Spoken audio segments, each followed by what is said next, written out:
5 seconds left to go. They don't have to get it across the timeline. DeRozan from half court, and he misses at the horn.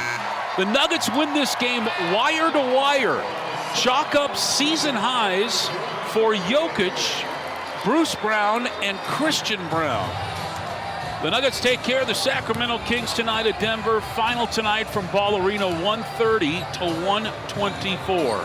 Yeah, except I thought we were really sloppy at the end again, though. I mean, this is what teams have done. They've hit the ball, pre-rotated.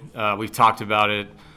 Had to have a better urgency to meet the ball. It didn't affect the outcome of the games. We had a comfortable lead, but it's going to. And that's what happened in Portland a little bit. But, yeah, a lot better. I mean, we had talked about it. It was good to see the guys react in a positive way to it. And 33 assists to go along with that is it's a good number. It's a number that we've been accustomed to doing over the years when we take care of it.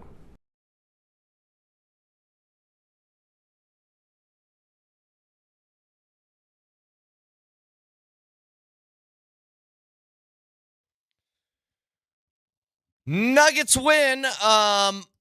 Looked like cleaner than it did against Portland. They had the chance to close the game out without you sweating too much, and they were able to accomplish that. Games will be tight. Not worried about that part of it. The one thing that's a little bit different with the Nuggets from yesterday was defensively, which we'll get into in just a second, but get back in the winning column. And the Nuggets are 3-0 at home to start this year, which I think for both the Avs and the Nuggets, one important detail is when you get a game that's in altitude at Ball Arena that you take care of business. And it's something both teams have struggled with a bit more than usual over the last couple of years. But they were able to do well to start this year, at least, in that category. It was one of those games, I was kind of waiting for this first one to come through, Nikola Jokic, having to take on more of a scoring load in a game. In this game, it was 34 points on 14 of 22 from the field. He was 4 of 10 from 3. It was the typical efficient Jokic night that we've become accustomed to seeing over the last 5 years, whatever it is. But that shot attempt number a little bit higher in this game than in the previous few. I mean, if you really look down at the numbers, that first game against Golden State where it was the overtime game, opener to the season, Jokic took 23 shots in a super inefficient way. He threw up 13 threes. Only made 2 of them. And then he attempted in the next 4 games, 8 shots, 10 shots, 15 shots, and 10 shots. Last night was 22 with 10 three-pointers, and he made 14 of them. That is what we've been used to seeing. And I think if you're asking Jokic to do this once every few games as opposed to every night, it's a much more sustainable number. And it's important to keep Jokic's minutes, and I think the weight of the winning and losing being all on his shoulders sort of dampened throughout the course of the year. In the playoffs, I want him to be as much left in the reserves as far as energy tank as he can possibly have. So every once in a while, a night like this, he plays 36 minutes, 34 points, puts up 22 shots. He also came away with 14 assists, a couple blocks, 4 steals. It was a phenomenal game for Jokic yesterday. It was also the return of Russell Westbrook, and I think we all know Russell Westbrook well enough to know this. He was going to try and do everything in his power to put up numbers against a former team of his, and he did. I thought Westbrook played really well. He was actually really efficient shooting the basketball.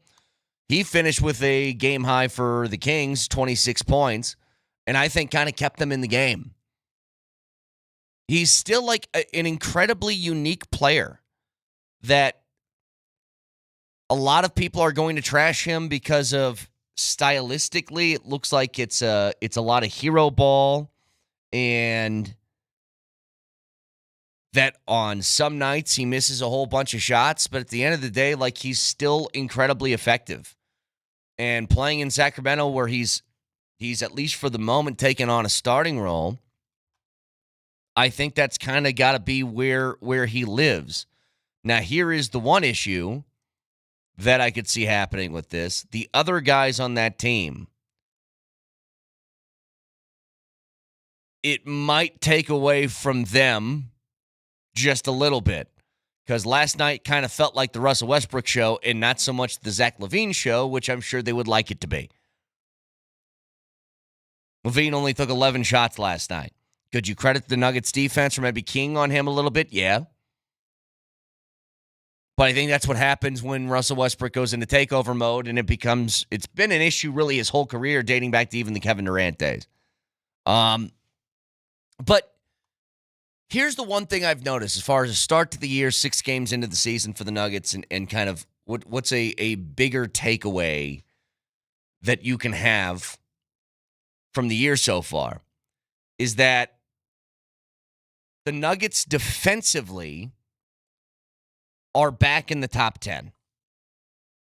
And they've done it in a couple of different ways. They've mixed some zone in with man defense. They've also,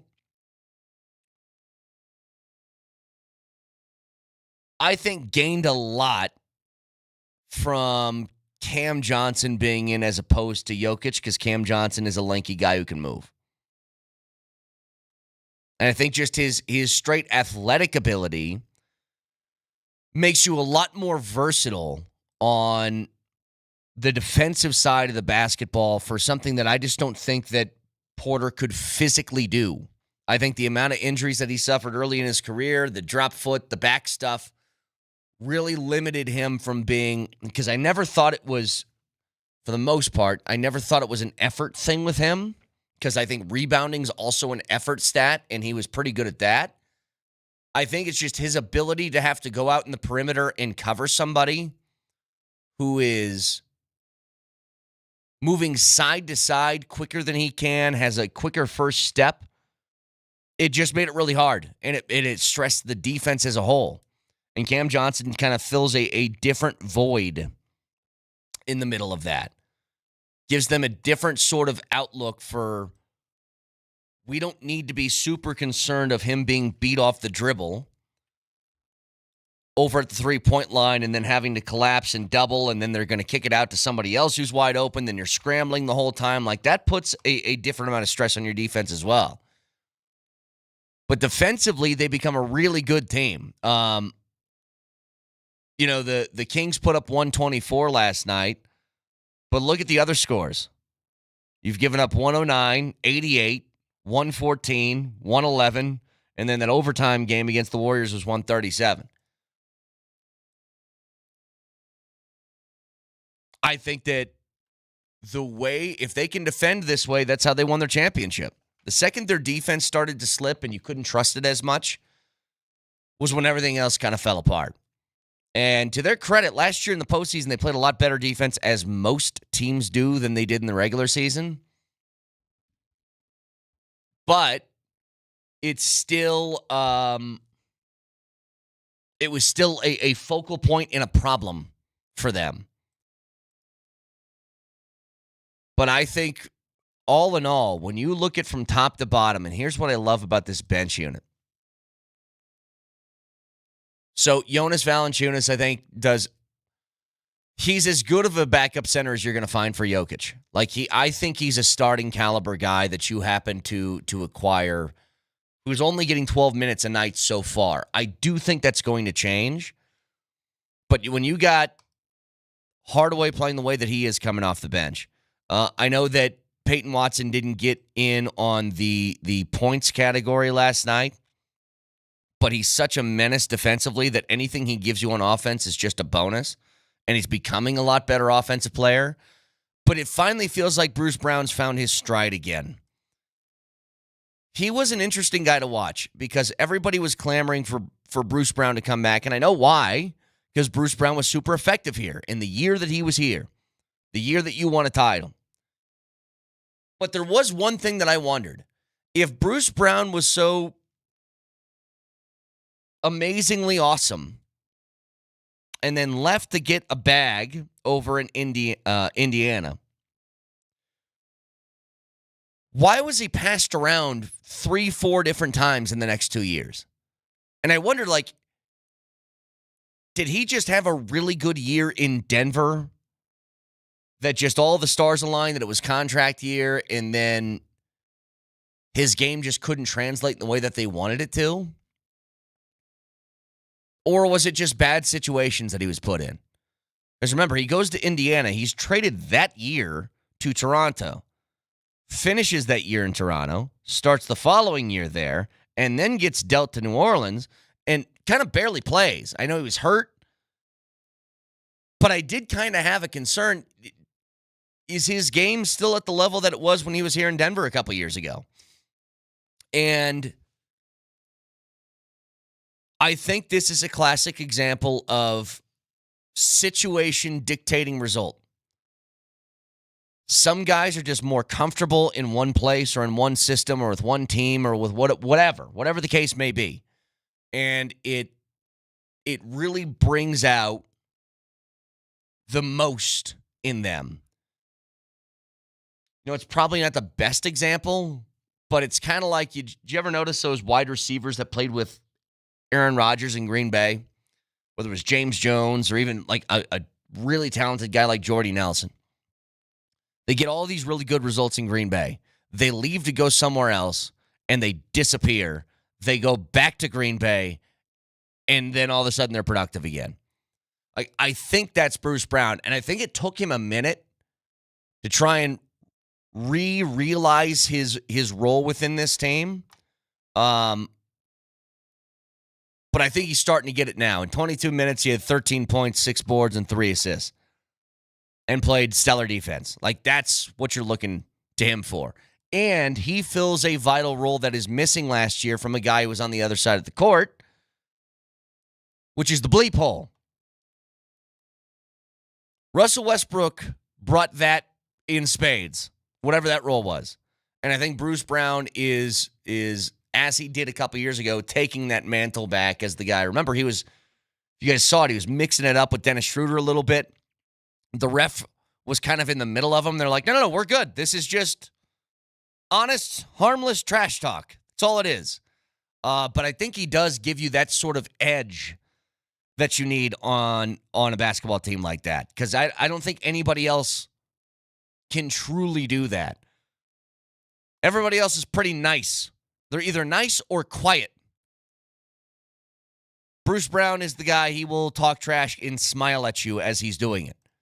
And speaking of guys who talk trash, I wanted to see what you thought, Brett. So Russell Westbrook, I think you said earlier, he's that guy where when he plays on your team, he's your best friend. Yeah. And then when he goes to the next place, he's going to bury you 6 feet under if it's the last thing he does. He plays with that mentality. So is that why there was a little bit of extra juice being directed towards Russ yesterday? I feel like, at least I You mean from Russ or towards him? Towards him. Because I feel like I was listening to the radio broadcast here on Altitude Sports Radio 92.5, and I felt like Kaz, anytime something happened to Russ, he'd go, Jamal Murray shoots it right over Westbrook's head, and it went in the hoop over Westbrook. Yeah. And I was going, man, this guy's catching some heat. He's like, I have maintained this my entire life watching Russell Westbrook. I've always loved his game. Always. I like the edge that he plays with. I know the deficiencies in his game, and I know that they can be something that can absolutely kill you. But I also think that he is probably, I honestly don't know if there's any other example of someone in sports that when they're on the court, the floor, the field, the ice, whatever, gives more than Russell Westbrook does every second he's out there. And I know there's plenty of people here in town, like a Nathan McKinnon, that is all effort all the time, that is just laser focused on whatever it takes to win, I'm going to do it. But I will say there's times in which the Avs will turn a puck over after having, 4 or 5 minutes of not so great hockey that they played, where McKinnon will kind of throw his head back and maybe take a second or two before he busts back to get on defense after a turnover. Russell Westbrook never has one of those seconds. Like, he never does that. He'll make a mistake, and like he did last year against Minnesota, he'll miss the layup and then sprint back on defense to try and make up for it, even if that means trucking a guy on a game-winning 3 attempt. It may be a turnover, it may be a missed shot, but it may be a steal, maybe a dunk, maybe a missed 3, maybe a made 3. It's going to be all of that. I think this is the perfect way that I feel. I love Russ. I'm glad he's not on our team, but he's great. I really think the same way. I think last year it fit. This year it didn't. But I still can appreciate how hard that guy plays. I'll turn it over 20 times trying to pass on the ball. I don't really care. 303-504-0925. It is an Avs Ticket Tuesday. And we do every Tuesday on the station. Each show giving away a pair of tickets with keywords on the keywords every hour on the 20s. Your first keyword coming your way in just a couple minutes. Stick around.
Oh, I know what you're doing here, Nelly. I see what's going on here. It's an Avs Ticket Tuesday. By the way, our boss is back in town, so I can't take credit for these keywords. Oh, okay. Credit where credit is due. He understood the assignment. Well, I know what you're doing, Kevin. It's an Avs Ticket Tuesday, and every Tuesday we're giving away a pair of tickets on every show, so be listening for those keywords on the 20s of each hour. Your keyword for this hour is Banks. Banks in your first and last name to 303-504-0925. You enter to win a pair of tickets to the Avs game on Veterans Day against who? The Ducks next Tuesday night. I'll let you go ahead and connect those dots. The Avalanche Kids Club is here. You can check out free or paid membership options today, coloradoavalanche.com/kids club. But keyword is Banks, and text that in your first and last name to 303-504-0925. Nelly, guess what? I woke up this morning. I could do this. That's a Banks reference. Anyway. Okay, yes. I was going to say, good wrist rotation. No, there. it's Banks from the Mighty Ducks. No, he was too hurt to play, and then he could do that in the morning before the big game. I don't know. No, hey, I got you. I'm not going to lie.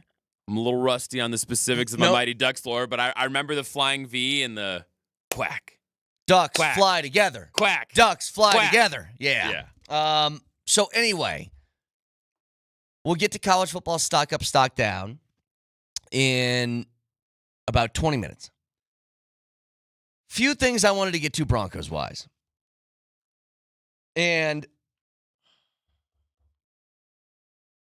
I do want to say this. I want to get to the trade deadline stuff if we think they're going to make a move. I highly doubt it. It just doesn't seem like their style to make a move midseason like this, especially with no real pressing need. Like, I ask you the question, what do the Broncos really need? And the answer is like, I don't think they really need anything. They have like a nice to have sort of thing. Now, all right, a lot of people are texting in thanks. It's Banks. Like I take money out at the bank. Bank. Did it sound like I said I couldn't emphasize the B enough? Somebody said it sounded like you said thanks.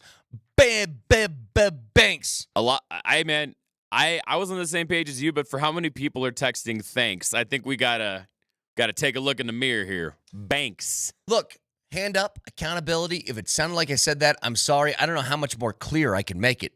Banks. Well, I'd like to give you Banks for taking accountability. Now you're really going to confuse people. But what is the pressing need? I don't know if there is any.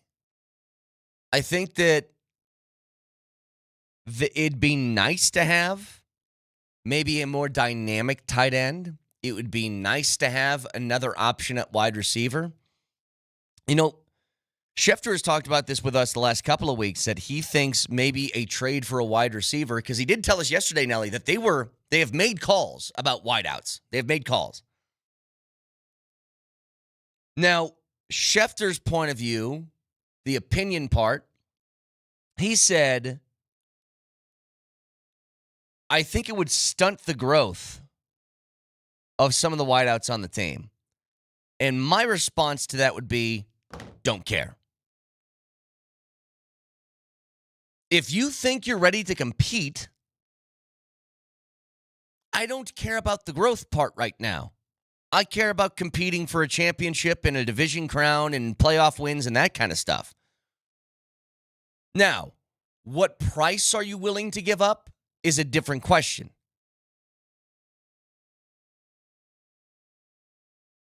Like, I know that people are talking about Jalen Waddle. Is he going to be available from Miami? First of all, that's a lot of cash that you're going to give up to bring him in on the roster. And I don't know what their cap situation looks like moving forward. They have cap space. They can certainly afford it, but I don't know what their plans were beyond this. Second of all, how much would it take for you to acquire a guy like Jalen Waddle? That's another question. Is this like a second rounder, or is it multiple firsts? Like, what do the Miami Dolphins value Jalen Waddle as? But it would certainly help. And I'm still in the mindset of, if you can acquire weapons offensively, then get the weapons. Pat Bryant might be a really good receiver. Troy Franklin might grow into a really good number 2. If you can guarantee me a guy who's already really good, that's money. You know, I've said this about Courtland Sutton before and been wrong, by the way, that I've always felt that Courtland Sutton felt like an in-between of a number 1 wideout and a number 2, that he kind of sat in this weird sort of spot. And I think he's entirely underrated. I've changed my mind on this. He has proven me wrong. But if you get somebody that's good enough to push him to a number 2, or he makes somebody else who was a 1 a number 2 here, that's weaponry. That's an arsenal. And here's what I don't understand. I see the Eagles do this every year. The Eagles acquire somebody they don't need, but is a good player for a so-so draft pick. And you're like, well, why not? Like, they just called Miami and they got Jalen Phillips.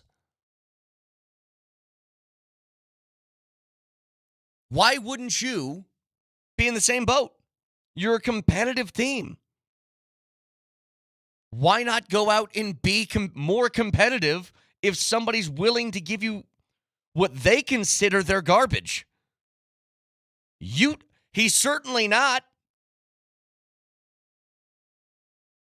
We've watched Jalen Phillips play. He's an amazingly good player. And you acquired him for a 3rd-round pick to make another push to a Super Bowl. And the Eagles do this every year, multiple times a year, near the deadline.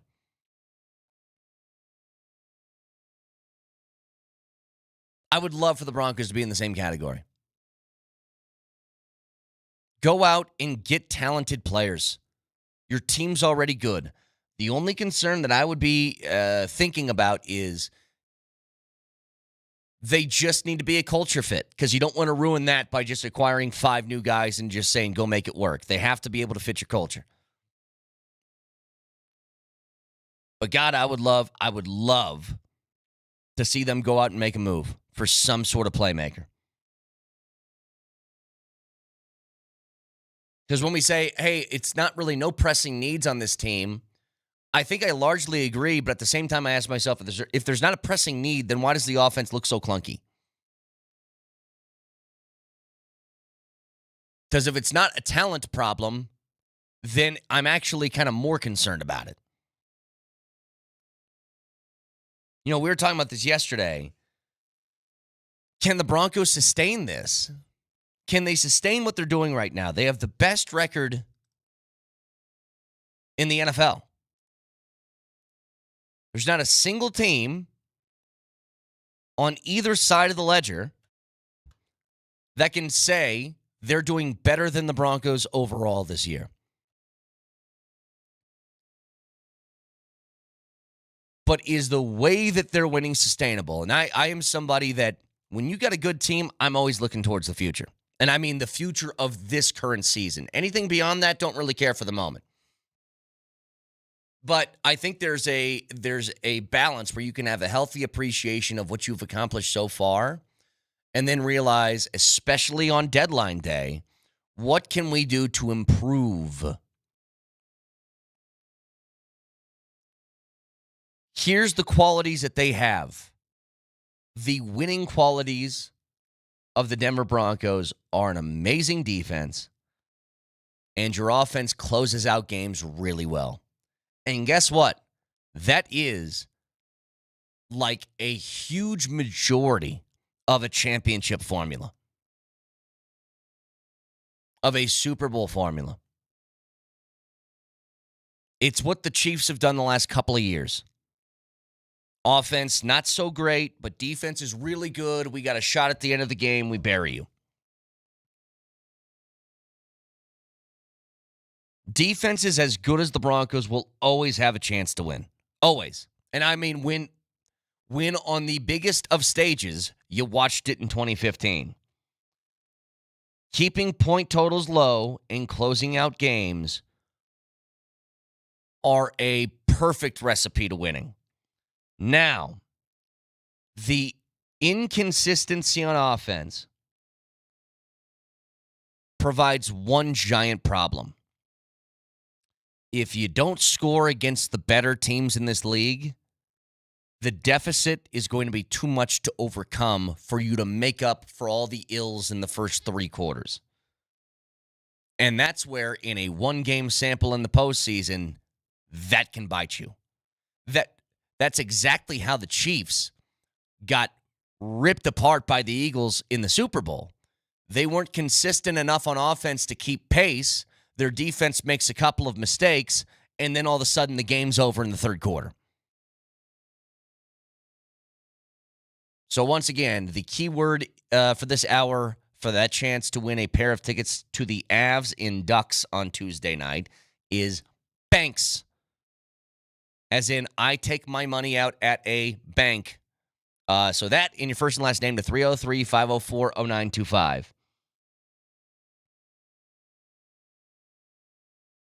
No, it's not that word.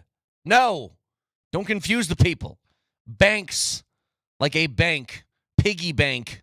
So piggy banking off of what you were saying earlier with the Broncos, do you think that they're in the same boat right now as our coworkers, the LA Rams, where they are in a bleep them picks window? Just hemorrhage your future if you can get the pieces now to win?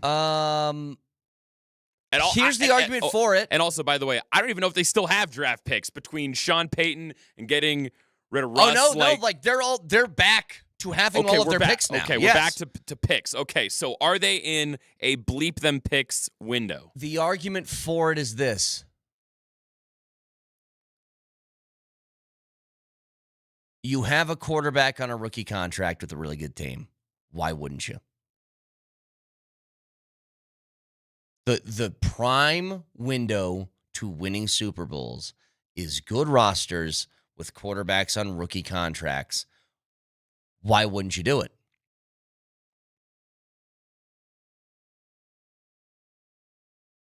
I mean, that's the way that I think about it. Now, I wouldn't throw them out for nobody. You know, when the Rams are in that mode of giving away picks, when they trade away a first-round pick, they traded away for Jalen Ramsey, who at the time was the best cornerback in the league. They trade their picks away for Von Miller, who was, yes, older, but still incredibly effective. It has to be somebody that you know is going to step in here and be productive immediately. So, yeah, I wouldn't mind at all if they did it. But I just don't think they're gonna. I don't think that's how George Payton wants to go about his business. I think that he relies upon, I get picks and I find gems in the draft and we build that way. But here's the other thing, Nelly. Do you know for sure that the Broncos are Super Bowl contenders? And do you know for sure that if they got, how about this? Let's say they go out, they take the home run swing and they get Jalen Waddle. Do you know that is going to take them to another level? Because I want to be honest, I don't know. I'm not sure. And that's all kind of laid upon, I don't know what Bo Nix is going to do week in, week out. You go out and get these shiny toys, you get weapons, you got to have a quarterback that gets the ball to them. So that's the part where it's like, yeah, I'm sure it would help, but there's still questions surrounding it.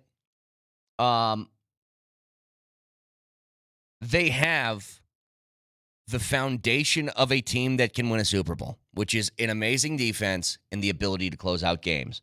But inconsistency on offense and the inability to do the little things, play special teams like you should, not give up huge returns, don't muff punts, don't catch a ball at the 5-yard line on a kickoff and run out of bounds at the 5. Don't commit penalties that translate into first downs when you're on punt return. That stuff will kill you. Also, being second in the league in penalty yards per game kills you. So, they need to do the little stuff better. But they're certainly in the mix. One other thing just quickly. I've seen a lot of the people making the comparisons of, hey, at the end of games, Nix closes this out, and that's just like John Elway. I'm like, it could be like John Elway, or it could be like Tebow. That's another guy who did that that wasn't John Elway, that did find a way to close out games after being bad for about 3 quarters. Now, Bo Nix is better than Tebow. Don't get me wrong. I'm just giving you finds a way. I'm just giving you another guy who also played bad for 3 quarters, closed out games, and somehow found a way to win. And the guy, John Elway, who people are making comparisons to, looked at the other guy who did that, and Tim Tebow, and said, no thanks.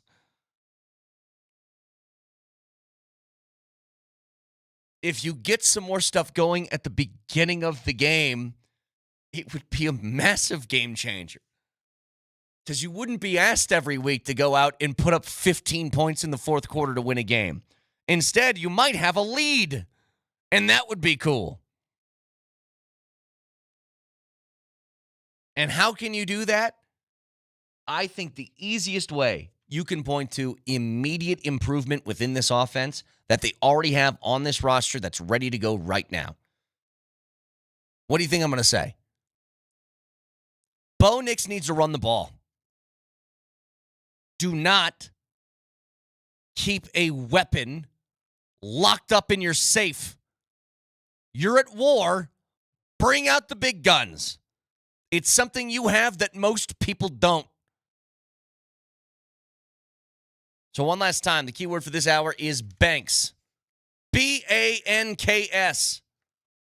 I guess everybody else spells this on the show. I mean, it's a competition.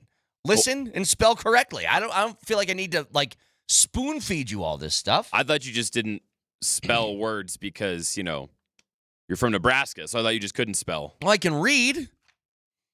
Touche. Banks. Touche.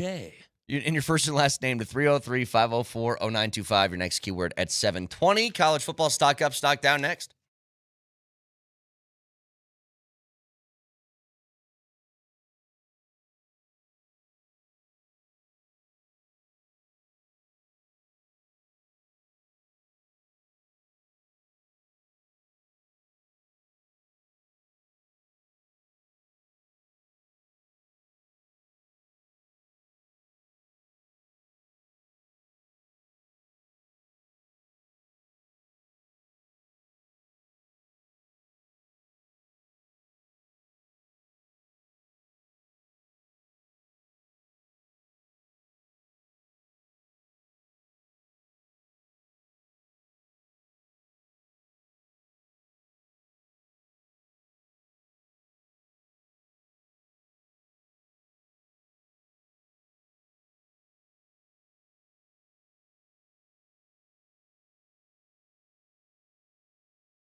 All right, every week following the college football weekend, we do a little college football stock up, stock down, where we start with the quarterbacks. Nelly, stock up.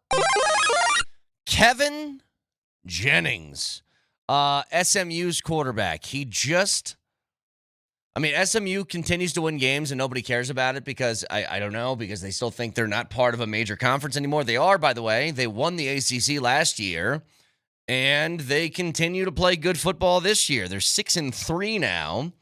But 4-1 in the ACC, which is the most important thing. Kevin Jennings had 365 yards and a touchdown against Miami in that upset win, 26-20. Again, if you really want to hone down, like, where do people fit within the college football playoff sort of pantheon, you look at the 4 major conferences with automatic bids for the winner. And SMU is right there near the top again for conference standings and who's going to make it and who's not. And they have one big detail that others don't, which is they might have the best defense in that entire conference. It's them or Miami who they just beat. But Kevin Jennings is a huge reason as to why they're having success. He's had TDs in every game other than last week against Wake Forest. But he's got 18 touchdowns, 8 picks on the year. Only 2 turnovers in the last 4 weeks after having one in each of his first 5 games, so he's starting to pick it up a little bit more. And they've scored at least 26 points in every game except for one this season. Their offense can go. They got a pretty good defense. There's a chance SMU can start to make a little bit of a run here for the ACC again and find themselves in the playoff again. One big real test left a couple of weeks from now when they play against Louisville, who's right now number 14 in the country. But Kevin Jennings hit the stock up. Let's go quarterback stock down. So I'm going to say he's going to get there. I just don't think it's going to be this season. Bryce Underwood. I think he's really talented out of Michigan. He's that true freshman who it's like him and Juju Lewis as 2 of the top quarterback recruits in the country last year heading into this season. But Michigan gave him the keys right away, and you can see the talent that's there, but he's had no touchdown passes in the last 2 weeks. He had a pick last week in a squeaker win over Purdue, 21-16. And he has only 229 passing yards in the last couple of weeks. Again, he's a freshman. He's going to figure it out, and Michigan's talented enough around him to where he'll start to be a lot more productive. I just think it's going to happen next season as opposed to this season for him. So he gets a stock down. Big 12 team stock up. You know, this is always a struggle because I just don't think the Big 12 is very good. But Texas Tech, now that they got Baron Morton back, it's huge. They beat Kansas State, who is playing really good ball lately, and they beat them on the road in Manhattan, 43-20. The game didn't feel like a 43-20 game. A couple of late turnovers from Kansas State led to them kind of putting a blowout score on the board. But Baron Morton is a huge difference maker. They were rolling at the beginning of the year before he got hurt. Then they had to go to Will Hammond. Then they had to go to a third-string quarterback. Him being back in that game showed, I think, late where they closed in a huge way with offense and their defense getting turnovers. In the second the defense committed or got a takeaway, it'd be like a play or two later, Texas Tech is in the end zone, and that's the difference that he makes, and that's what makes the Texas Tech, I think, by far and away probably the best team in the Big 12. Let's go to Big 12 team stock down. It's the Big 12! So, Cincy, it's not that they lost to Utah because Utah is tough. It's how. 45-14. You go to Utah and you go to play. We know this as well as anybody here in Colorado. Utah is capable of beating the snot out of you because they play a very physical brand of football that's tough to overcome. But they are so reliant, since he is, on Sorsby running the ball that when he doesn't, it just puts a strain on their offense. And against a team like that, if they don't have Sorsby running the football effectively enough, that's how you can come away with Utah kicking the snot out of you so they get the stock down. Let's go national team stock up. So Texas, they're finding ways to win. They almost blew that game late against Vandy. Had a huge lead. Vanderbilt recovers an onside kick, and it looked like there was a shot that Texas was just going to blow that in a huge way. But they hung on. They're doing what they need to do to win in the SEC. Arch Manning, through 5 games, had 5 turnovers, and he's only had 1 in this last month. So he's starting to find a little bit of a rhythm within that offense, too. He's also had back-to-back 3 touchdown performances. I think they're a good team. I don't know if they're a great team, but they're going to get the benefit of the doubt for being so highly ranked in the preseason, along with that Arch Manning factor. I think it will help them if they continue to win. So let's go national team stock down. Yeah, Miami was everybody's darlings for most of this season, and Carson Beck having this great year. They've lost 2 of their last 3, and they're falling out of favor in a hurry with a lot of people, I think, on that college football playoff committee. Could have been 3 losses in their last 4 if Florida State just finished the game 3 weeks ago, or 4 weeks ago. But that loss to SMU last week and hurt them, because it sort of felt like you saw the chinks in the armor, and then a loss to SMU just kind of opened it back up. Carson Beck keeps turning the ball over, which he wasn't doing at the beginning of the season. He's got 6 picks in the last 3 weeks. And that is a perfect recipe for Miami, who I think is a talented team, but not going to overwhelm you. They aren't capable of overcoming mistakes like that from their quarterback spot. When they were really good, it's when Carson Beck was really good. But 6 picks in the last 3 weeks and only 3 touchdowns in the last 3 weeks hurts. Heisman stock up. Yeah, Ohio State's got another one. That Julian Sayin kid can play. He's really, really effective. Now, having the wide receiver talent that Ohio State always has really helps. But he's, to me, got to be the front runner right now. He's got 15 touchdowns and no picks in his last 6 weeks. Hang on, turn on Moser's mic there, Nelly. Go ahead. Did you see what Saban said about him over the weekend? What's that? He said, yeah, he was at Alabama, and some dumbass coach put him on the practice squad all year. Yeah. Scout put him on the scout team all year. Uh-huh. Well, now he's a Heisman favorite at Ohio State. Of course. I mean, he's really good, man. He's really accurate with the football, too. Again, they have such weapons at wide receiver at Ohio State, and they always do. But you got to give the kid credit. Heisman stock down. This one's going to hurt. Moj came in. I thought Sorsby might have had a shot if Cincy kept winning. If they kept winning, it was because he's doing things with his arms and his legs in a way that not a lot of guys in college football can do. But that last game against Utah was rough for Friggin' Sorsby. Utes, man. The friggin' Utes busted him up. Give me 2. So ruined it. His running game left, and I was curious, if somebody shut down his running style, could he be able to overcome it with his arm? Well, he was 11 for 33 passing in that game with only 28 rushing yards. So, I mean, there's, quote, a formula to stopping Sorsby, but the formula is difficult because you have to stop him on the ground, and that's not an easy thing to do. But if you can, you make him really one-dimensional, and that other dimension that he has is just not very good. So I think it was always going to be an outside shot at the Heisman to start with. But since he kept winning, that was one thing. But that's too much to now make up for with the rest of the year. Upset of the week. College football. How about West Virginia with only 2 wins on the year, beating a 7-1 Houston team who is number 22 in the country? There's a couple of different options for last week. You know, we just talked about SMU's win over Miami, but I think West Virginia having a miserable year and then beating a team that's 7-1 and ranked in the top 25 is pretty big. So there you go. College football stock up, stock down. Got those keywords today. Avs keywords. It's Avs Ticket Tuesday. Next keyword coming your way at 7:20. But again, Nuggets win last night. We'll talk a bit about that. Trade deadline today. I would highly doubt that the Broncos are going to be very active. Although, Adam Schefter did tell us yesterday they have made phone calls about wide receivers. My question is this. If you think the Broncos are going to be legit contenders, which they certainly are for the division, but I'm talking about in the postseason, why the hell wouldn't you go out and try and make some moves? Again, the Eagles do this every single year. They make like 3 or 4 trades at the deadline for anywhere from like a 3rd-round pick to a 7th-round pick and just keep acquiring talent. It's not about a matter of need. It's a matter of help. So we'll get to that in a little bit. You can watch the show live on Twitch, twitch.tv, search Altitude SR in the search bar, the Altitude TV simulcast. It's a Safeway Twitch feed. Download Safeway's deals and delivery app and get exclusive grocery offers. Safeway fresh foods, local flavors. You can also watch on YouTube. Subscribe to the channel and don't miss anything from Denver's #1 sports station. Altitude Sports Radio 92.5. Moser, Lombardi, and Kane starts next.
5 seconds left to go. They don't have to get it across the timeline. DeRozan from half court, and he misses at the horn.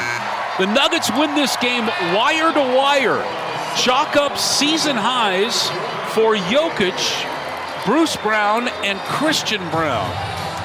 The Nuggets take care of the Sacramento Kings tonight at Denver. Final tonight from Ball Arena, 130 to 124.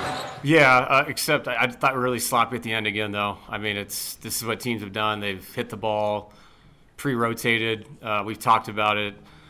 Had to have a better urgency to meet the ball. It didn't affect the outcome of the games. We had a comfortable lead, but it's going to, and that's what happened in Portland a little bit. But yeah, a lot better. I mean, we had talked about it. It was good to see the guys react in a positive way to it. And 33 assists to go along with that is it's a good number. It's a number that we've been accustomed to doing over the years when we take care of it. Nuggets win yesterday, and they improved to 3-0 at home. It's also an Avs Ticket Tuesday, another key word coming your way at 7:20, and a chance to win a pair of tickets to next Tuesday's game against the Ducks. So your next keywords in 20 minutes. But a good win yesterday over a not-so-good Kings team, but certainly got some talent on there. But it was the return of Russell Westbrook in town, and you can tell whenever Russell Westbrook plays a former team, he likes to bring it just a little bit extra. But I think more than anything, Vic, what you got was a Jokic game from the previous couple of years, right? Where he took a whole bunch of shots and was super efficient and kind of did everything for you. He was engaged early. He was playing with a purpose early. First shot of the game was a 3.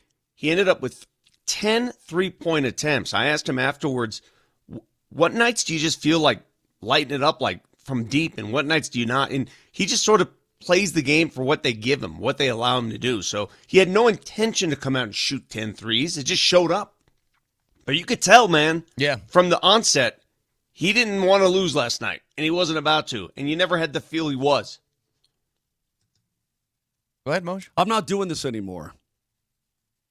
What? I'm not doing it. What? I'm not doing giving up 124 to the Sacramento Kings. I'm not doing that It's anymore. like the first bad. It's like their first bad defensive performance of the nights, year. dude. It was one of those just outscore. You're right. It's one of those nights. You're right about that. I don't want to do it. I'm calm. They're a top 10 defense right now. They're top 10 in the league. What has gotten into you the last couple of days with all this complaining about Broncos winning, Nuggets winning? You're grumpy. You know what? Ever since you've been working out in the morning, like you keep sending me. Hey, by the way, I want to congratulate you. You're going the healthy route. I'm proud of you. But I think ever since you've started working out, you've become I don't know what the word is. It's usually the opposite. Yeah, you're an Eeyore. That's what you are. An Eeyore. Do you have like a tuba I could play behind Moj if he's doing that? I didn't expect that. Well, I mean, to be fair, Moj, I'm not being an Eeyore. I have high expectations for this team. You're not going to win every game by 20. But they played well. They played well last night. Offensively, they played well. Defensively, they didn't play well. I saw so many Kings cutting to the basket for easy buckets. I'm like, so what? It's the NBA. You're going to have games like that. They knew it. They knew it was going to be one of those. Say it one more. Say it's the NBA one more time. I dare you. It's the NBA. Dude, I swear to God, I'm going to kill him. No, look, Moj, again, through 6 games, the Nuggets are a top 10 defense. If they're a top 10 defense at the end of the year, they have a really good shot at winning the title. I completely agree. Did David Adelman sound completely satisfied after that game? You just heard him on the cut. I watched your entire postgame all the way to when Christian Brown walked himself off the set, and you said, "That's going to do it for us, everybody. We're going to wrap it up now." That's a really good impression of you, by the way. I don't understand. Really good. It was spot on, actually. Yeah. And by the way, Bear said something about you last night. She's like, "Why is he talking like that?" I said, "Well, that's what he does. Because you're kind of out here like this. That's going to do it, everybody. It's time to wrap it up." The crowd is making noise, and I have to speak above the din of the crowd. Well, anyway, the point is we had a nice crowd last night, by the way. I've never heard a better impression of Vic in my life. So the point is that I watched the whole thing. David Adelman did not sound entirely pleased. I know we're only 6 games into the regular season. I get that. But, I mean, he goes, look, it didn't bite us tonight. We had a nice cushion. It's going to bite us in the future if we don't clean it up. And he's right about that. And you know what? I was thinking about Sean Payton on the way in. You know, he's a whatever he is right now. Yeah. Same kind of story. Look, it's not biting us in the butt right now, but if we don't clean it up, it's going to bite us in the butt. My name is Luca. You live on the second floor? I think the point is this, is that, look, the Broncos, like the Nuggets, like they're 4-2, Broncos are 7-2, and it's a good place to be. And as far as I'm concerned, the Nuggets should be 5-1. That's just my own opinion. Mm-hmm. And you still have to clean things up. That's a good place to be as a team. You know, hey, the Avs have the most points in the National Hockey League. Yet overtime has been a problem. You clean that up, you're going to be just damn fine. The game last night, though, was here's what I appreciated about it. You know, I feel like it took a little bit, but I don't know if you can see this, Vic. I think Bruce Brown's starting to find his old sort of clicky spot off that bench like he did a couple years ago. Because I wondered something about Bruce Brown. Everybody was like, we need to get Bruce back. We need to get Bruce back. And I always had this question in my head, Vic, if Bruce Brown was so good, and I remember as well as everybody what he meant to that team 2 years ago that won a title, 3 years ago, whatever it is. What is it now, 3 years? 2 years ago. 2023 is the year that they won the NBA title. Thank you. Only NBA title in franchise history. Thank you. 2023. Thank you. I remember how good he was for that team. I did not forget.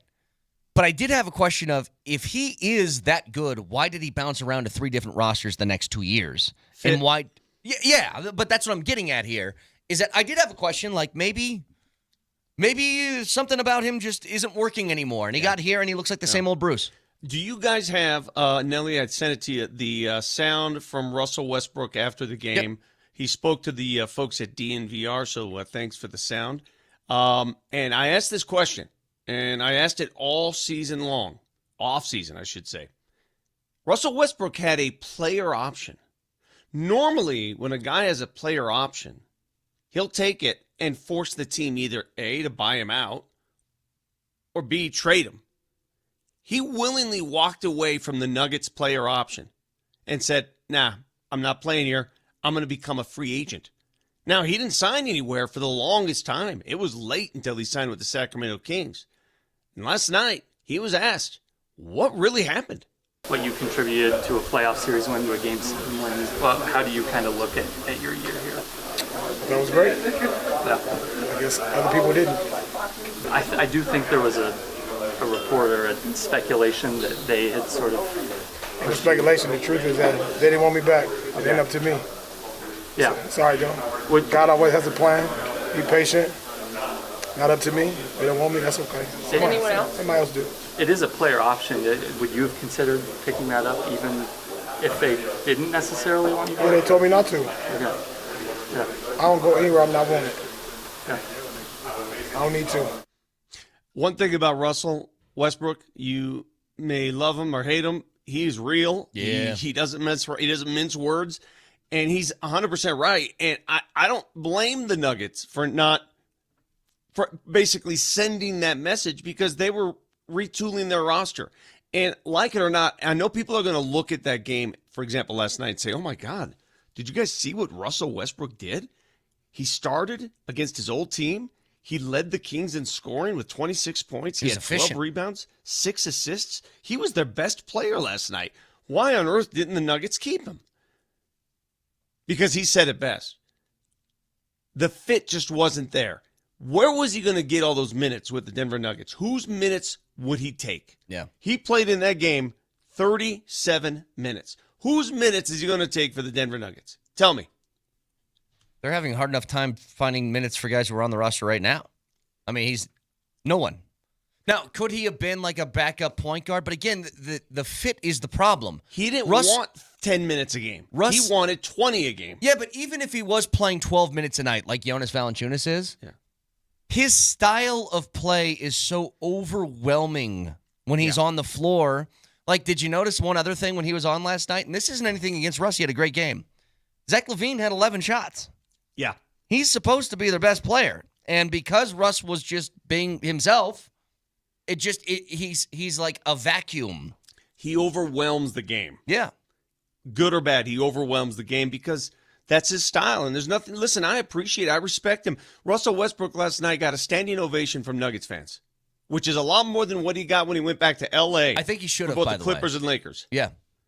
Like, there's one thing, Moj, about Russell Westbrook that I have thought from the very, very, very beginning of his career, and I've not wavered on this. I've always liked Russ. I understand why he frustrates people.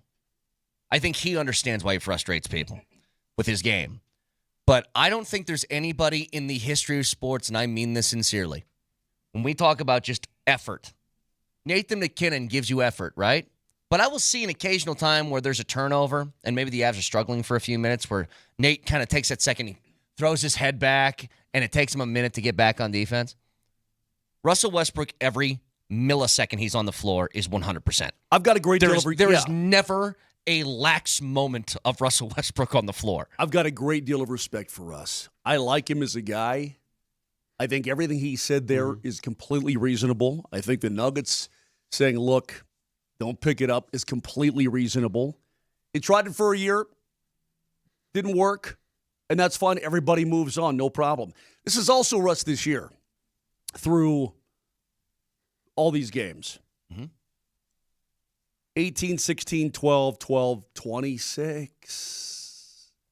Yeah, he's still good. good. Got a chance to. Well, I mean, just saying, got a chance to be in the starting lineup. Yeah. That's where he flourishes, not the role that the Nuggets needed him to be in. So it's really not that big of a deal to me. I guess personally, I didn't know that they said don't pick it up. Well, I do know that I completely understand it. I have no problem either way. I don't think that he appreciated them suggesting not to pick it up, but I think it's better that everybody's honest with each other. Exactly. You know, what's wrong with honesty? What's wrong? The new regime came in and said, listen, if you do decide to pick it up and you refuse to leave, you're welcome to, but you're not going to get the minutes you desire. That's Correct. just the way it's going to be. And we'll look to move. We'll probably, if you pick it up, we'll probably look to move you somehow. There's nothing wrong with being honest, man. And last night, the Nuggets showed class in honoring him. They gave him a tribute video the way it's deserved. It's time to move on. And I understand what he brings to the table. I love what he brings to the table, but not with this team. It's not the right fit.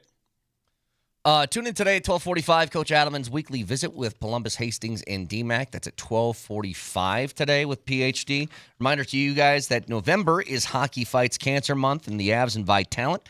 They're encouraging people to donate blood. You can sign up to the Vitalent link, which is vitalent.org/hockeyfightscancer, and everyone who donates is automatically entered to win a signed Avs jersey. Obviously, donating blood is a great thing you can do for everybody to start with. 25%. At least 25% of all blood donations go to fight cancer. Yes, and so it's something important. That's incredibly important. And also, if you sign up through that link, vitalent.org/hockeyfightscancer, you get a chance to win a signed Avs jersey, which is pretty cool too. So get signed up today. It is a Avs Ticket Tuesday. We got a keyword coming away at 7:20.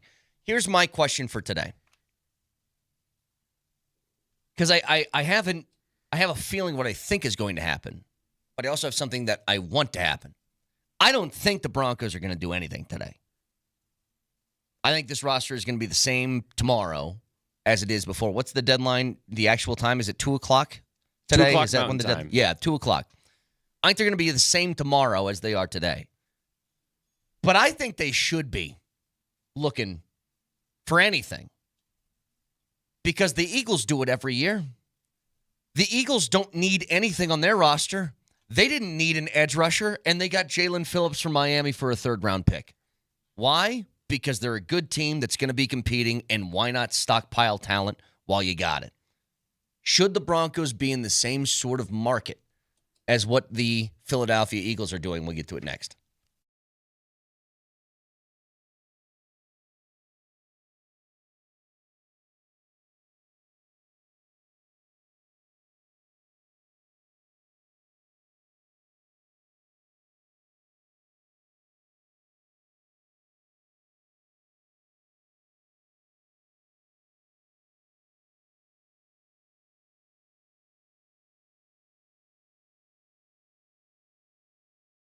Going to talk to you about the Rocky Mountain Men's Clinic. They specialize in treating men's sexual and lifestyle health issues. For me, it was low testosterone.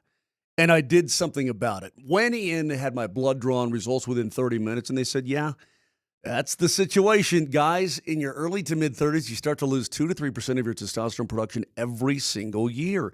And before you know it, you're like, I just don't feel like I used to feel. I don't feel the same.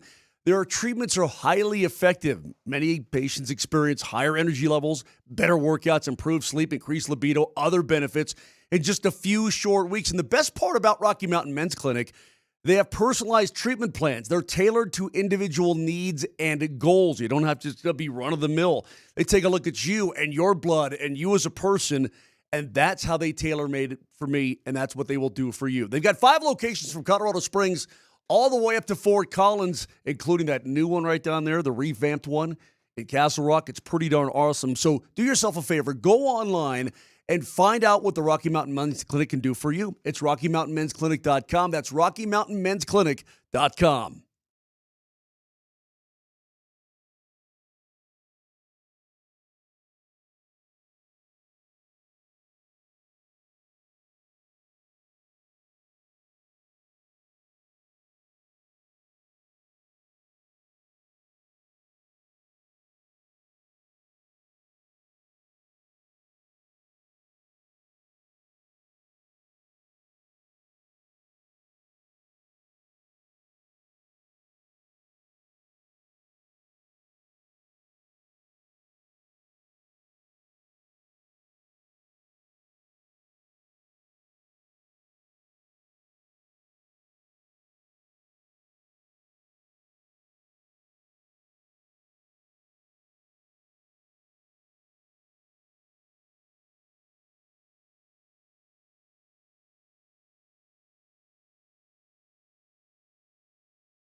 All right, every hour on the 20s is a chance for you to win a pair of tickets to the Avalanche, who take on the Ducks next Tuesday. Hey, don't look now.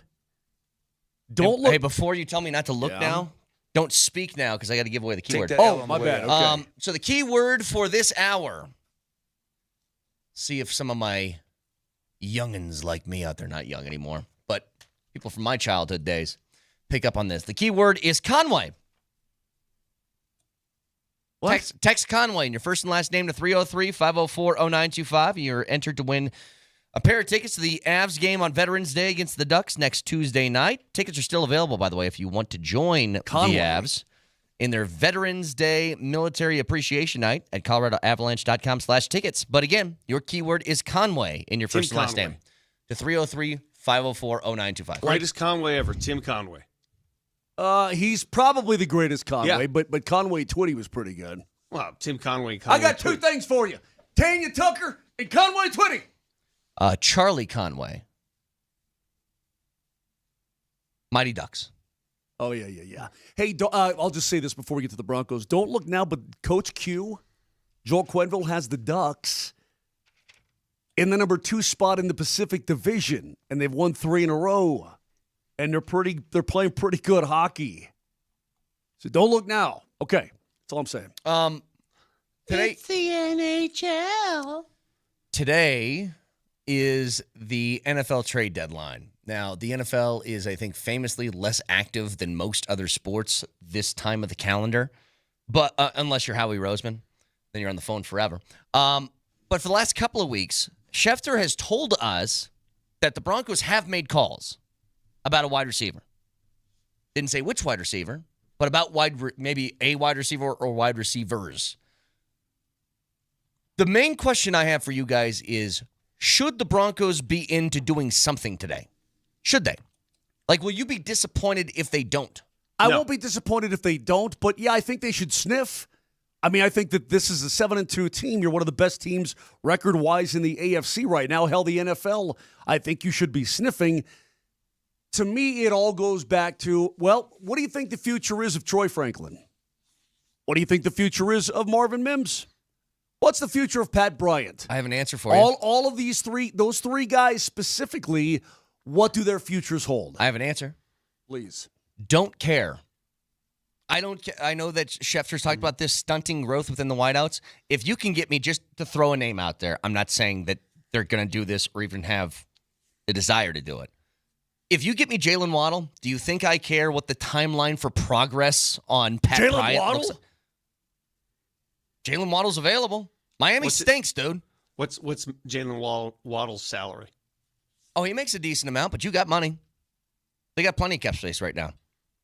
Jalen So you think just go for it, make a run? Well, no, I'm just throwing that name out there. I'm not saying like, hey, they need to do this. All I'm telling you is I watch year after year because it almost feels like teams trade at the deadline or the mentality behind it. He's making $28.5 per. Yeah, because he's really good. But I think people's mentality towards the trade deadline is, well, what do we need? I'll tell you what every team needs that wants to be a contender. Good players. Again, have you seen the Eagles' defensive line? Did they need help on the defensive line? No. Or did they see Jalen Phillips and be like, that works? Yeah. You make a good point. The Broncos are at that juncture, right? Because they're ahead of schedule, in my opinion. Yeah. Ahead of schedule. They don't need to ask, what do we need? They should be asking, what do we want? Exactly. I think Needs the exact and same wants way. are two entirely different things. What do we want to help with our depth and maybe put us over the top? Listen, if the Broncos don't make a move today, I'm perfectly fine with it. Yeah, if they make a move, I'm perfectly fine with it. Whatever. Either way. No, I don't think they're going to do anything, and I'll be fine with that. But I do think, man, if they got somebody to help them on offense, someone, it could be a huge boost. It could really help in the stuff that I'm concerned about, which is beginning of games, getting things going. Like if you had, we all know how good Cortland Sutton is, right? Cortland Sutton is, and I was wrong. I said it felt like he was a tweener between a number one wideout and a number two. He's a number one. Now put him next to a Jalen Waddle type or somebody else, one of these other receivers that might be available. Tell me how much better he looks. I would agree with you, if I felt that the Broncos' offensive issues were receiver related, but I don't. I would agree with you if I thought, man, if they only had some speed demons out there or some playmakers out there, more of those, which every team wants, I'd say yeah. But I don't think that's what's causing the offensive issues. So what is it? I just don't think Bo's hitting those guys early. I just think the offense is slow to roll. Somebody last night at the Nuggets postgame show says, Vic, I cannot believe you're not a Bo lever. I go, what are you talking about? I appreciate Bo. I think he's maturing at the exact pace I thought he'd mature. But he's not Josh Allen. He's not Patrick Mahomes. Yet. You might He's be Bo. You might be right on all of this stuff. And I tell you this. It wouldn't hurt. If you think it's just Bo isn't quite there yet, it wouldn't hurt to throw somebody else in the mix to see if they can help. And that's just kind of where I'm at. I'm in the category of, why not? Just find somebody. Again, I'm going to keep going back to the Eagles because they're like the only team doing this. And I don't understand why they're the only ones doing it. The Eagles have arguably one of the best defensive lines in football. And they said, screw it.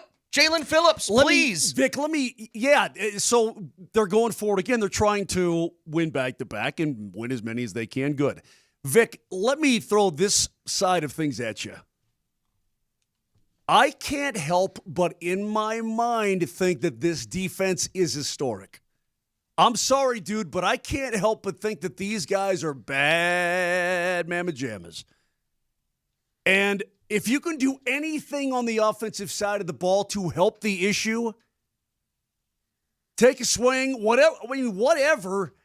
I'm all for it, dude, because I think we talked yesterday about, is this a Super Bowl team? Well, I don't know, but I tell you what I do know. This is a Super Bowl defense. This is a Super Bowl winning defense right now. Now you got to have some offense on occasion to match it, and not 33 points in a quarter offense.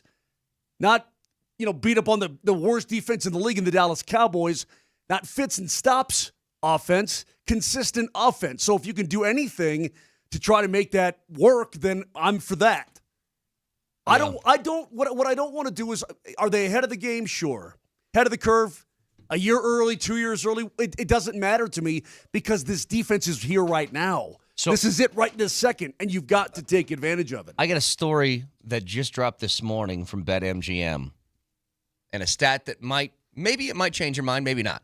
But what do you think of this, Vic?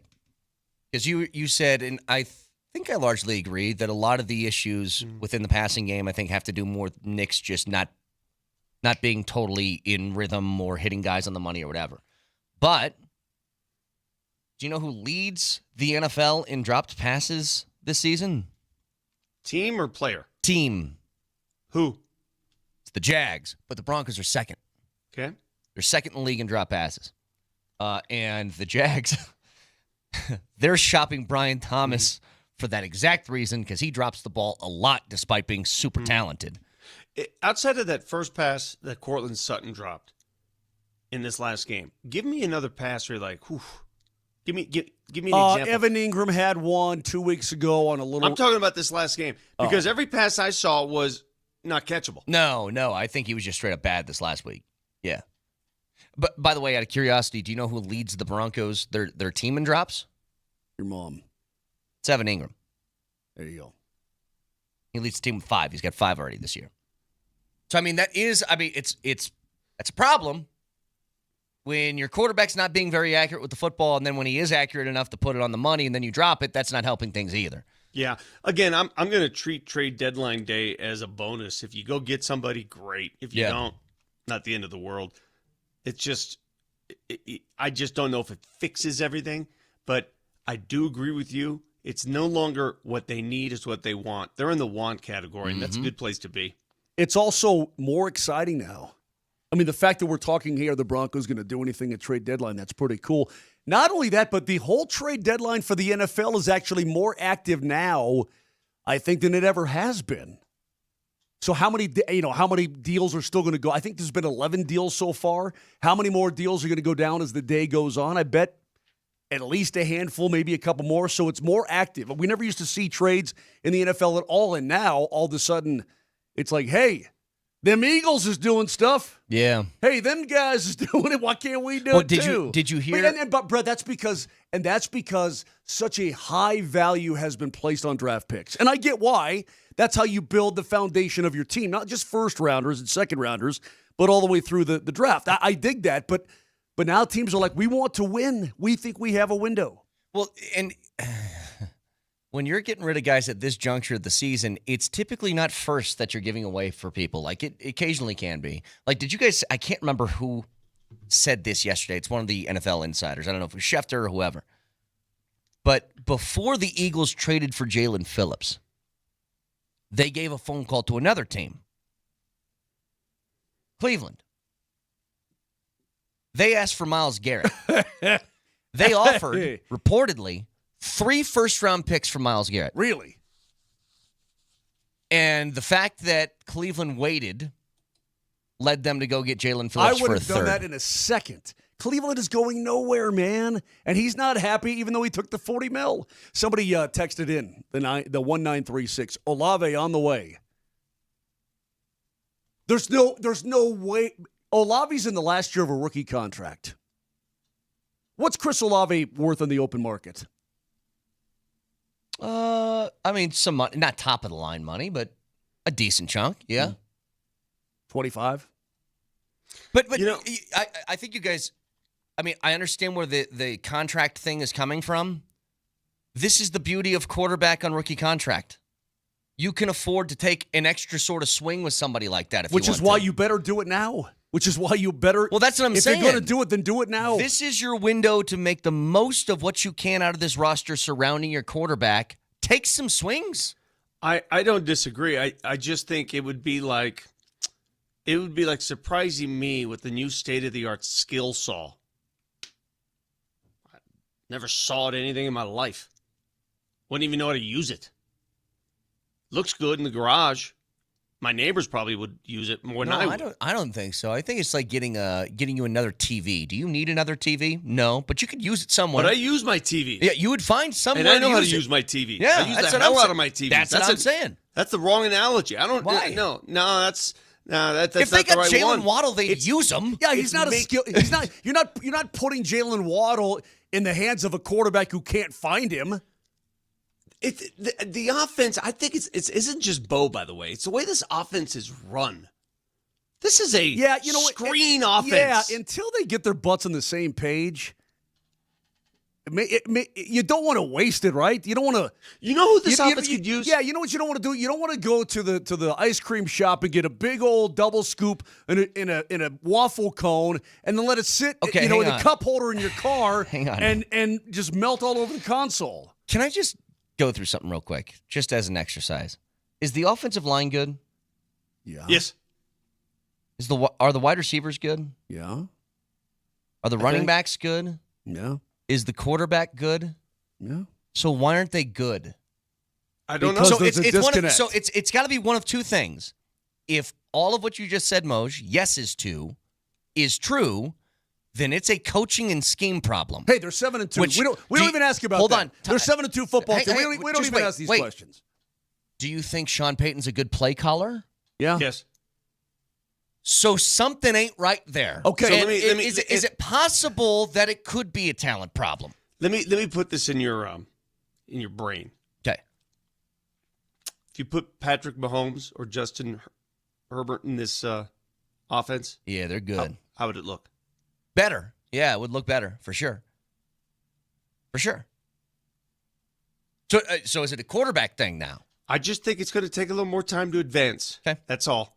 It's going to take a little more time to advance. You know, what this offense needs in terms of how they run it, the late, great Demaryius Thomas, the greatest bubble screen receiver in the history of the NFL. That's what they need.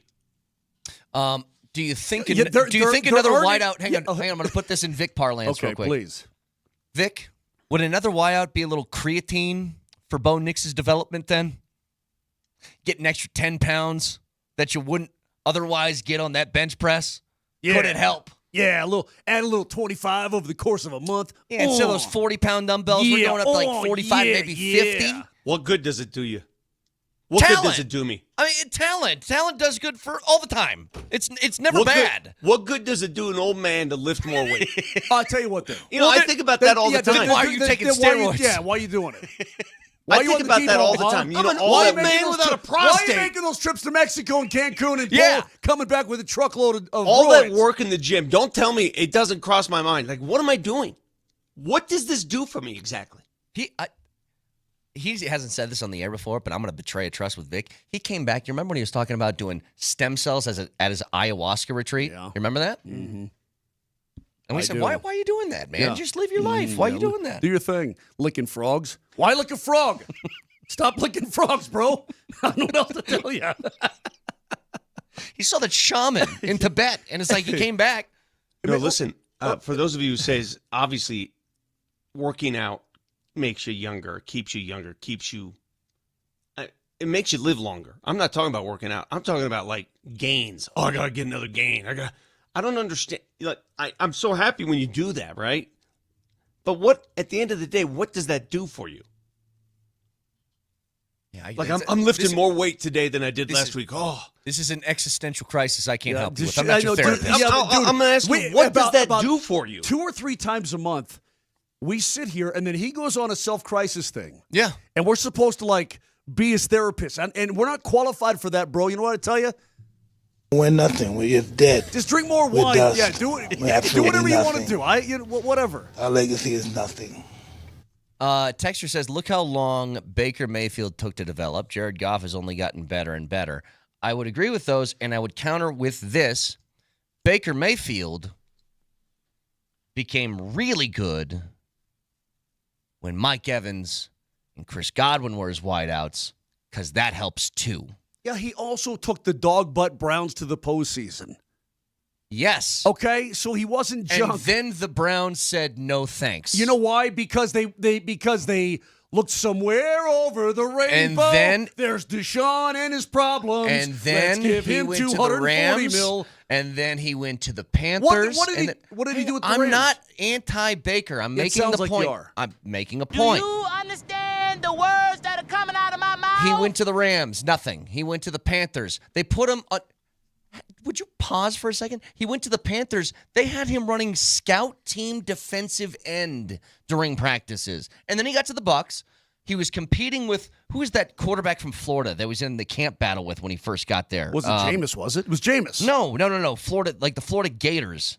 Oh. I can't remember the guy's name. Won the battle and then played really well. But he has talent on that offense. Jared Goff went from a talented Rams offense. His first year in Detroit had no talent and he looked terrible to, Amon-Ra St. Brown, Jamison Williams, Jahmyr Gibbs, Sam Laporta. That changes everything. I don't think there's any one thing with this Broncos offense, Vic, where you can look at it, or even 2 things and go, that's it right there. Not enough talent at wideout. Hey, don't run the ball enough. You know, I think it's a combination of everything that's sort of adding up. You add all these little numbers, $2 here, $3 there, $5 there, and all of a sudden you're $32 in the hole, right? Kyle Trask. I think that was the guy's name. Kyle Trask. You could beat out Kyle Trask. He was in the camp battle with them. They were like splitting Nobody's reps. ever been in a camp battle with Kyle Trask. Baker Mayfield was. My ass.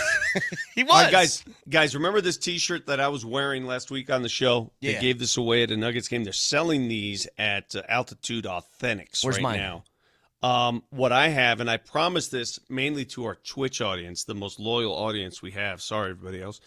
I'm going to give away a few of these today on the program. They were kind enough at Altitude Authentics because I asked them, I said, these were a hit. So I'm going to give away a couple. And the Twitch people, you're going to get your own in a different way. But for the people listening on air, in the next segment, I don't know if Nelly told you we're doing this, but we are. In the next segment, get in line right now to win one of these shirts. And by the way, to get it, you're going to have to come pick it up. I don't work for the postal office. Here's what we're going to do. We're going to play true or false. Each of you get on the horn. I will ask you a simple true or false question. If you answer it correctly, you will win. And how would you describe this shirt? Please, you guys are better at describing this. It's a cartoon caricature of the Nuggets starting 5, and it says Denver Nuggets. Except Christian Brown's hair doesn't looks like an old anymore. retro, like 90s style T-shirt. Okay. Older than that, maybe. It's just like an old caricature shirt, but Christian Brown's hair is now different. Okay, cool. Okay, on Twitch, you're right, Kevin. Flax gets one because he wanted one from the get-go. So, Flax, you've got a shirt, but I wanted one from the get-go. You're not getting one. I'm not giving them to us. They're for people who watch and partake in our program. I watch every day. Oh, I forgot about I partake every day. By the way, one last reminder, keyword for this hour is Conway. So text that in your first and last name if you want a chance to win a pair of tickets to the Ducks game next Tuesday. Your next keyword is at 8:20. Stick around.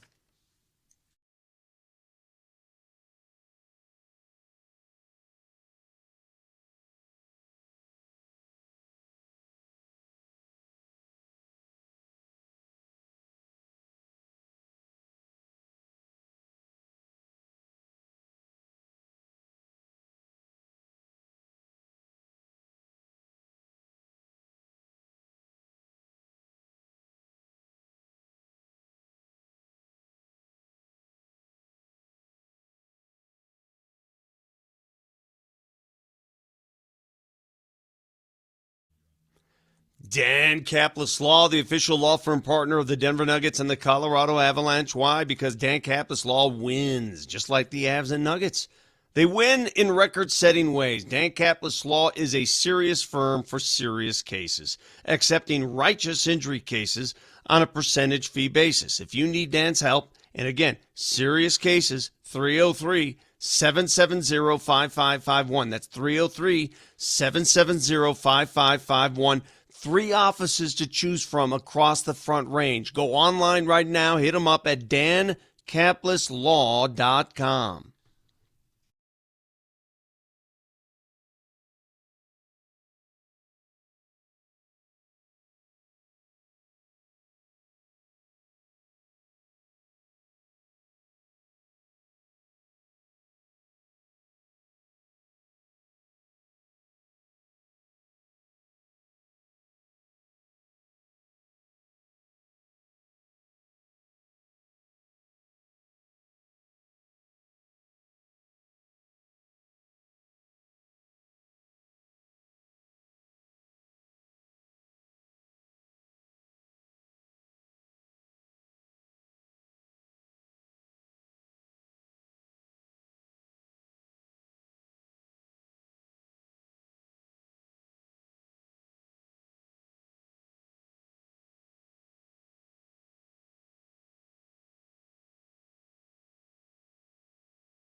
All right, so Vic has got these T-shirts, really cool T-shirts that he's going to give away here. Ooh, I pulled this one out of the hamper. So how many? Woo! How many of these are we giving away? I'm giving away 3 right now over the air. Okay, so you have a true/false for people who are on hold right now. They answer it correctly, they win the T-shirt, right? Yeah. See, what I don't like, man, is how you just set this whole thing up without. I knew we were doing something. It's all right. We figured it out. Well, here's why. Because I went out of my way to get these T-shirts for our viewers and listeners. Something that you haven't done yet. Well, we can get our first one on. And that's where do you think these Avs tickets come from? On an Avs Ticket Tuesday. Yeah. Moser's, It's his personal stash. Moser's private stash. Garrett is up first on the Ramos Law Hotline. Hi, Garrett. Hey, how you doing, guys? You ready, Garrett? And I just want a true or false. No Google later, none of that business. It's got to be a quick answer. You ready? Okay, you got it. We had Nick Benito on our pregame show last night, who's a former Hooper himself. Man, that guy could ball. True or false? Right. Nick Benito wears the number 15 in honor of Nikola Jokic. True. False. You lose. Sorry. Sorry, Garrett. Next one up is James. Hi, James. Hey, good morning, fellas. Good morning to you. Yeah, we asked Nick Benito last night why he wears 15. He says just pure coincidence. That's all. You ready for this one, bud? Yeah, we're ready. All right. Nikola Jokic last night, who filled the box score, by the way, he had more steals himself than the Kings had as a team. True or false? Oh, he had 4 steals? Let's say true. You're wrong. He had 4 and the Kings had 5. Damn, I'm running out of questions here. Next up is Jeff. Sorry, guys. I want you to win. It is actually it's Adrian who's up next. Adrian? I want you people to win. I want you people to win. Trust me. All right. True or false? Adrian, you ready? I am ready. I better be the one to win with those 2 boys missing the first 2. Okay, great. True or false, Adrian? Mark Rycroft, out of the blue, texted me yesterday requesting tickets to Thursday night's Broncos-Raiders game. True or false? I feel like listening to you guys knowing him, that's definitely true. You win a T-shirt. Congratulations. Congratulations, Adrian. Yo, Adrian. Steve will get your information. I'll bring the T-shirts into the office as soon as I get back there, maybe in the next 3 months. But who's up next? Rycroft just out of the blue says, "Can you give me what am I? Well, Ticketmaster?" No, he asked me. He goes, "Work out." I said, "Dude." You're the one who sent him to me? Yes. What do I look like? You think I get Broncos tickets? He said, "What about Vic?" I said, "Well, I don't know. Give him a call." Yeah. Well, here's a message to everybody. Do I look like Mr. Ticket Exchange here? He wants to buy him, but he needs to know somebody. He doesn't know anybody. Go to the ticket office. What am I supposed to do? All right, let's get our next one up here. Who is it? Next one is Jeff. Jeff. All right, go ahead, Jeff. Hey, Jeff, how you doing, buddy? Hi. My name is Jeff. Jeff. Hey, Jeff, fix yourself. There's problems there. I ain't doing it. There's too much echoing. Fix yourself, Jeff. We ain't doing that one. We're gonna get back to Jeff. Put Jeff on hold real quick. Yeah, if you put would, Jeff please. on hold. You got to fix. I'm doing the echo chamber. Let me check it out. All right. Okay, go ahead. Jeff, are you with us? I'm here. Okay, there we go. Oh, that's Kane. That's Kane off to the side. No. You're not getting this one. No, get off the phone. No, you loser. I'm not giving you one of these shirts. And if you're getting one, you're getting an extra small. No. Come on, Next caller. man. Come on. Next caller. That was ridiculous. I waited patiently. Next call. I knew it. I knew somebody wouldn't be that lame. How did you know? I could just tell because, first of all, he wasn't in front of me anymore.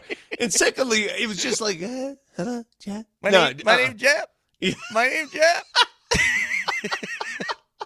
Damn it. I thought that would work, Moach. Who's up next? We got Nathan next. Sorry, go ahead. Yeah. Nathan, what's up? Hey, boys. Not much. How are you? Good, man. You ready for this true or false? I am. I knew the first 3, so I'm really hoping I get a good question. All right, here we go. True or false? Mark Moser gave away a bunch of his old rusty, grimy hats that he owned. DMac was wearing one of those hats at the Nuggets game last night. True or false? That is true. 100% true. Congratulations. Nice job, Nathan.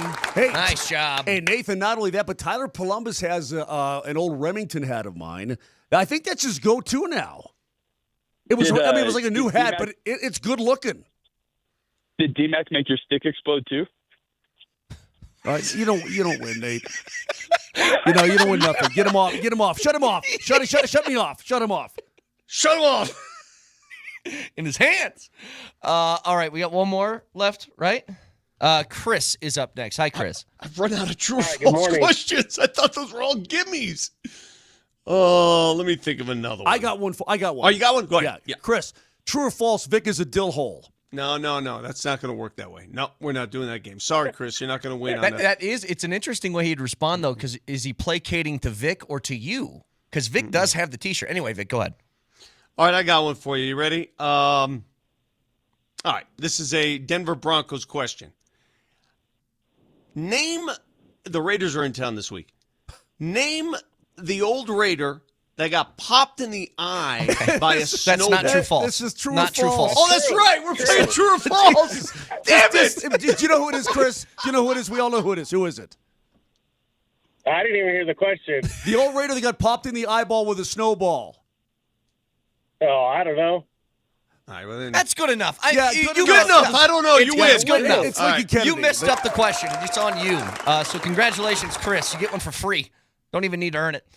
That's sick, man. So you guys messed up my game. I have a specific routine I go through when I give stuff away. And you tried to steal one. You tried. You couldn't come up with a good question. And we just gave one away. Those first two callers, I feel bad for them.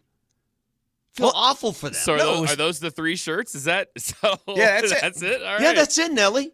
Yeah. Make sure you get those people's information. I will bring the T-shirts in. I don't even know what size they are. They're in a bag at Altitude Authentics. Again, if you want to buy your own, you can go to the team store. But I went out of my way because people loved these shirts. I said, you know what? Give me some to give away on the air. My name's Jeff. Just with a couple of minutes here. I don't know if you guys know this. The Carolina Panthers are a game over 500. They're 5-4. With the quarterback they benched and then brought, you know what? That quarterback's trek, what he's done over there, reminds me a lot, and I'm not going to compare him to this quarterback, but you realize that John Elway got benched his rookie season. You realize that, right? Yeah. And then came back and led his team in the playoff game. I still don't know how they won last week. Bryce Young had 102 passing yards. But there's a Panthers fan that is very excited about the Panthers right now, and he decided to make a song out of it. I don't even know. This barely has anything to do with the Panthers, but I love this song. I can't stop listening to it. Is this the one I sent you yesterday? Yeah. All right, cool. So here it is. Because they've had one before, that Carolina Panthers, sharp teeth and claws. That guy, right? That was popular during the Super Bowl run. Yeah, listen to this one. What's up, y'all? I got a question. Y'all ready to support these Carolina Panthers as they keep pounding against these Green Bay Packers? Yeah. Also, if I had $150,000. Super good. Tell me that doesn't roll. Who is that? What does that have to do with the Carolina Panthers? No idea. Nothing. He mentioned one thing. Maybe I buy Panthers season tickets and a house in the sticks. That's all he said about the Panthers. Get a plane, go to Spain, but I don't know how to fly a plane. I love the random 150,000. Yeah, not 100,000. yeah. 150. You know what? I'd buy a football team. Wait a minute, that's not enough for a football team. You know what that does, guys? That motivates me. We have to get back to the lab. We have to. It's a good beat right there, too. A little funky beat. I like it. I mean, why we haven't been to the lab in a few years is beyond me, because the fans want it. The viewers, the listeners, people call for it all the time. I mean, not a day goes by, Mose. You know what it's like. Every day. Yeah, every day. All right, one last attempt. For the effort I tried to pull off, can I have a T-shirt? Dude, what don't you understand? What? These aren't for you. What good would these T-shirts be if I just gave them to you guys my name's all the Jeff. time? It's not Brett. It's Jeff. You can have mine. You can have my shirt. I can't do that. It would never. Why It not? wouldn't It's fit. too- Any, it's it way wouldn't too fit small. anyway. But you'd have to wear it. Here's under these conditions. You have to wear it for a day in the state it's in right now. It would be a tube Vic, top. the only thing that can wear your shirt is a Sharpay. I forgot I was talking to Schwarzenegger over here. My bad. You've been in the gym for a week, and now you think you're Lou Ferrigno? What's going on here? Let me tell you something. What are you doing, Moser? Yeah, he's going to show you his stomach. Leave your shirt on. Uh-huh. Yeah. Do you know what Moser did yesterday? All the push-ups and bench press reps that you want to have. Hey. Doesn't stop the fact that you're shrinking as a human being. You know what Moser did yesterday? He did the old man, like the grandpa thing. He come up to me and goes, feel my muscle. Yeah. I'm going to be honest with you too, Moj. Feel my muscle. Moser sends us a text at 5:30 this morning saying, hey, guess who's back in the gym? Me and Vic work out all the time anyway. Like, Dude, you're that's not what I said. You're You- asking that's not for what I said. kudos for going to the gym in the morning. Me and Vic, how many times you work out a week? That is not what I said. I go 4 times. That's not what I said. I said, guess who's getting buckets? There's a difference. What was the picture of? No, seriously, this is it's a good message for those listening. I'm not telling you this because when you work out consistently, I cannot tell you what it does to you mentally, therapeutically. That's Forget true. physically. Except for Moj, who's grumpy in the morning when he I comes feel in here. great. No, I'm totally happy. Although I did today, Vic, as I was getting my buckets, guess what happened again? Some little kid came in and get the hell out of here. We got to play pickleball. Yeah. See, that's what you have to hold your line, dude. Yeah. Just hold your ground and say, no. This is a basketball gym. This is an old folks' home. Was it old folks? All right, everybody stop. I want this guy to play us out. Go into break again, please. Also, if I had $150,000.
It is an Avs Ticket Tuesday. Another keyword coming your way in about 15 minutes, so stay tuned for that. Also at 12:45 today, Coach Adelman's weekly visit with Polumbus, Hastings, and DMac. That's at 12:45. Hard to believe that we are 2 days away from game day for the Denver Broncos. Isn't that kind of crazy? Okay, can I bring And the Broncos are a big favorite well, they on should Thursday. Be. Yeah, they should be. Because the Broncos are good and the Raiders are not.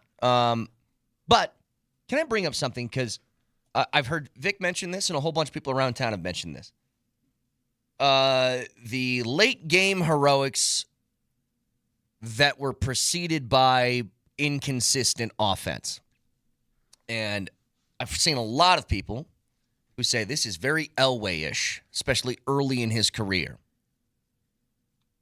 And I get why the comparisons are made. Now, I would also tell you, I think that era of football, it's just really hard to compare to now. But could I also say this? It could remind you of Elway. It could also remind you of Tebow. Mm-hmm. And obviously, I think that Bo Nix is better at quarterback than Tebow. It's not even an opinion. That's just a straight-up fact. But it could also be that, because that was But can I just... Yeah. Let me just explain. It was sort of the same thing of nothing, everything in the fourth quarter. You win the football game. Hey, why are we complaining? We won. But you saw, like, flaws there. And what's ironic about the Tebow thing was the two comparisons I just made. The first one to Elway, he was the guy who saw that and go, no thanks. Not into that. Don't want that to happen. But go ahead, Vic.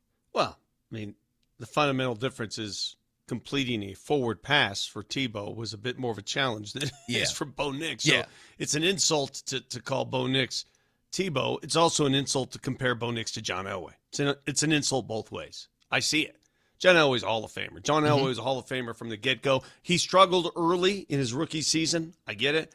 But, I mean, you saw the talent. We saw it in college. Everybody knew it. It was only a matter of time.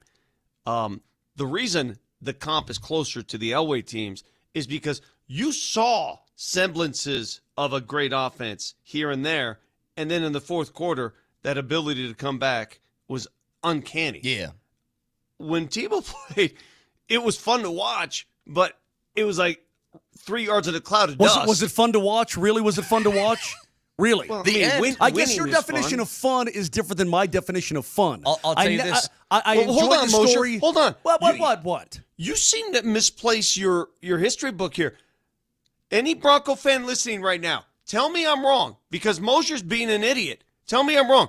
That Tebow season was one of the most memorable runs I can recall as a Broncos fan. I've been around and watched a lot of Bronco games. That season was fun. That was crazy. No. Don't say it wasn't fun. No. You're rewriting history. Okay. Well, if you want to go in the garage and put your Cole Jones in a vice grip and call it fun, good. Go ahead and do that. So you're saying you're saying it wasn't fun? You're saying that what I'm telling you, Vic, is that yes, it was memorable for so. But was it fun or not? Was it fun? Shut me off. No, it was not fun. Well, so what was it then? It was painful. And you're such a liar. Oh, listen to me. God, I hate people who lie. I hate hindsight liars. Shut him off. Vic, I never bought into the Tebow stuff. And when he threw that touchdown pass to DT, remember they flashed to John Elway and he's going, Mamma mia. I mean, Vic, it was not fun football, okay? It just wasn't.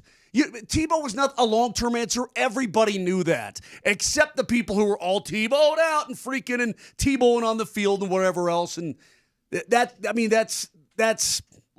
the Tebowing became a thing. Maybe that was fun, but the football itself was not fun. The season was memorable, but it was never going to go anywhere. That was not a long-term sustainable process at all. And if you think it was, you're lying to yourself. I think that in the same way that Tebow was polarizing in general during that time frame, I could see how both people could take those in different directions. Like, that's fun to watch a last-second comeback miracle, how did we just pull that game off thing, but also being like, you can't throw the ball forward. Yeah, you guys, again, those of you who think you're above the din here, that game against the Steelers, that Tebow to Demaryius Thomas game, as much as I understand it, and I acknowledge Tebow was never going to work out full time. We were all sort of brainwashed. We get it. But that game itself, that moment was incredible. Was one of the greatest moments in Broncos history. That was one of agreed. One of the greatest most fun. I'm sitting in the end zone. I'm watching DT run past me. He doesn't even know that the game is over. It was one of the greatest moments in Broncos history. And to say that's not fun is being so disingenuous and foolish. That play, that single play was extraordinarily fun. It was awesome. And by the way, that could not have been accomplished by any other quarterback because the Steelers were so up against the line. They were so bunched in. There's no way they thought that he could hit DT on a quick slant and he'd go to the house. There's not a chance in hell because nobody believed the guy could play the game, Vic. Not even the Pittsburgh Steelers. But that particular moment, that will go down as one of the greatest in Denver Broncos history. I can totally agree with you on that one. Just to move this forward to Bo, though, here's the separation. Like, again, Vic, you're right. It would be insulting to compare him to Tebow. Now, I did the Tebow Elway thing just as two different extremes of what a similar sort of layout was, which was no offense for the beginning portions of games and then finishing with flair. Here's the thing about Knicks, and I think what I'm most frustrated with right now, and I don't know if this is a Knicks thing, if this is a Peyton thing, I don't know what it is. I watch late in games Bo Nix take off and run. And I've maintained this since about midway through his rookie season when we really started to see this. I would put him, I think, a top 5 running quarterback in the league when he takes off. I think he's got that level of athletic ability. Mm-hmm. Like, he's got a burst that a lot of quarterbacks just don't have. A lot of them. Because he's athletic. Super athletic. Yeah. But it's almost as if they're keeping some sort of like blanket over it, and I don't know why. If you're somebody who has that in his arsenal, why would you not use it? And people say, well, look what happened to C.J. Stroud and Jaden Daniels when you run. Yeah, you know what? Look what happens to guys when they get hit in the pocket, too. It's the same thing. Quarterbacks take hits, okay? You know what? In fact, there was a study on that more quarterbacks get hurt in the pocket than they do in their running. Of course. There's proof. Because you know what you can do when you run, Vic? You can slide. Exactly. You can get out of bounds. If you want to be Peyton Manning in the pocket and just fall down when you see a rusher in front of you, I suppose you can do that. Well, you know what? It might be smart to do it because look. He needs to run, Moj. He needs to run the football Agreed. more. I completely agree. Watching these, I would much rather have him take off and use his athletic ability than stay back there and get rolled up on by a 300-pound guy. Because when you see some of these leg injuries in there, Joe Alt, by the way, for the Chargers, gone for the year. Yeah. Second high ankle sprain, but this time they're going to have it surgically repaired to stabilize it. It's a mess. They're in deep doo-doo in Los Angeles with their tackle situation.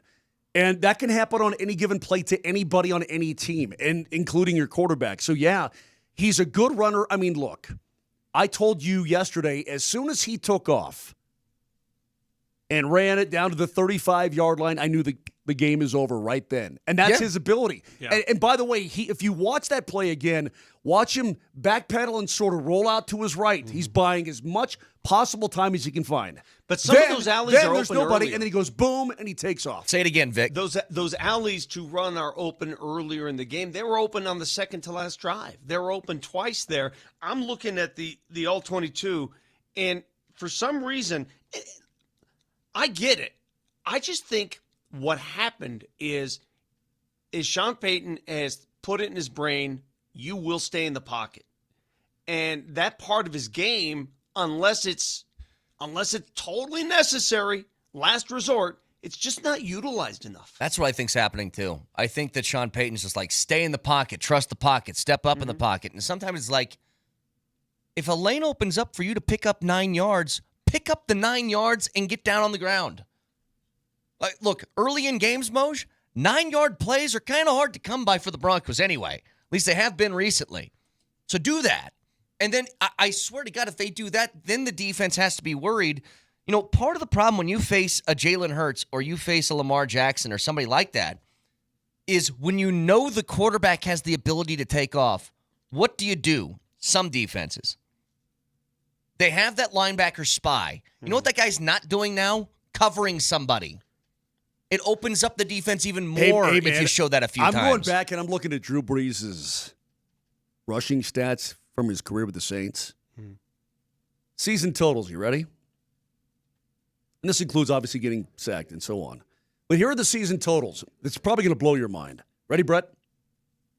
32, 52, minus 1. This is season totals. 32, 52, minus 1. 33, minus 3. 86, 5.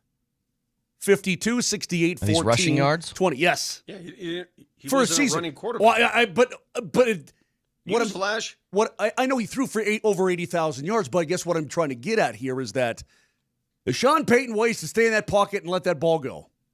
Check it down, screen it out, hit the guy downfield, whatever the case may be. Those were his season totals for rushing yards? Season totals. Well, Moj, he wasn't Knicks. That's like if you told me, well, here's Peyton Manning's rushing yards. It's like he can't move. You're comparing different guys here. Drew Brees could move better than Peyton Manning. Drew Brees was not a runner, man. No, he was not a runner, but when you look at just scrambling out of the pocket and getting first downs and whatnot, 20 yards in a season? Come on, man. You know, Drew Brees was your prototypical get back in the pocket and then shuffle up into the pocket and Very throw good that at it. rainbow. Very good. Yeah. He was so good at climbing the pocket. Yep. That's what they call it. He was so good at doing that. And I think that's the biggest issue that Bo Nix has in his second year today. And I think Sean Payton would admit it. He probably won't do it publicly. But how many times have we seen a clean pocket and Bo escapes it way too early? Yeah, he doesn't trust it. You know what I'm saying? Yep. The pocket's there. It's fine. Don't panic and start running to your right. Is There's that, no reason is that to. where the Ferris Bueller comment comes in? Could be. Probably. That, you know what, hey, man, let the play develop. Hang in the pocket. They're going to protect you. But no, he wants to go and just kind of do his own Ferris Bueller thing. Texter says these long runs happen for Knicks late in games because the defense is playing prevent. I think that maybe you're right on that last run of the game, but Vic said it, and I saw it in the middle of the game. He had windows to take off and run for a first down, and he just didn't. In fact, it almost twice. I remember twice specifically, both on third down. It looked like he was going to take off and run for the first down. He got to the line of scrimmage and he tried to rip one in. It's like, just take it's right there. Take it. So anyway, got another keyword coming your way in just a few minutes. Stick around.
All right, another keyword coming your way. It's an Avs Ticket Tuesday. So every hour on the 20s for each show, with each show giving away a pair of tickets to next Tuesday night's game against the Ducks. Keyword for this hour is Julie. Text Julie in your first and last name to 303-504-0925. You can enter to win a pair of tickets to the Avs game on Veterans Day against the Ducks next Tuesday night. The Avalanche Kids Club is here, and you can check out for free or a free or paid membership option at coloradoavalanche.com/kids club. But again, keyword for this hour is Julie, so text that in your first and last name to 303-504-0925. Julie, huh? All right. Hey, she's a great player for the Ducks. Hey, real quick. She's great. She is? She was really good. Okay. Wait, is that Julie the Cat? Julie the Cat Gaffney, the goalie. Yeah. Hey, Vic. Yeah, I don't watch cartoons. I know. It's a historical film. I know that we're not going to get into this. Made me hate this. Iceland as a kid. I know they're not going to get into this right now. But reading the latest from Pablo Torre. What, that Ballmer's being sued by the Aspiration Company now? You know, I wonder if that. Here's something, not to defend Ballmer and the Clippers. But a lot of that could be a money grab. I thought the same thing, Vic. Could be. Think so? Oh, yeah. You kidding me? Everybody's going after this guy. Let's go get ours. I want to get to the Nuggets game from last night in just a second, but a quick call. This guy's been waiting for like half an hour. Greg, go ahead, Greg. Yeah, I know you guys are talking about. First of all, have a good morning and a good day for you guys, and be blessed. Appreciate you. I know you. All right. I know you're talking about the what Bo Nick can do and what he can't do. Doesn't that all goes to the game plan? I know a lot of people got things to say about Sean Payton. I like a mean guy like that. I'm sorry, just the way I was raised. I think he's pretty straightforward, just like he told the kicker. He said, "You kick that ball, and you make sure you kick it through the upright. That's what I pay you for. Yep. Okay, that's your job. That's all you have to do." The thing with Bo Nix is, one of you guys was talking last week, and I don't want to say the name because I might have it wrong. You said you have family members in Houston, and they say they like to hurt people. That defense like to hurt people. Okay, in a game plan, why would you put Bo Nix in a situation like that to get hurt and wait till the end of the game while they're worn down? Now let's run, young man. Let's run and let's get some yardage and let's play this game. We are going into the playoffs. Don't give them everything. You got a long season. These little game plans, just look at it. They did not get in the end zone, guys. I mean, this is amazing. I mean, this got to show us something. You know, you got your good and you got your bad, but it's a learning experience. Yeah, he does have happy feet, and he do got a smart mouth. I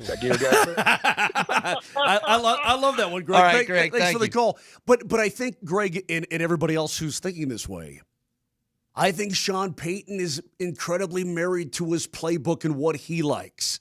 Okay? Wait, so the scripted plays, this and that, and by the way, those aren't even working right now.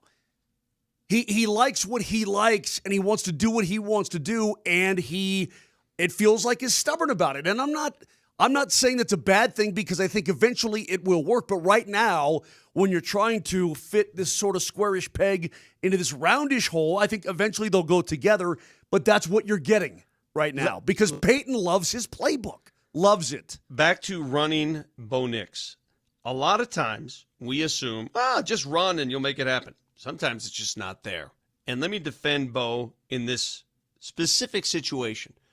Because when I watched the game and I saw the second to last series where they had a 2nd and 8 and 3rd and 8, and the Houston Texans blitzed, right? Remember that? They blitzed him and forced him to his right? Yeah.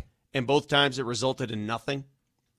In that situation, I'm looking at the All-22. There is nowhere to run. Houston called the perfect defense at the perfect time. There's nowhere to go. Now, could Bo have hit the hot route? Could he have hit R.J. Harvey on the left side? Tough throw. Risky throw, because if he lofts it, could be a pick six. In hindsight, as I'm looking at this, he probably made the right move. However, on the last drive, the long 30-yard scramble run that he made, the reason that got open, guys, it was the perfect play, and Houston played man. They're not playing prevent in this situation. They're playing man. The game's a close game. They played man. The Broncos flooded the right side of the field. Sure did. Everybody went right. Yep. It opened up the left. Yep. Perfect play call. Sometimes the run only opens up when the defense gives it Vic, to you. if you go back and in that situation, the defense gave it to him. I'm gonna stall here for a second. Go back and watch that play, and you tell me how the blocking scheme helped out, or did it just work out that way in your opinion? When you watch to Knicks's left side of the line swing way out, and then he rolls a bit to his right, and then the right side sort of holds its place, and then he's got this chasm to jet through. You tell me how it looked blocked. Well, they pulled a stunt. The Texans pulled a stunt on the right side. Right. And they came way wide. Yep. And it opened up the middle. Yep. So a lot of times, listen, man, you could say you want to run. If it's not there, it's not there. And that was a wonderful decision by Bo. He saw it right away. He could have actually thrown that ball. He had 2 receivers open. But why chance it when you got 20 yards of green in front of you? That's what I'm talking about. Yeah, when you don't see a defender until you're already 25 yards up the field, you don't even see a defender in the picture until they actually run him out of bounds at the 35. So here's the answer then. And I think it goes back to what Greg was saying. Maybe they're just saving some of this stuff. Design plays that take receivers to one side and open up the other side for Bo. Maybe this is stuff they don't want to show right now. Okay, and at 7-2, perhaps you can do that. I would say that's probably best done by teams that you know are Super Bowl contenders, teams that are going to be there where you save some things, and then you'll throw a look at a team that nobody's ever seen before, and you try to catch them by surprise because you can, and because you can afford to do it. I don't know that you can afford to do that right now if you're the Denver Broncos. Maybe you're right. Maybe Greg's right, but I wouldn't bank on that. I don't buy it. I go ahead. What don't you buy? I don't think that you save specific plays. Yeah. But you aren't content with your offense looking the way it does for the first 3 quarters because you're saving things for week 15. That's No. I'm talking about tendencies. Like, you don't want to be known as they're going to run Bo every other down now. You save that for when you need it. I don't know if that's ever going to be a part of their offense. When I talk about Bo running, it's not, when the Panthers had Cam Newton and they would just run like quarterback power right up the middle. Cam Newton was 6'12" and 5 million pounds. Like, he can handle a beating like that. Bo can't. But what I'm talking about is it's a pass play. He's looking downfield. Guys are covered, and there's open space in front of him. Take that instead of trying to force a ball somewhere. That's what I'm talking about. The greatest invention for the common fan is this all-22 that the NFL allows you to watch now on their app and their website. I watch as much as I can because it does give you an end zone perspective. It gives you a great perspective, exactly what the coaches are seeing. Guys are open, man. I'm telling you right now, Sean Payton's scheme, guys are open. Yeah. For whatever reason, A, he's not seeing them, or B, he's not releasing it in time. But I would be lying to you if I told you it's not. That's why you guys say, go get a receiver, go get a receiver. Guys are open. I'm seeing it. But even for tall quarterbacks, and this is no excuse making, even for your Aarons and your taller guys, your Josh Allens and whatnot, when you're down there on the field, like calling hockey from, let's say, from, like the old Islanders Arena, not Nassau, but the one in Brooklyn, and you're so low, and you're kind of, guys are doing this in front of you, right? I mean, you have this is going on in front of you. It ain't easy to play quarterback in the National Football League. There's a lot of crisscrossing, and there's a lot of, so when you look at altitude from the all-22, oh my God, how did you miss that guy?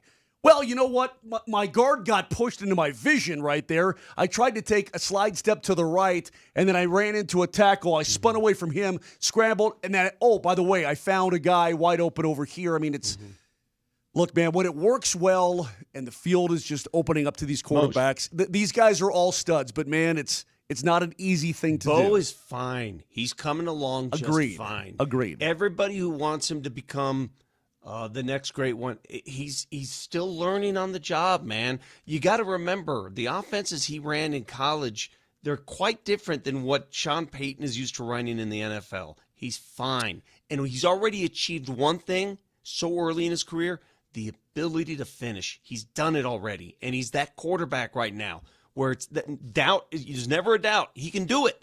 And when you have that confidence, that's half the battle, man. Keyword for this hour, reminder to you guys, is Julie. So text that in your first and last name to 303-504-0925. Gets you a chance to win a pair of tickets to the Avs and Ducks next Tuesday. The Nuggets last night get a dub, 3-0 at home now. There was a play, though, speaking of, it's not all 22, but it's a replay angle. I know which one. Nelly, pull it up behind me because it's hilarious to watch. And Jokic seems to have one of these like every other month where it's whizzing a pass that like hits the earlobe or something of a defender and goes perfectly on the money to somebody. So he had a pass last night where he's at, I think it's around the free throw line or maybe the top of the three-point line. And he literally whizzes the hair of Sabonis, getting it deep to Aaron Gordon. So go ahead and hit it. Watch this, Moj. It's like a mohawk. Oh, I saw it. I watched it on repeat. Gave him literally hit his hair. Gave him a buzz cut. I watched that and then coming up the floor, Sabonis goes like, wow, that was a great pass. And they kind of high-fived him a little bit, gave him one of these low fives. It probably spooks you because you're like, that was going to hit me between the eyes. Vic. Mm-hmm. I would say 98 out of 100 guys who try that paced the defender right in the beak. Right in the face. But this grazes off the top of it. He ducks a little bit off the back of his hair. It like flicks right here, like Kaner, like this. It flicks his hair. Yeah. Not quite like that. How do you even think of a play like that to a wide open Aaron Gordon who waits for the flyby from Westbrook and then a two-handed power jam? This still shot looks like a soccer player on a corner kick getting ready to head one in. Yeah. I mean, except he gets scared at the last second and yeah. ducks rather than moves. That is the precision of a surgeon right there. That's what that is. That's a remarkable pass. That's a remarkable pass. And you know what? Even if it doesn't work, let's say that Sabonis doesn't move and it hits him right in the head, it still makes for a fun highlight. Yeah. Hey, man, guys don't really get hit in the face and the head like that very often. Oh, really? Come to a rec game. People try that stuff all the time and bloody noses. Yeah, I'm sure there are broken and bloody noses in rec game. But in the NBA, guys don't get tattooed in the face that often. I couldn't believe the Colognes on 15 when I saw that pass. Moj. I couldn't believe. Dude, I'm watching. I'm like, oh, yeah. I couldn't believe that he had the gall to do it and execute it. Hey, put this in your Google machine, Nelly. You want to see a play where a guy got tattooed in the face? Moser. Do you remember Danny Ainge, Mario Elie? Yes. Do you remember? Yes. Put that in your Google machine. Mario Elie, the Houston Rockets. Yes. There was a play. I was there for that game. It was one of the most vicious shots I've seen to a guy's face from like 2 feet away on a full court attempt. As Nelly looks for it, I can't. That video of that old lady who's on her phone with her like daughter. Oh, she is granddaughter. smoked in the face with the glasses. And the ball yeah, comes into the stands. Bah! And her glasses go pew into the strata. Oh my God.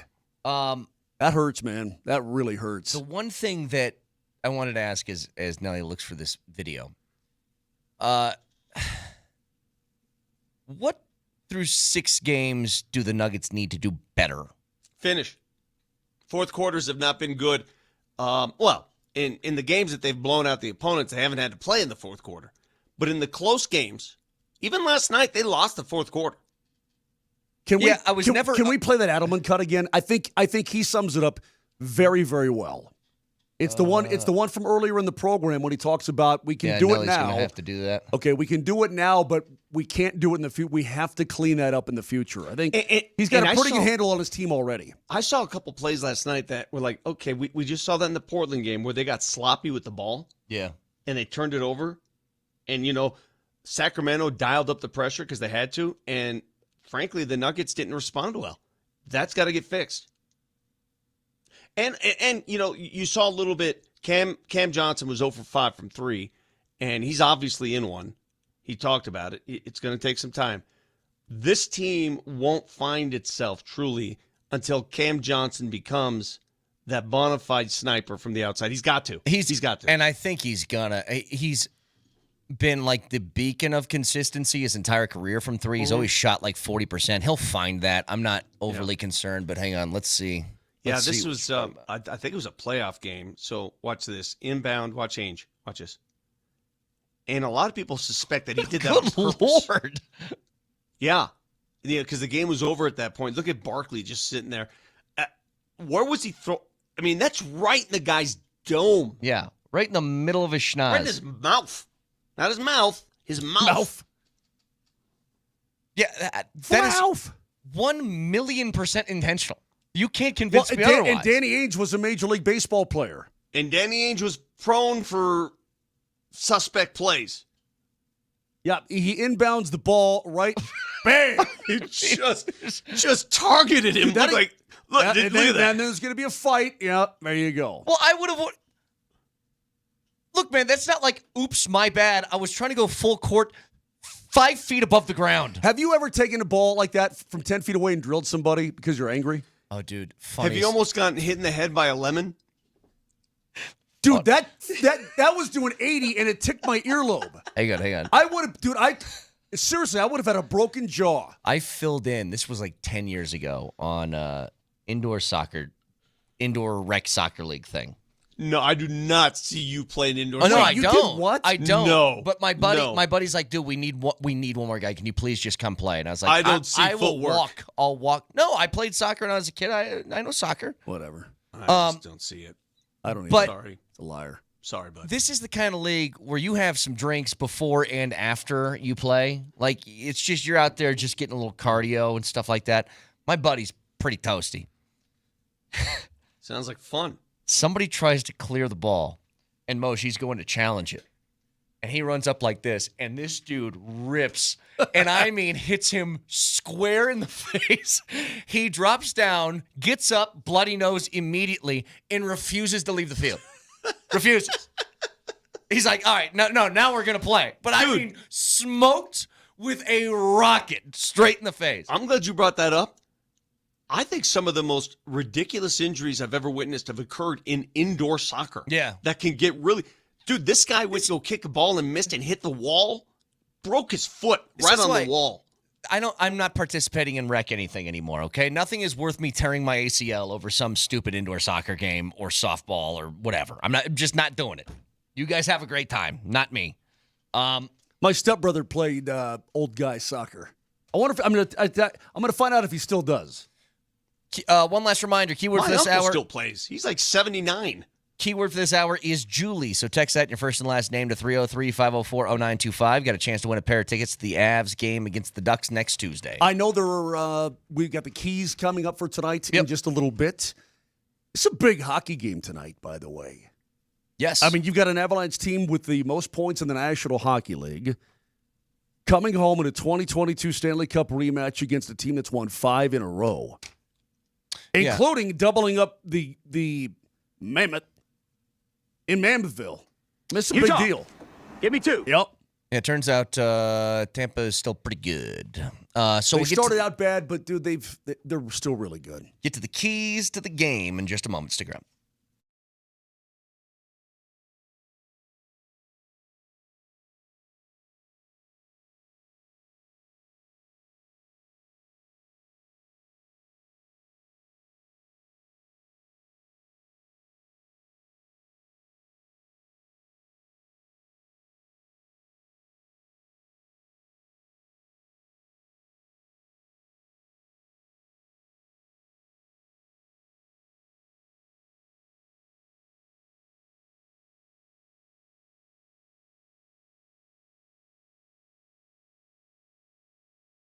Hey, if you've been thinking about a mountain property, maybe a rental, dream home, second home, whatever the case may be, I'm going to give you a phone number right now, so I'm going to give you a couple of seconds here to write this down or remember it. It's 970-968-7646. One more time, 970-968-7646. That is the number for Anastasia Bell, and she is absolutely the best you could possibly find. A broker associate with Breckenridge Associates Real Estate in Breckenridge. Her market expertise and experience, well, it's impressive and it's fantastic. And that matters when you're dealing with a sale or a purchase like that in Summit County. You need to know that you can trust that agent on such an important decision, and you can trust Anastasia. Give her a call. Again, that number, if you're thinking about a mountain property, 970-968-7646. She will answer. That's her phone. Anastasia Bell has personalized guidance, exceptional service. Remember her name for mountain properties and do it now. Anastasia Bell.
So before okay. Before we get to keys to the game with the Avs and Lightning tonight, the Buffs opened up their season in basketball and got the 84-78 win. They have this freshman by the name of Isaiah Johnson, who had a fantastic game coming off the bench last night. He put in 24 points in 26 minutes. What you might have noticed, though, is that Dwayne Wade was in attendance for the game and was losing his mind every time that kid made a bucket. Why? That is Dwayne Wade's godson. So he was in attendance for the I guess CU I didn't game. know that. Yeah. Wow. So he came all the way to that game for his godson. That's great. I Good saw on him. Dwayne. I saw him in the locker room, but I didn't know that. Do you have any godkids? Yeah, two of my nieces. Yeah, I got a bunch of them, and I don't know who the hell they are. I always get confused.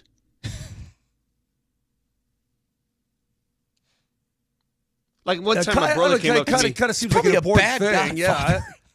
I know. It tells me, my brother says, you're my son's goddad. I go, I am? I didn't realize that. I've always wanted the famous guy. Don't worry, Adelio. I'll take care of it. Someone says, didn't you baptize them, Vic? Do you know how many baptisms and confirmations you attend in my family? Hey, you lose track of this stuff, man. Speaking of, after the show today, I just want a famous person, Moj, to be the godfather of my daughter.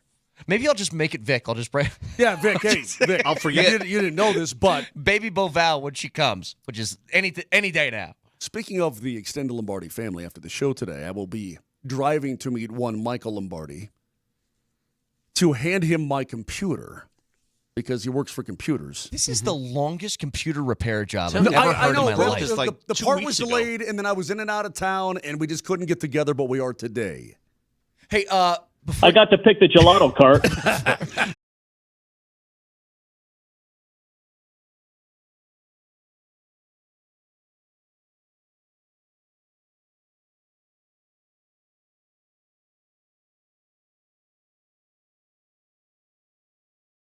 Pull this up. Let me just set something up for you. We all kind of acknowledge that guys in football, it doesn't look the same. They don't have the huge shoulder pads anymore. They don't even have like knee pads that they wear. Really, they always pull their pants above their knees.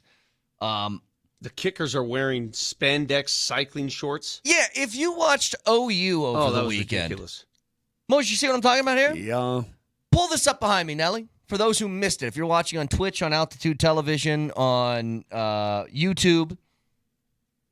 This is what Oklahoma's kicker was wearing. You can't do that in football. This is above, like I already told you guys, I don't understand the new thing that's coming back now of boys wearing shorts that don't even go like mid-thigh. I think it's Daisy ridiculous. Dukes right there, baby. It looks like that's above his thigh.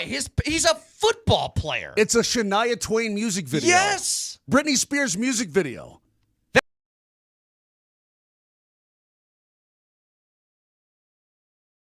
Game. That's not allowed. Personal foul. It has to be. Can't show that much leg, and you know I'm a leg guy. But for those who are listening right now, imagine football pants that are above mid-thigh. Okay? That's what this kicker for OU was pulling off last week. Ridiculous. Ban him from the sport. Anyway, Moj, big game tonight. Yep. Do whatever it takes to win. It's the Johnson Auto Plaza keys to the game. Johnson Auto Plaza. Experience the power of the plaza, where they have the keys to performance and style with Ram, Jeep, Chevy, Buick, and GMC, and a huge selection of used all in one place. Johnson Auto Plaza. Here's Moser, Lombardi, and Kane. Game tonight, big game for the Avs as they take on the Lightning, and that game is at 7:30 with pregame at 7 o'clock. Moj, keys. This is one of them side-by-siders. TNT is doing the game for the entire country. We're doing it for our peeps, which is why the puck won't drop until about 7:52 tonight. So I'm going to be fun tomorrow morning. Yeah. Cool, Carl. Hey, these teams, when you look at the numbers, they're pretty similar. Obviously, the Lightning come in 6-4-2, but they're a good road team. They have one regulation loss in 6 games on the road, and they've won 5 straight games. They're playing really well right now. But when you look at the specialty teams, this is where it gets crazy. They come in at 14.6%. The Tampa Bay Lightning, with all of that talent, the Gensels and the Points and the Kucherovs and Hedmans and so on and so forth, the Avs come in at 16.3. But both teams have a superb penalty kill. Avs clipping along at about 90%, 89.7. The Lightning right at 90%. So I think the keys tonight are, number one, Mackenzie Blackwood, if he gets the go, and I think he will, you got to be strong. Well, or whoever it is, him or Wedge, whoever gets the go tonight, had a couple days of rest, be strong because you know who's to the other side. And number two, you've got to be able to penetrate that penalty kill. Whichever power play comes out on top is probably going to win this game. So if you're the Colorado Avalanche, get that power play cranked up the way it was the last time you were at home against the New Jersey Devils, and you will win this game. You're averaging about 0.7 more goals per game than the Tampa Bay Lightning. And also, this is weird. You want a weird stat? In their 5-game win streak, the Lightning's power play, Vic, is only 10%. 10%. They're getting it done because they've got talent, and it was only a matter of time before they turned it around. You got the 2 longest tenured head coaches in the NHL going head-to-head, and there you go. Keys to the game, powered by Johnson Auto Plaza, where you get selection, service, and incredible savings on Ram, Jeep, Chevy, Buick, and GMC all at one location. Experience the power of the plaza at Johnson Auto Plaza. I also want to remind everybody that Vitalant and the Avalanche are fighting cancer here in the month of November. Schedule a blood donation in the month of November at any Vitalant donation center or any blood drive using the Colorado Avalanche virtual blood link, the blood drive link. Everyone who donates will be entered to win an autographed Avalanche jersey, which is awesome. So go to vitalant.org/hockeyfightscancer for more information and schedule your blood donation today. Couple of weird things that I just want to mention to you guys. Did you know that the 0-7 Brooklyn Nets, that is now Michael Porter Jr.'s new team, that going into the game last night, it's not the case anymore, but going into the game last night, Michael Porter Jr. was their leader in assists. What? Yeah. How? He has now been passed by who? Nick Claxton. The center? Yes. That's crazy. And I bring that up because he did mention this the other day, and I just want to know what you guys think. When he was asked, this is after their 5th game of the year, they're 0-5. They said, what do you have to point to that's encouraging? Well, I think it starts off with the point guard spot. It's really hard to win in the NBA when we have a lot of rookie point guards who are going to be great in this league for a long time, but they're still rookies, you know, and this is game 5 and they're matching up. I think the point guard position may be the hardest position in the game, and we got a lot of young guys playing that position, so it's really hard to win when that point guard spot isn't, like, you know, solidified. I think Ben is doing a great job picking things up, and I think Yegor, but they're still rookies. You know, I don't think as a rookie I was ready to really contribute to winning. So I think it's going to be a work in progress. I think that's the number one thing, that as the season goes on, those guys get more experience, and we're going to become better as a team because of it. But right now, you know, we're just working through some struggles. Some people in Brooklyn had a problem with that, saying he was throwing his rookie point guards under the bus. And I think that he was, look, Michael Porter Jr. is nothing if not honest. He's always going to say exactly what he thinks. I don't have a problem with that, especially when he said, I struggled at the beginning of my career too. That's that stuff. Go ahead. You know, in listening to that perspective, like, take Cam Johnson. He played on a team, Brooklyn, last year, where he could shoot whatever he wanted because what other options did they have, right? Yeah. They didn't have many. So now he goes to a team where there are so many viable offensive weapons. I can understand it taking a little while. Now, he's overthinking it. Yeah. But it's going to take some time to settle in here. Yep. Here's the other one. Does this shock you? So both the NBA and MLB had Game 7s in their finals. In the World Series and in the NBA Finals, both had Game 7s. Both dramatic finishes to those, right? The NBA is getting $18 trillion in TV rights deals, and the MLB is viewed as a struggling TV market. Does it surprise you that Game 7 of the World Series had 26 million viewers, and Game 7 of the NBA Finals had 16.5? No, I have an answer for you. Okay. More people watch the NBA by other means, digital means. They accrue the highlights. They watch games differently than they do in baseball, for example. It's just different. And I think if you added up all of those World Series ratings, like Games 1 through Game 7, Game 7 was crazy. It's one of the greatest games in baseball history. Yeah. Everybody really was good. watching Game 7. Aggregate ratings are different than final game ratings. The NBA has better aggregate ratings than baseball. Always will. And I think there's better ratings. See, we're not taking into account to the different ways people engage the game. There's a reason the NBA went for $76 billion. There's a reason. And it's not just television ratings. People engage the game in different ways. Yeah. Otherwise, it wouldn't go for $76 billion. And by the way, while we're on this subject, you know how YouTube lost the rights to Disney? Yeah. Do you know why all these rights holders are fighting with networks. I mean, we've gone through this before. Because the price of doing business is going up every single time. Players are making more money. Leagues are paying more money to players. The leagues are asking for more money from the networks. The networks then are asking for more money from the distributors. It all flows downhill. Mm-hmm. Plus, yeah. Do you know what the population is of the greater Los Angeles area? I will guess. Let me guess. I love these questions. Okay, LA itself has almost 4 million. The LA proper. I will say 14 million. The U.S. Census Bureau defines a wider commercial region based on commuting patterns, Los Angeles, Long Beach, blah, blah, blah, blah, blah. Estimated population of 18.316 million. Yeah. How many of those knuckleheads you think were tuned in for Game 7? Mm-hmm. Well, I don't know how many of them are Dodgers fans. It's 12 to 1, 15 to 1 Dodgers fans over Angels fans listen, down there. You got 18 million in L.A. watching this game. You got 400 in Canada. I can understand why the ratings were high. I mean, isn't it funny, by the way, Mose, just quickly, because we got to get to a break.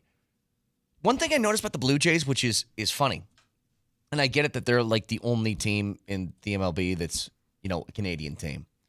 Canada rallies. Like, they all rallied behind the Blue Jays. Like, Toronto, that was the representative of every single person who was Canadian. And unless you're a Maple Leafs fan, they don't get any support from anyone. Yes. You know what I mean? Yep. And I get it. There's other teams in the NHL that are in Canada, so you have different rooting interests, but it was funny to see it. Anyway, 303-504-0925. Got another keyword in about 20 minutes. Stick around.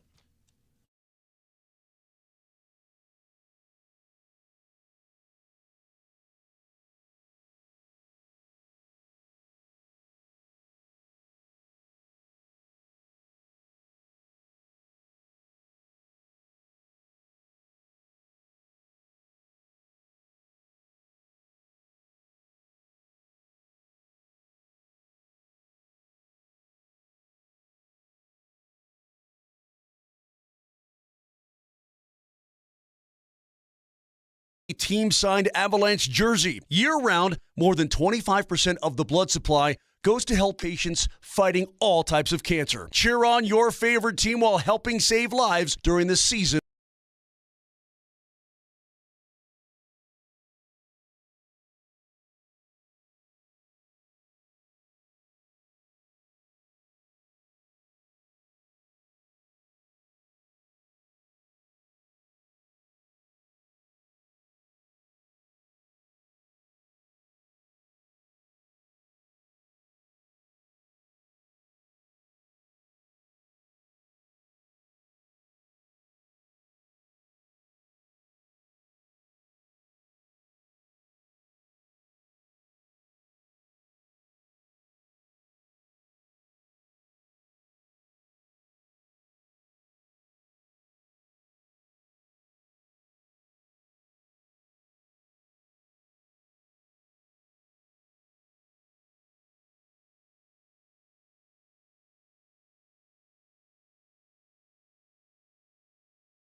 So listen to this.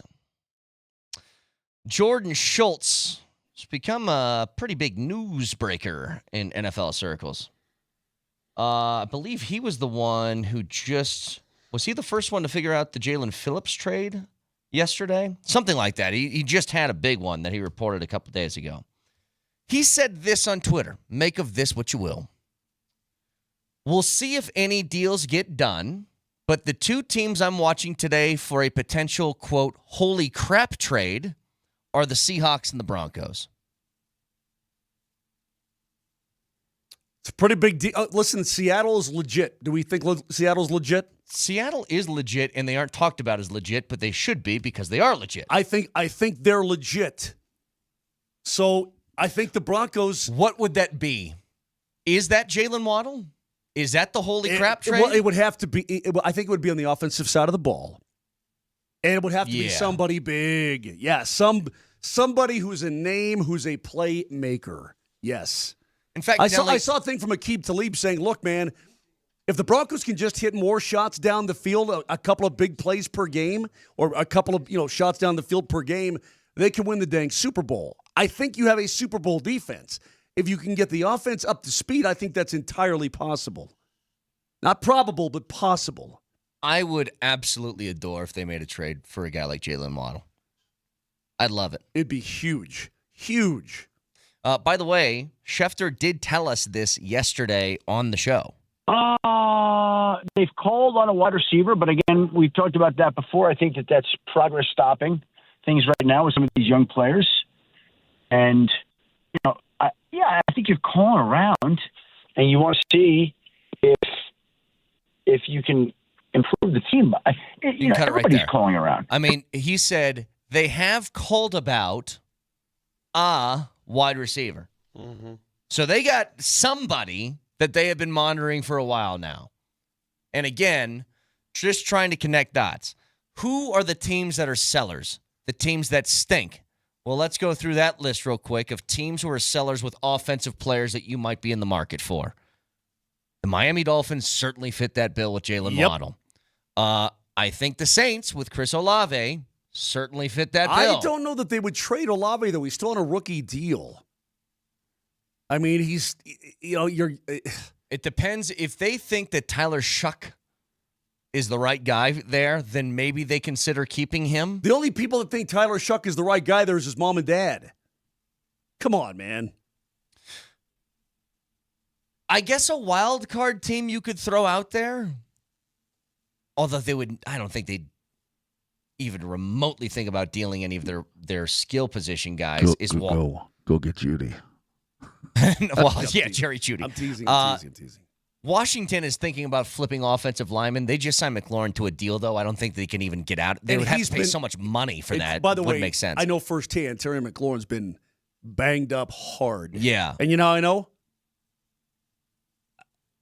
How? Because he's out of my lineup every friggin' week. That's how I know. Jalen Waddle is I think that's the guy. So let me tell you something. I don't know what the price would be. You're going to give up a first, which you just got to the stage where you aren't missing draft picks anymore from Russell Wilson and Sean Payton trades, and now you might be kicking some away again. And I'm telling you, I don't care. If you feel like this team is good enough, and by the way, guys, if you have a team right now with a quarterback on a rookie contract, with the defense that you currently have, and more importantly, the cap space to go out and make a splash move like this, I'm all for it. I'm all for it. I know you got to replenish through the draft, but here's the good thing about having a guy like George Payton. When was Nick Bonito picked? Yeah, was it third or fourth? It was the last pick of the second round. It was second. When was Quinn Miners picked? Mm-hmm. When just kind of go through the list of really good players that you have on this team, he'll find somebody to be productive with. He'll find it. He's been doing that over and over and over again with all these different positions on the field. And where he can't find that, I mean, hey, where was Jonathan Cooper picked? Oh, 7th round? He finds gems. Of course you want the first-round pick because those are easier to hit on, and it's typically a more talented player right away. But If you draft a wide receiver in the first round and he becomes Jalen Waddle, are you happy? Yeah. Well, then if that's the guy, then go and do that. Sure. You know what I mean? Yeah. Brett, I completely agree with you. Here's what I do know. This is a Super Bowl defense. And I do know that right this second, it is not a Super Bowl offense. Yeah. Could it become a Super Bowl offense by week 17? Maybe.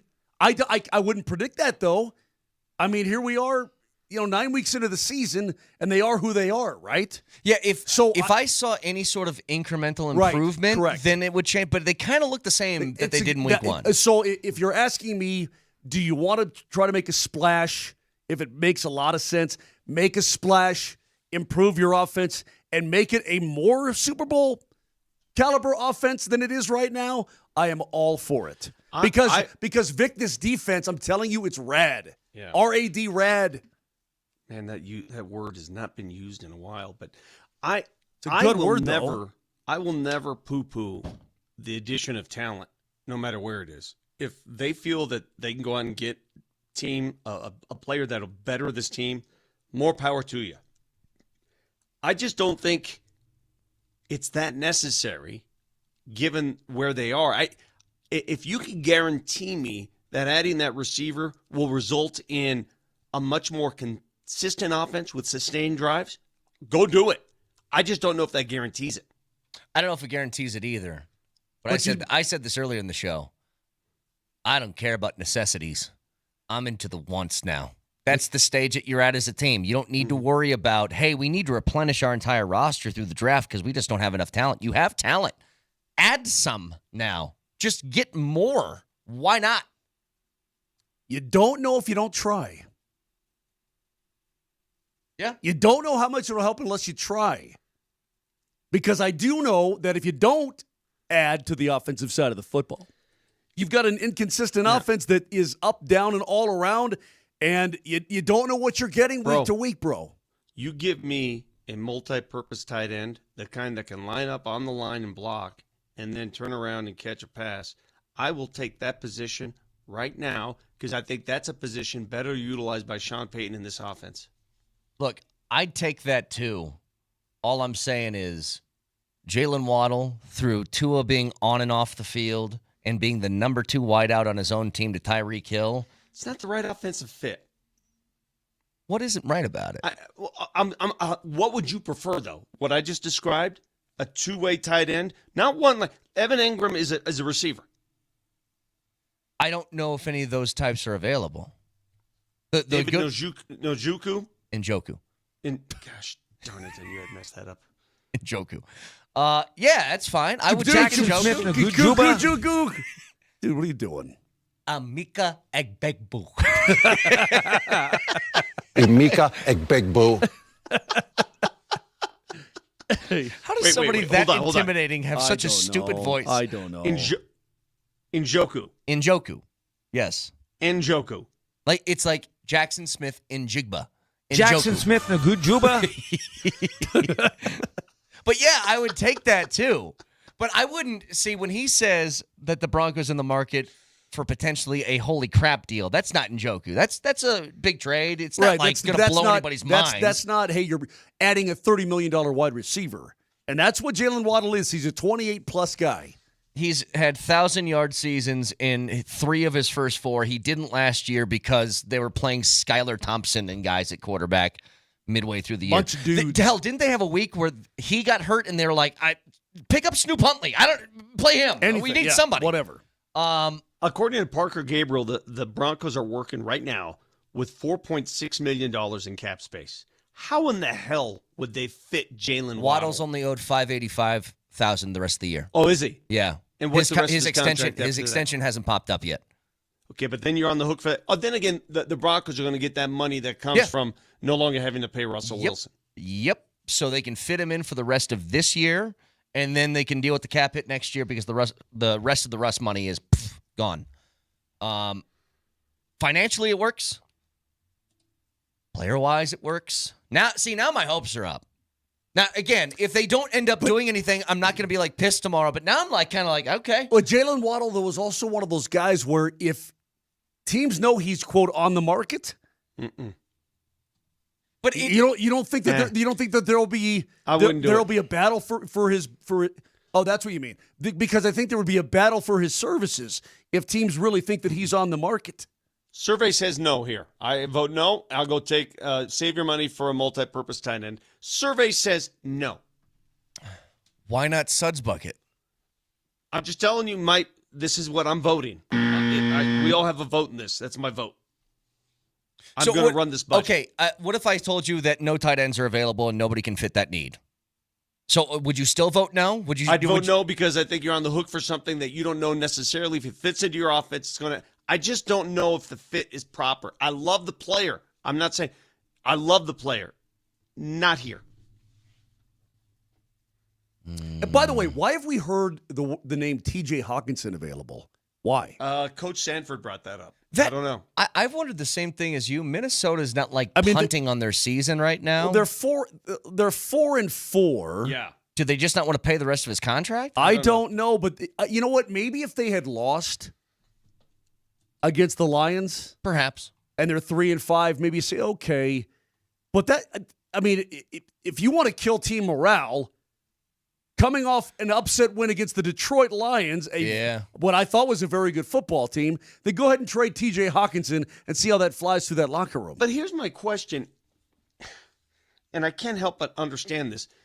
If the offseason need was to go, and we've all talked about this, to get that multi-purpose tight end, why didn't they address that? Well, that was Ingram. I mean, they did. But he's not a blocker. But he's a wideout. But he's not one of those guys we just mentioned. Beggars choosers thing. I mean, he was the best on the market. Now I can't get this out of my head. Picture this. Denver D, old style logo, throwback unis, look gorgeous. Touchdown, and here's the celebration. It's the Jalen Waddle penguin walk. I can't get it out of my head now. Now I want it. Touchdown. Stop it. Yes. You've teased me.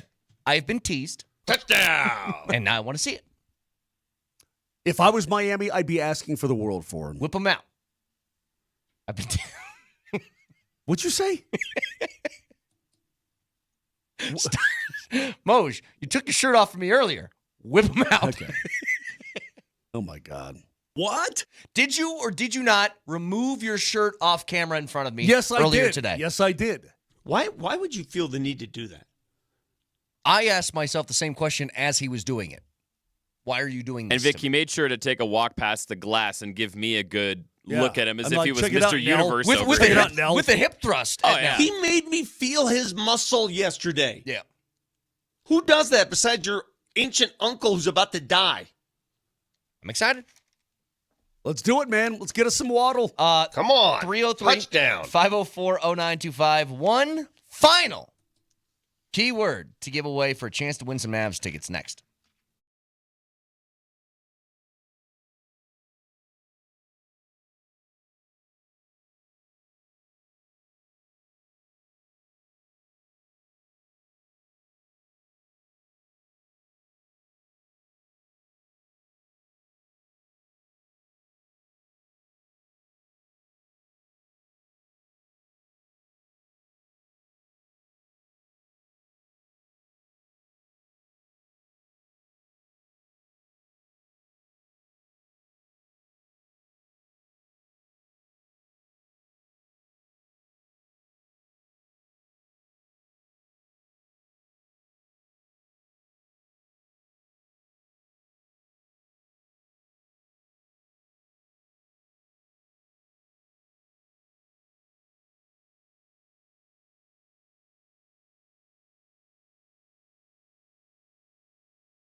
too much smoke. It's too much smoke, Moser. I'm reading more stuff. There's too much. Way too much. Just announce it already. It's done deal. I'm convinced. I'm just telling you. I've seen too many things from too many people who are insiders. So I'll tell you in a second, but your final keyword of the day, you guys might know this one. Giving away a pair of tickets to the Avalanche and the Ducks next Tuesday. Keyword for this hour is Goldberg. All right, I see where we're going here. Yeah, if you're a fan of the Mighty if you're Ducks. going Conway and Julie and Goldberg, yeah, copy. Goldberg, Isn't that guy dead? Goldberg Is that guy dead? No, he's not. Don't stop killing people who are alive. Sorry. He did have a big struggle with drugs. I think he's gotten better. Oh, that's good. That's good Yes. news then. But your keyword is Goldberg. So text that in your first and last name to 303-504-0925. You're entered for a pair of tickets to the Avs game on Veterans Day against the Ducks. Tickets still available if you want to join the Avs in their Veterans Day Military Appreciation Night at coloradoavalanche.com/tickets. But keyword for this hour is Goldberg. Yeah, you know that. Yeah, I feel bad. Yeah, he had issues, didn't he? He had issues, but I think he's doing better. Good. Good. Too much smoke. This deal is done. I'm going to say it right now. He's Jalen Waddle's the Bronco. I've just seen, there's like three different insiders now that I've seen. They're doing that little like, I'm saying something without saying something thing. Yeah. So Jordan Schultz just said, don't be surprised if the Broncos are involved in a holy crap move, right? That was an hour ago. 20 minutes ago, Jonathan Jones, who had an article. Well, who's calling the shots now for the Miami Dolphins because they fired Dude? According to fired Greer. According to Jonathan Jones, he said this: Broncos, don't sleep on Peyton's fireworks. Denver is interesting because the league believes the Broncos covet another pass catcher, and he has this whole article about it. Well, 20 minutes ago, he quoted that article with the eyeball emojis. There's also a guy out of Miami. I don't know who this guy is, but people, I guess, take him seriously. His name is Ricky Scoops. Ricky Scoops, my man. Ricky Scoops has said that Jalen Waddle is now the Denver stuff, something going on. It comes from a site called Bro Bible by a guy named Slice Too Bread. much smoke. You know what this is to me? This is a referendum on Marvin Mims. Because those players you described, the smaller speed receivers, that's what Jalen Waddle is. That's what Marvin Mims was supposed to be in this offense, right? Yep. Yeah, Jalen Waddle's, he's under 6 foot. Like, he's not a big guy. That's what he's supposed to be in this offense. So I'm wondering, if you go get him, whose job does he take? Whose reps does he take? He's going to take a little bit from everybody. But I don't know if Marvin Mims will see the field on offense anymore. I wouldn't think too much if they go and get a Jalen Waddle. Probably not too much. You know what the Broncos haven't had, by the way, that I'm sure Sean Payton wants? Now, again, different size of player. But that Michael Thomas role in that Saints offense where he had 150 catches a year by just running slant routes over the middle, picking up 5, 6, 7, 8 yards a pop. Who does that in this offense? No one. That's true. Hey, you know who could do that? Jalen Waddle. They don't have a GM down there right now. They fired their GM, so I don't know who's making the decisions.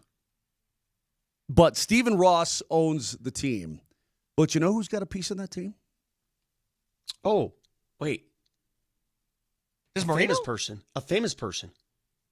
Famous person. That's right. A famous person. Serena Williams? Serena. Yeah. I want, That's you know right. what? I want George She's Payton. calling the shots. I want George Payton to get on the phone with Serena. Because I think she'd probably be a pretty tough negotiator. Like, nah, listen, a first?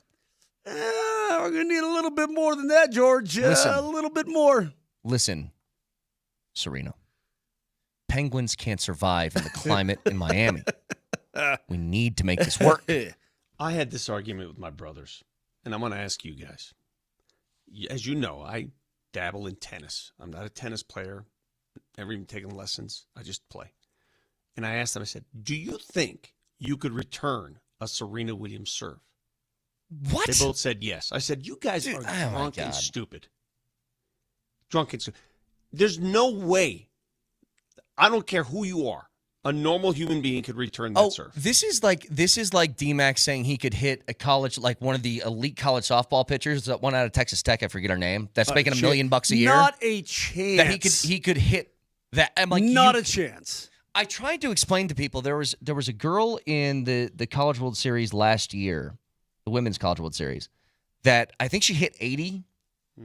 But from the distance, it's like 109 miles an hour. Feet. You know what I mean? Like it's impossible. You don't have a shot. No shot. It's impossible. Anyway, I'm reporting it now with no information.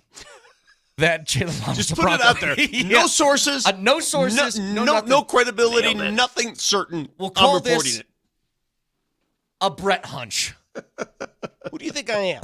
I am. The Brett hunch from reading all these tea leaves is Jalen Waddle's going to be a Bronco before 2 o'clock today. I love this. The random text we get. I got this text from 3175 on our text line. I'm driving. Sent from my car. Cool. That's good the for you. Text. Thank you. Hey, this is you know what's really exciting about this? What's really, really exciting? When's the last time the Broncos were in a position to be a buyer at the deadline? It's been Tell quite that a long, one to it's me. been it's been quite a long time. We felt like maybe kind of last year. Remember, like we were like, oh, go out and get Njoku or somebody like that. Like, but that's not. That's buying. But I mean, like, let's find somebody who can potentially really change the way your franchise looks. Let me do this then. Let me look ahead a little bit. Let's say if this happened. If it did. I've already reported it's happening with no sources. Okay. Brett saying no sources, but it's happening. So let's say it does. No, people are saying Brett's anonymous sources. No. No sources. Yeah, not anonymous. No, No anonymous sources. means there's somebody there and I'm not saying their name. No sources. Number one, what would you give in exchange for Jalen Waddle? I probably shouldn't even ask you because you're crazy. First. For him right now. But number two, how much better should we expect this Broncos offense to be? Well, here's the argument, because I saw this when we were talking about this earlier, is that you still need a quarterback to throw him the football. Let me ask you something. How did Flacco look in Cleveland? Not so great. How does he look in Cincy? Pretty damn good. Did he just magically get better? No, he's got T. Higgins and Jamar Chase to throw to. That helps, right? Yeah, it helps. It helps. Yeah, but Flacco, oh man, this is gonna sound awful. Flacco can also get the ball to those guys. That's his primary. He doesn't run. He doesn't get happy feet. He stands in the pocket like the Statue of Liberty, and he hucks the pig hard. And he throws the ball before guys are open. He's 40 years old. He knows how to run an offense. He just can't move anymore. But if he knows where he's going at the line of scrimmage, he knows that takes time. You know, Flacco wasn't like that early in his career. He built that. You establish that. It comes with time, guys. Right now, I'm in the process of making wine with my parents. It takes time. Yeah, but that Jalen Waddle's a hell of a grape. Hell of a grape. Mm-hmm. Like I just keep going back to this will do nothing but help. We can quibble on like how much will this help. There's an undeniable fact that if Jalen Waddle comes here, it's going to help your offense. And I think in a place it could really help if Sean Payton is very concerned about getting the ball out quickly. You know, obviously with bubble screens, it's a big thing in his offense. If you can do that when the ball is getting past the line of scrimmage, like if Jalen Waddle in a second can hit somebody with a shake at the line of scrimmage and go to the inside on a slant route and pick up 5 yards immediately, as opposed to hoping you're blocking it correctly and you don't get tackled in the backfield, that can help. I will say this, man. If the Dolphins trade Jalen Waddle to anybody, preferably the Denver Broncos. And let's be honest, they're probably dealing him somewhere because what's the point of keeping him? They're going to blow everything up at the end of the year. Well, they're going to be, they're a 2-7 football team. Yeah, coach is going to be, everything's going to be gone. And the new GM, new coach, new this, new that, whatever. But he's a really good player. Are you in the business of just having no players on your team? I know you've got Tyreek, but no other players? Yeah. I would call it a no-brainer if that ticket weren't so expensive moving forward. I just wonder, is that a high-priced item that you are married to more than just a year? It's not a rent-a-guy. You're married to that, right? Correct. How long does that contract run? I think it's another 3 years, I think. think it's 3 years. Oh, it's all about guaranteed or is it guaranteed Yeah, I dollars. don't care about blah, blah, blah. He's getting like close to 80 guaranteed, Vic. It's a So lot. he signed a 3-year extension for, hang on, load management.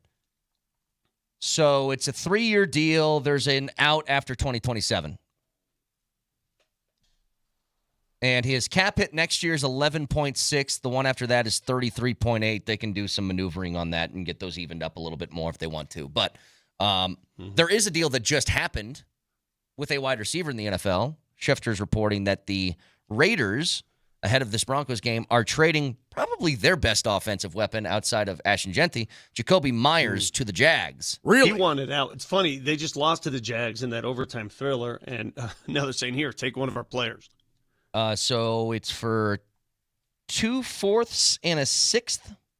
No, I'm sorry, a fourth and a sixth for him to go to Jacksonville. And Jacksonville, obviously, they're probably looking to replace Travis Hunter, who has been on IR as of last week.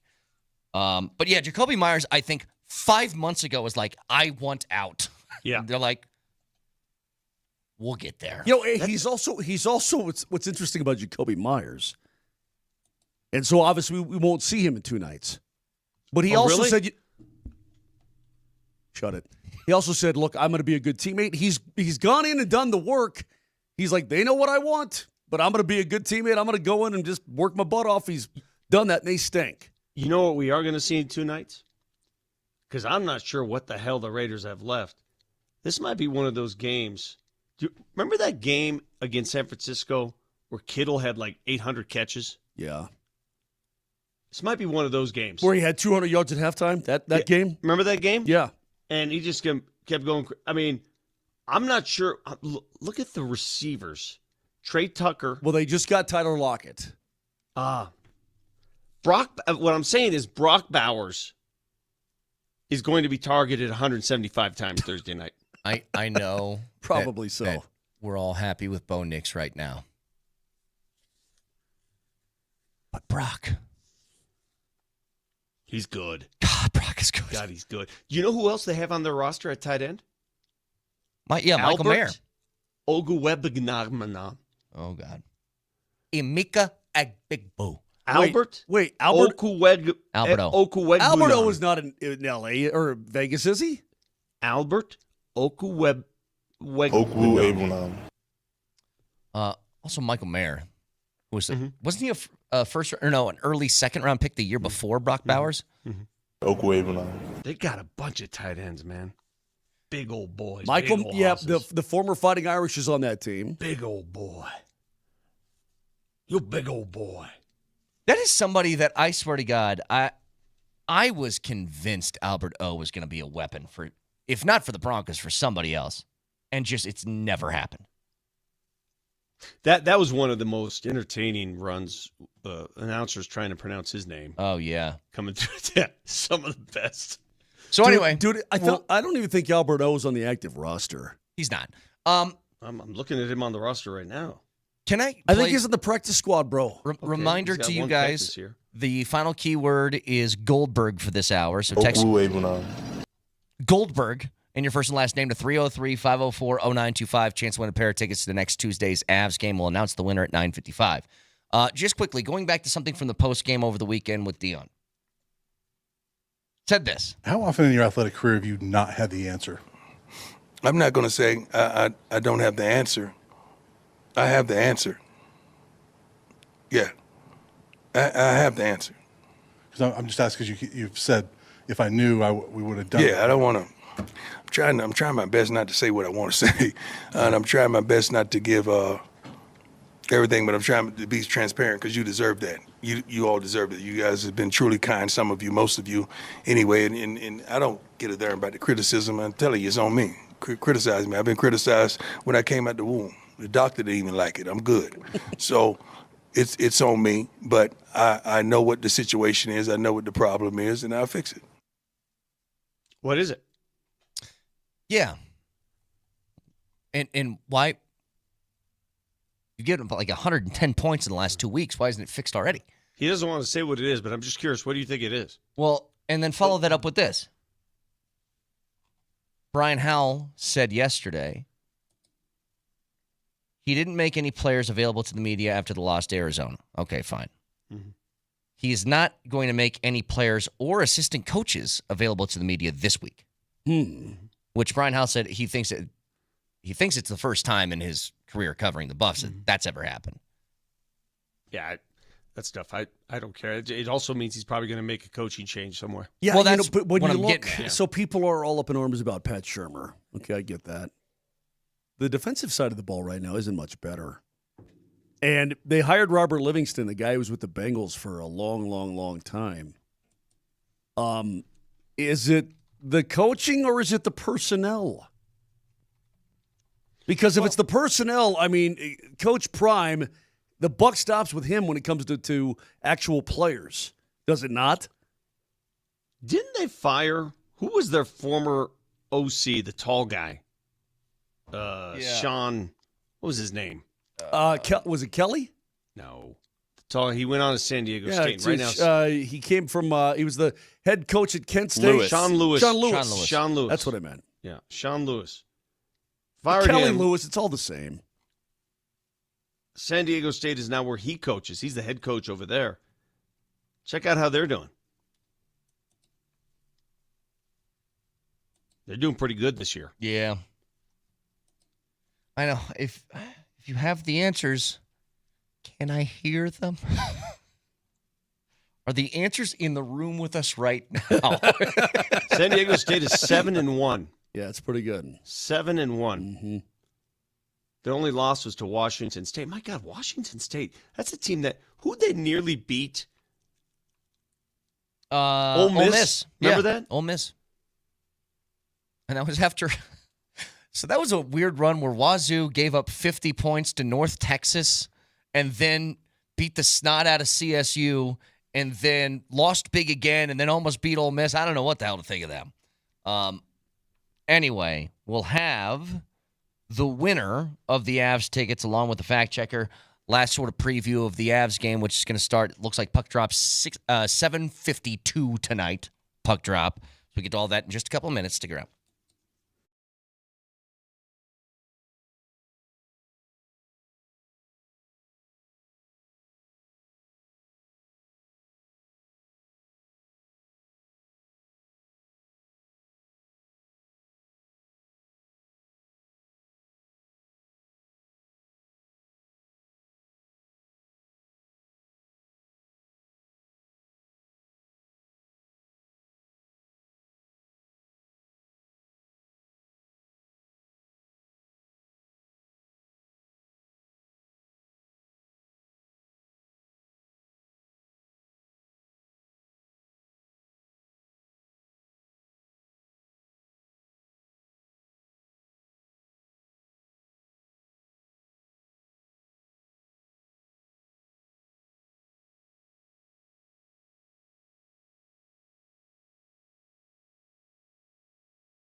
All right, we'll announce the winner of those Avs tickets to next Tuesday's game against the Ducks in 10 minutes. I've already reported with no sources that Jalen Waddle is going to be a Bronco before 2 o'clock today. So that's done. You're welcome. That'll help our credibility. What do you mean? Report. 0 sources. 0 knowledge of the situation. I'll bet that somebody's already put that out on Twitter. Breaking news from my own brain. Jalen Waddle will eventually be a Bronco. Oh, yes! I'm just telling you, there's too much smoke. Too much. Too much insiders talking about, hey, maybe the Broncos do, and maybe it's Jalen Waddle, and Adam Schefter. I heard the Broncos were calling about a receiver over the last couple of weeks, and it's too much. Just wait until 10:01 a.m. Yeah, that's exactly because that's when what's you'll gonna know. break. 17 minutes from right now, that's when you'll know. In fact, tell Berto to go eat a breakfast burrito until 10:02, because I know what time this is going to come at. I know it. Tonight. Every time I have my notifications on. Every time I see a notification, I'm like, come on, tell me. You're getting a little bit, you're getting a little bit hot and bothered over there. I know what's You're happening. jumpy. You're I jumping, know you're what's jumping happening. leapfrog. Do you do notifications? I don't like that thing. There's no way I ever do notifications on anything. All of them are off. I don't like it. Oh, I do. You mean your phone's just buzzing all day and you accept that? I have them for Schefter. I have them for Shams. I have them for Mike Kliss. I have them for... I think that's it. What about your good friend Pierre LeBrun? He texts me. I don't need notifications. What about your wife? Nah. Silent. Oh, God, I'm going into labor. But I'll be there in a minute. Deal, I big mean, deal. relax. Jeez. Well, my water Jeez. broke. Yeah, so what? Meet you there. Yeah. I'm on the back 9 right now. I just teed off on 11. Babe, I'm 2 over. There's 3 holes to go. I'm shooting the round of my life. Think I'm just going to leave? Please. Anyway. So, Moj, Avs tonight, taking on Tampa. Tampa had a rough start to the year, but they have won 5 straight. Why? Because they're a good hockey club. What do you want me to tell you? And they've done that in spite of, you said during this win streak, Their- it's a their 10% power play. Their power play has stunk. They took care of the Ducks at home. They took care of the Golden Knights at home. 2 nice wins. One on the road at Nashville, that's expected. Took care of the Stars at home and held them down 2-1. Same with the Vegas score, 2-1. And then they go on the road at the Mammoth Town, Utah. Give me 2. and they win 4-2. These are pretty quality. They got 4 high quality wins in my opinion out of the last 5. Nashville is, they're not like as bad as they were last year, but they're not very good. It's a good team, dude. They've got good players. I mean, Gensel's good, Point's good, Kucherov's good. They got a bunch of dudes. It's the NHL. Yeah, well, dude, they're also good. They're also good. Okay, it's not like they're going on the road at Portland or something, or they're welcoming in Sacker freaking By the Tomato. way, What? Portland lost to the Lakers last night without LeBron, Luka, or Austin Reeves. Saw that. Yeah. Mm-hmm. Oh, by the way, Vic, what are they going to do in Memphis about Ja? Dude, you talk about what a fall off a cliff that all started, the origin of his fall. Think about this. Shotguns. That guy was at the height of his professional run. Yep. The Denver Nuggets were hosting the Memphis Grizzlies. As if you remember that run, Memphis and Denver had exchanged spots. They've gone back and forth, 1-2 in the Western Conference. They come to Denver. The Nuggets beat them. He gets busted in that Shotgun Willie's episode, and it was never the same after that. Never again. Now on stage 2, Cinnamon. But it was he gets suspended, then he gets hurt, then he gets suspended again. Because remember, Ja was like, he was tempting fate. He would have like a big 3 or a dunk, and he got suspended for making the guns motion, right? Yeah. And then he started throwing hand grenades, and then it was like bow and arrows and cannons, and it's like, you're just daring them. But now he got suspended for conduct detrimental because of, he said something about the coaching staff, like, I don't know, ask them why I'm not playing. Did one of those interviews. And now they said, I just saw another one with him. They go, "Where's your joy at right now?" He goes, "I have no joy playing basketball. no joy. Have no joy. None. It's like, oh, well, great. Would you take him on? No. Nope. Dude, I think at this point in his career, he's an absolute problem child. I mean, when he's on, he is a tremendous player. They're much better when he plays. He is a problem. Mm-hmm. He's a problem, dude. Why would you want to bring that headache into your team? Why? He to me is one of the most dynamic, electrifying athletes I've ever seen in basketball. Agreed. But he can't shoot consistently. Yeah. And that's a problem. There's I know they're way different players and positions, but there's a Giannis quality about that where it's like he can jump over 5 people on the way to a dunk, and there's nothing you can do to stop him. But you need him to hit a jumper, good luck, sort of thing. But there were times when I was begging a Denver Nugget to take it to the bucket last year. Yeah, anybody, go to the hoop. Stop settling for all these jump shots. Stop it. So you can hear the Avs game right here out Altitude Sports Radio at 7:30 tonight, 7 o'clock pregame. We'll announce the winner of those Avs tickets in just a couple of minutes. Again, deadline day, it closes up at 2 o'clock. We'll see if the Broncos are in. By the way, if you're just tuning in, the reason why I'm saying the Waddle deal is already done according to my no sources is because it initially started with Jordan Schultz. He said, I don't know if any deals are going to get done, but the potential for holy crap deals are between two teams, which is the Seahawks and the Broncos. And you combine that with Jonathan Jones reported earlier this morning that the Broncos are interested in a pass catcher. Now, pass catcher is an interesting way to phrase that. That doesn't say receiver, does it? No. But we had Adam Schefter on it yesterday who said the Broncos have contacted a team about one receiver. Yeah, a receiver. A receiver. A receiver is what he said, yeah. So anyway, you're putting, 6 and 5 together, and you're coming up with 12 right now, but you may have 11 pretty soon. I don't know. Yeah. Because you look at the teams like who would be willing to deal a big-time sort of pass catcher. Well, the Dolphins feel like they're about, half a season away from letting go of their quarterback and head coach. So if you're doing that and you're starting over, why keep the guy you just signed to an extension? Yeah, but you know what? If you're talking about when I look at like a team like the New Orleans Saints and everybody's talking about Olave, I'm not sure that that's the guy. I mean, if I was the Saints, I got a guy on a rookie contract. Now you're gonna have to pay him. Yeah, I think he's in the last year of his rookie deal. Why just give it up? You're gonna need players anyway. You're gonna need players. Yep. And if you got Tyson Shuck, no offense to what's his name, Tyler Tyson, Timmy Tyler.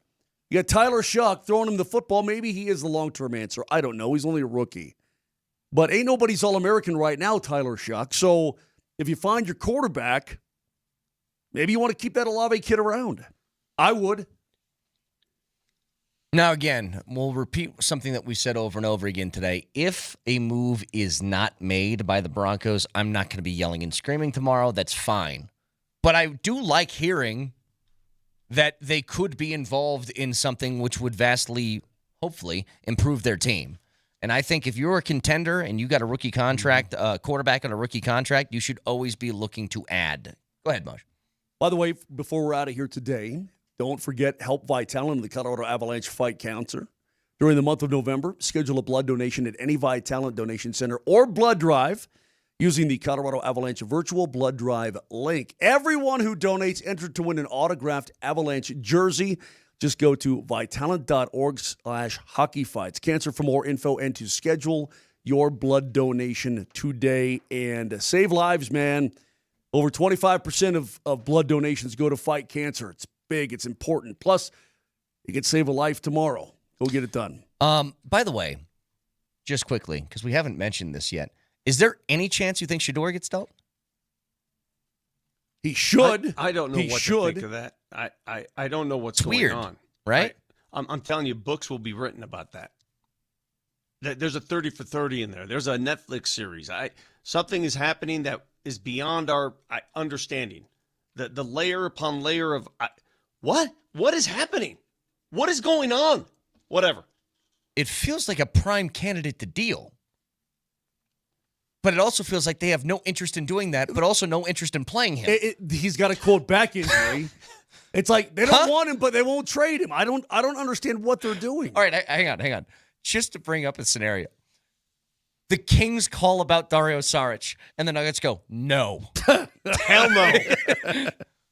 Are you going to Why play? not? Wait. You're not playing him. Excuse me. Yeah, but are you going to play him? No. No. Can I have him? no. Nope. Do you plan on playing him if somebody gets hurt? No. Are you going to cut him? Nope. No. He's going to sit there in purgatory. Let's announce our winner here. Winner of the Avs tickets to next Tuesday's game against the Ducks is Josh Vilpando. Vilpando. You tell me, Moj. Vilpando. Cockin. Yeah. Vilpando. Congratulations, Josh. You got the pair of tickets to next Tuesday's game. I've never even heard of that name before. Well, it's a very, very prevalent name here in North Denver. Vilpando. I think it's Mexican. It is? Yeah. All my friends are either Mexican or Italian. Buenos so I couldn't get dias. All right. Nelly, fact checker, please. Nelly monitors the mistakes in today's Fact Checker.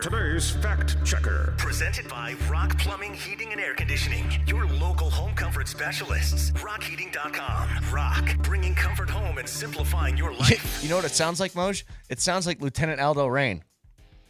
Vilpando. Vilpando. Go ahead. Yesterday, we played that exchange between DMac and Dion about, well, it started about talking about recruits, and it ended talking with cats and dogs. And a lot of people said that it reminded them of various different sound clips from over the years. So I tried to assemble a compilation of everything everyone mentioned. How do you explain the past couple of weeks to recruits and their parents? I don't have to explain it. They saw it. See, you got to understand, if you're a dog, you want to come here and right the wrong. If you're a cat, you look at the scoreboard and you run. Which one are you, a dog or a cat? Oh, my, it's... Can you hear me, Judge? I'm here live. I'm not a cat. I can see that. Will you shut up? I'm trying to talk to Paul. Hey, Avance, exactly who is there? My damn cat. Oh, okay. Perfect. Very good. iTunes, Spotify, Moser, Lombardi, and Kane. Texture says, unbelievable. Texture says, Josh is a very common name. Surprised you didn't know that. Oh, okay. Not the Vilpando. All right. Have a great day, everybody. Love you. See you.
What's up, Mile High City? How you doing? And welcome to the morning sprint on this Tuesday, November the 4th. It is the NFL trade deadline, and we've already have some moves, but none from the Denver Broncos as of yet. But we might. It's also an Avs Ticket Tuesday, so stay tuned on the 20s all day long. We're going to be giving away a pair of tickets every show. Listen for the keywords on the 20s. We'll get our first keyword here in about 15 minutes' time and try to get you some tickets to the Avs game on Veterans Day against the Anaheim Ducks next Tuesday night. Your Avs will play tonight as they host the red-hot Tampa Bay Lightning. Your Denver Nuggets played last night and got a dub as they took it to the Sacramento Kings, a fairly easy win for your Denver Nuggets last night. And we've got a NFL football game in 2 days' time? Right? Thursday night, baby. Nuggets and Raiders. And the Raiders, it feels like they got nothing, man. They got, although, wait. Did they just make a trade? They send Jacoby somewhere, didn't they? They did. Where'd they send Jacoby Myers? Jacksonville. Oh, okay, that's who it was. For a 4th and a 6th. They sent a 4th and a 6th to Vegas, and the Raiders sent Jacoby Myers to the Jacksonville Jaguars. So we will talk about... We're going to talk about TJ Hawkinson being a Bronco? I'm here for it. He's going to cost more than a 4th and a 6th then, right, than a Jacoby. I don't know. Actually, I have no idea what he would cost. That sounds about right for a tight end. But, yeah, it's something like that, right? It's a pretty hefty price, but pay it, man. Pay it. Because you are now, you're in it to win the whole damn thing now. Well, you got your type of 7-2. Right, you're 7-2, man. Might as well go all in. It ain't intramurals, brother. It's Big 12. Intramurals? You know what? I haven't thought about that dude in forever. Well, I don't even know. You know, that was my college head coach for 4 of my 5 years. Really? At Boise State. Really? You know what? Didn't he? When that dude loved Boise so much that when he took the job at CU, didn't he he had pictures of the Boise State Smurf turf and everything in his office. Yeah, it wasn't great. You're like, yo, man. Yeah, not what good. you repping Boise State here at CU? Especially right now where it's a little bit of a hot topic on the social media about the pride and tradition of the Colorado Buffaloes will not be entrusted to the timid nor the weak. We didn't even talk about it yesterday, but another one of your college football cronies got this weekend. Like Hugh Freeze got, right? Like he's gone. They fire the SEC is just like, let's fire people. It's just like if you're not undefeated at this point, we'll cut you a check for $50 million, but we want you out of here. It's a crazy environment in college football right now. It's a crazy environment. Now do you understand why I hang out in a radio booth and coach high school football? Yeah, I wouldn't want to dip my toe in that nonsense. This is wild out there. Yeah, especially when you got kids that are coming of age that are high schoolers, that really want to go have my daughter go to 4 high schools in 4 years. Does that sound fun? That doesn't sound fun at all. Not at all. All right, we got to dive into the NFL trade deadline and talk about this Broncos contest coming up on Thursday against the Raiders because I can't find a way. Dude, we're 2 days away from an NFL football game. I know. Right here in the Mile High City, too. Yeah. And you haven't had a whole lot of home games, man. Have you not? It just feels like you've played so many games on the road. After they went overseas and played that game. All you had was the Giants, right? Yeah. Since then, though, I think you've only left the state one time, right? Since this is a pretty good stretch for the Broncos, at least when it comes to home road.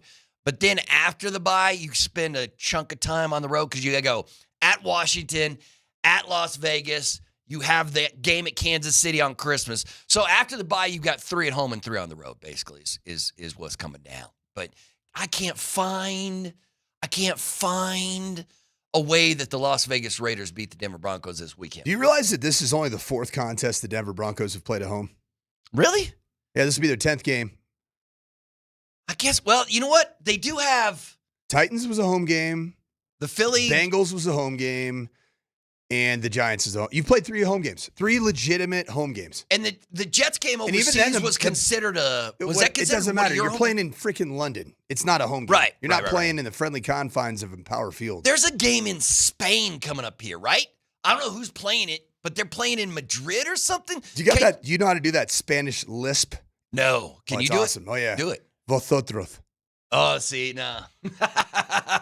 Vosotros tenemos que. No, see, I can't. In Spain, they're Spanish. Their I Spanish can't has a th. So S's are th. No, I didn't know that. Oh yeah, but I don't even know proper if it's this Spanish. weekend. I don't know. KG, find out where and when this game in Spain is for me, just for my own personal excitement. So the Jags get Jacoby Myers. The Cowboys, I guess that trade that Jerry Jones was popping off about last night was a trade to get the Bengals Logan Wilson to get them. I mean, listen, man, you gave up Micah and you think Logan Wilson is going to save that defense? No way. No way, Jerry. That ain't happening, especially after what went down on Monday Night Football when you lost to Jacoby Brissett and the Cardinals, of all people, got you in that one. So that one's tough. Let's see. Any other big deals in the NFL? I don't think so. I don't think there's anything else that's really sticking out. Not from like. Are you shocked that we haven't had just a ton of like the NFL is not famous for it? No, that's more of an NBA thing. Yeah. NHL's wild. I do. But see, that's part of the reason why I love the NBA and the NHL, man. They got, when it comes to tradings, they don't care, man. They just go. They just go hard. We also want to, what do we got going on here? It's in Madrid.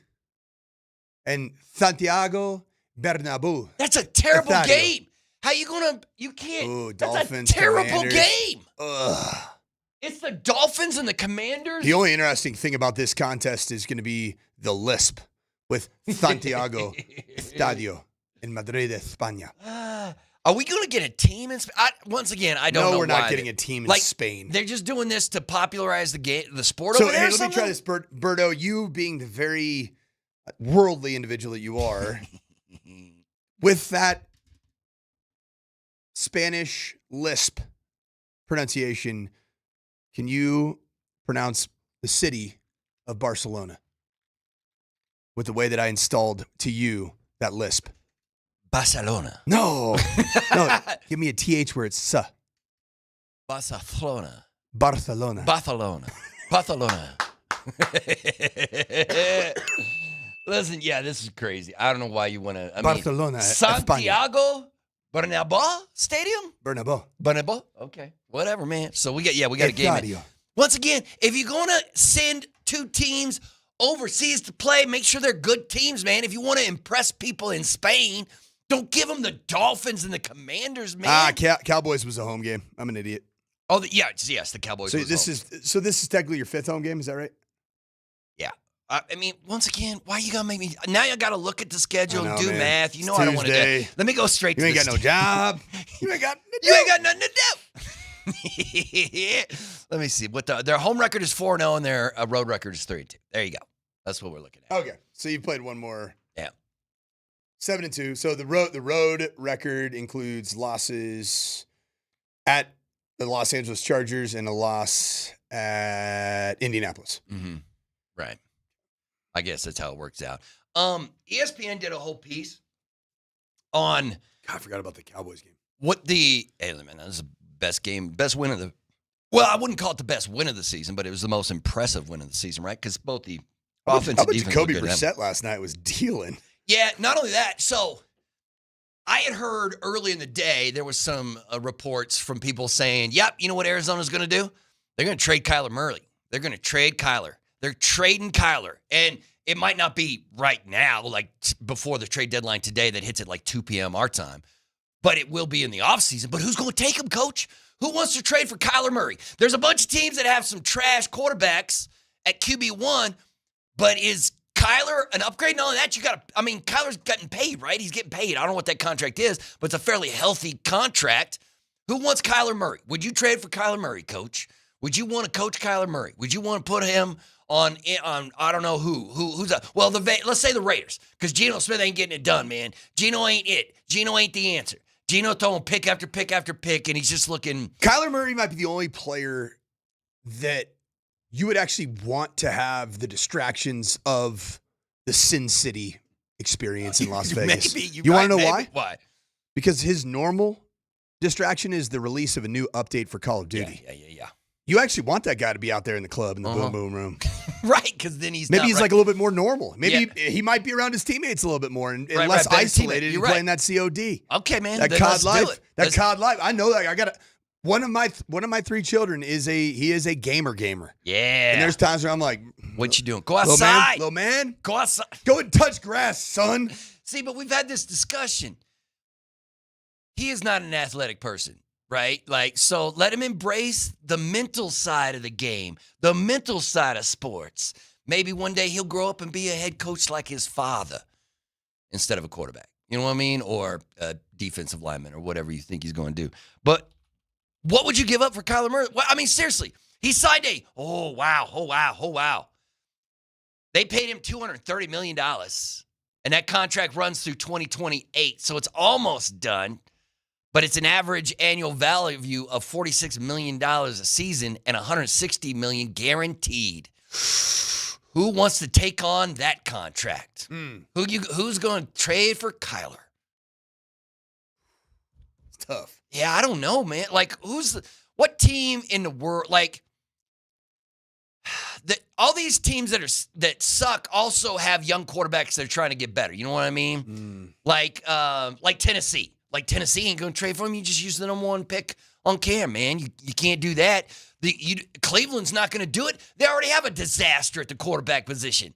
You know what I mean? Cincinnati? No, you ain't going to do it because Joe's going to be healthy one day, right? He's coming back. So I don't know who it could possibly be. Who would possibly take that man as quarterback? What team in the NFL would take him?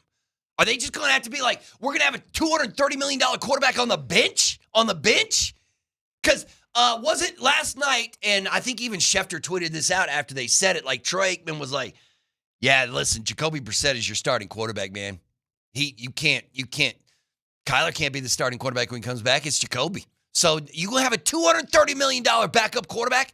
That ain't sustainable. Yeah, Cleveland knows all about that. Right, that's true. That's fully guaranteed. Can you imagine that, man? Deshaun's fully guaranteed. The Saints? Maybe the Saints. Could the Saints, or do they trust one of those Tyler Shuck or Spencer Rattler? I don't know. I just don't know. Zero. Yeah, I don't know, man. I think you're in when just like who would trade for Dak, even though Dak is a much better quarterback, I believe, than Kyler. It's not doing the Cowboys any good. They're 3-5-1. I know. So I mean, you know what I mean? They look terrible. I mean, yeah, I don't know. But I don't have to worry about that because my football team ain't struggling like that. My football team is 7-2, and they're gonna be 8-2 once the Raiders come around. So I do wanna hit a couple things. On the text line. Okay, you know what? I probably should have thought of that text line. We got a couple of people coming in saying Jets. Now we just got another one saying the damn Jets would. You know what? You might be right. The Jets are just crazy enough to give. Man, if the Jets would do something stupid, give up like a first, give up a second or something for Kyler Murray. Yeah, you know what? I'm here for it. Go ahead and do it. Matter of fact, Willie says Kyler would be an immediate upgrade for the Jets. Yeah, but I don't know. See, the 719 says that's the same with Tua. If the Dolphins were like, okay, Tua, you might need a new place, and we might need a new quarterback. It's time to separate. That's fine if the player agrees to it and the team agrees to it. But now you got to find another team that wants them, or will pay that money, right? Because Tua still owed a chunk, right? And he was paid $250 million, right? $250 million for Tua. I don't know, Coach. It's rough. It's just the NFL. It's the business of trying to find a quarterback on this side of the top 50% of quarterbacks in the league. You end up paying like Hall of Fame, Pro Bowl, perennial type money for quarterbacks if they're on at some point in their career, especially in a contract year, if they're on the correct side of the top 50% quarterbacks. Mm-hmm. Denver Broncos are going to be there with Bo Nix here. Yeah. I was just thinking about that. I was like, is it 2029 that you have to pay that man? Or is 2029 the last year of his rookie deal? But then you probably, I don't know. We'll look it up and figure it out. But we're going to take a quick time out. When we come back, we will have your Avs Ticket Tuesday keyword to get you some Avalanche tickets. And we'll also talk about how sustainable the Broncos doing those fourth quarter comebacks actually are. We'll get to that next.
right, you know the deal. You know what's up. It's an Avs Ticket Tuesday. Get out of here with that information. Yeah, it's an Avs Ticket Tuesday. No, it's not. All season long. All Okay, season long. let's get weird with our little keyword here. Okay, this is every Tuesday we're giving away a pair of tickets on every show. So Better we lock listen in for here. keywords. Yeah, you Hey, got to listen carefully. We're giving away keywords on the 20s. Your 1020 keyword is Mickey. Text Mickey with your first and last name to 303-504-0925 to enter wear a pair of tickets to the Avs game on Veterans Day against the Ducks next Tuesday. The keyword is Mickey, as in Mickey Disneyland, as in Anaheim, Mickey Mouse. as in 6.2 miles away from where I grew up. Is that right? Because that's why I'm just a Mickey Mouse radio talk show host here over here. Mickey. Hot dog, diggity dog. Let that breathe a little bit. Mickey. Listen, man. Give me Mickey. When I was a kid and the Mickey Mouse Club was on, you know, all those people who were in the Mickey Mouse Club, they all grew up to be freaks. They're all freaks, man. You talk about, How do you know that? Because their names were like Britney Spears and Justin Timberlake and all those Mickey Mouse Club people. That's not Mickey Mouse Club. No, I thought it was the Mickey Mouse Club. Is that what they it were was? all just like, hey, we love. Oh, this is the clubhouse. This is different. This is the cartoon. Oh, this is the cartoon? Yeah. Yeah, no, I'm talking about the Mickey Mouse Club. All those Mickey Mouse Club people grew up to be just like freaky. I mean, I'm here for it. Yeah, the Mickey Mouse Club. What's the keyword again, Bert? Oh, it's Mickey. Mickey, and that's it. Yeah. That's a wrap. Check out I don't even need the other part. free or paid membership options today at ColoradoAvalanche.com for the Kids Club. So check it out at ColoradoAvalanche.com/Kids Club. And your keyword is Mickey. So text that in, and we'll try to hook you up with some Avalanche tickets. All right, Coach. Question I have for you. Like, listen, we'll dive into the Broncos and Raiders coming up here in a second. But is it possible for the Denver Broncos to win meaningful games playing the way they're playing? And by that I mean, can the Broncos continue to suck for 3 quarters offensively and then just bring it in the fourth and use that Bo-Bot fourth quarter magic? Is that sustainable? Activate, comeback. Yeah. Can you flick that comeback button? Bo-Bot starting to play football. That's I'd say it's suboptimal going with this plan. It's certainly going to continue leading to some heightened blood pressures in the Denver metro area. I also don't know that you could play this way repeatedly over and over and over again as you continue to go through a season where you're sustaining more injuries. You already lost one really important piece of the defense, at least for 3 weeks. Yeah, at least for a little bit. That's what appears, right? In Pat Surtain. I also think that you can't play this way if you continue to have special teams problems. And that's one thing that has been consistent in the 9 weeks. And I know Sean Payton tells you that the coaching's been fantastic. Yeah, that was crazy. So then it just tells me that according to Sean Payton, that none of the stuff really matters as it relates to what's on the that field. That was just a blatant lie from Sean yesterday. And that's fine. Like, normally I get that when you're soft soaping the answer or where you're massaging the answer, but that was just a flat out lie where he's just like, Coach has been great.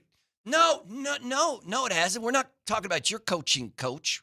We're talking about the coaches around you, Coach. But that's not true. I don't love this this way of going about your business. Now, the cool thing is that I don't think the Broncos are just trying to go out there on a weekly basis and play awful offensive football for 3 quarters and then just activate Bo-Bot in the fourth. Time to wake up. Yeah. Because the Dallas Cowboy game, you played decent football in the first quarter. Yeah. After the interception. Yeah, the whole game. Whole game. Good. Man, the Raiders game's got to be a game where you play good football for 4 quarters. Yeah, that's got to be like a Cowboys game, right? Just stop it. ESPN had some interesting stats when they were divvying up this whole idea about the Broncos' point differential in the fourth quarter of this season is plus 60. They are outscoring their opponent by 60 points in the fourth quarter. But here's what's crazy. And I didn't realize this until I saw the stat from ESPN. So through the first 9 games of the season, plus 60 is the 5th best fourth quarter point differential this century. So there's a couple of teams that are behind when it comes to fourth quarter point differential. And you know what one of those teams is? The 2009 Super Bowl winning Sean Payton head coached New Orleans Saints. Okay. So, I mean, we're a decade and a half away from that, but Sean Payton is still doing that thing where he does his best work in the fourth quarter. So is the 2025 Denver Broncos season through 9 weeks, is it the love child of the 2009 Super Bowl champion New Orleans Saints, the 2015 defensively dominated Denver Broncos, Coach, yes. and then whatever iteration of Tim Tebow magic that happened in the fourth quarter? This 2025 season is the love child of those three aforementioned outfits. Yes, that's exactly right. There's something You are spiritual exactly right. about Bo Nix in the fourth quarter, just like there was something spiritual about Tim Tebow and the magic that would happen in the fourth quarter. And this is the best defense you've had since 2015, and it's one of the top 3 defenses you've had in the history of the franchise. And then we know that Sean Payton loves everything to be made for movies because he actually he got essentially banned from the NFL for some time and went through a divorce, all in order just to be able to coach high school football and make a movie about it and be the offensive coordinator, be grumpy and grouchy just like he was with Evan yesterday morning when he was talking to actually Luca. I think, it's fascinating to me that this team has some similarities to that 2009 Saints team, but mostly it's the fourth quarter magic where the Saints were doing it in the fourth quarter. But that Saints team went 13-3 on their way to winning a Super Bowl. You think this Broncos team's going to get to 13 wins? They get an extra game. 13-4 wouldn't surprise me. No, you're right. I mean, this team's capable right now of winning 13 football games without even really finding their full stride offensively to this point. You know what else was interesting about that 2009 New Orleans Saints team? Is you just bringing all the particles in the sky into this 2025 campaign and everything that's going on even here at Altitude Sports Talk Radio. You want to know the name of the general manager of that 2009 New Orleans Saints team was? No, who was it? It was the name of our keyword for Avs Ticket Tuesday. It was Mickey Loomis. So make sure you text Mickey to 303-504-0925 to get yourselves some Avs tickets against the Anaheim Mighty Ducks. That might be one of the greatest teasers I've ever heard in my life. Man, you pulled that name out of nowhere. The best part is KJ is able to see what I'm searching. So he saw the wheels churning. I mean, listen, I don't think people aren't named Mickey anymore. Parents ain't naming their kids Mickey no more, right? I'll tell you what, you knew was a good Mickey? Who? Probably all-time Mickey. Better than Mickey Mouse. Better than Mickey Mouse? Yeah, Rocky's corner man. Oh, yeah. Hey, Rock. Yeah. Burgess Meredith? No, Meredith Burgess? What was that famous legendary actor? I can't remember his name. It was Meredith something or other. There's another name you don't hear people get named anymore is Meredith. But here's one for my wrestling fans. Mickey James. That's a throwback right there. You know what? I don't know who that is. I don't either. It sounds like something that might be on something that KJ is keeping from his browsing history. Mickey Rourke?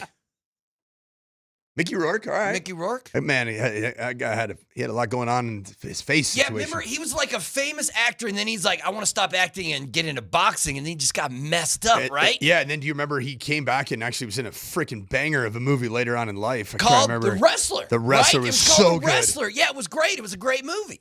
Yeah. You know he's still alive. Mickey Rourke, still doing it. He's only 73.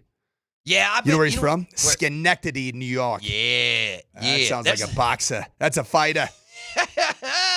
Yeah, not a whole lot of Mickeys out there, man. Just not a whole lot of them. But I'm glad I haven't had the same work done on my face that Mickey Rourke has. Man, he got his face messed up. But that's what happens when you let other dudes who are professional fighters punch you in the face. Well, that and also allow people with scalpels to go to work and get rid of your wrinkles. Yeah, don't do that. That's like our man. Like every time I see Jerry Jones, like when I was a kid, Jerry Jones got a facelift. This is like 30 years ago, man.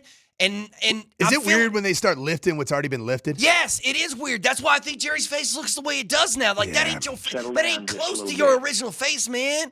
What? Yeah. It's just so weird. But either way, okay. So back to the topic at hand. I want to ask you about this particular question from the ESPN article where it was breaking down the fourth quarter and if it's sustainable to keep the fourth quarter magic going. They point out that what Sean Payton is doing is finding offensive solutions to problems he created at the start of the game. And I was like, you know what? That's an interesting way to put it. It's almost like that, it's made for a movie or made for TV. Where Sean's like, I'm going to wreck this first half, and then I'm going to bring the justice in the second half or whatever. In all reality, I know I kind of make this a thing, but do you think that Sean Payton himself almost he enjoys the screenwriting process? He's like he's like the best original screenplay guy, and he's writing it as it goes. And the case for all good screenplays and or novels or short stories or long stories or series is that you have to have adversity. Yeah. Yeah, and he loves it. And a lot of times the hero of the story oftentimes brings about their own adversity. Do they not? And that's exactly what Sean Payton's been doing this season. He's been finding offensive solutions to problems that he started, that he came up with it himself at the beginning of the game. So he's having to fix his own problems, but he's doing it every game. So, but once again, is that sustainable? Like, do we have, I guess what ESPN was pointing out is, do we have a big enough sample size now at 7-2 to be like, well, it's working, man. I guess you can keep doing it. It is. But I mean, we're at this point, you're 7-2. So I'm on that bandwagon with Sean Payton. I'm like, okay, guess what? You can be a Super Bowl team. You can make the Super Bowl, baby. You can go to San Francisco. And that you don't get that opportunity a lot in this league. So you got to embrace it and you got to go for it. But that also means that I'm already going to start overlooking these regular season games and start talking about the playoffs. And you can't play like the way the Broncos are playing in the playoffs, or can you? That's the answer. That's the question. Can the Broncos do what they're doing right? Will that be successful once the playoffs come around? A year ago, I would have said absolutely not, because Bo Nix hadn't proven at that point in time that he can go out and win a ball game in the fourth quarter. He hadn't. Not to the level that he has this year, where it's truly remarkable. The clutch team that's been on display in the fourth quarter against teams like the Eagles. Frankly, 60. That's crazy. Plus 60. It's insane. You knew you had a good defense a year ago. You just wondered if you could really stop the run game. Now that you have Dre Greenlaw and Talanoa Hufanga, you feel like a different defense. Like this defense today, healthy, going into play in Buffalo in the first round of the playoffs would feel very different than a year ago. Yeah. Would you agree with that? I would absolutely agree with that. But right now, but even if you got down by 10 points to the beginning of the fourth quarter, yeah, I'm feeling good about it. I'm still feeling. A year ago, would you have felt good about that? You would No. not have. No. You didn't. You felt like the game was over once you were down by 17. Right now, the Broncos would host the Chargers in the first round of the NFL playoffs. Which you still have to, like, Sean Payton still has to prove that he can beat Jim Harbaugh. Yeah, that's true. The head-to-head of Sean Payton and Jim Harbaugh is not good. It's not good. No, I'm sure it's not. But I mean, Harbaugh, he's probably got a little something for you. But okay, so currently, I did Jim Harbaugh. No, I did Jim and so Jim. Oh, this is hard. They're showing every start of Jim Harbaugh as a player. Oh yeah, not great. So after Sean Payton's loss in September, his head-to-head record against Jim Harbaugh coached football teams, which obviously include matchups with the New Orleans Saints and the San Francisco 49ers, Sean Payton is 1-6. Oh, wow. Career against Jim Harbaugh. And that sucks. Why do you think Harbaugh has his number? Why do you think that's an Achilles heel? What does Jim Harbaugh coach teams, whether he's calling the actual plays or not? What is a staple of Jim Harbaugh coach teams? Well, they're tough running teams. Yeah, they commit to it, right? Yeah. Hell or high water, they're going to say we're going to out physical you and we're going to be the bully. Yeah. What's the perception of a Sean Payton coached offense and team at times? I mean, I wish it was the same as Harbaugh. But what is it? What's the reality? Right. What are we dealing with in some of these first three-quarter games that we're frustrated as all get out with? Throwing the ball over, just like little screen. So instead of running power and getting 3 yards. Instead of handing it to JK? Instead of running duo and running counter and power and wide zone and inside zone, tight zone, all that thing. Those in Jim Harbaugh's world, with Greg Roman particularly as his offensive play caller, those are body blows early on in games. So those first 2 quarters, you're okay with some body blows because you know that a body blow when stacked upon another body blow, just like the mix says in the corner, hey, rock, just rock. Hey, body blow, knockout. That's Jim Harbaugh, man. Yeah, so the Broncos are a plus 60 in the fourth quarter. They're a minus 1 in the first 3 quarters. So they in every game, that's the minus. That's not great. I really do believe that as I continue to move the goalposts of the goals for this Denver Broncos season, I said that the goal initially was twofold, and I'm going to say one of those two is still true. You've got to find a way to solve the Charger problem. Okay. Because you're either going to have to solve it to win the division. It could happen, right? Mm-hmm. It could come down to that. Yeah. So, I mean, that's the Or you get the last or it game could of the be in the season. first round of the playoffs. Yeah, you could very well run into these dudes. The other thing that I said from the very beginning, and I'm going to move the goalposts on this goal, is for this season to be a wild success, you got to win a postseason game. I agree with that. I think for this season to be a guaranteed success, as I have now moved the goalposts, you got to get to the AFC Championship. Yeah. Yeah, I'm with. Am I wrong? Ooh. No, you're not wrong. No, Okay. you're not wrong. You know why I'm not wrong? Why not? Because I got Mickey in my corner, man. He's telling me it's about body blows, blows. And if you're listening right now, it is the Avs Ticket Tuesday giveaway. And you got to text 303-504-0925. That's the number. And include Mickey, as in Mickey Mouse. MICKEY. Nope, no, because they'll text that. They'll text that. It's Mickey, as in Mickey Mantle, as in Mick. I can't believe we forgot to say Mickey Mantle when we were talking about All-time Mickey's, Mickey. man. That's an all-time. Mickey yeah. Rourke. Yeah, Mickey Rourke. But Mickey Mantle was, that's got to be the most famous Mickey So right now, besides the mouse. you've got to, if you want your tickets to watch the Anaheim Ducks, the mighty Ducks of Anaheim here in Colorado, you got to text Mickey to 303-504-0925. We'll be right back.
Murray has it at the midcourt circle, being guarded by Zach LaVine.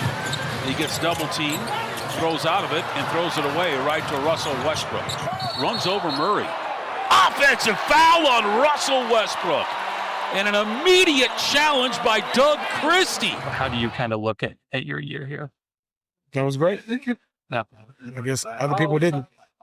I do think there was a reporter and speculation that they had sort of. No speculation. The truth is that they didn't want me back. It ended up to me. Yeah. So, sorry, though. God always has a plan. Be patient. Not up to me. They don't want me. That's okay. Anyone else? Somebody else do it. It is a player option. Would you have considered picking that up even if they didn't necessarily want you? But they told me not to. No. Yeah. I don't go anywhere I'm not wanted. Yeah. I don't need to. That's KJ's man, Russell Westbrook, right there. After the Denver Nuggets handled the Sacramento Kings and Russ. I don't want no scrubs. Garbage runners and no love from me. Hanging out the passenger side of his best friend's Yeah, ride. tell him. Listen, listen, KJ. KJ, man, you were born in the wrong era. He would have been so good in that Boys to Men. KJ is exactly the kind of person Belle who Biv left out DeVoe. would have burned his house down. You left out would have burned your house no down, bro. doubt. KJ Because would've- KJ, yes, exactly. He'd KJ come would home have to had a some house. serious insurance claims, man. Hey, but listening to Russell Westbrook right there. Yeah. Do you guys all understand why I just despised this player? Yeah, his I get entire tenure as a Denver Nugget. Yeah, I get it, man. That was in his heart I the know. whole damn time. I know. But that's let Russ. that- That's play Russ. that again. I want to hear Russell Westbrook sounding like he's a punk. Look at your year here. That was great. No. I guess other people didn't. I do think there was a reporter and speculation that they had sort of. No speculation. The truth is that they didn't want me back. It ended up to me. Yeah. Sorry, though. God always has a plan. Be patient. Not up to me. They don't want me. That's okay. Anyone else? Somebody else do it. It is a player option. Would you have considered picking that up even if they didn't necessarily want you? But they told me not to. No. Yeah. I don't go anywhere I'm not wanted. Yeah. Do you guys? I don't need to. Ooh. All right, so that's hold on. Yeah, that's Wait, Russell whoa. Westbrook, and we're going to talk about it. But we're getting reports of a massive major trade. Ooh, It's a blockbuster. a according to blockbuster trade. You said. Let's see Kamaje. what it is. Oh my God! What the hell? What is this? No, I never saw this coming. Whoa. I never saw this coming. Are you kidding me? You know what, The man? New York Jets are trading Sauce Gardner to the Indianapolis Colts. We don't know what yet. The Colts are going all in. Sauce Gardner? What'd they have to give up to get Sauce, man? You're right. Indianapolis is like, we're going. Do we going. remember back when we were preparing to play the New York Jets and we were talking about Aaron Glenn's heavy man coverage, pressure-based system and how Sauce Gardner had his best years under Robert Saleh in a quarters and pattern read zone world. Now you end up getting Sauce Gardner. Two. Whoa. You know what? Hey, text line, just guess what they had to give up to get Sauce. Yeah, text line. 303-504-0925. How much draft capital Do you think? Oh, my goodness. did the Indianapolis Colts and give I'll up? tell you right now, text line, it's a haul. It's a haul.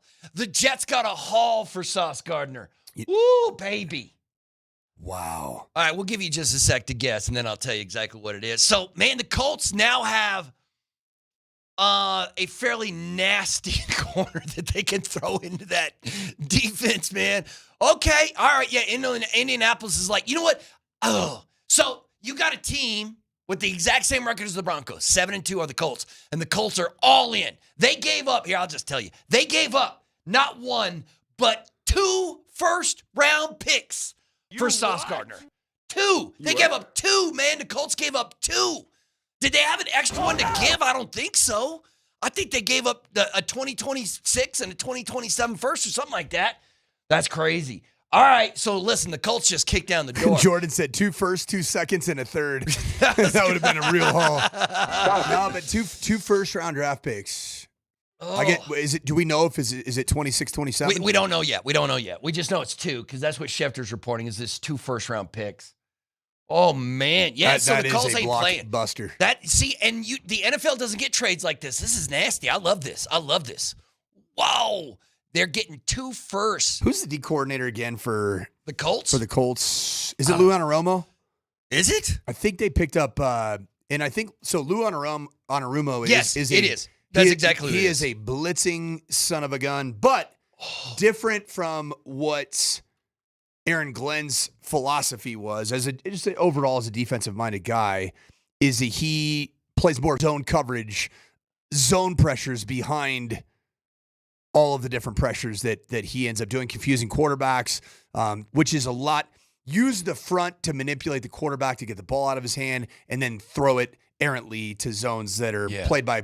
This is a really good thing right here for the Indianapolis Colts. Man, that's and a big trade. It's a good fit right there schematically. That's a big 2 firsts for Sauce. I love Sauce, and he's probably going to be even better. You know what's wild about Sauce, though? What? When you compare Pat Surtain II to Sauce Gardner, and everybody loves having the who has a better island? Whose island is it better? Is it PS2's island or Sauce's island? Just like it used to be. Who was the guy back in the day? You mean from the New York Jets? Yes. Made all that money. Come on, Revis Island. Darrell Revis. Woo. Okay, so Revis Island.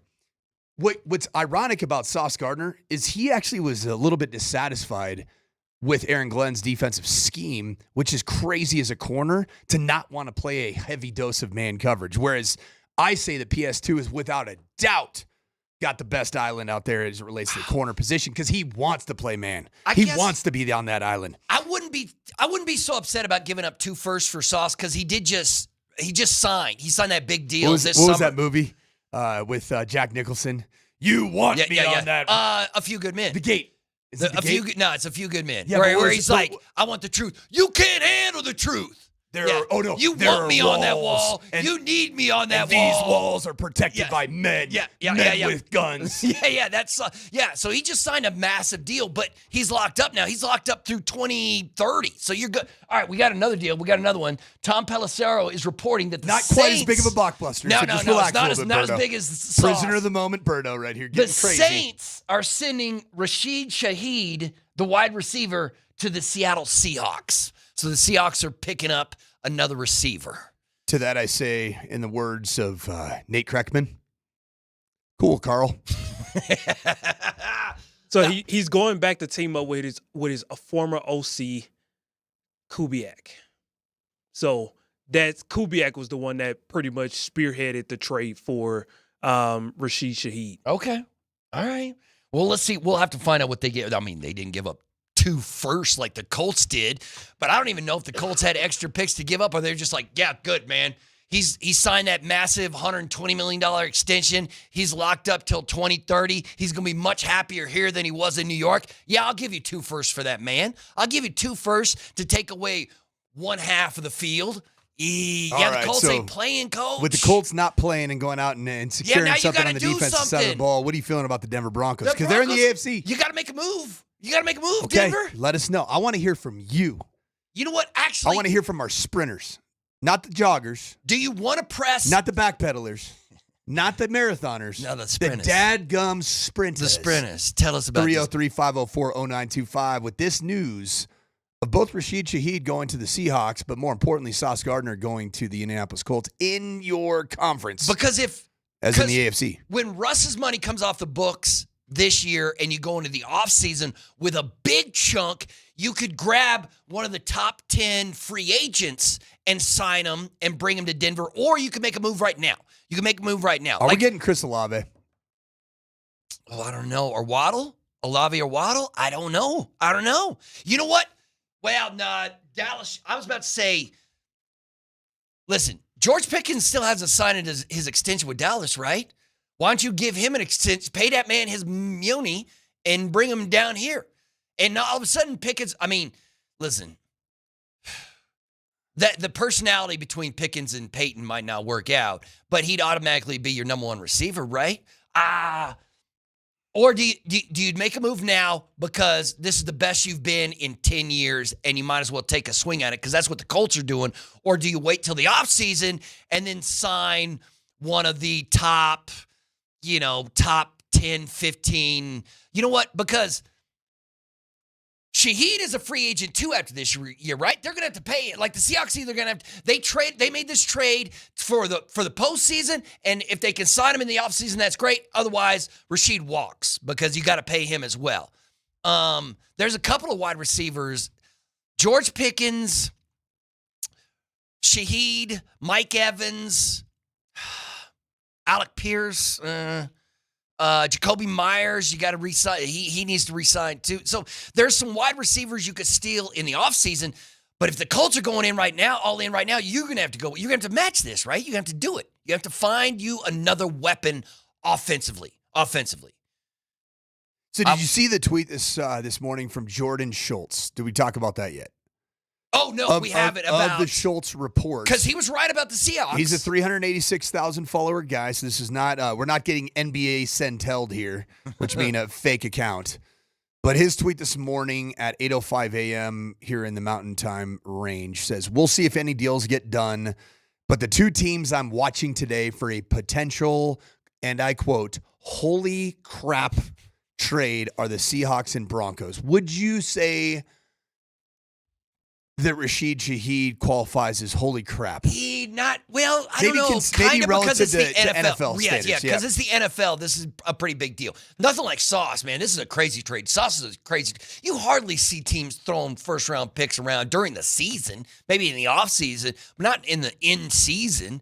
Yeah, the Colts ain't playing. And I don't know what's the option to that. I mean, outside of what? Jalen Waddle. Either way, you can't change that dial because I got Hawkinson bomb vibes coming. Ooh, see, and I'm talking vibes. You know what? I'm talking vibes. That's a much better target than the wide receivers I've been talking about. That's a much better target. I think it would make you a much better team than bringing in like Jalen. I mean, you would be improved if you brought in a wide receiver, especially a wide receiver one, but. Man, if you could bring in one of the best tight ends, you change the whole thing. You might have to do that. Okay, let's do this. Let's take a timeout here at the top of the hour. When we come back, we'll tell you exactly all these crazy trades that are starting to come in on the NFL trade deadline, and we'll tell you about what the Denver Broncos might or might not do. Tune in today at 12:45 for Coach Adelman's weekly visit with Polumbus, Hastings, and DMac. That's 12:45 p.m. today with PhD, and we'll be right back.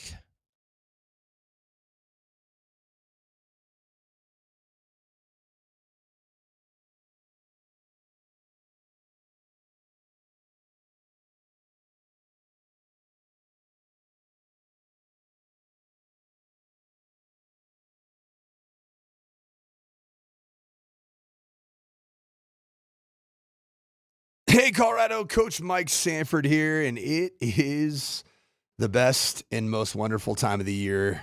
And I'm not just talking about Christmas. It's my wife's favorite time of the year. Mine, it's ski season. And I love going up to, yep, you guessed it, Loveland ski area. It's not quite yet open yet. Need those last final touches of dumps and cold temperatures to get the awesome fake snow, artificial snow that's being made up there.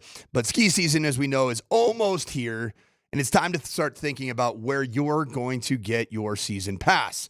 Loveland Season Pass offers perks and partners that rival the big name passes. Did you know that it comes with 100 plus bonus days and more than 30 partner resorts across the country, including locally here, Monarch, Purgatory, a little further out, Silverton, Sunlight, Whitefish, Montana, and Schweitzer up in Idaho. You'll also get access to free cat skiing along the Continental Divide and discounts on lift tickets, food, and rentals. Don't forget, man, Loveland ski area where you get real Colorado skiing, real value, and no crowds, just the way it should be. So get your pass at skiloveland.com.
Holy cow. We got trades. You want trades? You can't handle the trades. We got all the trades right here. We got trades. Not only that, this Sauce Gardner trade is getting even bigger. So we got more information. Welcome back to the Morning Sprint. Mark Bernoulli, Mike Sanford, KJ Granderson. We're coming to you live from the back of Shaker Studios. Their passion is justice. As we talk about the NFL trade deadline that just got hot. We will update you on a couple of trades that just happened. Rashid Shaheed is getting sent to the Seahawks, but the big one, the massive one, is what the Indianapolis Colts have done. The Colts have now sent 2 firsts and a player to the Jets for Sauce Gardner. So they're getting Sauce for 2 first-round picks and a player. We now know who that player is. It is A.D. Mitchell. So you're trading Adonai Mitchell, the former Texas Longhorn. He was just drafted in 2024. He's in right? Bo Nix class. So interesting. He's in the Bo Nix, Devon Vele. I'm trying to think what other receivers. Xavier Worthy was in that draft class. Okay. Well, that's Marvin Harrison Jr., Roma Dunze. So Xavier Legette. Xavier Legette. do that Xavier Legette impression, KJ. I know you can do it. That's a thick accent that man has. The only person that can do the Xavier Legette accent is Xavier Legette. I eat raccoons. That was actually pretty good. That's pretty good. So yeah, they send 2 firsts and A.D. Mitchell to the Jets for Sauce Gardner. If the Jets are trading Sauce Gardner, they'll trade you anybody, man. They'll trade you anybody. You interested in any player whatsoever on the New York Jets? Give them a call, man. It might take a couple of firsts, but they'll give you. Although Breece Hall's a free agent after this year, so you don't need to trade for him. You can just sign him after the end. But yeah, you want Justin Fields? They'll trade you Justin Fields. You want Quinnen Williams? They'll trade you Quinnen Williams. Although, man, he might take 2 firsts too to get him out of there. Woo! So anyway, welcome back. You know what this is good for? What? It's good for Aaron Glenn. You think so? Remember what we were talking about? Aaron Glenn's just going to say, none of these guys are my guys. I'm getting rid of all of them. Well, guess what? He's able actually to turn some of his capital on the roster into actual future draft capital. Right. And I should mention, we do know what those first-round picks are. The Colts sent their 2026 first-round pick and their 2027 first-round pick plus A.D. Mitchell. So that's the package for Sauce Gardner. But once again, Sauce signed an extension in July, so he's locked up through 2030. One of the best corners in the league, and you just throw him on that defense and say, all right, guess what? When we play Denver, you're on Cortland, baby, or whatever it is. How about Adonai Mitchell, A.D. Mitchell, big name, was drafted with the 52nd overall pick in 2024 to the Indianapolis Colts out of the University of Texas. Big dude, can run. 6'2", 205 pounds, was really impressive at the combine. Heard so there's some off the field concerns. There's some overall just he's a unique player to coach, for what I've heard. He ran a 4.3. He ran well. You want to know what his 2025 regular season stats are for the Indianapolis Colts? Ooh, what is it? 9 catches, 152 yards, 0 teeters. Yeah, so that doesn't seem like that much of a. They were like, also we want a player, and you're like, okay, fine. They dumped have him. Mitchell. They dumped him. And I've heard he's a headache to coach. Well, Colts got better. Broncos, you're on the clock. You got to get better. So you got Broncos have 2 hours and 54 minutes. Is that right? Yes, because it's 2 p.m. our time, right? 4 p.m. Eastern. Yeah. Where New York is. Yeah, is when the trade deadline Nueva York. ends. So I mean, are you just does this change anything for the Broncos? Like if you see this, if you're the Broncos and you see this trade, you go, damn it. Well, now we definitely got to get somebody, because if the competition is getting better and you're not, then that's a loss for you. Is there a really bad team out there with an elite special teams coordinator that you can trade for? No, that's probably why they're bad, right? You can't, like the New Orleans, like Sean Payton does love stealing people from the New Orleans Saints, but I'm not sure their special teams. He just did it. It didn't go great, because I'm sure the Riz King was there last year. Okay, You're right. So You're right. Here's exactly the update on Rashid Shaheed and the deal from the New Orleans Saints. What'd they give up The for New him? Orleans Saints are acquiring the Seahawks 2026 fourth and the 2026 fifth round picks for wide receiver Rashid Shaheed. Okay. I mean, that's a 4th and a 5th. It doesn't sound bad, but it's also not.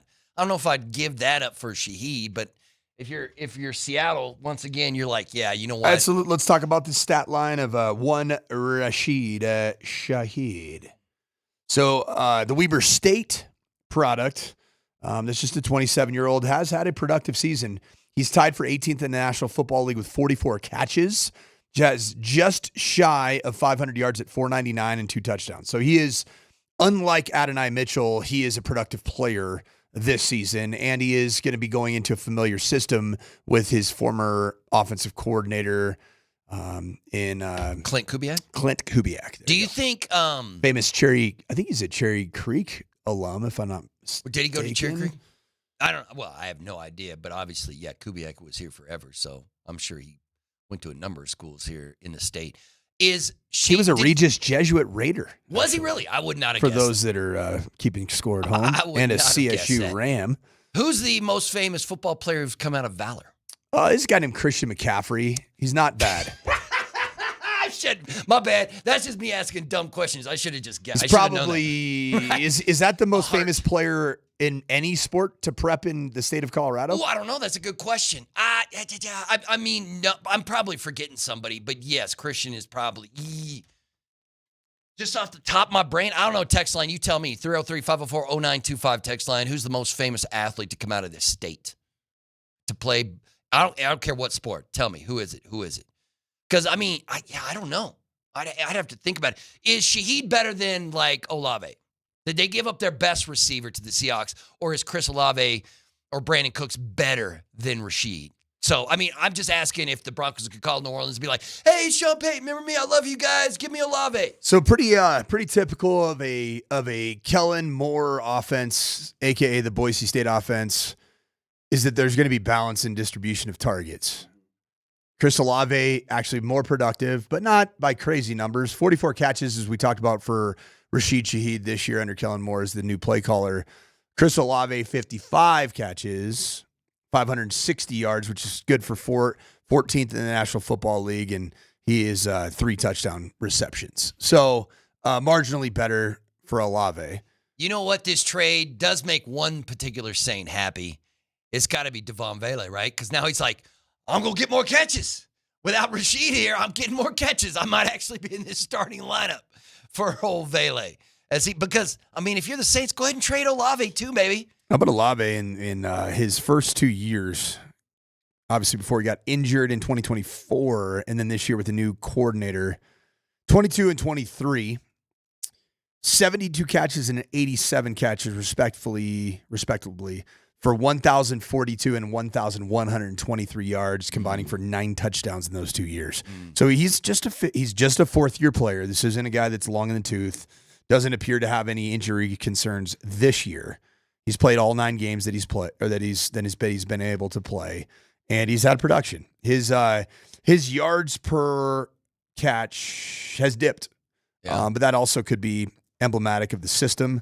And also, Derek Carr was a productive thrower of the football. He's a guy that hovered at around 4,000 to 5,000 yards per season in his career as a starting quarterback. Do you think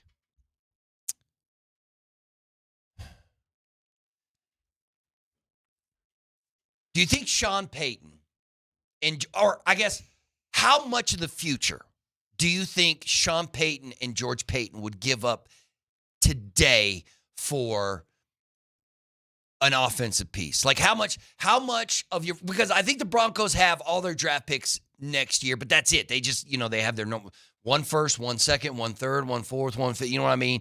So how much of the future would you sell today to make your team better today? Would you do what the Colts did? Would you give up a 2026 first and a 2027 first to get a player on the offensive side of the ball as good as say, a Sauce? Someone who would cost you 2 first? Or is that cost prohibitive? Wow. Let's say the best tight end out there.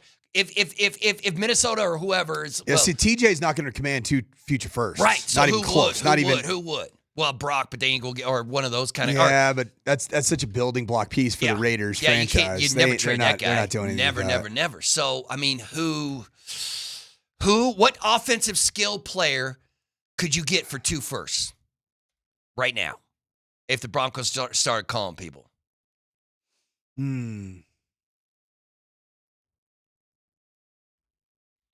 Because you can't get, you have to pare the list down because you can't get Justin Jefferson, right? You can't, if you're looking for somebody like that. The only thing, my concern right now with the Vikings and TJ Hawkinson, even though I love TJ Hawkinson, is the health is a question, which also does reduce the value that the Broncos would have to have outbound to the Vikings. But the Vikings are kind of in this NFC North. Right.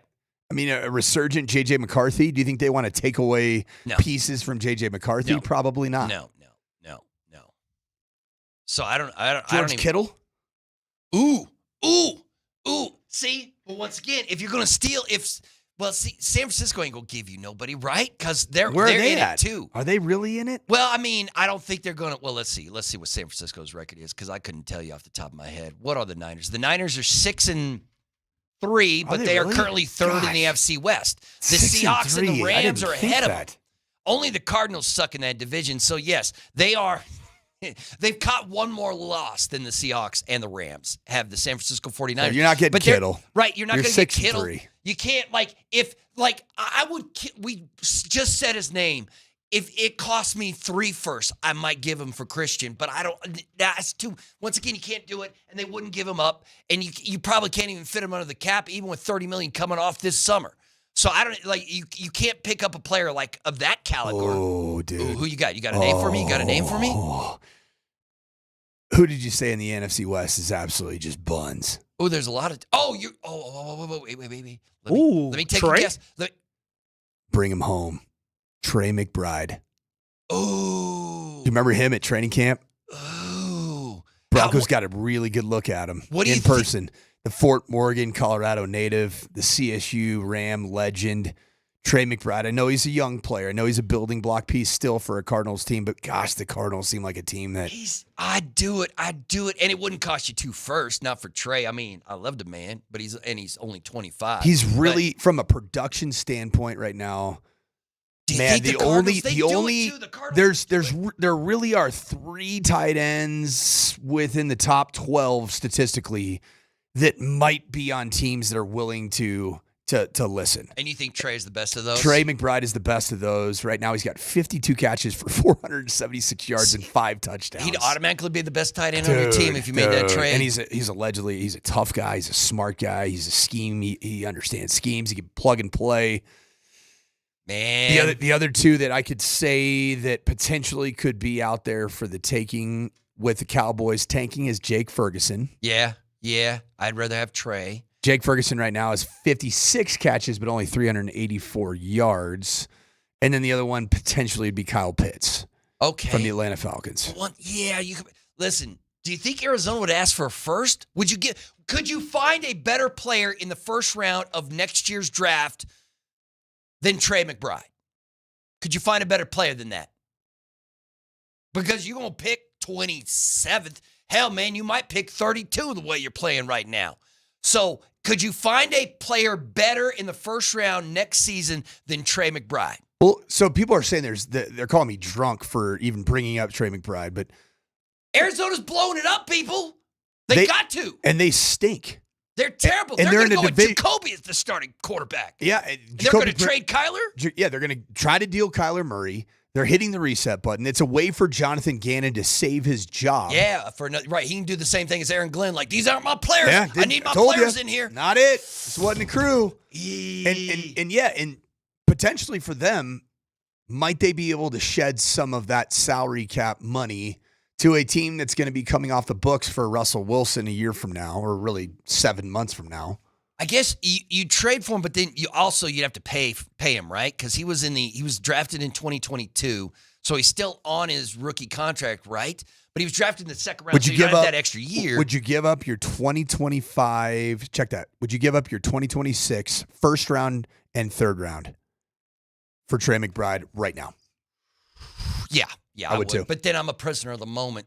You know what I mean? Like, I'm let's go. You know what? You are a prisoner of the moment, but should you not should all of us not be prisoners of the moment today as the 7-2 Broncos that are looking for some semblance of explosiveness and consistency on the offensive side of the ball in 4 quarters of football?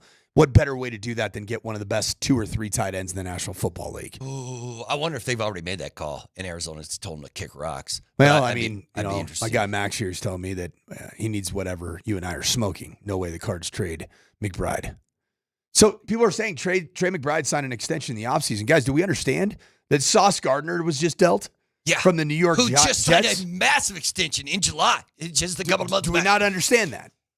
No, I get it. For Look, a similar team that is equally as bad and is equally irrelevant and potentially going to hit the blow-up button / reset I get button. how this, like Trey McBride, is such a help to whatever quarterback you slot in there in Arizona. But man, that team is going to rebuild, and you can't tell me they'd say no to a first or second. I don't. Let's go though. Let's see what's happening. Let's see what's going down. It's an Avs Ticket Tuesday. We've already mentioned that before, but we have a new keyword for you that we're going to give you here after the break. So stay tuned to your keyword, and we'll continue with the NFL trade discussion next.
What's up, Brittany?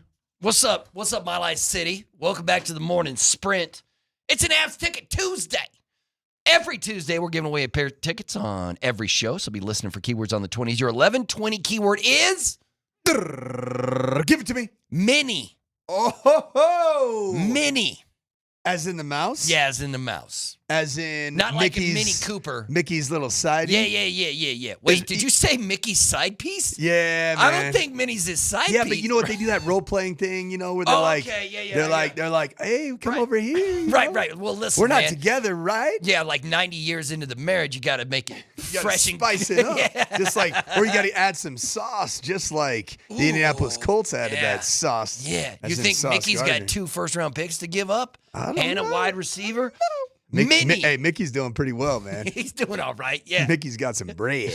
Minnie is our keyword. So text in the word Minnie with your first and last names to 303-504-0925. That's MINNIE to enter to wear a pair of tickets to the Avs game on Veterans Day against the Ducks next Tuesday night. Tickets are still available if you want to join the Avs in their Veterans Day Military Appreciation Night at ColoradoAvalanche.com/tickets. Again, it's Minnie. MINNIE. Yeah. As in Minnie Mouse, because the Anaheim Ducks are coming to play the Avs, the game that you're going to get free tickets to if you bomb the Shop Mazda text line 303-504-0925 with Minnie. Yeah. Famous minis that aren't mouses. Yeah. Give me a mini driver. The Flying V. All right, it is time right now for NFL Rewind.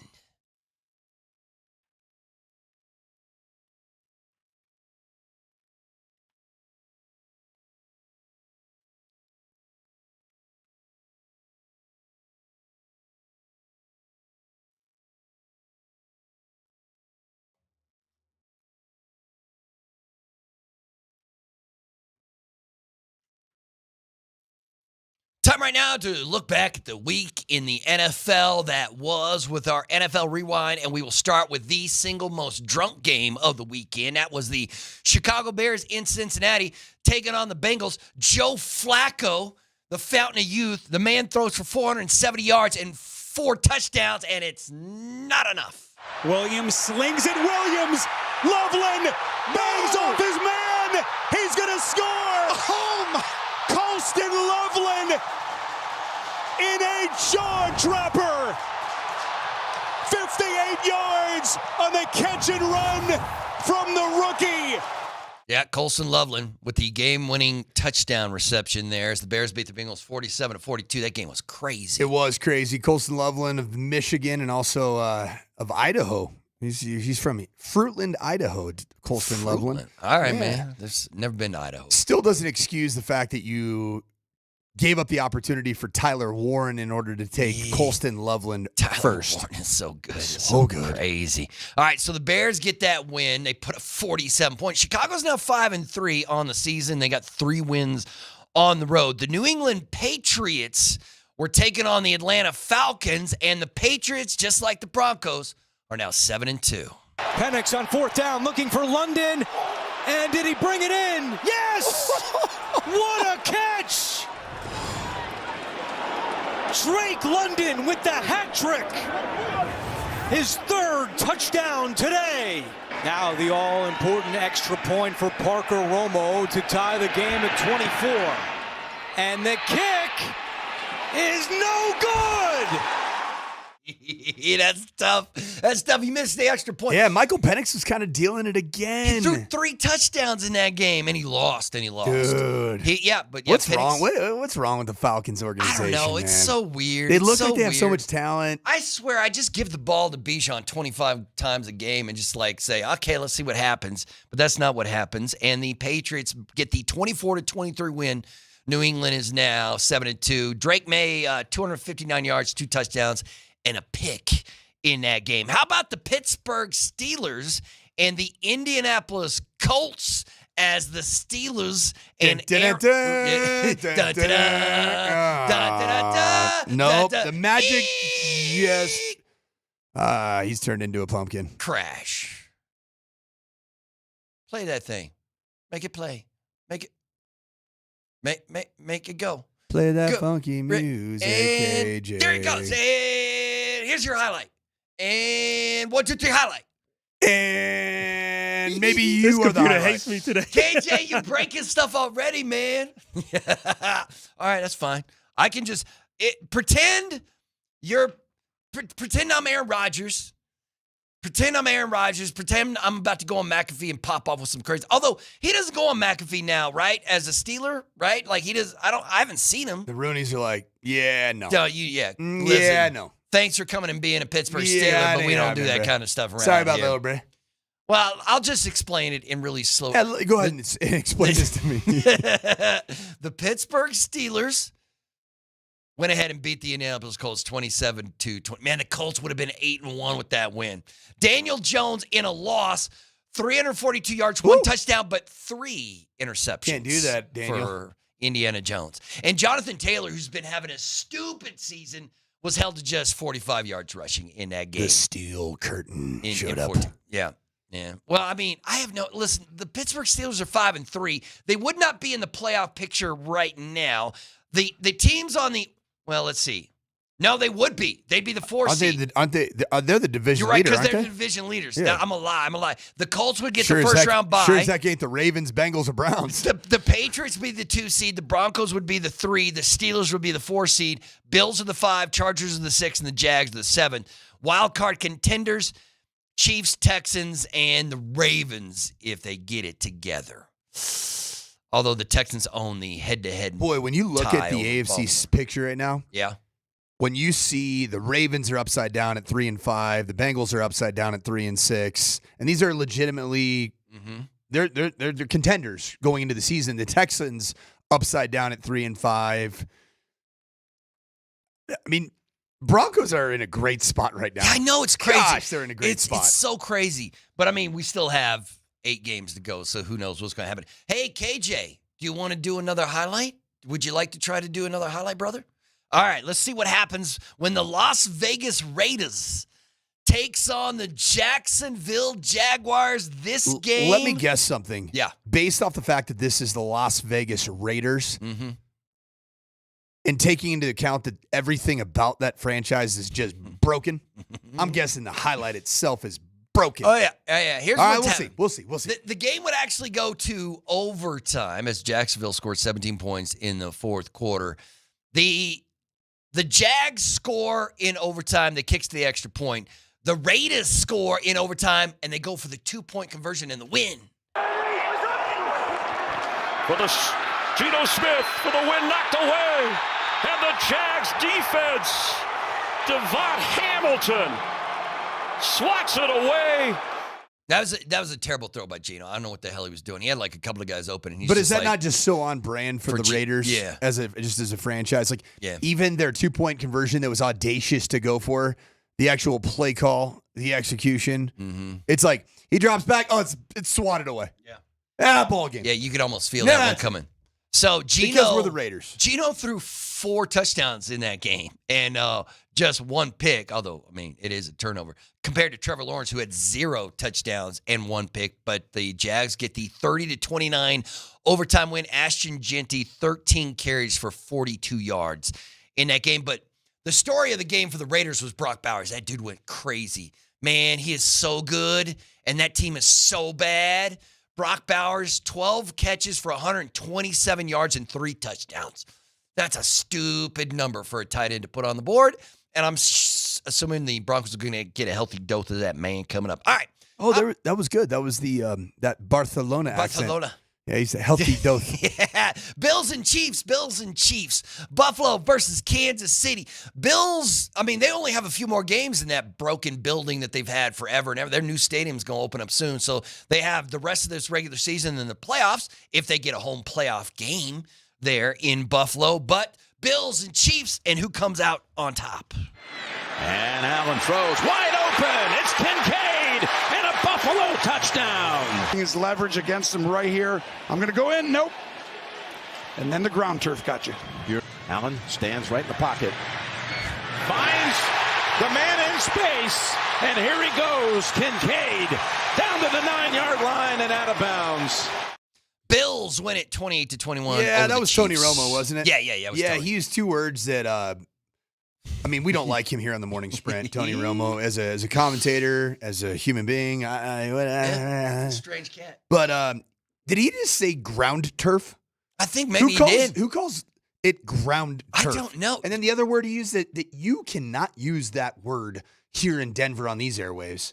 The word leverage. Yeah, no. Ooh, We're anti-leverage. We hate here. leverage. You know what's crazy? Who was it? It was George Kittle. George Kittle went off on the turf in New York, right? He was like, what the hell is going on with this league? Every single team in the NFL, we should have a standard for the playing surface in the NFL. We shouldn't have to go to these places like the New York Giants and talking play about ground on this, turf? Yeah. Just play on this trash. What kind of ground turf do you prefer? A sativa? Woo! Maybe sometimes I like a smooth indica on my field. That's what all right, you know what? We got one more for you. It's almost as if that comment matches the scraggly voice of Mark Bertinola. Let's talk about the Arizona Cardinals and the Dallas Cowboys. That was Monday Night Football last night. You could hear it right here on AM 950, our sister station. And Jacoby Brissett and the Cards came out on top. Cowboy 4, Cardinals first and goal. Brissett is under center with 3 tight ends. He gets the snap, he turns right, he fakes the handoff, line drive pass, end zone, caught, touchdown, 5 yards deep, right down the middle. Grabbed on the play by Marvin Harrison, and why not? He has authored a terrific first half, a 4-yard touchdown pass, and the Cardinals have gone up early in the second quarter, 9-0 over Dallas. That sound you heard was Coach Sanford winning his fantasy matchup thanks to Jacoby Brissett and his 2 touchdown passes against the Cowboys last night as the Cards beat the Cowboys 27-17. Dallas falls to 3-5-1 as KJ gets rocked in fantasy football yesterday. Marvin Harrison Jr., 96 yards and a touch. Although Marvin Harrison Sr. kind of threw Arizona under the bus earlier in the week. He's not the biggest fan of the team his son currently plays for, but Arizona improves to 3-5 with that win, and it looks like Jacoby Brissett is going to be their starting quarterback, and they're going to look to trade Kyler Murray. And one of those touchdown passes went to future Denver Bronco in the next couple hours, Trey McBride, right? When they get that deal done. Trey last night, Trey had 55 yards and a touchdown Trey. and 5 catches. Come on home, Come on Trey. home. I'm coming home, coming home. Tell the world I'm coming home. That is your NFL Rewind. Remember, we got another trade. This one's not fun. I don't know who Joe Tryon Shoyinka is. Do you? No. Have you ever heard of Joe Tryon Shoyinka? This is a backup defensive end, right? For Cleveland? Whoa. Okay, so tell me, this is the all-name tweet right here. So the Browns are sending defensive end Joe Tryon Shoyinka and a 7th-round pick because the Chicago Bears lost DN Dayo Odeyingbo to a season-ending Achilles injury on Sunday. How'd I do? Nice work, It's almost as if I've had to pronounce some names in the recruiting and roster management space. I get it. But there's a whole lot of coaches that, especially in the NHL, KJ knows this, there's a bunch of coaches who can't pronounce their players' names. Yeah. You know what I mean? And they just use those nicknames. Speaking of not being able to spell and or pronounce names, our keyword for the Avs Ticket Tuesday is? It's not Mickey. No. It's not Mommy. What's the opposite of Mickey? Well, it's Mickey's gal. It's Minnie. Minnie. Minnnie. If you want to get your tail to Ballerino to watch the Colorado Avalanche host Disney-owned or formerly Disney-owned Mighty Ducks of Anaheim. That's right. Yeah, they're an independent Then organization. you need to text Minnie Minnie Mouse to 303-504-0925. Minnie ASAP. Driver. Minnie Driver and Minnie Mouse, the only Minnies I know. I can't think of another Minnie. If you want to save time, we have a keyword what do they call those things? Aggregator. So you could even just misspell it as M-I-N-I and just say Minnie, as in mini me. On the text line, maybe the Broncos can trade for Brock Bowers. Brother, I would. If you offered the Raiders 4 first-round picks, they might tell you to kick rocks. You know what I mean? If you're like, we'll give you our first-round pick from now through 2028, the Raiders would probably tell you to kick rocks. Because you know what Brock Bowers is? It's a Hall of Famer. He's in his second season, and you're already like, yeah, That dude's one of the best to do it. If he doesn't get hurt, he's going to be in the, like, he's just going to, yeah. But then again, Tyler Warren, you had a chance to draft that dude. Yeah, right? you would have had to move. Right? Oh, did he go before? Oh, yeah. It was Colson that went past you then? No, Colson was like the 10th overall.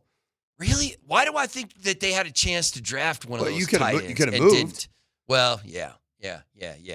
And instead you went Barron, right? What number? Hey, KJ, you remember what number Barron was drafted at? 24. 24? Was it 24? It was, so the Denver Broncos chose, okay, so here's how it went. Colston Loveland was 10th overall out of Michigan to the Chicago Bears.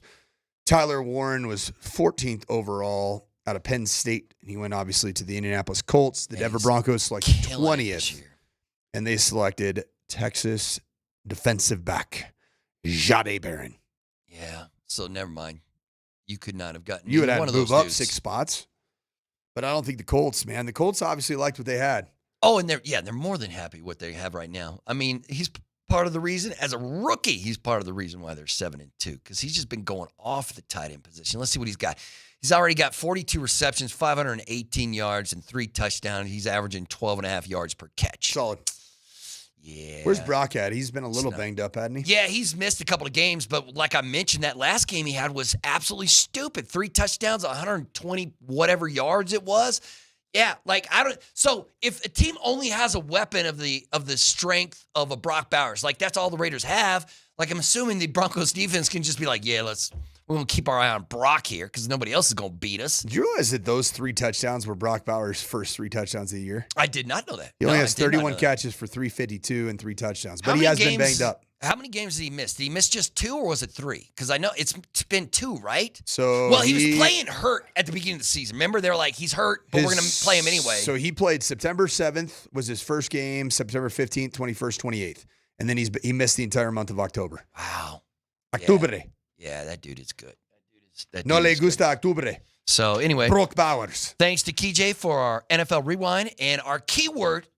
Well, I ain't gonna Mini. say. Nah, you gotta keep locked in, people. It's mini. It's mini. Listen to 303-504-0925. Mini. Text in, say what's up to Coach, and we will be right back.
Tyler Polumbus just ate something out of the refrigerator that had been there for over a week.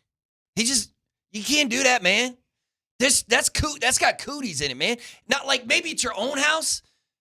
If it's in the fridge for a week, it's good. But not here, not at the pub. No, not at work. Is Tyler Polumbus going to turn into, what's the show, He's The Last of Us? He's going to turn into a gremlin, is what it is, right? Is The Last of Us with the cephalopods? Or? Yes, that's The Last of Us. Right. Is that where you get overtaken by the fungi? Yeah. Fungi zombies. That's what Tyler's going to be a gnarly fungi zombie. No, see, we would all die if Tyler became a damn zombie, because I ain't outrunning that dude, right? You can outrun him. You think so? Yeah, you got Former some speed. NFL player? I mean, I bet you did a pretty good number at the combine. He's got a little stiffness going on right now. Okay, you're right. He's a little too swole. He's a gym bro. You're right. All you got to do is step to the left. Yeah, you can't make that turn. No, his COD is less than sub. It's less than subpar. He can run straight ahead, but he's a decent linear player right now.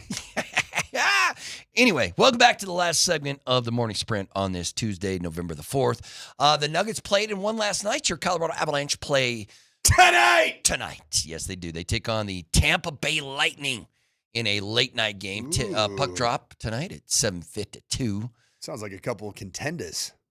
Yeah. I mean, the Avs more so than Tampa, but Tampa had a terrible start to the season. But now they've won 5 in a row, and they're still in the middle of the NHL standings, but a 5-game winning streak will do that for you. And the Avs are trying to bounce back after that overtime loss. They don't care about that. Don't tell Raj about those overtime losses. You got that point, baby. Still got 19 puntos. Yeah, you still got the most points in the NHL right now. Leading the National Hockey League with 19 points. Jared Bednar spoke. I guess I could look and see if he announced who the starting goaltender is tonight for your Colorado Avalanche, if it's Mackenzie Blackwood, if he's going to get his second straight start, or Tristan Nielsen's going to make his NHL debut. Scott Wedgwood's, according to Connor McGahey. So they're going to go with Wedgwood tonight against the Tampa Bay Lightning. So, hey, real quick. Yeah. So, caught up in all of the enormity of the Denver Broncos having essentially the best record in the National Football League, right? Are they tied for having the best record in the NFL? Yeah. Are we looking past something really important here on this short week? What is that? The decision to hate everything about the team that's coming into Empower Field on Thursday. Oh, yeah. We hate the Raiders. Everybody here in Are this you city sure hates the that Raiders. we're really focused on how much we hate the Raiders? Can I help? You want some more hate? Yeah, I could use some more hate. What do you got? Can I help real quick? I mean, it's pretty easy to hate that team and that owner and that franchise. Okay, so let's talk about city. the ownership group a little bit. Yeah, what's up, Mark Davis? Yeah, let's talk about one of his minority owners, a guy named Tom Brady. Would you be...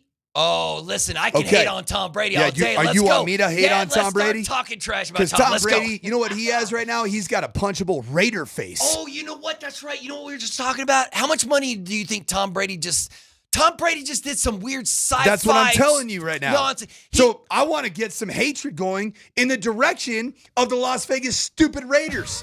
And I grew up in Southern California, and my dad actually shared the stadium with the USC Trojans and the Los Angeles Raiders when they played at the Los Angeles Memorial Coliseum, and I hated them then.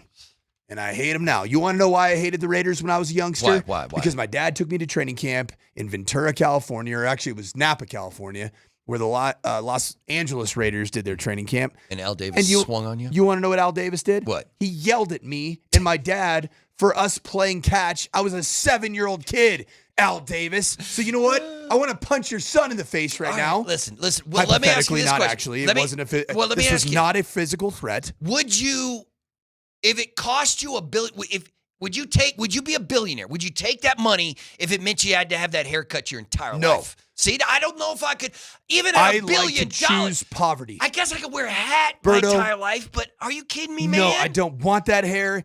Mark Davis's hair is dumb. Halloween's over. Is it, so Mark? Get your pumpkin pie haircutted freak look out of here. And this is the big news right here about fueling Raiders hatred. Yeah. The punchable face full of Botox that is Tom Brady. Yeah. Revealed that his current dog, Junie, Junie, is a clone of his late dog, Lua, who died in December of 2023.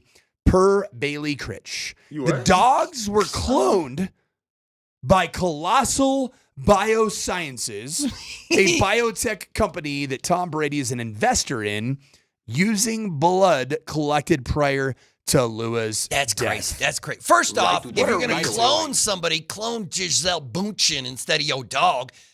But if the only You can thing divorce her and still have her? Right. She can divorce you, and you can have like a younger, fresher version of Giselle. Oh, I don't know what it would cost to clone a human, but do you know what it costs to clone a dog? At least from what I just looked up. Give it to me. $50,000. That's actually not as bad. That's not. I was about to say. I thought it was gonna be like $2.4 million or something like that to clone a dog. $100 billion. $1 million. But it's, I mean, okay, yeah, Tom Brady. You're touch. I mean, you're getting into. I love my dog too. I'm not gonna clone my dog. I mean, Paisley, when it's time. It's time, right? I love my girl. She's awesome, but my goodness, she always is hunting for my 9-year-old. Happy birthday to my little guy, Griffin. Happy birthday, Griffin. Griffin? You know what today is? Griffith? Today is the 9-year anniversary of me missing the team flight because Griffin took 40 hours. Oh, no. To enter this world. Wow. 40 hours of labor. Yeah, Mama put in some Missed the work. team flight. Notre Dame against Navy in Jacksonville Jaguars Stadium down there in Jacksonville. You want to know how long?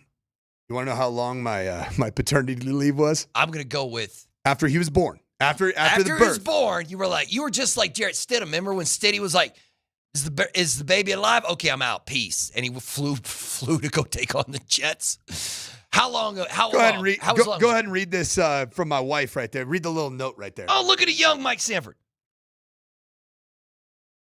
An hour? You stayed an hour? Listen, I don't think your wife was happy about that. He had to leave for Florida to call a game for Notre Dame. I took an hour of paternity leave. Today's the 9-year anniversary. And then your wife is celebrating it on the gram. Like, oh, man, that's tough. That's a tough life to live. That's a tough life to live. It's a badge of honor, man. Yeah. Teflon Anne-Marie. Tom Teflon Brady. Griffin. Yeah, there's probably nothing the Raiders could have done to make me hate them more than to be like, hey, yeah, come on down here, Tom Brady, be part of this organization. Come on down, baby. Let's be part. But yeah, okay. You know what? You know who I even dislike right now? Who? 48 hours out from another football contest that could propel the Denver Broncos into sole first place in the AFC division or AFC conference. Who? I don't know. Boise State's own Ashton Genty. I can't wait for Zach Allen, Malcolm Roach, Nick Benito, Dre Greenlaw to give you a face full of the D. Mm-hmm. Because aren't the Broncos wearing the throwbacks? Yep, they're rolling. We get the D again? Yeah, it's going to be great. Oh, my. They're Can going you imagine how much steamroll those fools. Could you imagine how much D the Broncos defense is going to give? All the D in your face. Oh, my goodness. Ashton Genty ain't ready for that amount of D. Yes, they ain't. Oh, they ain't. yeah. Ashton, Brock, Gino, D's coming for you. D is coming for you. D's. D. D's big nuts Lutz. What's my man? I thought you were gonna say I hate Wayne Newton or somebody else from Vegas like that. But I'm here with you. All right. My parents live in Vegas. Final question. Even they hate the Raiders. Do they really? They suck. Do you expect the Broncos to make a trade in the next 2 hours? Yes. Okay. Come on home, baby. Yeah. Trey McBride. That would be great. I don't know what's gonna happen, but that'd be great. Once again, Mamas want you nearby. Thanks for tuning in. They want you close to the crib in Fort Morgan. To the morning sprint. I hope you can win yourself some Avs tickets today on this Av Ticket Tuesday. We got an Avalanche game tonight versus the Lightning, and PhD is next. Our winner for today. Yeah. Well, I did it again. Time. It's like there's nobody who sells the keyword like the morning sprint. And then we just never don't pay the the winner. tease. Yeah. Who's the winner? Who's the winner? The winner is Michael Hernandez. Ooh, Mike, get you some Mike. Yeah, Mike. Sí, se puede. All right, now I'm going home.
All right, well, Prime has spoken. We'll get to some CU stuff here in a little bit. He was in pretty good mood. Overall, had a nice fun back and forth with Mark Kisla. We'll get to that in a tad. We'll have David Adelman. Nice win for the Nuggets last night. It's kind of a workman-like sort of deal with the revelation that Russell Westbrook wasn't wanted. We'll hear from Russell Westbrook, too, in terms of that. Scott will, just a little bit late today. He'll be here in a minute, so we look forward to Scotty coming in. And Broncos and Raiders by the numbers. Tyler Polumbus, you look at the numbers for this, and it looks good for the Broncos. We'll get to all that in a second, but let's get you updated with what's going on in the trade deadline. The most significant one, it seems, the Saints are trading Rashid Shaheed to the Seahawks. And we were wondering about that, possibly, Tyler, for the Broncos. Specifically, Adam Schefter brought up that name to us. Well, we are we're really, really close to the deadline here. What time is it? 2:00? I believe so. Yeah. There's lots of trades going on today. There's a lot of activity. We have not had anything from the Broncos just yet, but James Palmer did tweet out just not too long ago. Don't discount the Broncos still making some moves. So we'll keep paying attention to this thing as it unfolds. Stay tuned to the show over the next couple hours because we will have all the breaking news that's going down. I guess Jalen Waddle would be the most interesting guy, sort of on the radar, and there could be smaller ones too, obviously, but we'll keep our eyes on it. Jacoby Myers, and we're gonna look at the Raiders by the numbers here in a second. Well, we won't have to worry about Jacoby Myers, but watching the Raiders, Tyler, they weren't that worried about Jacoby Myers either, as it turns out, because their offensive system is not exactly wide receiver dependent. They operate in a different manner. So he goes to the Jaguars, which is ironic because they just played. What did they get? They get a 4th and a 6th for Jacoby Myers. Reaction to that? Okay, Jacoby Myers is a player that I personally would have been interested in. Obviously, he's in division, and in-division trades are extremely rare. That doesn't go down very often.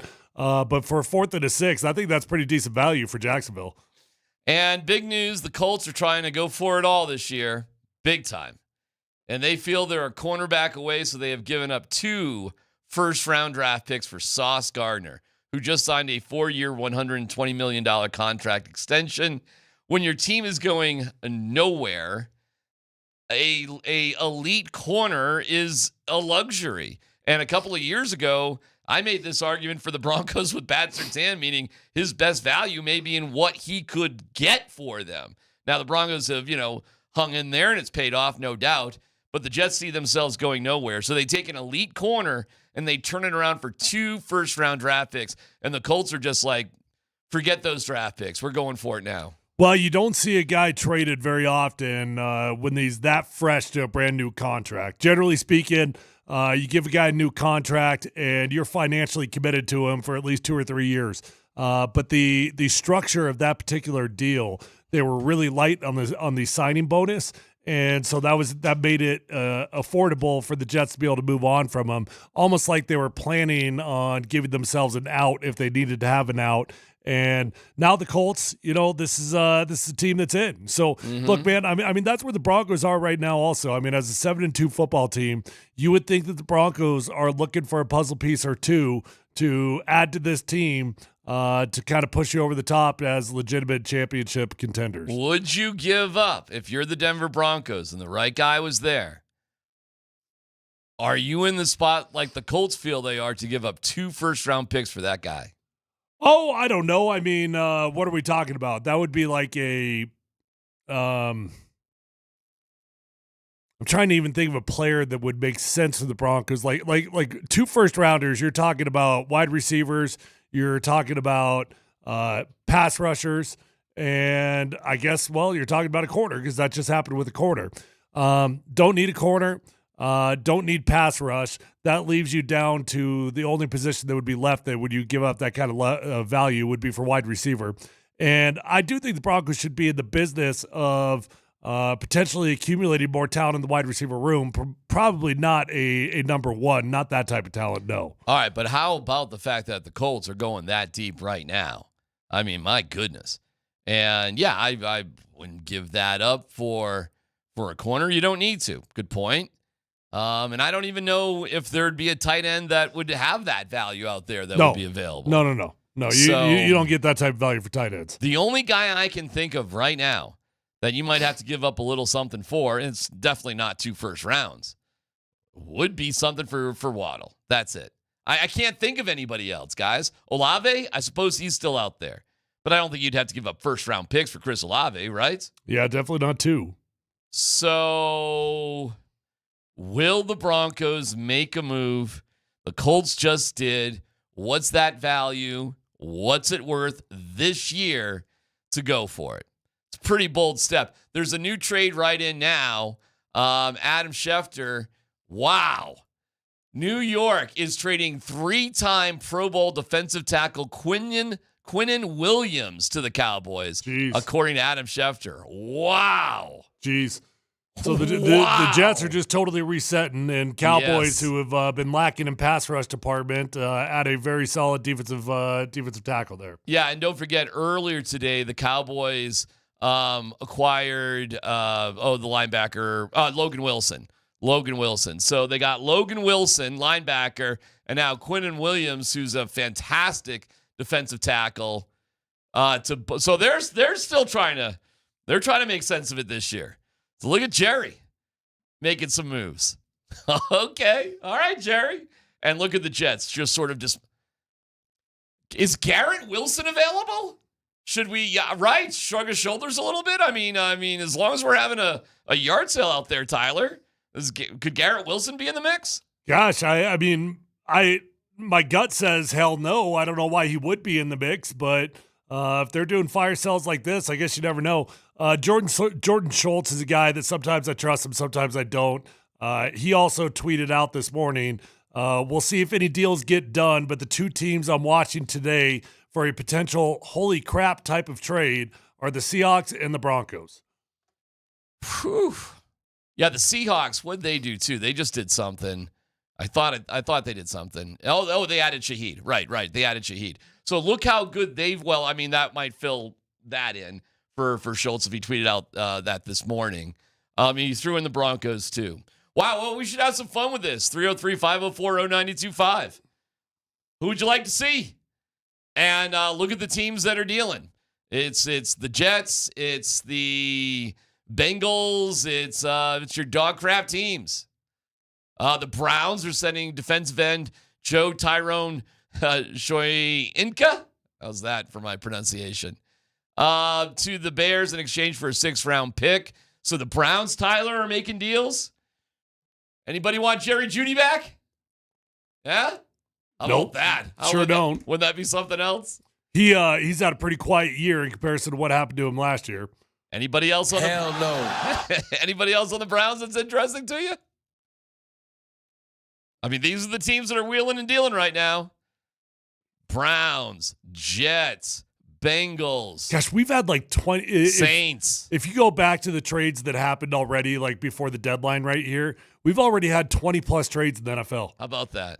Pretty exciting. Usually the NFL trade deadline over the years has been a snoozer. Well, not today. Not today. Trey Hendrickson, well, that doesn't really fit, right? But Waddle, Olave, the Eagles are generally, active during the trade deadline. Yeah, but they like to acquire. Yeah. Yeah, usually they're buyers because they're good. Woo, okay. Well, 303-504-0925. What are you rooting for? If you could root for anything here today. If these teams are having garage sales and Jordan Schultz is putting out that the Broncos keep your eye on them and James Palmer is saying keep your eye on them, what are you thinking? Well, I don't think the Broncos need to make a blockbuster move. If you really thought that this team was going to win a championship this year, that's when you start talking about blockbusters. I just feel like this has been a beautiful foundational set year that we're probably talking about real championship hopes next season, not this season. But special year, no matter what. And if you make it to the AFC Championship game, and then you're just one game out of it. So I could justify a blockbuster move this year, but I'd be surprised if that's the way they're looking at it. So my point is, If they do make an addition, I don't think it's going to be as splashy as some of these that we've seen. Anything that would be fun, though? Anything that would be like, all right, I get it. They probably won't, or I'm hesitant, whatever. But, boy, if they did, this would be fun. Well, I'd love to have Jalen Waddle on this team. Waddle. Where are the Dolphins going? What are they doing? I don't know if there's any like big time tight ends that would be available. I heard the morning sprint. They were the morning blitz. They were talking about Trey McBride out of Arizona. Oh my God, that would be incredible. Of course, it would be incredible. That would be unbelievable. But why would they do that? They just beat the Cowboys last night. I don't. Well, they're not a very good team. They did win that game, but they're not a very good team. I don't see why Trey McBride would be available, but if he's available, let's make a call. Lord, yeah. What would you give up for Trey? Again, I don't know why the Cardinals would do that. He's been incredible for them. But yes, CSU in the house, Colorado in the house. It would be incredible getting Trey McBride. Yeah, he's still young too. I mean, he's literally in the prime of his career. Well, looking at the Raiders, man, the Jacoby Myers deal to me makes sense. They are Genty, Bowers, and Meyer.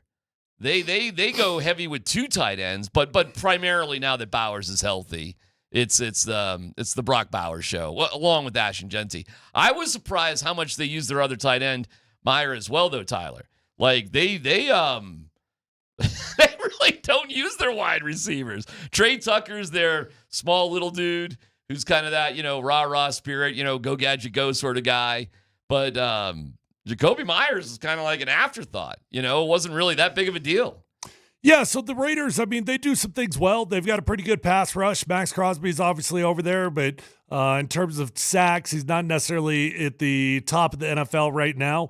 I believe they're tied for 10th in the NFL in total sacks.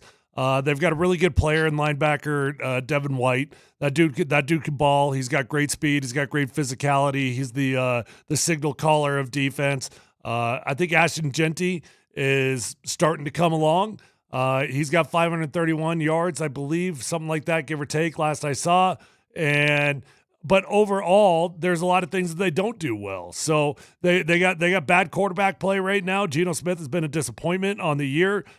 He is struggling with his touchdown to interception ratio. Their rushing offense is not particularly good, and their pass defense is terrible. So they've got some things that they do well enough that you got to respect them, but also a team that you look at as a great opportunity to go on a 7-game winning streak. All right, we will go through it by the numbers. We'll absolutely keep you updated by the second on any trades that happen, and we'll get into Prime as well. Plus the Nuggets with a win last night, and the Avs with a big matchup with the Lightning at Ball Arena. Man, we're locked and loaded. Gorgeous day for sports right here on Altitude Sports Radio 925. It's a Ticket Tuesday. Your first keyword in our show for Avs tickets is next.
It's an Avs Ticket Tuesday.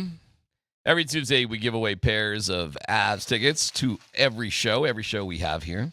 So be listening for keywords on the 20s. Your 1220 keyword is roast, R-O-A-S-T. So text roast, first and last name, to 303-504-0925 for a pair of tickets to the Avs game on Veterans Day against the Mighty Ducks. That's next Tuesday night.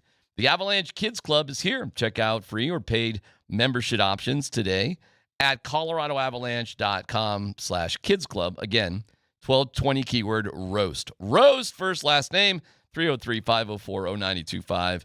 You're in it to win it. We'll announce the winner at 2:55. Yeah, gargantuan trades going on all day today, and we'll catch up on all of that in a second. David Adelman will join us at 12:45 today. Nuggets had a nice win. Good to see. Good win. The Russell Westbrook stuff. How about that? Oh, my goodness. Got a little life, huh? We'll get to that coming up in about 10 minutes or so. So hang on there for Russell Westbrook, and we can hear from him, and we'll set up our conversation with David Adelman just a scooch. All right, if we're looking at the Broncos by the numbers here against the Raiders, on the surface, this is an ass-kicking on Thursday, if we're just going by the numbers. And the Raiders did trade Jacoby Myers today to the Seahawks. So the Seahawks, boy, you think they're okay on offense, right? They're doing great. Nope, they look to add. Should the Broncos be looking to add? But when you point out this Raiders team, guys, there's hardly anything they do well. Sacks, Crosby, 5. I mean, it's okay. But total sacks for their team, 16, which is 23rd in the NFL. The Broncos have 40. Okay. What about scoring? How do they do scoring? Terrible. They're 29th in scoring offense with Geno Smith. 16.5 is the average. Broncos middle of the pack at 14th place at 25 per game. They don't really score the ball well. Well, how's Ashton Genty doing running the ball? Not bad. He has 487 total yards. Dobbins has 695. Rushing, they are 29th in the league, 89.1. They haven't allowed a 100-yard rusher this year, but they gave up over 150 yards to the Jags just this past weekend. And Trevor Lawrence sort of ran it well. ATN ran pretty well. Help me out here, fellas. What do they do well? Catching you on a short week after a couple emotional wins in a row. So it's any given Sunday with a monster game coming up on the horizon for the Denver Broncos. Yep, that's got the writings of a trap game for sure. When you've been kind of riding on cloud 9 now for a long time, you're on a hell of a winning streak right now. You've got a short week with your unusual prep and a huge game on the horizon on the back end. Those can be a recipe. Those can be a recipe. While living on the edge. Yeah. I mean, if you're being real honest, you've been kind of living on the edge a little bit, right? Absolutely. So you're living on the edge. You're leading the pack right now. People are loving you. And now you got 4 days to get a bad team, which, as you just said, give me some reason, boys, right here. Players look at this stuff too. And then all of a sudden, oh, by the way, next week, though. Hey, no rest of next week. Next week, we got the big one next week. And then you just try to put in the work instead of the full boom, my head's in it, let's go. Yeah, this smells like trap game to me. Well, you got to be alert to that. I mean, I'm not going to try to oversell this team, but what do they do well?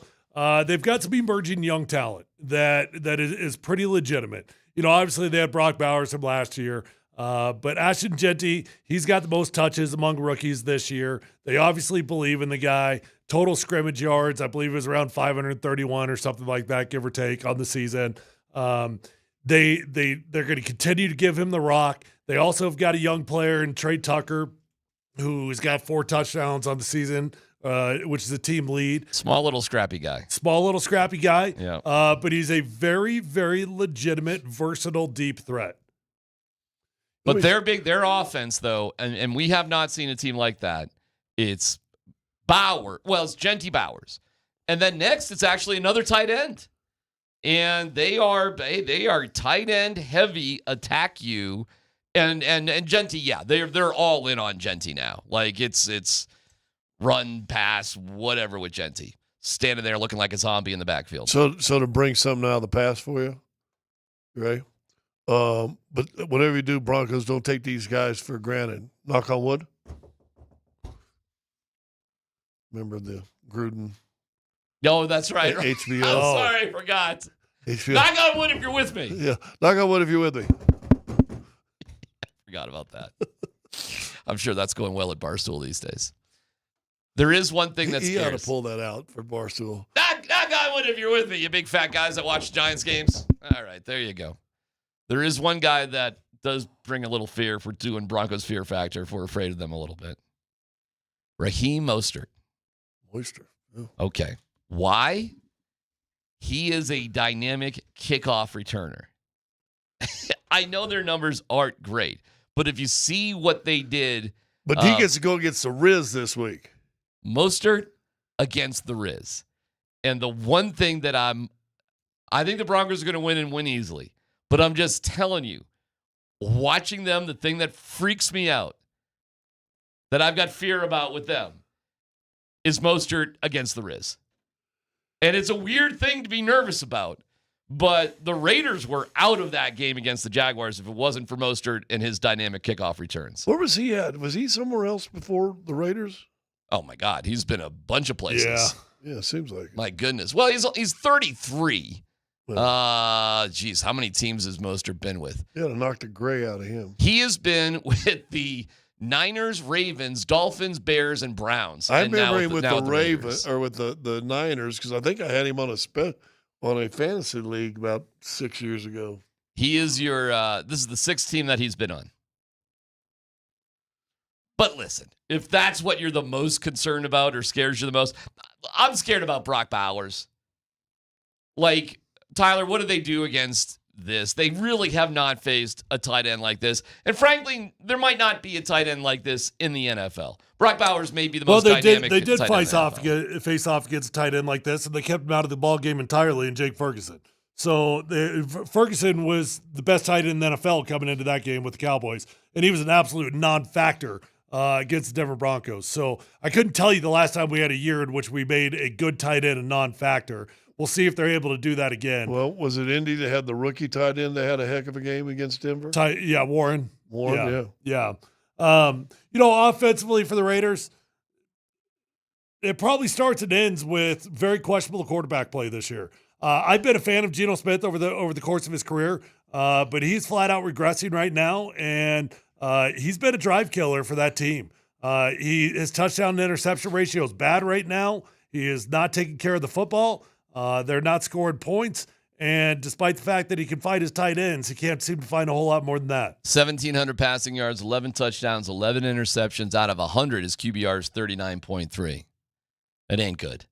But then again, Bowers has been missing for a little bit and is back healthy again, so likely that helps. But this Raiders team this is total desperation mood. And I wouldn't say trading Myers is evidence that they've given up the ship necessarily. I think it's more of a reflection of the reality of who they use and who they don't use. And they just weren't using them that much and they could find some depth. I think it's more like that. 31-13, something like that. Broncos should be able to pick these guys apart. Their pass rush, it's okay. Max Crosby's, But Max Crosby, okay. Does Max Crosby not always seem to play great against Denver? Oh, Max Crosby's phenomenal. He's not okay. The stats might not be leaping off the page this year, but you'll game plan for him. Your entire offensive protection plan will go through Max Crosby. Except he's going against the best, I don't know how you want to describe, the least sacked team in the NFL, the team that stays away from sacks the most, the team that doesn't get themselves in that situation. Well, then tell me right now, you said 31-13. I could go with 13. In fact, that could almost be high, the way they played. That being said, how's Denver going to score 31? What the Jags did was just throw the ball over the middle of the field, and it worked for them. If Bo can just have his accuracy dialed in, if they could just figure it out. And you know what they did too? They just ran the ball right up the middle. They just pounded it. They made no excuses. And here was the secret sauce. Trevor Lawrence ran the ball. Trevor Lawrence, I mean, it wasn't like all planned or anything, but he wasn't against doing it. Yeah, let me see how many runs that he had. And this is just their last game. We can go through deeper games if we want. But yeah, you had Trevor Lawrence being, running enough. Lawrence had 9 rushes for 24 yards, but it included 2 touchdowns. So it was very, precision sort of oriented. Would you guys mind if Bo Nix ran for 9 times during the game? Would that be all right? I'd rather take 8 of those and give them to Dowd or give them to somebody at the running back position.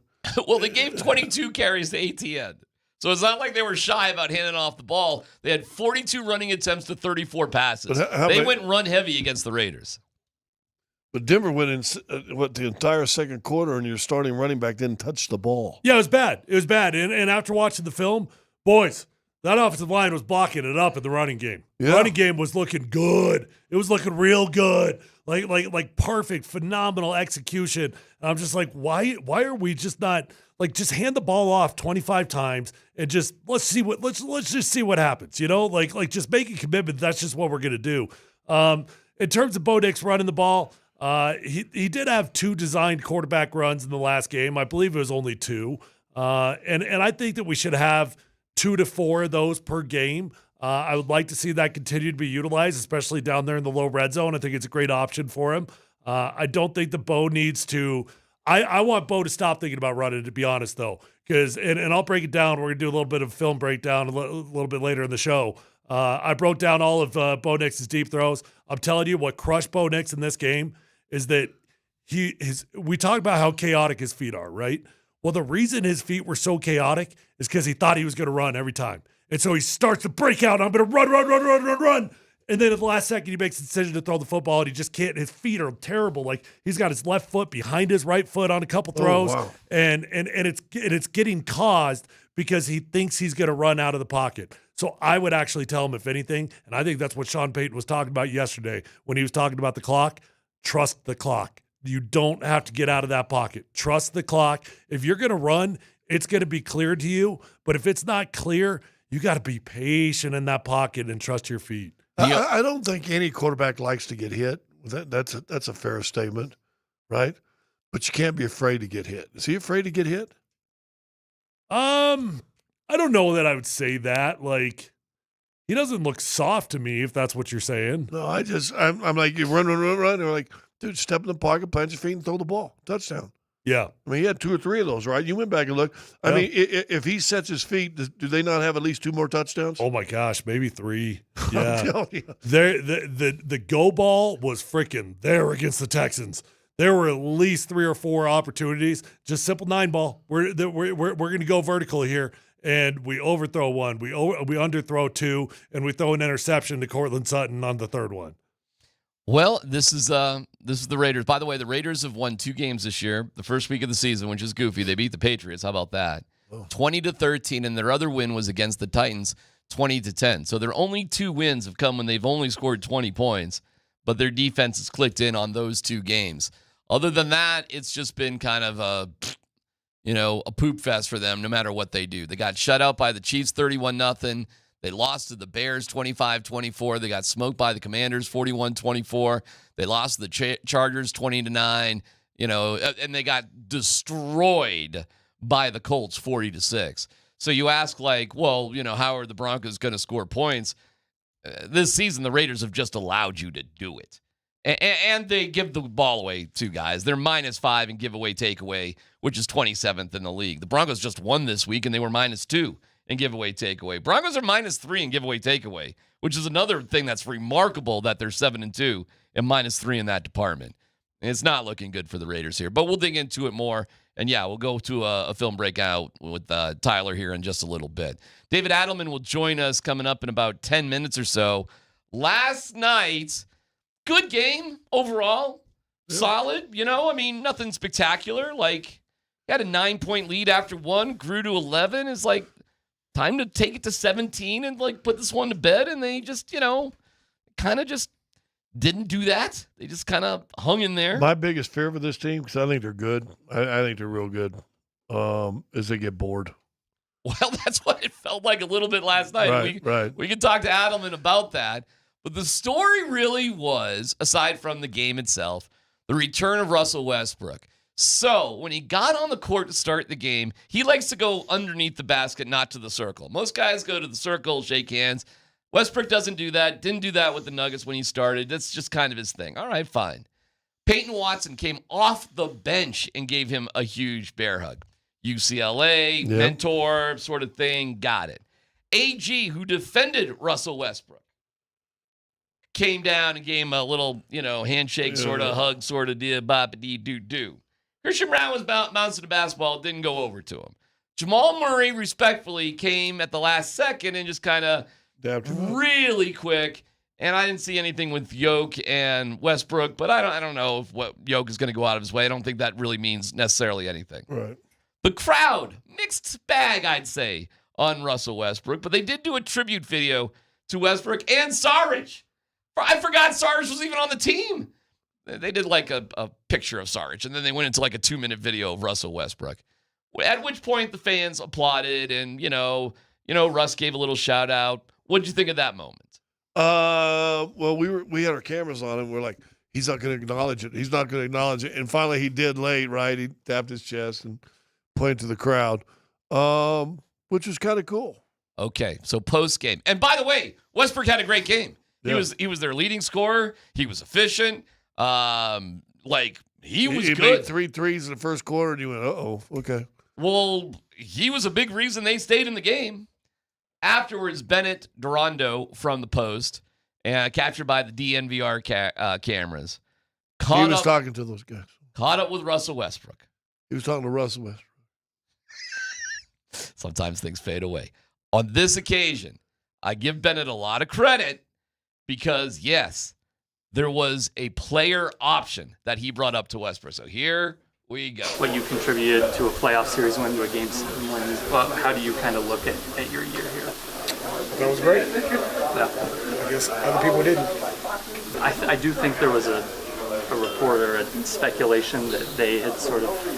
The speculation, the truth is that they didn't want me back. It ain't up to me. Yeah. It's all right, though. God always has a plan. Be patient. Not up to me. They don't want me. That's okay. Anyone else? Somebody else do. It is a player option. Would you have considered picking that up even if they didn't necessarily want you back? Yeah, they told me not to. Okay. Yeah. I don't go anywhere I'm not wanted. Yeah. I don't need to. Well, he certainly doesn't need to. He's made over $300 million in his career. That's for sure. Were you surprised to hear that he was told, according to Russ, that he was told we'd prefer you not to sign your option? No, because that's what we talked about here, right? Mm-hmm. You got to somehow not get his option, and there was somebody else that had an option. Saric, I think. We were seeing, is there any way those two don't pick up their options? They didn't want me here. That was it. That was interesting. I'd be curious to know at what point that conversation happened. Was it before we went out and made all the additions? Was it after a certain addition that we made? At what point did the Nuggets say, yeah, you know what? If you pick that thing up, you ain't going to play? It felt like he announced he wasn't picking up the option way before all the stuff started happening. So you know what? I think you are right. Because I think that was $5 million that you couldn't count on.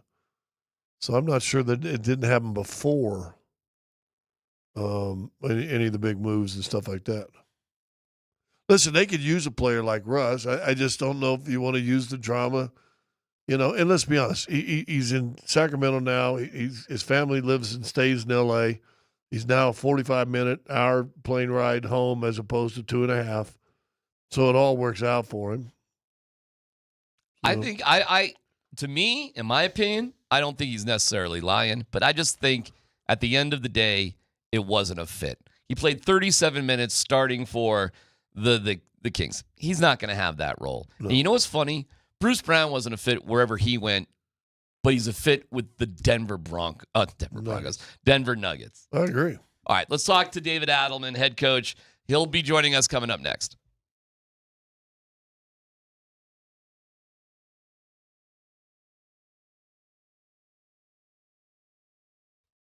Hey, it's DMac for the Rocky Mountain Men's Clinic. When dealing with the issue of erectile dysfunction, you want the right treatment for your specific medical situation, and every case is different. Finding the right treatment, that can be the difference between just an okay experience and an amazing one. It's a given that better medical practice generally leads to better outcomes for patients, and if you suffer with ED, you certainly want a good outcome. Rocky Mountain Men's Clinic practices better medicine. They're the leader in treating men's sexual health issues in Colorado. So get with my friends at the Rocky Mountain Men's Clinic when the pills or herbals fail. They've got treatments with success rates well over 90%, and some can have you last an hour or more. Serving the Front Range for nearly a decade, they've treated tens of thousands of men. So if you're in this sticky wicket, then let's get it straightened out. Yeah. It's the Rocky Mountain Men's Clinic. That initial visit's only $99. You get a consult, a T, and a PSA test. If advised, a test dose. If it doesn't work in the office, your visit is free. Call today, 720-440-7900, or visit RockyMountainMen'sClinic.com.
Gordon has it up the left sideline here. He's got Jokic out there with him, throws it to Joker, back over to AG. Gives Gordon a pick, gives him another one, takes a tough three. Good! right over Russell Westbrook. Nuggets lead it by 8, 62-54. David Adelman, head coach of the Denver Nuggets, joins us. Good win last night. Coach, thanks for being here with us. We appreciate it. You know, it's so interesting seeing fit, like what players fit and maybe what doesn't fit. Russell Westbrook just said last night that, hey, the Nuggets didn't want me to come back and the option. Meanwhile, in the same hand, you have Bruce Brown, who after the game, coach, was just like, yeah, this is where I'm supposed to be. This is just great and how it fits in. Well, what is your experience there? Not that they're bad players or anything, but what do you say to guys that fit and sometimes guys who just don't fit and it's not their fault? Yeah, and I wouldn't say Russ didn't fit. I don't think that's what the messaging should be. I think it was trying to build a bench that made sense for one another. And I think what Russ is doing in Sacramento is great. It's what they needed. With us, I think it was more just about whatever was going on with the conversation over there. It was okay if this is going to happen, we're moving on from different pieces, not just Russ, other people as well. What's the best combination of people we can put together? And by the way, that's still a work in progress. So it's I don't know. Like, I imagine some people do fit, better in situations. We were a cut and moving team. I thought Russ was really good with Nicole last year, as most guys are. But I found that Bruce and Tim and, Cam and just the way that they play and our body movement kind of, offense has fit those guys. So it was cool to see Russ last night, though. He's Russ. Great game last night. Yeah, he's great Russ. Game. Yeah, what is it, game 6 or whatever? I said it after the game. The guy just approaches every game the same way, just in attack mode. So he's fun to watch. Well, and somebody asked you a question, what's your expectations of him before the game? And I said, be Russ. That's exactly what he was. He's just Russ. Hey, real fast, and I asked you this question last night, and there's always going to be, it happens in pro sports, football, basketball, baseball, doesn't matter. When one guy gets traded for another guy, blah, blah, blah, blah. Cam Johnson is always going to be looked at, well, Michael, let's compare, whatever. He's not found his three ball. He's a better three ball shooter than we've seen so far in the season. He was 0-5 again last night. But I thought, and that's why I asked you this question last night, dude, I thought he left an imprint on that game. He was active. I know you guys are big on deflections. I mean, he was a more than able participant, and I thought helped you guys win that game last night, even though he didn't shoot the ball great. No, he did. And, I mean, he was plus 11 last night, and he just, I don't know, the body movement stuff is so important to creating open shots. The way guys run the floor in transition. I actually thought he created, just watching the tape last night, 3 or 4 wide open corner threes just because of the way he ran the floor. And that's what he does consistently. And then, he had a big offensive rebound putback when they were kind of making a run. No, I thought his activity was good. I actually thought last night was the first time I felt like he was fully comfortable just playing. And, the three ball didn't go in, like he said, but those shots were great shots, and they're shots that he's made consistently throughout his career, and he will make for us. So, I don't know. Yeah, I don't judge guys, necessarily only on stats. That's a stupid way of looking at the game. It's how they affect winning, and he affected the game last night in a million positive ways. And if he would have made shots, which he will, that game could have got out of control. We could have really pushed that thing out. But that's how the NBA is. And if you're not making shots, what else are you doing to try to win a game? And he was doing all kinds of things. So it was fun to watch Cam play. Joker said about Cam Johnson that he's just been a little hesitant being kind of the new guy. And Joker said we have to be more encouraging towards him. Hey, man, and say, hey, there's nice. This is what Joker said. You may only get 5 points. That's all right. But we're with you. So I thought that was a cool. I mean, there's so many things about Joker, right? But to see that Joker sort of realizes that and encourage it, to me, Coach, it shows he's brilliant. Yeah, it's another good moment for Joker. Yeah, also, I think it's guys know when they're playing in a game what other people are doing for them. And so it's what Cam's been doing, all the unselfish things, the cutting, the moving, opening up space for different people, the way he runs the floor like I talked about, and just the overall effort defensively he's trying to give. You can go through periods you don't shoot the ball well, but you're gaining respect from your teammates, and that really is true. It's how you play. They all know the capabilities of what he can do because we've played against him and they've competed against him, so they get it. I think when you're playing a game like you're Nikola, you're Jamal, you're Aaron, whoever, Christian, you're playing your game. And so your job is not to maintenance other people necessarily in the moment. But as you go through these days and you get to know each other and you travel together, I do think there's a bond that starts to form, and that has to happen organically. And, our leadership has been really good from those guys from the get-go in San Diego. So, yeah, I'm excited for what Cam's going to do. I've said that from the beginning. He fits what we do, our culture, all those things. So excited to see what Cam does in the coming weeks. Coach, when you got a team that's as talented as yours, you're going to have moments where you got big leads. And I'm curious if you ever have the concern of, maybe now it feels like they're playing with their food a little bit. And if so, how do you manage that as a coach mid-game? I mean, you can just remind guys of situations we've had in the past where we drop games we shouldn't have lost, and that ends up killing you, at the end of the whole thing, the end of the marathon. Also, it's just our league is so different now in the sense of you get ahead and everybody's got 4 or 5 guys that can make, like Keon Ellis last night makes 5 threes. Yep. And it's really hard to completely blow a team out nowadays. And I know they'll have stats that say, oh, well, no one's ever scored, there's so many 140-point games, all this stuff. But that's because of all the shooting. And I think there is a little bit of you do get into a lull, lazy habits kind of come out. And then on top of that, teams have guys that can make shots. They stay in the game. My biggest concern, though, is just trying to get more games where we play well enough to have a chance to blow a team out and do it. Like the New Orleans game was great because that allows you to save minutes. And all this talk about, hey, you guys are deeper so guys don't have to play as much. Yeah, that's cool. But we also have to win the games. And so if you want to sit and you want to rest, then play better, when you have a lead. And that's the messaging for the guys. And last night got ugly at the end of the game. But it's, it's good tape. It's good to watch. Just reminders of what can happen if you don't take care of business when you have a lead. But yeah, it really is true. I don't know if I should have, maybe it isn't lazy habits. Maybe it's just a human instinct. But we have to be better when we have a lead for sure. Yeah, you want load management, win games and close them, and then sit down. Listen, you've been with Joker now, what, 8 years? The first year as a full-time head coach, blah, blah, blah. I want to see if you got this sense too. There are times when you're watching the game, and I saw that within the first minute of the game last night, you're going, ooh, Joker's sending messages. Joker's got his brother's anger in him or something, right? I mean, he came out and was physical. Almost got a little shuffle with Schroeder, who just basically wrapped his arms around him to spin him. He wasn't playing. I went, ooh. When you've seen that before, did you see that early in that game? And okay, Joker, this is probably going to be more than just pass it. This is going to be Joker looking for something. Yeah, and I think after a tough loss that kind of stuck with us from Portland, I do think there was a different focus of, we easily could have been undefeated, which we weren't.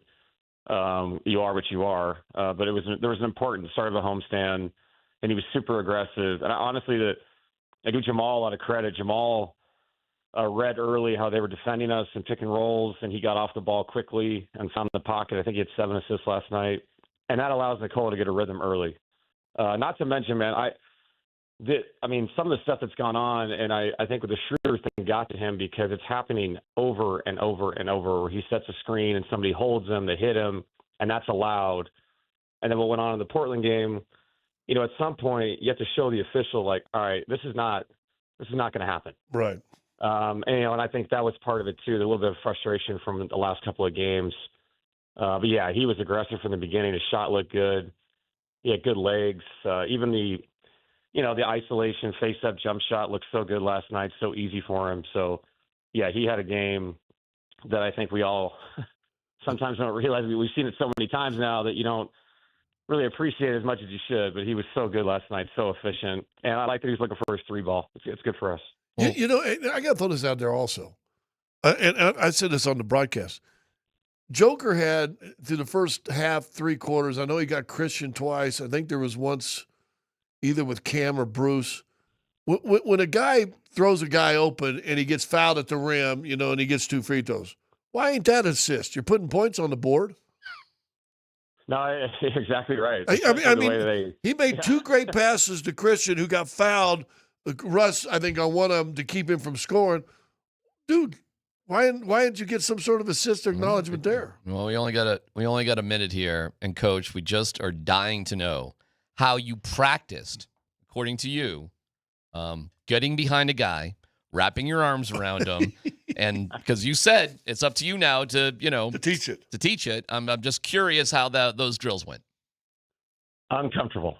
Very uncomfortable. But no, I didn't mean to be extremely sarcastic about that. Yes, you did. Of course you did. Come on. I honestly, when you're trying to make sense of something, you have to take it, as what it is. And like I said, if that's allowed, then we have to teach it. Hey, and we will. Just take the compliment. It was epic passive aggressiveness. It was epic passive aggressive. We loved it. That was good. All right, Coach. Enjoy the rest of the homestand, and we'll catch up with you next week. And best of luck, and enjoy the day. Enjoy your rest. Right. I hope you had good sleep last night. Did you sleep well? You said that was a big priority this week. Yeah. Okay. I slept okay. So that's good. Hey, you sleep different as a head coach and as assistant, don't you? Yeah, it's a little bit different. That's for sure. A little different thoughts going through your head. Are you suggesting he's losing his hair? No. Wow. No. What are you suggesting? You don't have to suggest that. That's fine. God bless you, though. All right, Coach. We'll let you go. Thank you. We appreciate it. Thanks, Dave. All right, guys. Have a good day. All right. Classic line. How did it go? Uncomfortable. All right, let's get the tail of the tape with Tyler Polumbus as we look at the Broncos film coming up next.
All right, let's break it down, Tyler. When you look at the All-22 and you look at the Broncos and their last game, what are you seeing?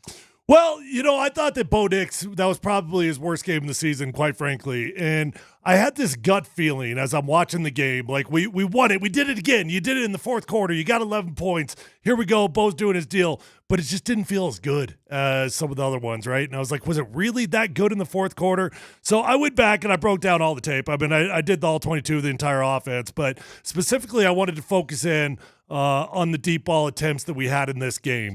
And the one thing that popped up over and over and over, that was some of the most chaotic footwork I've ever seen from a quarterback. I mean, chaotic footwork. It was nuts. And I think what it came down to, and I touched on this a little bit earlier, but Bo Nix, he'd get at the top of his drop, and then he'd see a little bit of an opening, and he thinks he's going to run, and he thinks he's going to escape the pocket. And then at the last second, he makes a split-second decision to try to throw the football. Well, I'm down with keeping your eyes down the field. I'm down with extending plays. But what the great ones do is they're kind of like halfway running, right? Like they're not fully committed to their sprint yet before they make their decision. And what's happening is he's sprinting up to the line of scrimmage. He makes a last-second decision, try to throw back over his left shoulder or whatever it might be, and he doesn't get his feet planted. He had a couple throws where his left foot was literally behind his right foot. Like, good luck throwing that one, right? So I looked at all the deep balls, right? We probably should have connected on 3 to 4 deep balls. Instead, we really only had 1, maybe 2, depending on how you want to define it. Early on in the game, he overthrows Troy Franklin on a go ball that was there for the taking, man. And that 9-ball, that go route, for whatever reason against the Texans, it was there all day long. Shortly after, they tried the exact same play again in the second quarter. This time, instead of overthrowing Troy Franklin, he way underthrows Troy Franklin. He underthrows on the Cortland Sutton interception. He way underthrows Cortland Sutton on a wide open route there. That didn't have to be an interception. I wouldn't even say it was a bad decision. It was just a bad ball that was caused by poor feet. Now, he did have some Is that nice— why you think his ball's hanging up? Because it seemed like his ball was really just floating last game. Yeah, he just couldn't get the proper torque into it. Now, there were some good throws too, okay? The touchdown throw to Cortland Sutton, 30-yarder, throws it on the go ball. Nice ball. Really nice pitch and catch. If you could have done that 2 or 3 other times, it would have been beautiful.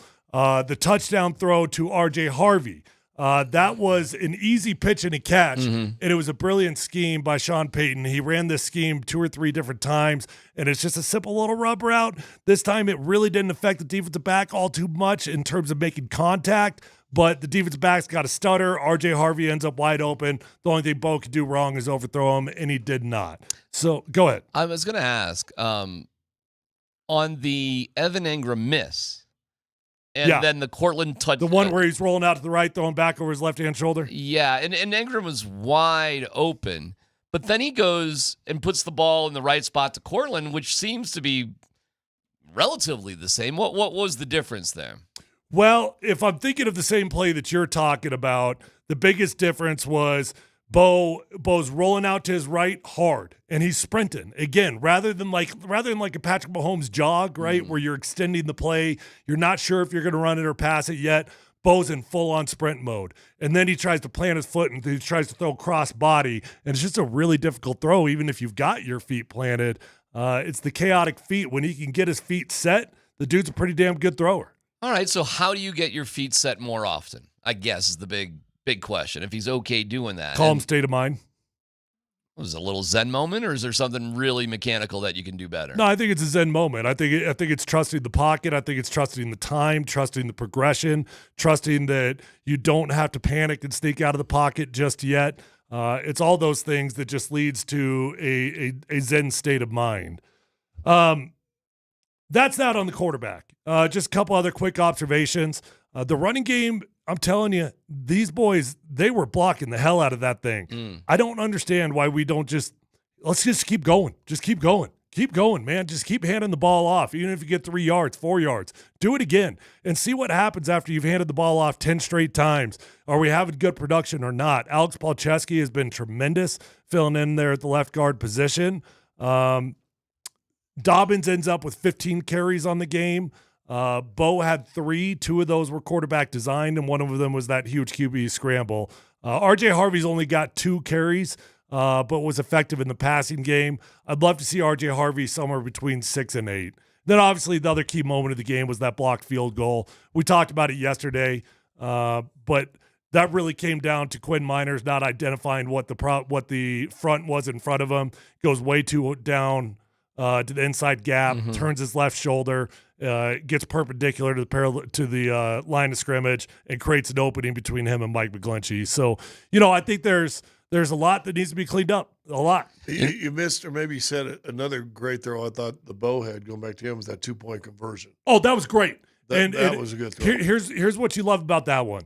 That is a simple, like, little dart concept out of the backfield that he's looking over to the right side of the field.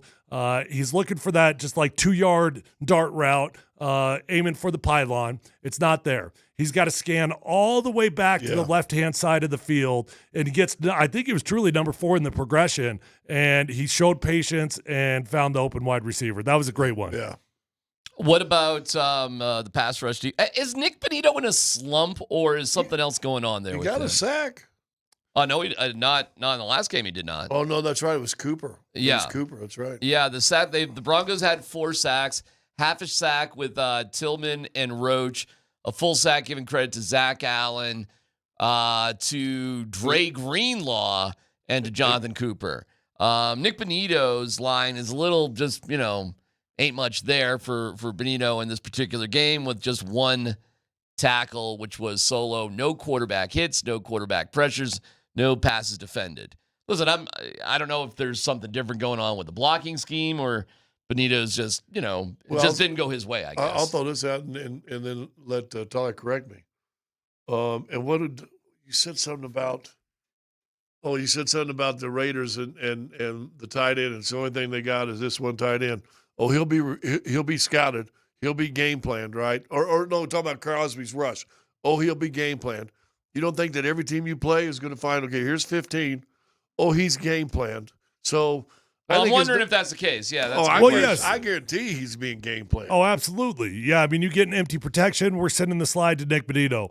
One thing that I didn't necessarily notice with my naked eye, but I saw that Mike Kliss pointed it out, Jonathan Cooper coming in to, or going through the first 5 games, had averaged 65% of the snaps. The last 2 games, he got 46% of the snaps. Nick Benito, through 7 games, was 61%. And in the last 2 was 55. So not as drastic of a drop-off, but a little bit of a drop-off. Sean Payton was asked about it, and he said that we're going to hit a stretch here where the health of those players is important, and I think we've done a good job of keeping them fresh.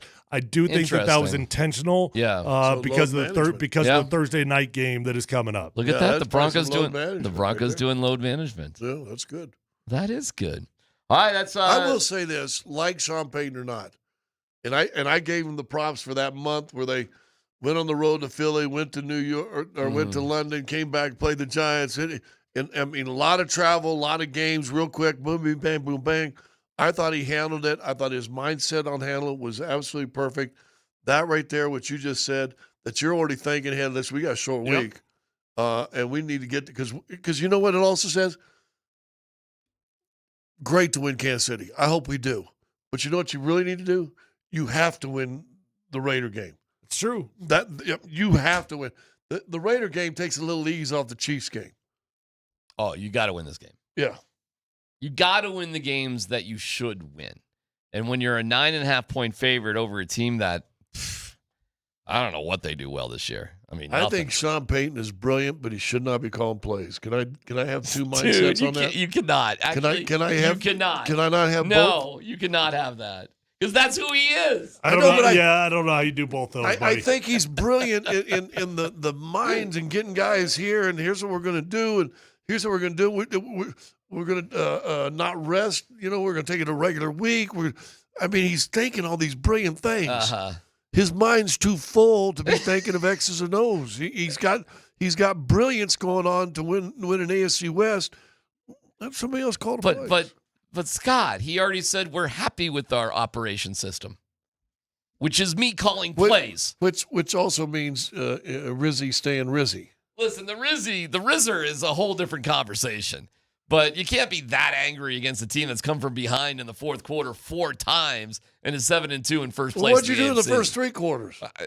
Last time I checked, you don't get graded on the first 3 quarters. Well, okay, whatever.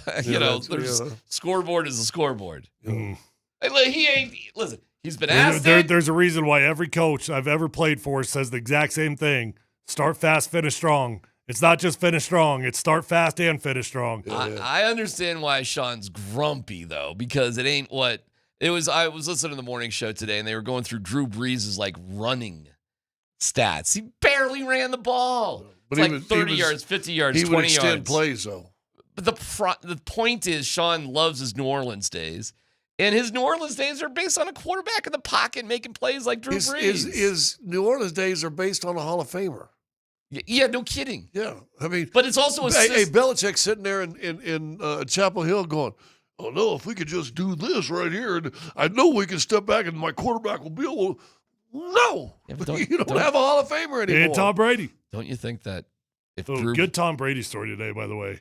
Dude, there are no dumb questions. Okay, all right, good tease. But you don't think that Sean sees Drew Brees in the Hall of Fame and thinks to himself, "That's right." That's right. I guarantee you that. All right, we'll go through all the games on the weekend. We have another keyword for your Avs tickets on a Ticket Tuesday. Plus, we'll hear from Prime. Prime was interesting today. Very interesting. Had a fun back and forth with Mark Kisla. You'll hear all of that, plus no dumb questions, coming up here on PhD.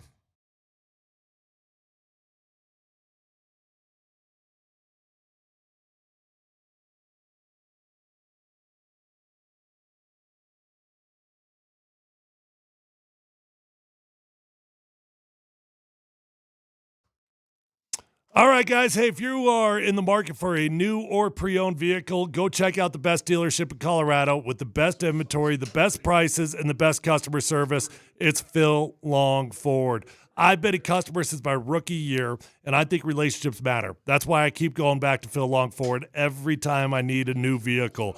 I know these guys. I love these guys. I trust these guys. They take care of me. They're going to do the exact same thing for you. They'll respect your time. They'll get you in. They'll get you out. And you're going to find the vehicle of your dreams, because at Phil Long Ford, they've got over 1,000 cars, trucks, vans, SUVs, electric vehicles, even commercial fleet vehicles on their lot right this minute. So whether you're looking for a new vehicle or you're looking for a pre-owned vehicle, the vehicle of your dreams is already on the lot at Phil Long Ford. Let them know that Tyler sent you on over, and feel free to shop online at phillongford.com.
Well, tonight it's not a. Well, I suppose lightning could come with a hurricane, right? I suppose.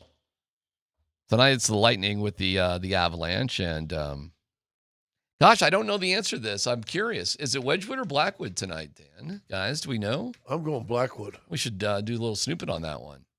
You're going Blackwood? I'm going Blackwood. You realize the Avalanche haven't played since Saturday, and they don't play again after tonight till Saturday.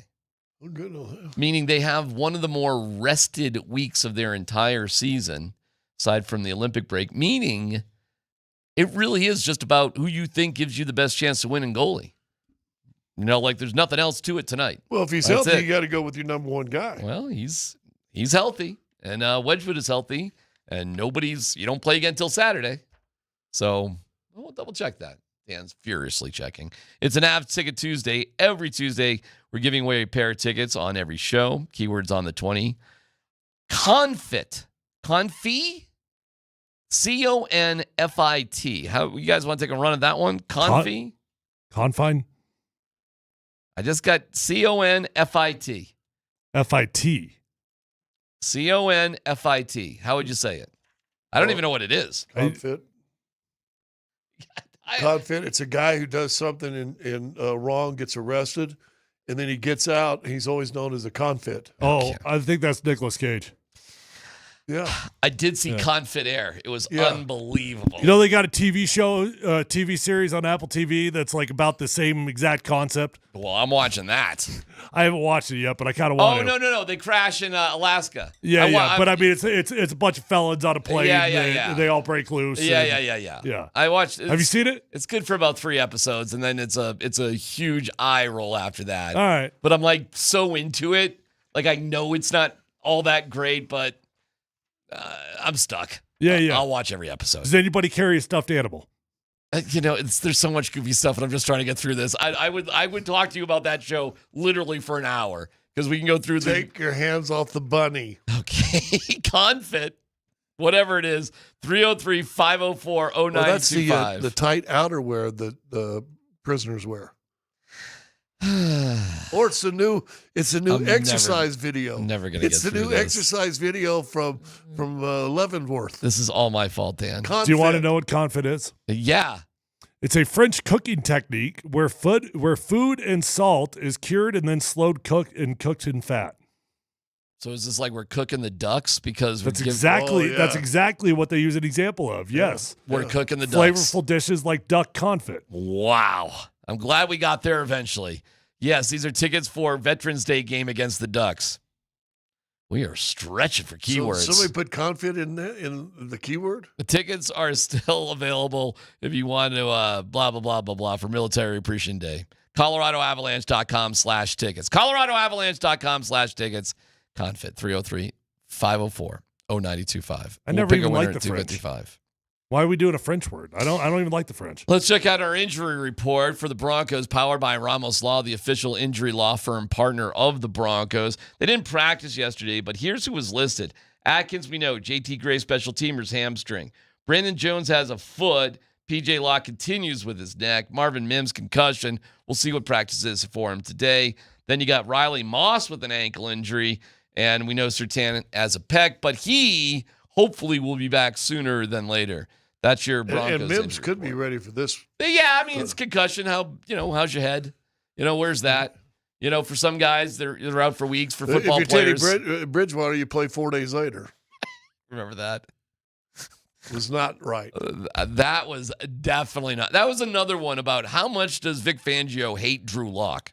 Let's get to this week, though, our NFL recap, and we'll hear from Prime in about 5 minutes. But let's get through a few games here. Bills beat the Chiefs. 10 seconds left. Here it's a 3rd and 8. And Allen throws wide open. It's Kincaid and a Buffalo touchdown. By the way, Dan just said Wedgwood is starting. There you go. Maybe he's your first. Don't you guys find that a little interesting? Why didn't you tell me I had a booger in my mustache? I never saw it. You never saw it? No. It was a pretty big one, too. What are you guys thinking about the Bills win over the almost Chiefs? The full index finger size. Is this the Bills are finding their place? Or by winning that game in Houston, it was the perfect weekend because that's exactly what you needed to do. Take care of business Thursday, and all of a sudden you have a big game against the Chiefs, but it's not as big as it was. I'll give you a fun stat here on the Chiefs real quick. All 4 losses are one-score games. All of their 5 wins have been more than 1 score. So the games they win, they've won relatively easily. Which is just opposite of last year. It's opposite of last year, Tyler.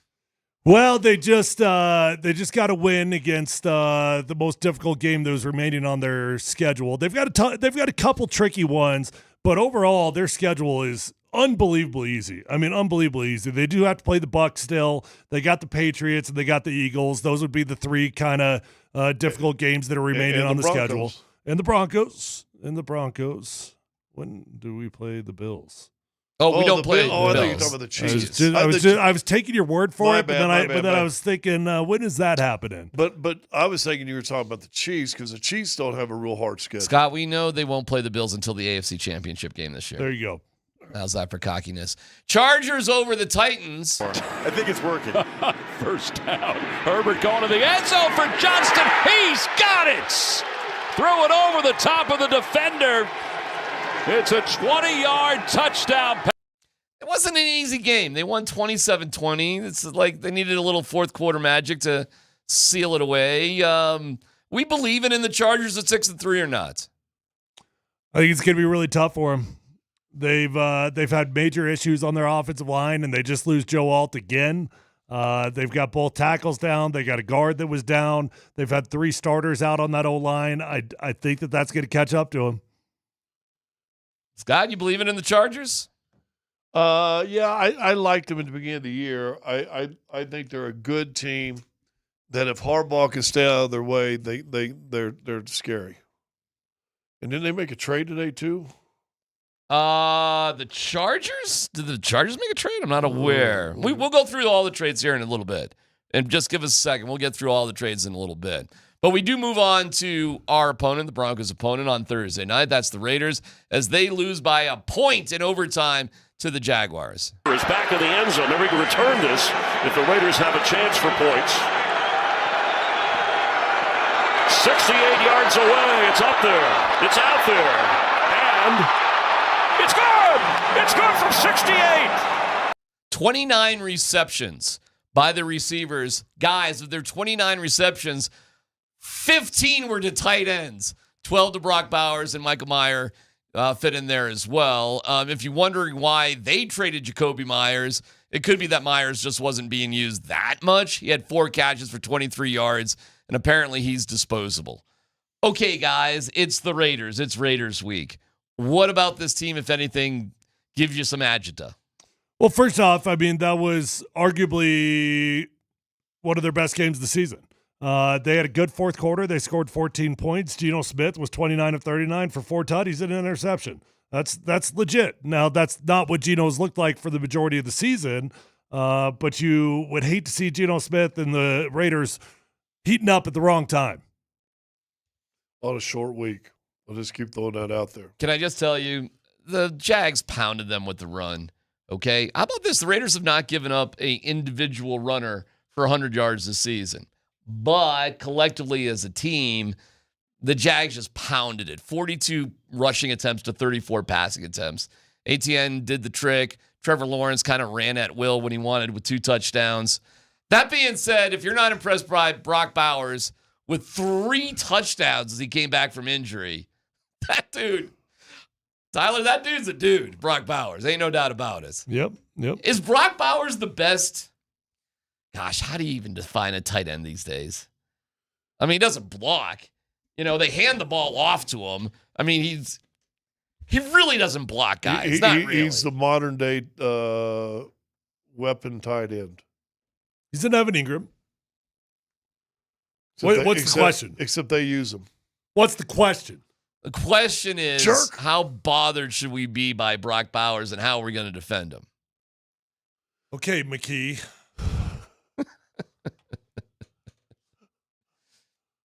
Sorry, I'm just trying to go total Sean Payton here. That's all. I still don't know what the question was. I wasn't listening. Don't even worry about it. Brock Bowers is a problem. You got to figure it out. If you're playing against Brock Bowers this week, are you a dog or a cat? Yep, that's a good question. Now that's a good question. All right, well, let's just get into Prime, and we'll get back to some of the other games on a Are you little more bit. of Ross or are you more of Rachel? I'm probably more of Ross. I have good intentions. Both but are females. But Can I stick in the wow, football theme? man. Football You're not theme. wrong. Football theme, and I'll. Yeah. Just had you thought about this before? Go ahead. We said before the season that a little tougher opponents than the NFC South. You had the NFC East this year. Do you realize you're 3-0 against the NFC East so far? Well, we're 7-2. So Sean dominates in October and against the NFC. I'm telling you, that's where he's from. And you got to suffer through September, but the rest is pretty good. Your last NFC opponent is Washington, who just lost their quarterback. Yeah, I'll be surprised if they have much of a problem with the Commanders. We'll see, but they ain't the same team. By the way, bummer too. Did you see Luke McCaffrey got his collarbone banged up on the first play of the game on a kick return? I did. So hopefully he gets better soon.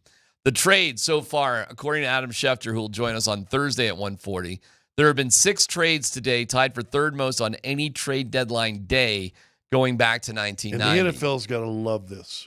Well, it's fun for sure. And we've got about a half hour left, and we'll see if the Broncos get in on this. But you got Sauce Gardner now is with the Colts for a couple of first-rounders. Quinnen Williams goes to the Cowboys. Cowboys also traded for Logan Wilson from the Bengals. So, and the Seahawks aren't happy with their great offense, not completely, as they get Rashid Shaheed, a wide receiver from the Saints that Adam Schefter said the Broncos may have been interested in. So it leaves Chris Olave out there. They got him, in my opinion, for pretty good value on a 4th and a 5th. I mean, Rashid Shaheed's got 44 receptions for 499 yards on the season. On a bad team. And a couple touchdowns to go with it. Are you saying that could be a whiff by the Broncos, that they weren't in the mix on that one? I think if the Broncos could have got that value, I mean, a 4th and a 5th, I would have absolutely loved to have had Rashid Shaheed. So what about Olave then? What's his worth? Well, we don't know. We'll see. You wouldn't think they're going to give up both of them. I would not think that either. But the Jets are having a fire sale. Waddle, what are they doing in Miami? So could Garrett Wilson... So Olave, Garrett Wilson, and Garrett Wilson, like I know we just manufactured that name earlier. I mean, where's Garrett Wilson coming from? Because the Jets are just selling everything. They're getting rid of Sauce. They're getting rid of Quinnen Williams. What are they playing what's for? What's their running back? That was one of the ones. Breece Hall. That was one of the possible trades too. Sure. I mean, when you talk about trades, you want to talk about your good players that have value. So sure, Breece Hall's a great running back. I mean, we're just getting rid of pieces. Why not? I like J.K. Dobbins. I'm good. Yeah, I'm good on our running backs too. But I won't be surprised in the next half hour if Breece Hall gets dealt. Do you want Breece Hall going to the Chiefs or the Chargers? I mean, I'm good with our running back situation. Yeah, I think that's the best way I could put it. I mean, of course, like anytime the Chiefs pick up anybody, you were just like, oh, well, that person's going to be amazing because they're playing for the Chiefs now. So certainly I would have that fear, but it doesn't make sense for us. All right, let's catch up with Prime up at CU today, and we find out who the starting quarterback's going to be against West Virginia. We're going to have 2 freshmen starting. What went into your decision to give Julian Lewis the nod this week? Common sense. Common sense. Your reaction to Juju Lewis getting the start? Well, with the new rules, man, I mean, it would be insane to not give Juju Lewis at least 2 starts in the remaining 3 games. You could do that without burning a red shirt. Let's say that the Buffs did something crazy and then won 2 straight games. All right, cool. Now we're actually playing for a bowl game, so it might actually be worth blowing the red shirt in that 3rd and final game of the season. Mark Kisla, our guy up there, stirring the pot in a very kind way. He had a point that he wanted to make, but he set Prime up talking about the state of college football. With the changes in college football and players now being paid professionals, what in your mind qualifies as fair criticism for a player? It is. Everything is fair. Everything is fair that you guys do until it gets personal. Okay. It's okay to talk about the performance. It's okay to talk about me in every realm. But when it gets personal, that's when you're stepping across the lines. You can't step across that line because we don't. If we get personal with you, it's going to be a problem because you're going to get sensitive. We get sensitive in the part when you step across the line with the kids. So that's keep it football related, and we're good. You have to understand, he's not allowing any of the coaches or players to talk this week. He's saying no to what typically happens. I actually respect that, though, because I think what he's trying to say is, like, put it on me. I'm the boss around here. I'm the one that needs to be held accountable for this. Fine. But Kisla's pointing out, if the kids are professionals. Okay, so second part of that is you said come after you. Yes, sir. As paid professionals, why don't you think players should speak for themselves in a situation like this? You can't. You know what, my man? That's a great question. Let me tell you why. I have a fatherly spirit, and I have an overseer spirit. I'm trying to shield my guys from certain things that may harm them.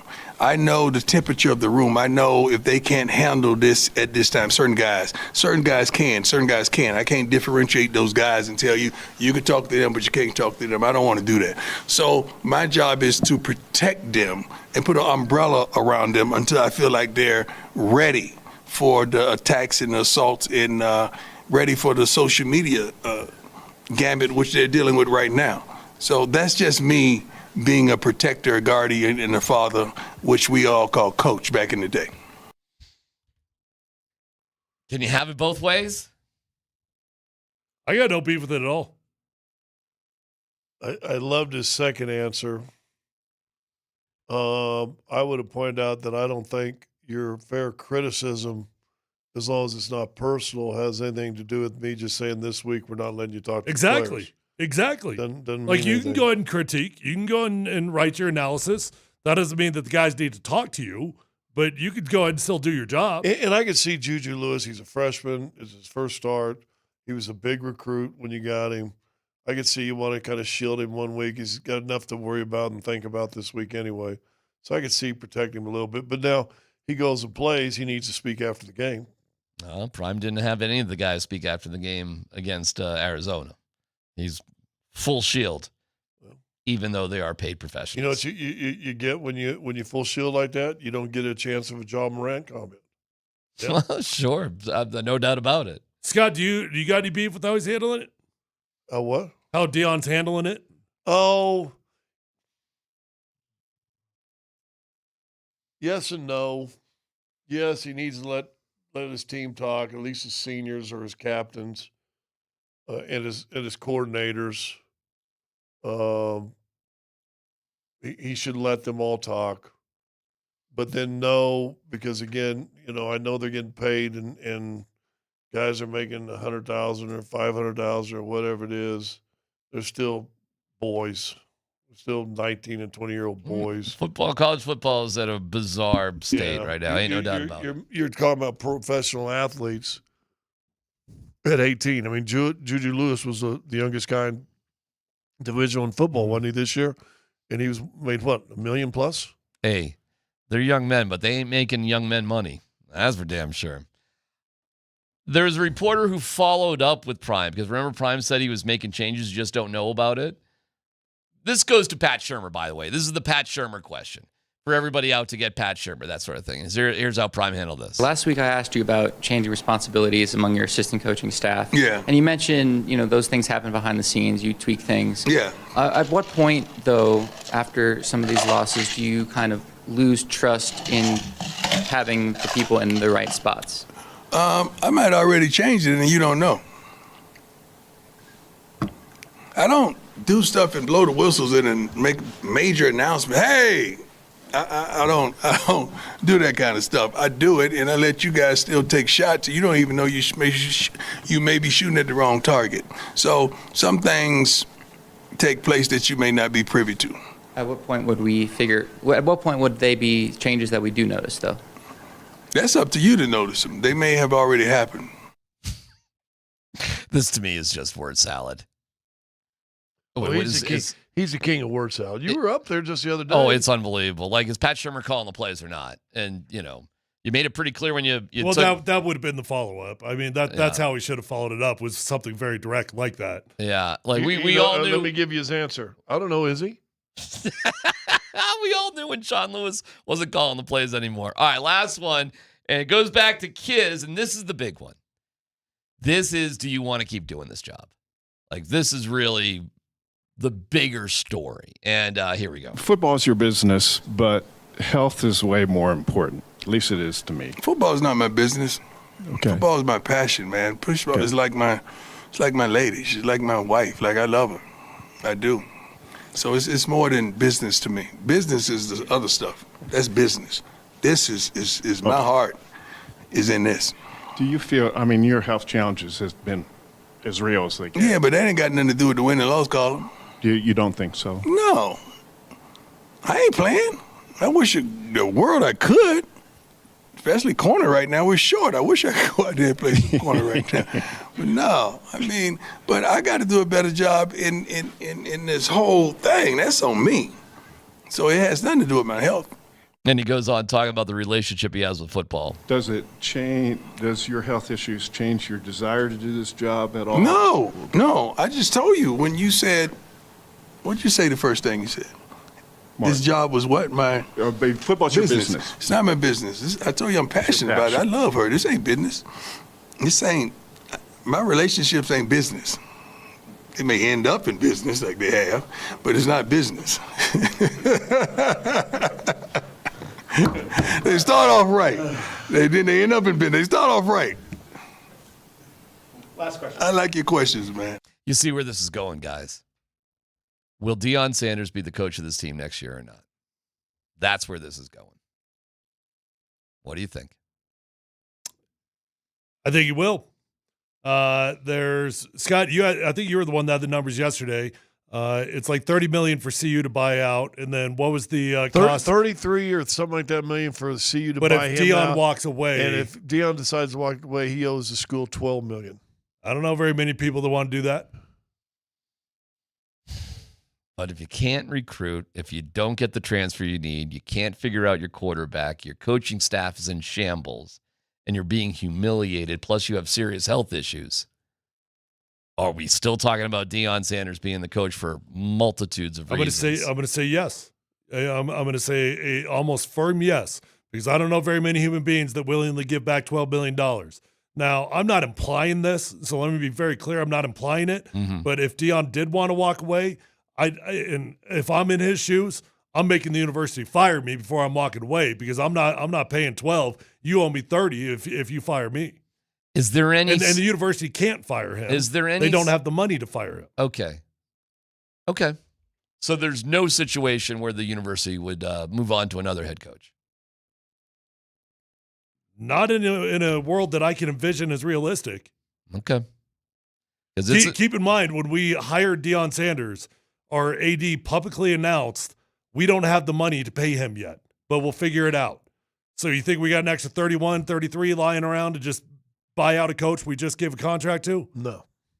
Your next 2 weeks, you're facing teams that may be better than what you just faced in Arizona. No dumb questions coming up next.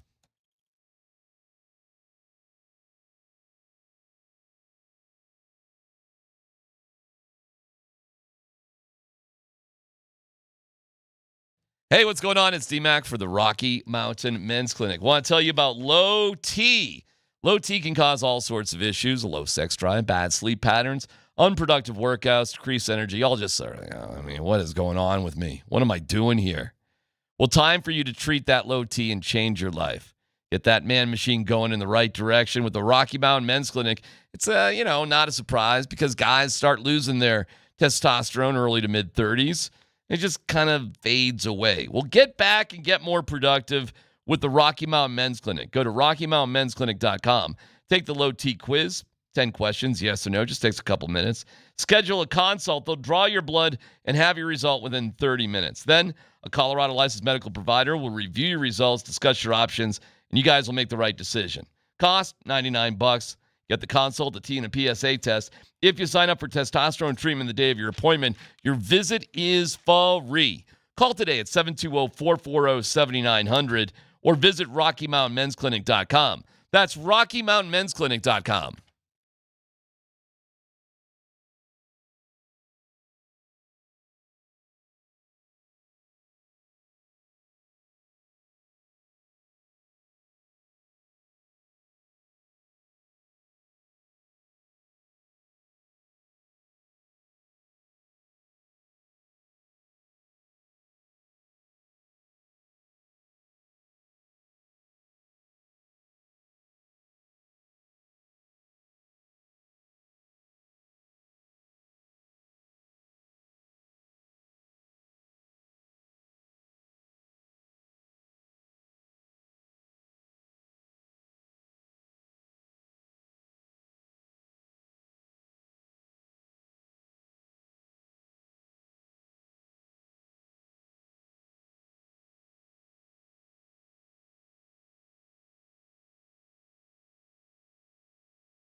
Polumbus, Hastings, and DMac present No Dumb Questions. This is your safe space. Safe place. I'm leaning into the segment. You're a smart guy. Send us your not dumb question now. Tweet it, text it, or Twitch it. It's No Dumb Questions on Altitude Sports Radio 92.5. Well, we're going to really get into the trade deadline after 2 o'clock when it becomes official. So we can get into other no dumb questions here for sure. But Draymond Jones has been acquired by the Ravens. So former Bronco and Seahawk, right? Now with the Ravens. And I'm seeing that Sauce Gardner was stunned by the trade. Well, we'll get into all of it after 2 o'clock in just a second. So happy to keep you updated on everything with the trade deadline. No dumb questions. I'm an empty slate here. If you guys have something stupid that is. Well, we got a Tom Brady story today. Oh, yeah. That's right. Go for it. That's right. So we learned today that Tom Brady has a breathing, living dog that is a clone of his previous dog. So he went out and I thought cloned. that was illegal. That is not illegal, I guess, with dogs. Might be illegal with human beings, Scott, but apparently it is not illegal with dogs. Matter of fact, Tom Brady's an investor in the company that does the cloning of the dogs, Colossal Biosciences. What could go wrong with a company that's just doing this for dogs? If There's no way they would ever do this for human beings. Right. I mean, nobody's going to do that in the back channel, right? No, this is clearly just for pets. Definitely. I mean, there's no experimenting going on. No. Now, if Hi, Sally. If you had unlimited resources, would you ever consider cloning a pet? And here's no.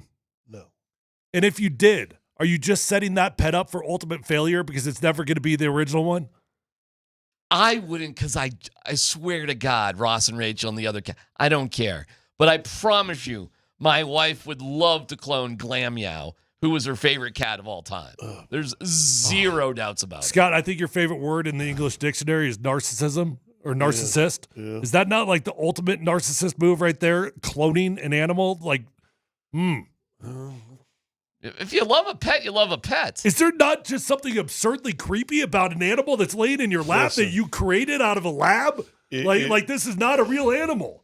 If you want to get into cloning your pets, just go grab Pet Cemetery off the shelf and read it. You know what a great movie was? The Michael Keaton movie. Is it Duplicity? Yeah. Duplicity. Yeah. How that is like a low key great movie, right? And the Laura got the one guy was just dummy guy. Yeah. So every version of himself was like a kind of a different, lesser version. By the way, the Demi Moore movie is that as well. But that is not like a fun, like jokey sort of movie. Have you seen that one, the Demi Moore movie? I watched it over the shelf. Okay. Or over the shoulder of my seatmate last year. That is a. Have you seen? What is the name of that one? It's the I don't know one that that's one. just out. Yeah, it's stupid. It's freaky, but it's about cloning Is it good? yourself. If you like- Are you into sci-fi? I like sci-fi. Horror Sure. sort of genre. Sure. Naked hot girls. And a lot of Quali. What's her face? Quali. She's naked in it. Demi Moore's naked in it the whole time. Like there's tons of nudity, but it's like not good nudity. Why doesn't It's Tom not. Brady just clone himself? By the way, no dumb question. Should I be bothered that Tom Brady came on TV? My wife pointed at the TV and goes, "Oh, Tom Brady, he's hot." Like she said it under her breath. Like she like a thought is in her brain and she just let it out of her mouth. Tom Brady actually starting to look like a clone. Like he doesn't look like a real human being anymore. I didn't know my wife thought Tom Brady was hot. She's like, "Oh, he's hot," and she said it like breathy, like I want to be there with that. No, you need to go check in with not Revitalize. What is your guys? The Rocky Mountain Men's Clinic. You might want to check with them and say, "I'll show you Tom Brady." Usually, she's got me convinced that she's not into bigger dudes. Like she might be just saying that for my own ego, though. That may be just for me. Like when it comes to bigger guys, she's like, "Oh no, that's too much." Blah blah blah. But then it's Tom Brady, who's like 6'6", and all of a sudden he's hot. Why can here's a no doubt question. Why can women get away with sitting there on the couch and go, "Oh, Tom Brady, he's hot." But Yeah. if you the same thing you said, Claudia Schiffer. Woof. Man. Woof. That's a good question, Scott. Woof. I don't know, what would the warden say if you said woof? Oh, I'd get punched. I'm on the verge of being physically abused sometimes. I don't have an answer to that question. No clue. I'm not going to say that in front of my wife, though. Yeah. What if instead of hot you said beautiful? Could you get away with that? Oh, she's beautiful. I got away with it once, but she instigated it. And it was, what's that one lady? Helen Mirren, who's now like 74, 5, 6, 7, somewhere in there. And we were looking up, she was in some movie we were watching, and went back and looked at her when she was real young. And yeah, well, she's a movie star, so she probably was, at and the some word point. goes, "Oh, Helen Mirren was really beautiful." And I go, "Yes, she was." All right, listen, we'll get you updated with everything going on at the trade deadline. That's next here on PhD.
We are at the trade deadline right now. We have not heard any moves by the Broncos. Big question of the day.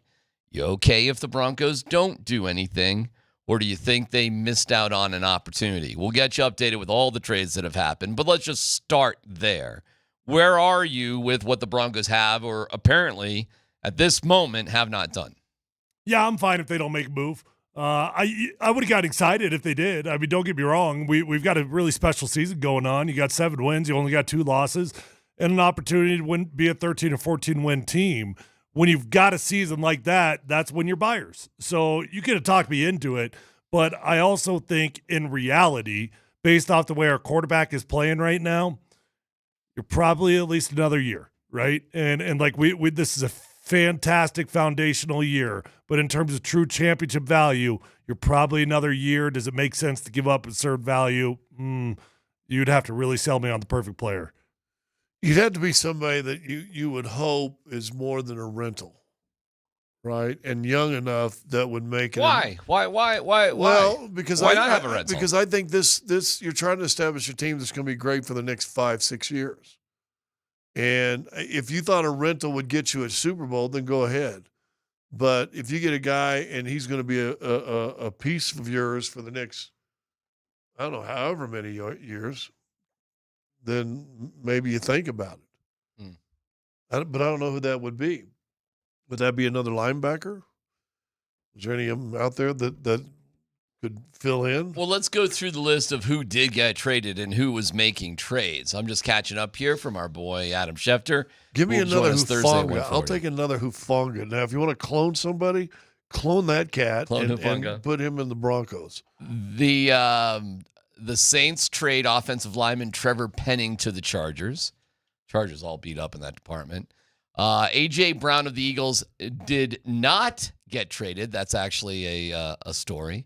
Sauce Gardner was traded for 2 first-round draft picks to the Colts from the Jets. First of all, Jalen Ramsey move, isn't it? Jalen Ramsey, that is correct. When he was with the Jaguars, that's the value-ish that he got traded to the Rams, and then he got traded again. Yeah, but he got a Super Bowl. Yeah, he did. I'll just say this. On mediocre to bad teams, having a world-class corner is such a luxury item. You know, that's why it's great if you can get them because they're hard to find.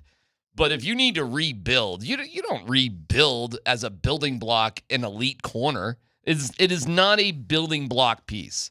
So you trade them. I'll counter argument, though. Broncos could have traded Pat Surtain. Pretty happy they didn't do that. I mean, whatever first rounders they could have got when they're in their rebuilding years, they held on to them, and now they got it, and now it's a key part of one of the best defenses in the NFL. It's nice to have, but there was a minute there, there was more than a minute, where Surtain's best value would have been just what happened with Sauce Gardner.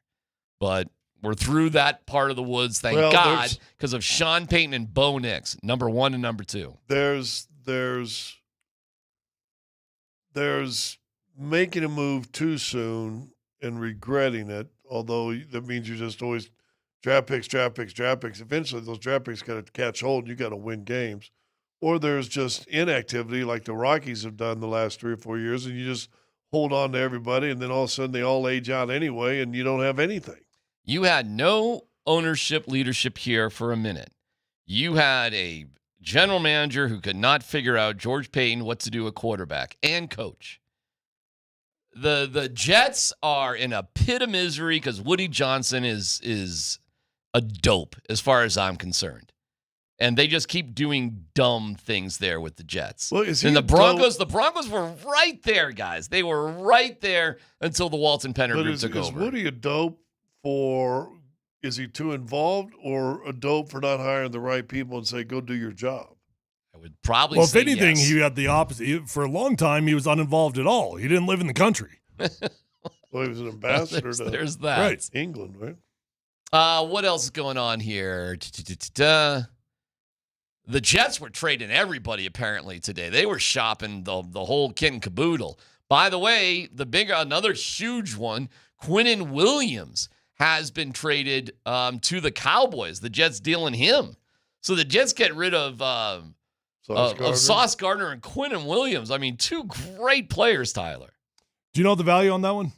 It was in exchange. The Jets get a 2026 second-round pick, a 2027 first-round pick. Oh, wow. And defensive tackle Mozzie Smith. So the Jets today picked up 3 first-round picks over the next 2 years. Well, now the Cowboys, that's part of the Micah Parsons deal. So factor that in when it's all said and done, what they use those picks on.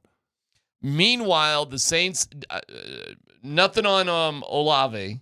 However, they did trade Rashid Shaheed to Seattle. And that really wasn't really for much. A 4th and a 5th round selection. That's the one you circle a little bit and say, why weren't the Broncos in on that one?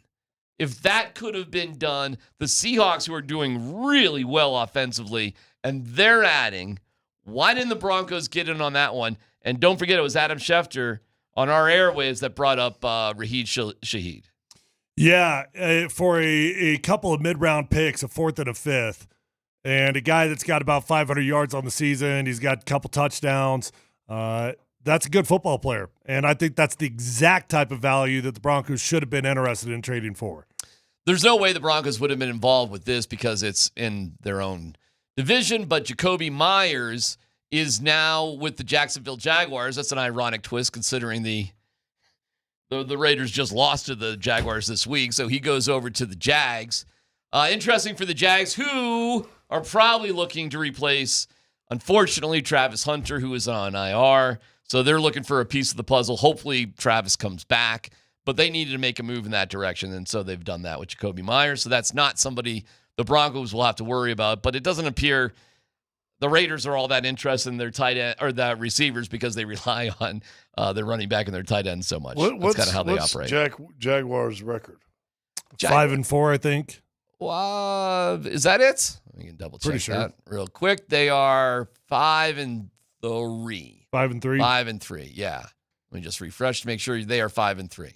Doing pretty good. And where they sit in their division, they are, they're with the Colts, and the Colts lost, which is good. So they've already had a bye week, and the Colts haven't. So theoretically, they could be 1 game behind the Colts. They've got a game in hand if they can get a win there. So they're in second place in their division.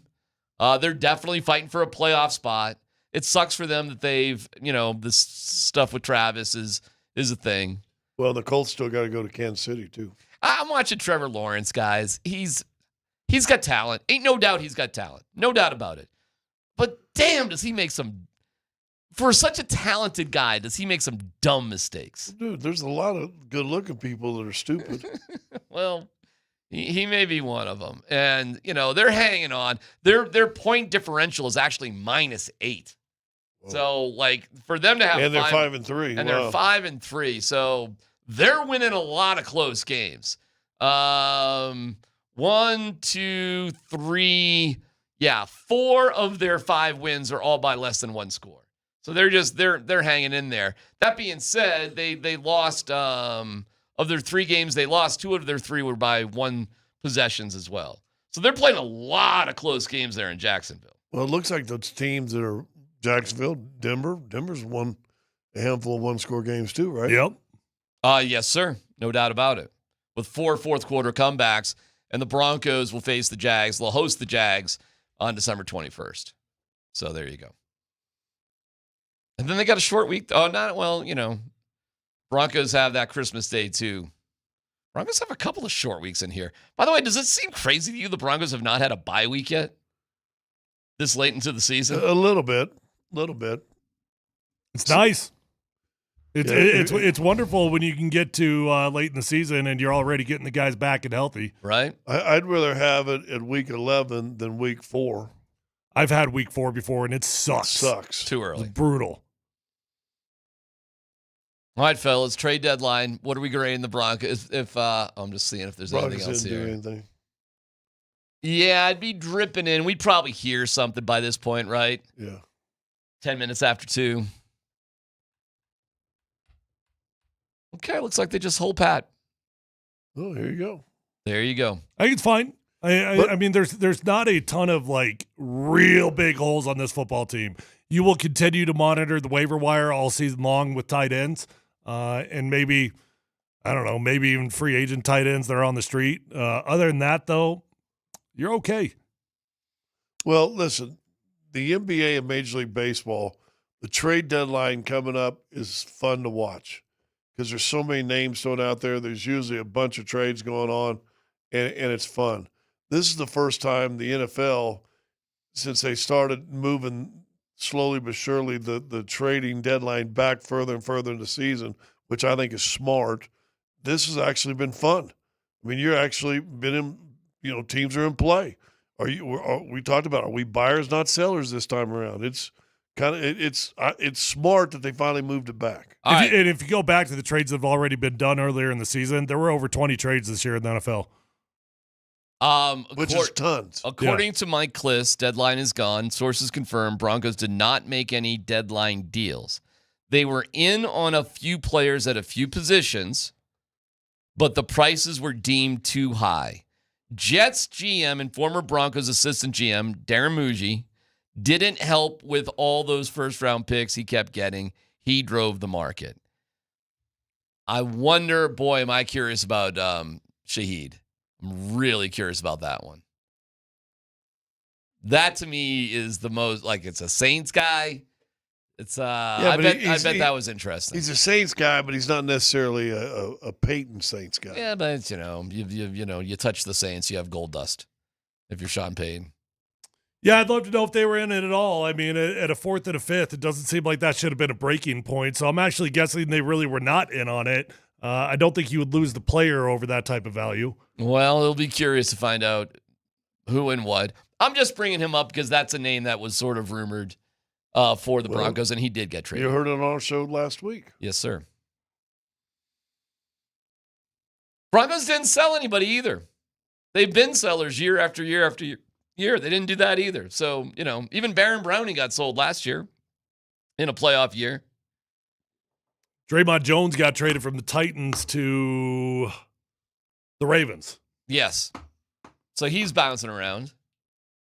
And I guess that's it, man. I guess that's it. So the drama of the trade deadline. So now you know what your team is. Here you go. Let's go. So now what?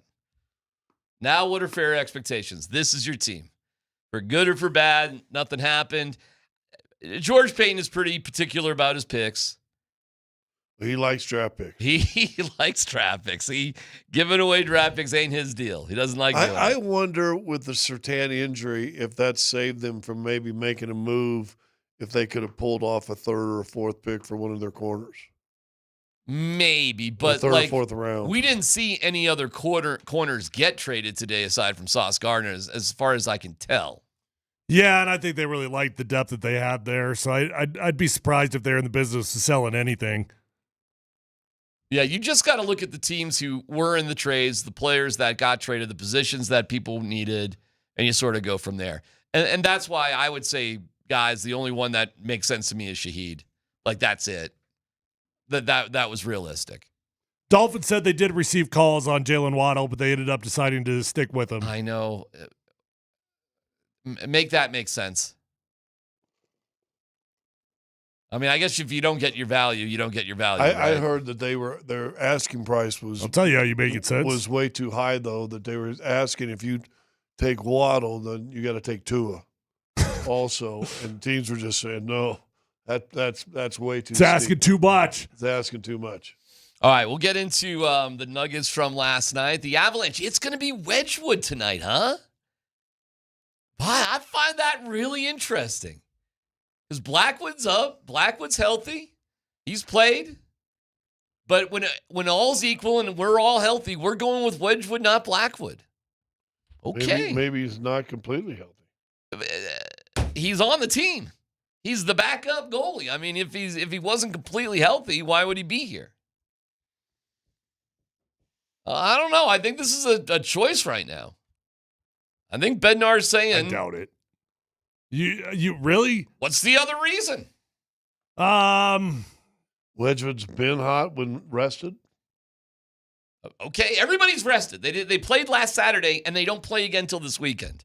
There's nothing about being tired for this game tonight against a Lightning team that's won 5 games in a row. They're on a heater, the Lightning are right now. I mean, sometimes when you're in rehab as a player, you do get to the point where you're healthy enough to be a viable backup, but you're not as healthy as you should be to be as good as you need to be the starter. I'd suggest, to me, I'm not questioning it. I'm not doubting it. They know what they're doing. They're in first place, by the way. They have more points than anybody in the NHL. Do you guys know that? The 19 points. It's number one in the NHL right now. Oh. Yeah.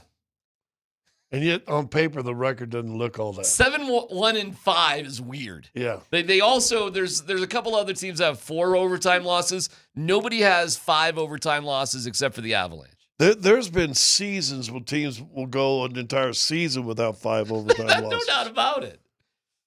But 7-1-5 is the best points-wise. Now, there's teams right below them that have games in hand because they've played more games than other teams. So they played 13. Some teams have 12. You know what I'm saying? Something like that. But still, they're doing great overall. And tonight they start Wedgwood, not Blackwood. Hear it all tonight, 7 o'clock. Pregame starts at 6:30 on Altitude Sports Radio 92.5. Let's Football Goes next.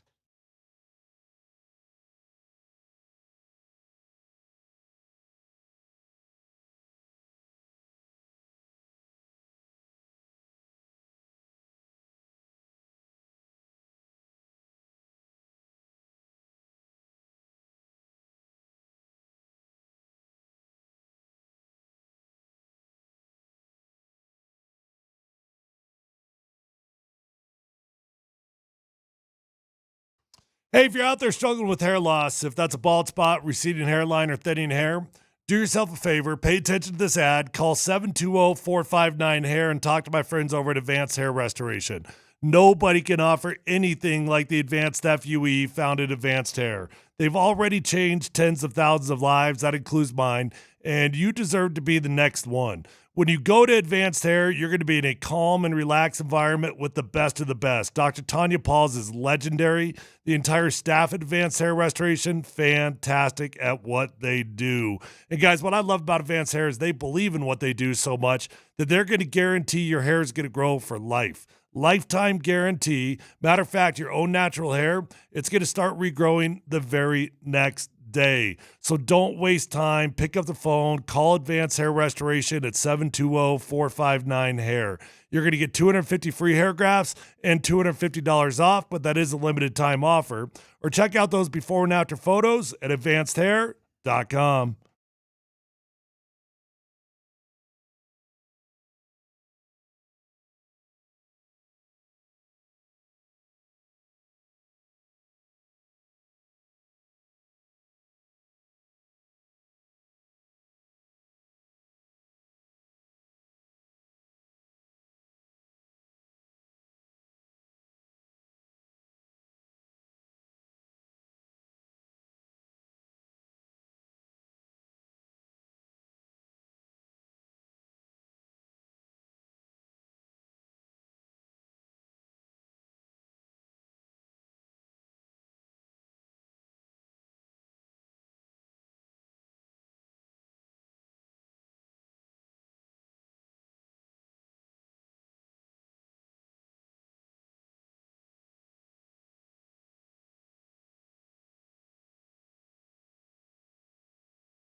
Isn't Prime divorced a couple times?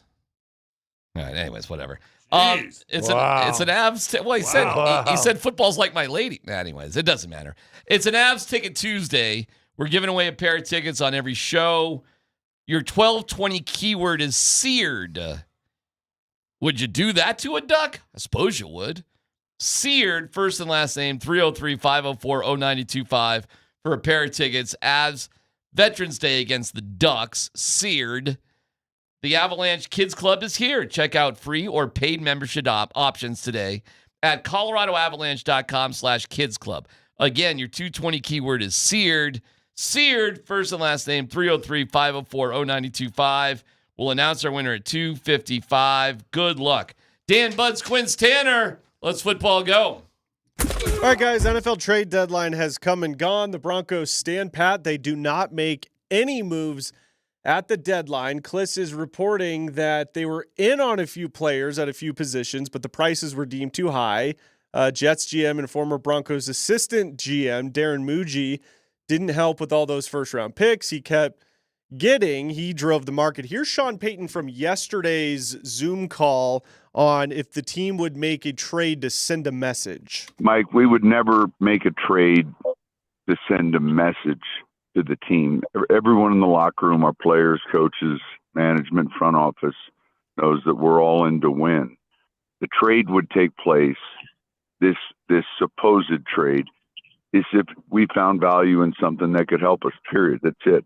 We're not looking to send a message. All right, I guess they didn't find any value. I guess on a scale of 1 to 10, how surprised are you that the Broncos didn't make any moves, guys?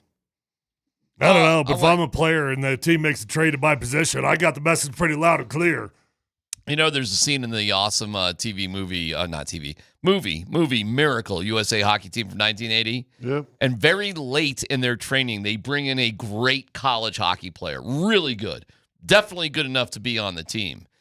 And they get the coach off the bus and they go, "Coach, we've done too much. Nothing against him, but we don't need him. Whatever, blah, blah, blah, blah, blah." Like the captains come to the coach and say that. And there's a famous scene where the coach looks at his assistant coaches and goes, "Now we're a team." Like there's a moment of like, this is us. And I do wonder, Tyler and Scott, if there's at least a moment that the players are like, do they believe in us or not at this point? And when they do nothing, I think that does send a little bit of a message like, we're doing well and they're confident in us. They didn't make any changes. True or false on that one? Yes, I can see that. And maybe with football, it seems like I don't know. In other sports, it's like, I guess they're giving up on the season. Mm-hmm. Oh yeah, how do you feel if you're a Jets player right now? Well, for sure that's their thing. But I know teams that like are a piece or so away, and you're thinking, boy, they can make a move here. You know, who knows?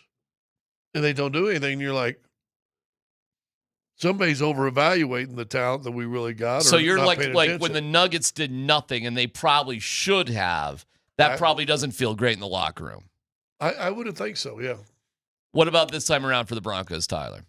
I think what you said makes logical sense, but I think you'd also be surprised by how unaware players are of what's going on in the world. I mean, you were just freaking dialed in, man. I mean, you're in a zone, you're going to meetings, you're walking out. You're hardly even aware of what time the trade deadline is. You're hardly aware of the day of the trade deadline. Certainly you hear news of big trades. I'm not dismissing that. I think logically what you said feels like it should make sense. In reality, players just are not in touch with this stuff like media is. Well, I think on good teams, I agree with you on good teams.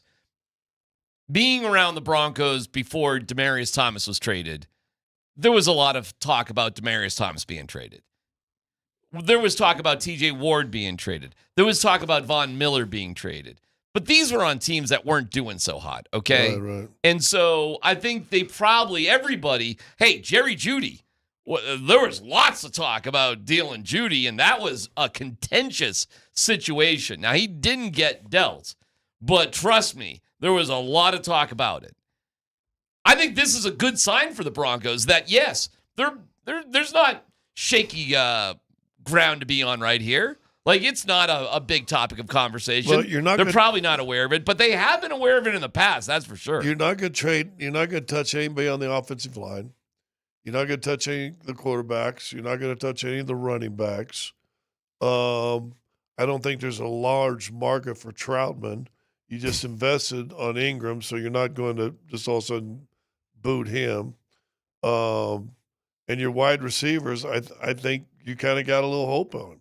And I'm going to tell you what.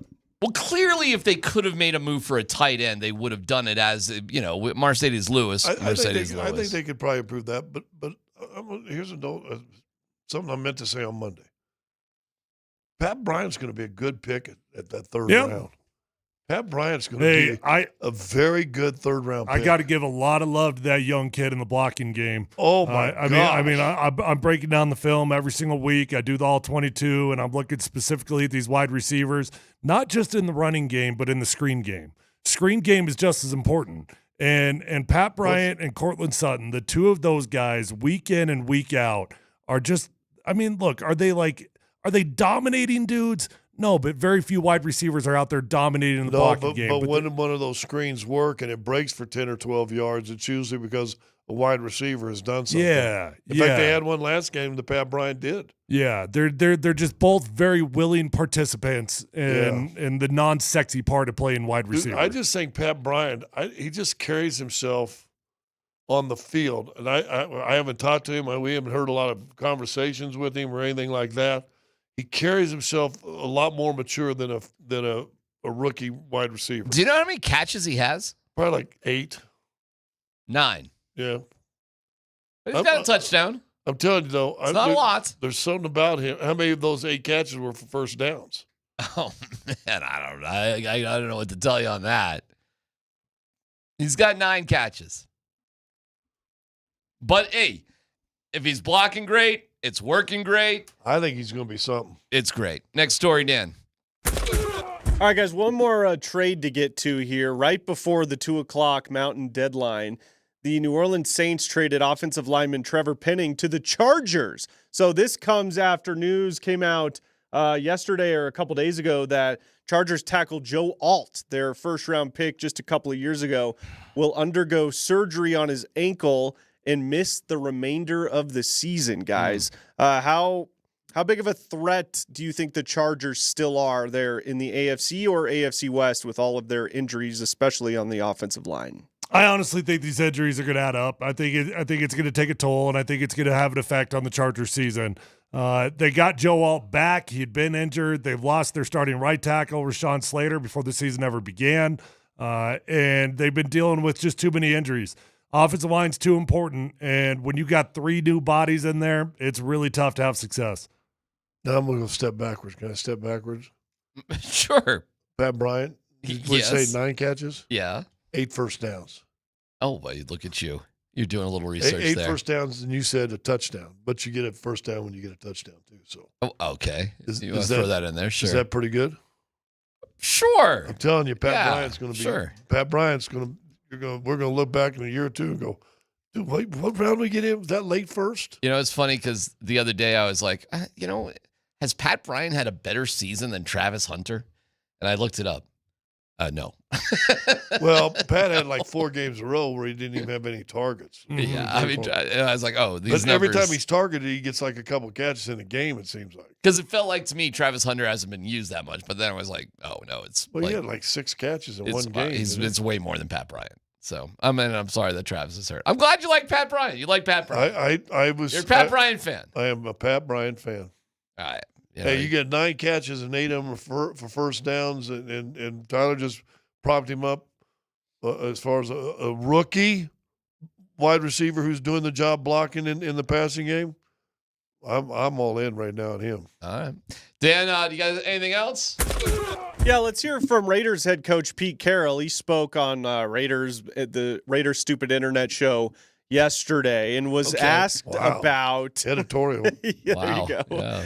He was asked about what he thinks about Broncos second-year quarterback Bo Nix. When you looked at Bo Nix initially and evaluated him, what do you think overall? Because he's off to a really good start. Yeah, that he was a really good all-around athlete. Okay. He could run like crazy, runs in the 4.5s. So he's got ability to make you miss and get out in the open field.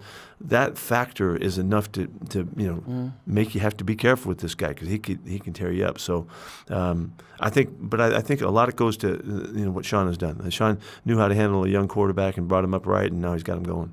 Do you guys think if the Raiders could go back to that 2024 draft, they were one pick behind the Broncos. Yeah. The Jets, I believe, were one pick ahead of the Broncos, where they ended up taking an offensive tackle.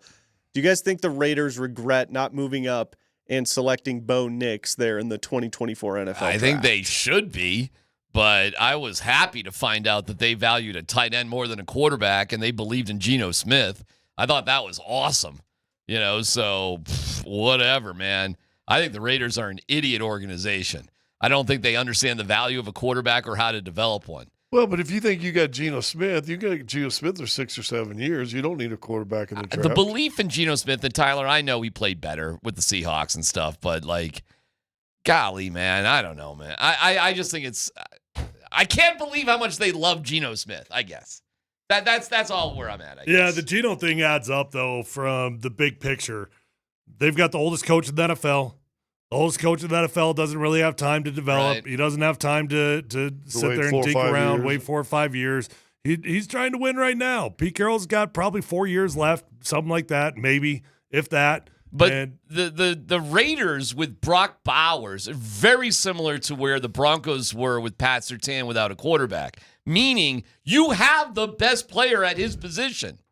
But look at what 100 is of a position compared to the value of a quarterback. So the best player you have at that position compared to the value of a quarterback is small, to say the least. That's all fair, but also keep in mind, by the time they were on the clock, there were already 4 quarterbacks selected. They weren't going to go in that direction anyways, as it turns out. I mean, they haven't. How do you know? Because how do you know that? If they Bo Nix, didn't do it. You're telling me, what do you mean they didn't do it? The the 4 guys were off the board. They didn't move up. They weren't aggressive. They like Geno Smith. I can't explain it. I don't know what they were thinking. Well, wasn't that before Geno? Well, they had a plan, I guess. I don't know. They liked Brock Bowers. They liked another player more than a quarterback. That was definitely before Geno, though. All right. Well, however it went, I don't know. I don't know what to say about the stupid Raiders. I have no idea why they didn't take Shadur Sanders. I don't know what they're doing. Well, I'd have no idea what their plan is. Taking Bowers, if your plan was Geno, if the following year, then you take a Shadur Sanders or something, and let Geno groom him for a year or so, and let's see. Half the guys on the station wanted Brock Bowers over Bo Nix. Brock, listen. Here's the bad thing about that whole argument, and I understand your argument now better than ever, whether it was Bo or somebody. You'd have been happy Correct. with Penix if he'd have taken Penix right there, too. Absolutely. So it's not that it's just Bo Nix. Hell no. But to say that's great. And you're right, you got to have a quarterback in this league. But Brock Bowers he's the next generational best tight end in football. Cool. And he still got 1,300 yards and 10 touchdowns last year. But we also had Pat Surtain, who was the best cornerback in football. And where was that getting Yeah, us? but where you killed me on this one is where would Justin Fields have gotten you? Nowhere. So instead, you took a generational talent at the quarter position that feels pretty damn good to have him. Just because you need a quarterback doesn't mean you select a bad quarterback. If you don't like the quarterback, you skip the quarterback. Well, that's assuming you know what you're doing as a personnel department. And I just make the argument the Broncos were a terrible personnel department before Sean Payton Well, if got they here. selected Justin Fields, it would have made them a worse personnel Just because you're a personnel department doesn't mean you're good at it. Okay, Just means but you're a personnel department. But I mean, to your point, had they actually selected Justin Fields, that would have made them worse at their job than actually selecting Pat Surtain. That's assumed incompetence syndrome. You don't know if something is going to be the same one place as it was someplace else. You have no clue. It's assumed Justin Fields is bad. By the way, if you just say, okay, Fields sucks, fine. Then you go back in the draft and you do it again. You know what you're not giving up? You're not giving up 3 first-round draft picks. Because once you went in that direction, you gave up 2 first-round picks. Well, that would be at least 2 because you're saying you're selected 2 quarterbacks, so it'd be at least 2 first-rounders. You put yourself in such a hole because of what you did. You had to go get Russell Wilson. You had to give up 2 first-round draft picks and 2 second-round picks. And then to get Sean Payton, you had to give up a first-round pick for Bradley Chubb. You gave up 3 first-round draft picks. And if you're telling me Pat Surtain, years after he was selected, has the value of 3 first-round draft picks, damn sure 2 second-round 2. draft picks, there's no way Surtain has that kind of value. What are you talking about? What did same- Sauce Gardner just get traded for? He got for 2 first-round draft picks. Exactly. Oh, okay. Then if Pat Surtain was worth 2 first-round draft picks, you should have traded him for 2 first-round draft picks several years ago. Thank God they didn't. What do you mean, thank God they didn't? They would have been in a better position to draft a quarterback had they done that. Thank God they didn't. I like the situation we got. Do you realize how lucky you got to get Bo Nix at the 12th pick and the 6th quarterback off the board? And if you're just counting on luck, that's a terrible strategy. And that's where the Broncos were at. Thank God they didn't. Okay. I'm happy as hell they didn't trade Pat Surtain. I got you. I understand. It's clear. Well, I've been beating my head against the wall on this for. I'm glad you're seeing things my way, and I know you see things more my way. Scott's not saying. Well, I shouldn't put words in your mouth. I'm not saying he's not saying he agrees with it. He's just saying he understands. I understand your philosophy entirely. But I'm saying selecting a bad quarterback is always a bad philosophy. And take Mac Jones, Tyler, if you didn't like Justin Fields. He was on the board too. But to just not take anybody when you don't have a quarterback, you can't choose when you suck, and you got to get a little lucky. And by the way, nobody thinks when they take a quarterback in the first round at the time they select him that he's bad. Nobody thinks that. And you're giving George Payton a lot of credit. I think George Payton's a pretty damn good GM, Oh, dude. well, how was he when he brought in Nathaniel Hackett? Yeah, he messed up. Okay. And he messed up with Russ. And I also think even with all that, George Payton has proven to be one of the best GMs in the entire NFL. Okay, I respectfully disagree. Hold because on, you don't think George Payton's a good GM? The 2 most important things as a GM. Yes or no? Do you think George Payton's a good GM? I think he is a mediocre GM at best. Oh my gosh, I think George is one of the best GMs in the NFL. He doesn't know what coaches are. He doesn't know what quarterbacks are. And those are the 2 most important things. The fact that he was up on that stage with Greg Penner the day they fired Nathaniel Hackett is a miracle. He did not know what he was doing with Russell Wilson. He did not know how to pick a quarterback or a coach until Sean Payton came around. And that's the truth, Ruth. And that's the most important thing. Sean Payton was the 4th choice or 3rd. 3rd choice. 3rd choice. They wanted Harbaugh, they wanted DeMeco Ryans, and they settled on Sean Payton. Thank God. I'm not conceding. I'm just going to become quiet because you're loud. Oh, that's fine by me. It's my favorite topic of all time. No, we're good here. Don't take my quietness as conceding. I don't take it as conceding. I know that I differ, and I know most people actually disagree with me on this, but it's fine. Because at the end of the day, the most important thing the Broncos did, first of all, you got a good owner.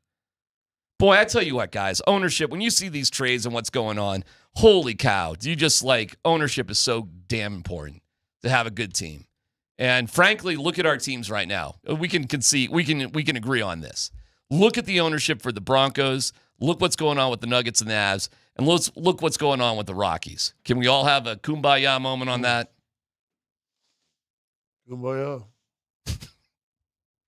You're not going to give me a kumbaya. I'm going quiet. Okay. It's PhD. It worked for me in Cats and Dogs. Yeah. It's PhD on 92.5.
All right. We gotta have we'll announce our winner for those Avs tickets on an Avs Ticket Tuesday, and Nate and Andy will have more keywords and their own tickets to give away. We did want to bring on Connor McGahey, and just for a second here, Connor. We appreciate your time. We know you're getting ready for the game. Pregame at 6:30, the call at 7. Lightning have won 5 in a row. Banger game tonight. Really cool.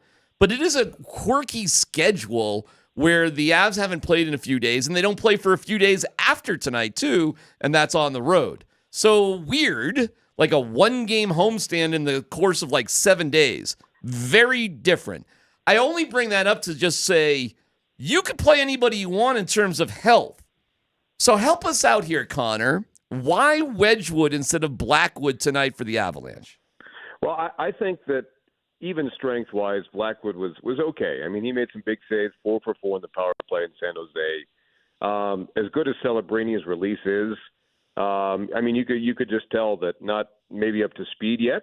And with that schedule you're talking about, DMac, practice yesterday, you have practice tomorrow, practice Thursday, then we leave Friday to go to Edmonton. At Edmonton Saturday, at Vancouver on Sunday. Practice time is at a premium. You don't get it very often. And it's a great opportunity for, I think, anybody, but goaltenders especially, to fine-tune and get ready, because you're going to use both goalies this weekend. Not sure who's going to go, Saturday on Hockey Night in Canada at Edmonton and then Sunday in Van, but you're going to use both guys. So I just think that the practice time this week and the janky schedule you're talking about is probably the X factor in getting Blackwood back up to speed. And I'm not sure that and I don't know how much goes into records versus teams, right? But Wedgwood, 2 games versus Tampa, really good numbers. Blackwood, 5 games versus the Lightning, not good numbers, like a 4.8 goals against. So I'm not sure that that's a factor, but I bet that's a big factor.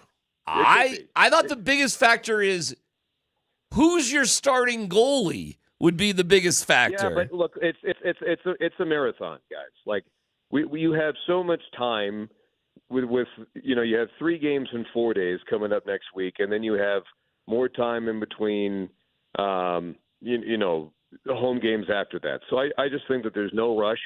Wedgwood has been phenomenal, one of the best Octobers in franchise history for a goaltender. So, look, we're not disputing this. Like, Blackwood's the goalie, but, again, you just take your time in getting acclimated and getting things how they're supposed to be come the springtime. That's why if Wedgwood was playing like a shooter tutor, then it'd be a different conversation. But he's been excellent and is really good playing against Tampa and got a deserved day off Saturday, in San Jose. So you guys got another back-to-back coming up. You guys already had 3 or 4. They got 12 on the season. Wow. Yeah, this is 4 straight one-game homestands, if that makes sense. That is crazy. Yeah, that's crazy. Yeah. So right. that's what I think is behind it. So go back to your lives, citizens. Nothing to see here. Okay. All right, Connor. We'll have a great call tonight. We appreciate it, pal. Hey, Connor, real fast. Yes, sir. Your favorite footballer of all time? Footballer. Are we talking which football? The real one. Like the real one? The NFL? The one you ref. That one. That you actually play with your feet. Yeah. I never got to see him live, but I think the most dynamic player, electrifying player of all time definitely has to be Pele. Oh, there you go. My favorite are Rudy and Richie Pikuzinski of the Buffalo Blizzard. They were 2 Polish young guys from they're both from Tonawanda. And, man, to have a beer with the Pikuzinskis, like if there was the Sopranos of Polish neighborhoods and Buffaloes, Rudy and Richie Pikuzinski would be the guys. They just had Did they have Gus Polanski and the Kenosha Kickers play their parties? I'm just saying, when you're talking with soccer players that smoke heaters on a regular basis, oh yeah, it was wild hanging out with them. And back in the day for indoor soccer, you really would hang out with the players, and we were buddies with them. And they would sometimes, this is no joke, while they were professionals, just go play indoor soccer for fun. So not only did I cover them theoretically in Buffalo, I've also played soccer with them because they would just show up Now, they might have been drunk and high when they were playing the indoor soccer with the Muggles. The Muggles, yes. But those were my two favorites of all time because how do you do wrong with the Pikuzinskis? Seriously. You can't. And I'll never, Europe, especially, 90s and before, is a different animal. I remember going on a team that did a tour of Europe one summer. We played in England, France, Germany, and Holland. And I remember getting to Germany, and we all stayed with families in Germany. And before this game, they said, hey, come hang out, at so-and-so's house, and, then we'll all go over to the game together. And I kid you not, they're all hammering cigarettes.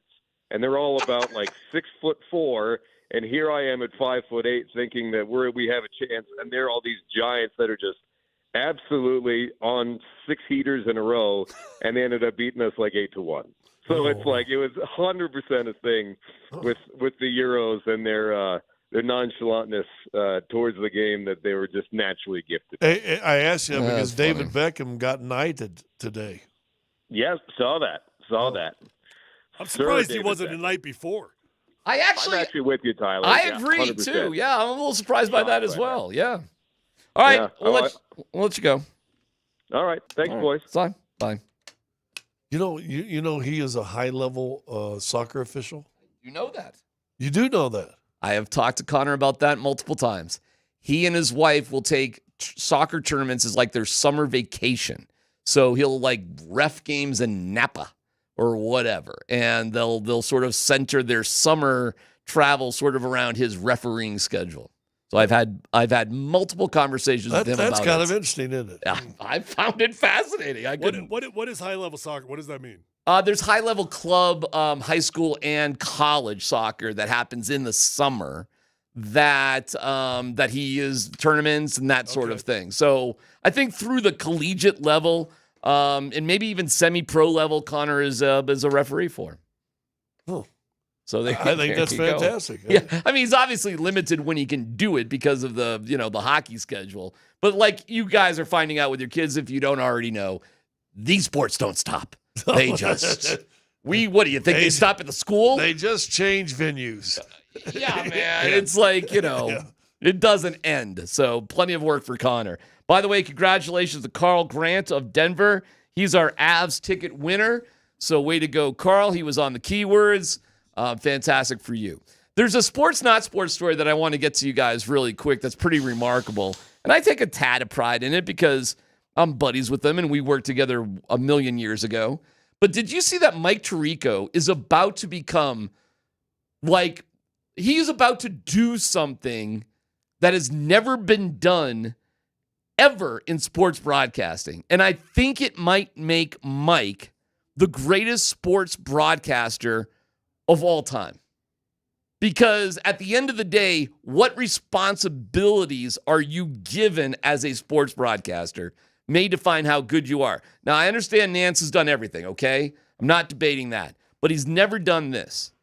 On one day, Mike Tirico will call the Super Bowl and later that night host the Olympics on the same day. That's pretty sweet. How about that? And can you give me two bigger responsibilities as a sports broadcaster than the Super Bowl and the Olympics? No, that's what makes it different because there's been a handful of other broadcasters done multiple sports in the same day. Of course. But you're talking Olympics and Super Bowl. That's I'm trying to figure out location-wise. L.A. probably. Yeah, I think it's something like that. It's right, because the Super Bowl's in Santa Clara. Yeah. I don't know where I guess you could go to LA. The Olympics are in Los Angeles, so I'm sure they'll have somewhere downtown. They'll have a helipad that's pretty close to wherever they're having NBC. Wherever he needs to go. Studios. But when you think about what goes financially into these broadcasts, how much money, billions of dollars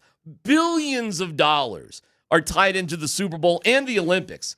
And in the Olympics, the host of the Olympics, it's not the play-by-play guy of the Olympics. It's the host of the nighttime coverage of the Olympics. That's pretty good. Who's your banger? And he's doing both in one day? Man. Pretty good.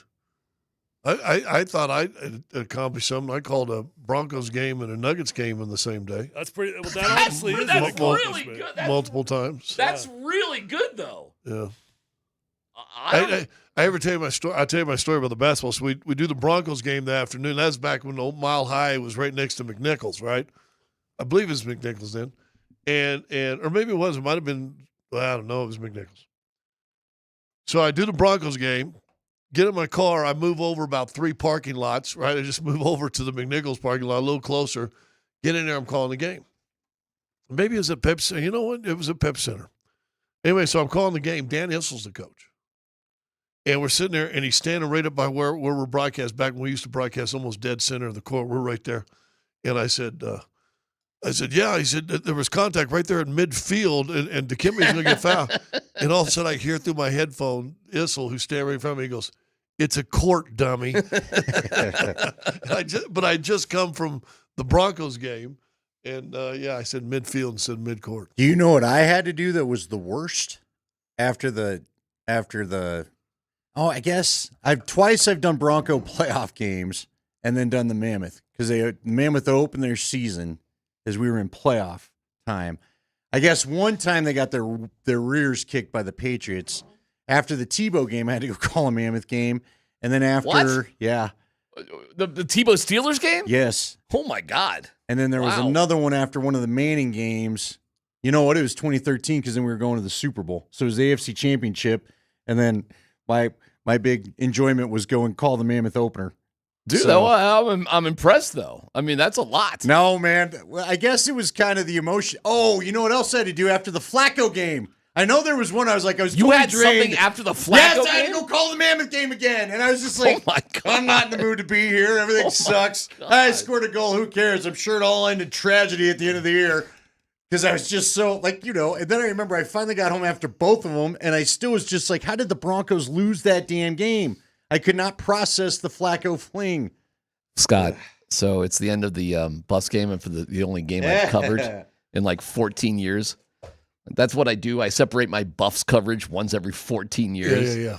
Kind of like Locust. I was a locust swarm. And I showed you the video and the whole thing. The stands are empty except for the drunk college kids taking their shirts off. Doing the vibe wave thing. Even they didn't hang in there for the end of the game. They were good for about a quarter. But I'm coming along the end zone there, and I run into poor Andy.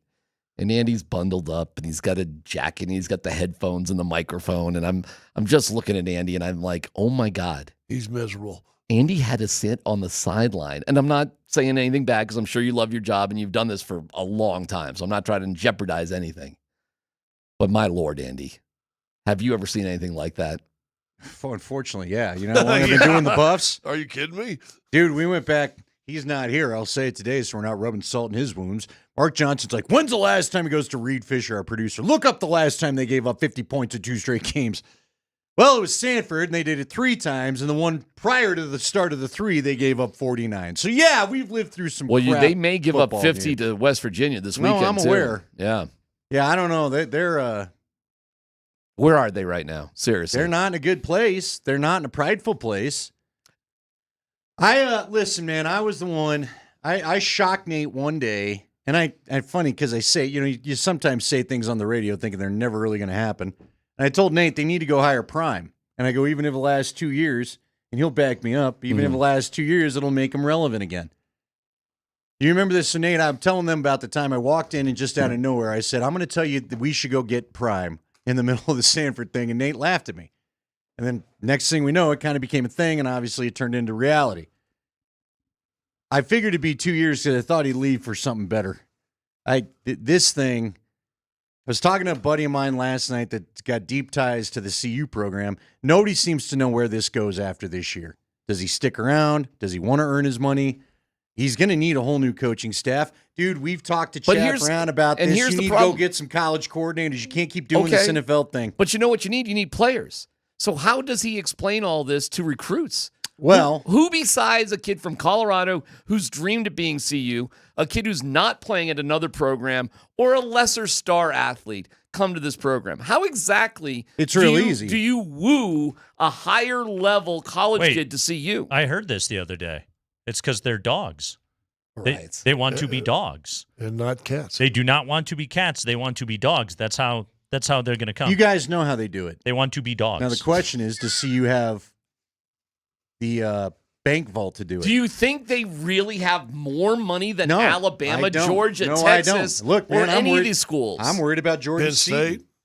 Why would George? I have no idea. Why would he stay? They can't compete with those schools, but they got to be better than Texas Tech. That's what they have to do. Like that's what they have to do. They can't. They're not going to compete with the SEC and Big Ten. Well, why would I go The days to? are done. All right, why would I go? We'll make it comparable. Why would I go to CU instead of Arizona State? Right now, if you're a quarterback, you're going to play.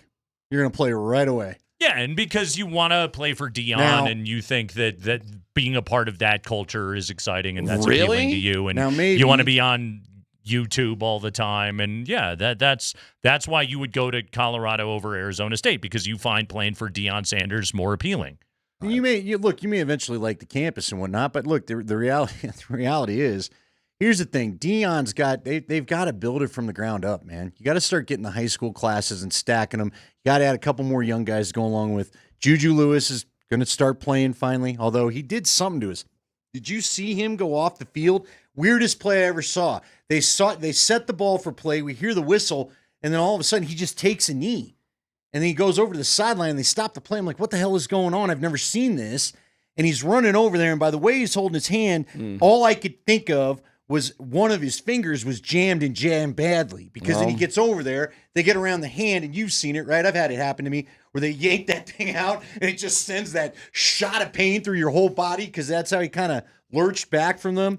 But something happened to his hand or something at the end of that game, but sounds like he's good to go. Look, if this kid shows out, I do think they have a decent offensive line. You got to remember they were competing, and then something happened. It just feels like at the bye week, the wrong messages were sent. Everybody just kind of felt like, meh. Yeah. And they came back, meh, for Utah. And the next thing you know, you're giving up a touchdown 3 plays in to start that I'm sorry, game. they were what? Well, I can't say what I want to say, so I'm going, meh. I've dealt with it. Dude, I dealt with it. When I was over, I'll tell you what, I coached at Mountain Vista. Guess what they go do on their spring break? You're trying to run dead in the middle of the lacrosse season. I'm trying to get you better. You're all in Europe. You're all in Mexico. You're anywhere but in Colorado. We had a practice with all the backups. And then what happens? They come back, and it's almost like they're on, summer's almost here. Yeah, I don't give a damn about this. We beat Iowa State, the season's over. I just feel like they came back and just kind of, Deion went fishing, and whether he likes it or not, what's the one thing Chad picked out from us last week in the interview? You can't tell everybody that you went fishing. Right. You don't get a bye week. You're the coach. Well, and the other thing that's tricky is at this time of the year when your football team is 3-6 and it's gone this south, is just like every kid's phone starts to ring. Well, yeah. And that's and so, it's funny, Eddie, you talk about stacking classes. Like right now, you're hoping to retain the players that you like. It's the new game. And then you're also hoping they call on the guys you don't like, Hey, because by you the want way, them to leave. Scotty and I are on tonight. What, second intermission? What are we doing? They're podcasting. It's going to be great. He's fired up. What do you mean second intermission? He's ready to go. Well, turns out we picked the night. The Nuggets are just going to play every Wednesday, apparently, from here on out. Oh, so for the hot they got a game tomorrow. They get the Heat tomorrow night. Do you want to Red join Hot in? Heat. You want to come on in? We need to get Nate on one of those. I wonder how Nate would be. You know he can cuss. Is that the secret sauce? Is that what We he's really been don't waiting cuss. for? Every now and then, I get a little fired. But you know what? The first time, if you tell me I can swear, is that the thing that's going to make me work well, you know, the past first 8 time it o'clock kind of at shocked night? me was when we all did the one after Cleveland last year. We all had our Cleveland post game, and DMac's just all of a sudden going. He's all of a sudden iced tea on the mic or something. I'm like, wow, I didn't expect this. It's fun. I mean, I've heard you cuss. Freedom of We speech, played in a but band just together, what you but I say. hadn't heard you. Is like. It kind of felt like a radio setting. I'm like, we're on the internet. Andy, you're giving a great promotion for liking and subscribing, my friend. You might as well go and watch check it out. because you don't know what's going to happen. Listen to the cuss words, everybody. Although sometimes we just check out the beautiful room Scotty stays in. He always, you know what's funny? I think I've done about 10 shows with him in these hotels.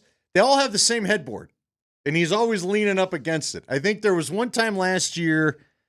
Does he Miami or request a something. particular headboard? No, he doesn't know. Is it a tall guy bed? Request anything. Do all tall guy beds come with the same headboard? You know what you got to look for? The showers. I noticed that the Broncos, one year, someone screwed something up. We went to a couple places where even I was like, man, this shower. And from that point forward, I could have bathed an elephant in some of these showers we were getting on some of these hotels. It's KKSE FM HD1, Broomfield, Denver, Boulder. All right, I'll let you guys go. Have You fun. don't get to come to any more CU games, by the way. Oh, I don't think I'll be invited or welcomed. It was pretty funny because Also, man, you they missed an all-timer of a Game 7 of the World You Series. had to be watching that, weren't I you? got a great story for You that. had it on? It was the best part of the entire night. So here's what happened. The entire press box was huddled around a laptop watching baseball?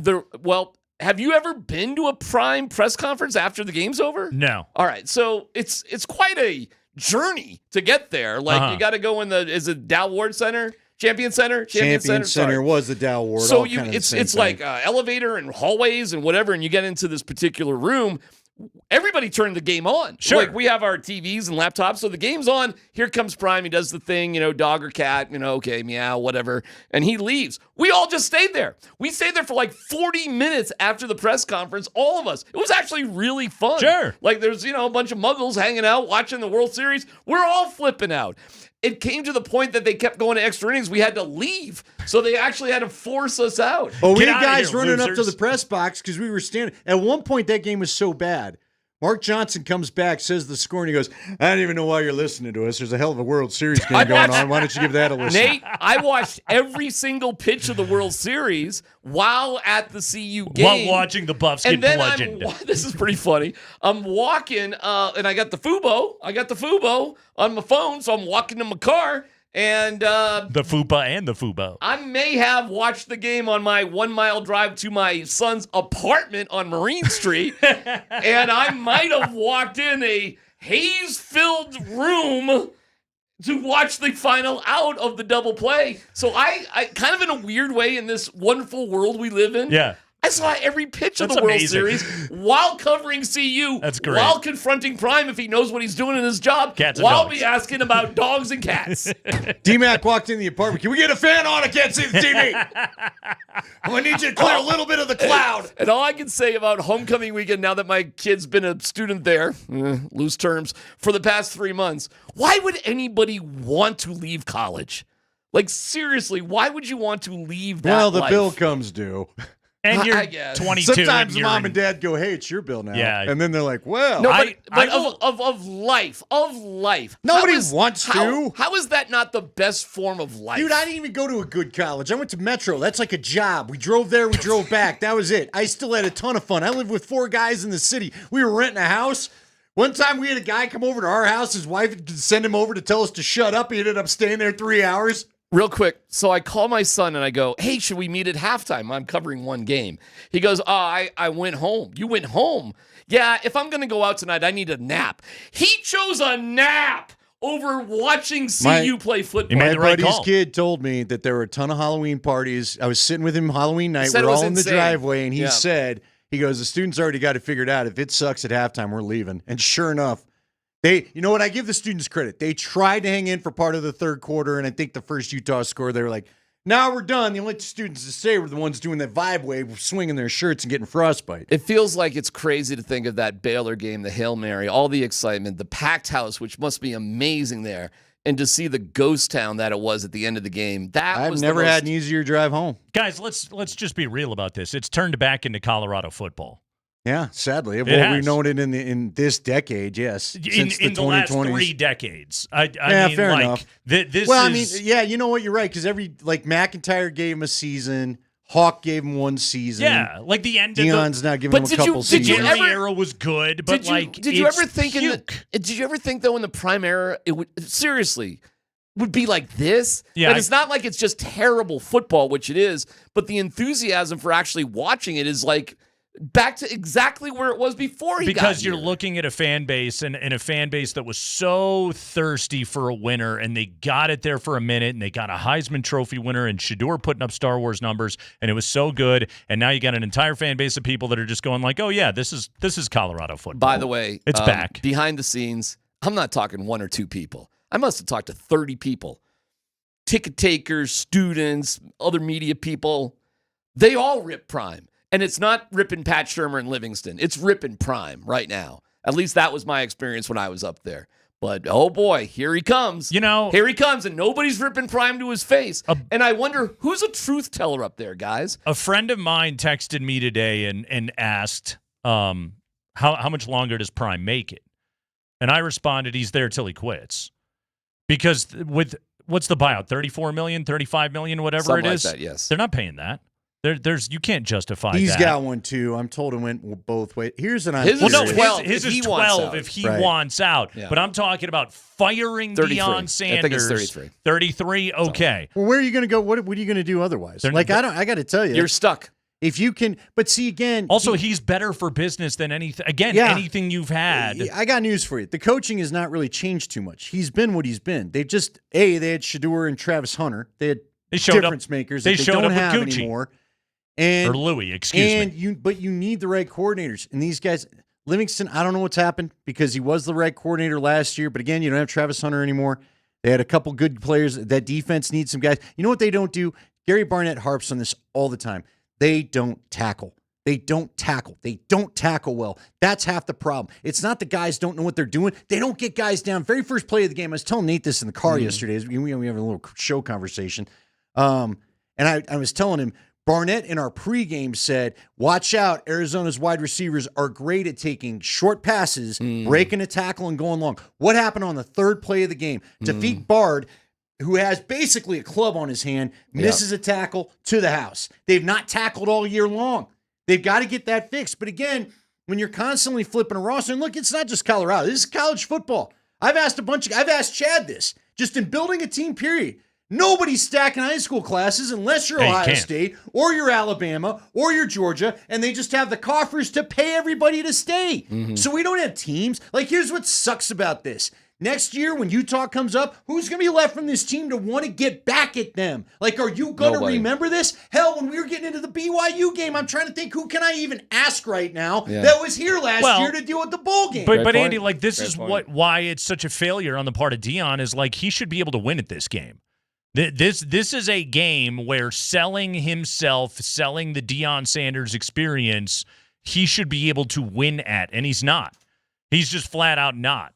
And, you know, he goes and gets Caden Salter, and that hasn't worked, and he's stuck with Ryan Staub, and he's got Juju Lewis, and he's throwing him out there. If you can't score 45 points every single week in that league, I know you're talking about tackling, but if you can't score 40-plus points in that league every single week, you don't stand a chance.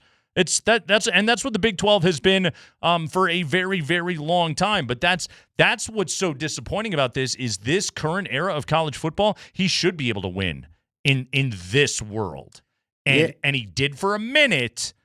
But it still takes money, and I'm not. That's sure what I'm saying, though. I'm not sure is like money's coming in. He is the individual that I think can both attract the dollars and with his own star presence transcend some of that, and he can't do any of it. If all things are equal, and I'm looking at my buddy Brent Brennan is down there coaching Arizona the other day, and he's a hell of a college football coach. But again, if you're selling it to a 17-year-old that wants to be all over TikTok or whatever, you would think, like, who would you rather play for, Deion Sanders or Brent Brennan?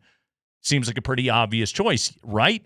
And yet Deion's out there just getting his ass kicked. Yeah, because again, you got to have the coordinators. He's got to change his coordinators, and he's got to go back to college-based guys. No, you got to have the players too, but the players want to come and play in a. I mean, he won 9 games last year when he had the players. Well, the same coordinators. Fair enough, but well, again, you don't have those guys right now, and if you're going to attract another player like that, assuming Juju doesn't leave, you're gonna need a college. You need more of a college. Again, that's why I've talked about it with Chad. We've talked about it with Sanford. We talked about it with everybody. Just trying to drive home the point. It is unbelievable how different the two games are right now between the NFL and college. It's the Kreckman and Lindahl Show. We're rolling with you here on a lovely Tuesday afternoon. It's a Power Ranking Tuesday. It's an Avalanche Ticket Tuesday. It's all happening on the Kreckman and Lindahl Show today. We'll take a break. We'll come back. We'll give you a keyword to get some Avalanche tickets, and then we'll talk about the NFL trade deadline and all of the excitement that didn't happen in Denver. That's coming up next.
Okay, so it was NFL trade deadline day, and a lot of fun things happened. Sauce Gardner ended up on the Colts. Jerry meant it when he said he had a trade, and I'm eating a lot of raccoon. apparently nobody could talk him down for giving up a first and a second rounder for Quinnen Williams. Well, I think his trade was that Cincinnati middle linebacker. Logan Wilson. Yeah. That's the one he had. Wyoming That's the one zone. he had. Now, did he do two more? He got himself Quinnen. Right? One of my Or was there one more? favorites, I couldn't the keep squirrel. track of it after. I was trying to also get my leaves picked up today because it's supposed to be like another record day. So I was following along on my phone going, wait a minute, what? You were out there raking today? Nah, man, I mowed them. Shout Okay. out to the What's your Kreckman and point? Lindahl listening audience. They told me years ago, why are you trying so hard? Just mow those suckers down. And the last 2 years, that's what I've done. Now I've got to do a little of the fine details, get Sure. a little of the aftermath raked up, but it's damn mainly act together. done. It's over with. Well done, man. And Good then you know job. what? I came home. Literally, it took an hour to do it.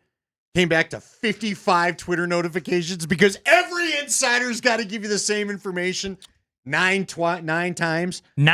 9 times there, Kreckman. It's an Avalanche Ticket Tuesday. We're giving away a pair of tickets to see the Avalanche and the Ducks next Tuesday night. Andy, your 320 keyword is Mallard. Now that I like. Mallard. Mallard. Text Mallard with your first and last name to 303-504-0925, and you are entered for a pair of tickets to the Avalanche game on Veterans Day against the Ducks. That's next Tuesday night. The Avalanche Kids Club is here, Andy. Check out free or paid membership options today at coloradoavalanche.com/kids club. Again, your 320 keyword is Mallard, so text Mallard along with your first and last name to 303-504-0925 to be entered. We'll announce our winner today at 5:55. Again, your keyword right now is Mallard. We're a punk rock show. Did you see when the Ducks partnered with the Offspring and did the Offspring themed jerseys? I did not. That's Yeah, fun. That's pretty cool. That's cool. Yeah. Awesome. All There right. you go. Good. There you go. Good punk rock theme to the show today. So maybe the Avs need to Blink 182 it up. All right. Damn cool. What are we playing at? Do we have a song? Is there a song again? What song? Do we need a song? Do we need to bring the vibe? Well, All the Small Things was the song. Oh, yeah. Now, Do they not have a song anymore? I don't know. I look, DJ Triple T, he controls it. Yeah. And I get it. The Avs. He determines All these the things. Small Things became a thing because they were usually winning without a doubt so often in the season that it became a thing that there was plenty of time to play without worry of the lead going away. See, I It has thought not been so certain the last couple years. I thought the flaw, as with everything, was the people. And the song is great. Play the song, sing along. The problem was the weird gatekeeper-y hockey fans were like, oh, you only play when you have a lead, and oh, you're gonna knock it off, hockey fans. Just play the song and sing along. People are at a game. They're having a couple of drinks. Get the vibes high. Exactly. I like Exactly. that. Yeah, get the vibes up. Yeah. I can't wait to get the text. You don't know what you're talking about, Kreckman. All right, hockey people. Well, DJ Triple T may text me. DJ Triple T he may knows tweet what's us. up. Well, but do we need a song just to get this thing? You know who needs a song? Who's that? Your Denver Nuggets. Those Denver Nuggets are pretty good. I talked to Scotty on the drive home last night. I go, Good. what do you think of this season? He goes, oh my God, there's 76 more. We just got to get there. Yeah. I'm like, yeah. just get them there healthy, man. If we can get this roster there healthy at the playoffs, woo! Look out. Two quick thoughts. And I want to spend more time on it later. But number one, I'm seeing the vision for Cam Johnson. I really like the way he played last night. He didn't really make shots. Yeah, he's got to get his 3-point goal. But guess what? He plays some D and he cuts. Oh, but the rhythm is getting there. Gonna get him. It's gonna get you.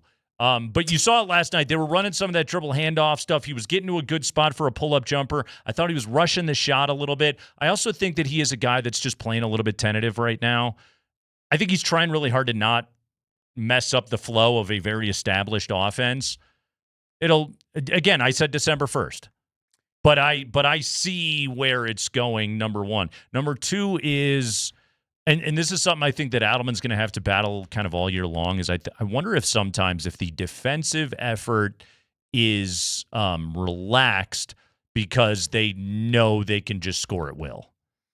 That is an interesting point because there is times where the defense, I'm like, gosh, is this team better defensively than it was a year ago? Because I thought it would be. And yet, like, it's so easy for them offensively that I just kind of wonder if it's like, well, like tonight, last night I thought was a perfect example. It was a wire-to-wire win. They basically had anywhere from like a 6 to 12-point lead the entire game. And I think it was just like if they would have put the clamps down, the lead could have grown to, 16, 18, 20, somewhere in there, and then it's just blowout season. But I think they just know we can always score, especially in their own building. Yeah. We can just always score. Listen, it's fun because last night's game, I'm not sure they win last year. Right. They were screwing around. They would have gotten sloppier at the end. Listen, it was their typical first game back at home that Scotty always warns us about. Yeah. Sometimes that's the toughest game of the homestand. Because you get back home, get into routine, and yet the bench is so good, they never really, again, they would grow a lead, then give a little back, grow a lead, and give a little back, but they never really threaten to blow that thing like they would have a year ago. I'm confident they don't win that game a year ago. No, I never felt like they weren't going to win last night. Adelman, by the way, he messed around with a full bench unit there for a minute. He gave Jamal a little bit of a lighter workload last night. Jamal was great again. AG was fantastic. Really good Christian Brown game. Let's not take greatness for granted. Nikola Jokic, basketball perfection, 34, 14, and 7. And he didn't feel like he didn't even have his best shooting night. Well, he had some weird stuff he usually makes not go in, and it's 34 at the end of the night. Yeah, but look at this. Okay, he's 14 of 22 from the field last night. 4 of 10 from 3. Quick math. That would tell you he was 10 of 12 from 2. 10 of 12 on a night with 14 assists. And on a night in which he gave Domantas Sabonis a haircut. Oh, my God. Sabonis was not like in either matchup. No, he was. He didn't like it when Val was in there either. It got a little spicy. Jokic, there was some good Eurobasket. Little tension going on out there between Jokic and Sabonis, between Jokic and Schroeder last night. So that part of it was fun. And we got the Russell Westbrook experience back in our life last night. So he went for 26, 12, and 6. Got a nice ovation. And he's on the Sacramento Kings, and life is nice. Yeah. Also, I like Neek Clifford.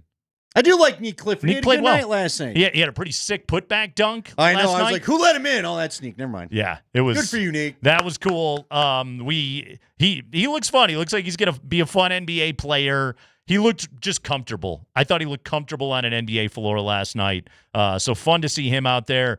Drew Eubanks had some huge dunks last night. Drew Eubanks, do you remember the show Third Rock from the Sun? I do. Do you remember the actor French Stewart? How can you forget him? Drew Eubanks is a dead ringer for French Stewart. Except he's got his eyes open. Kind of. French. Well, that was a part of the character, but yeah, it's the same face. It's the exact same face.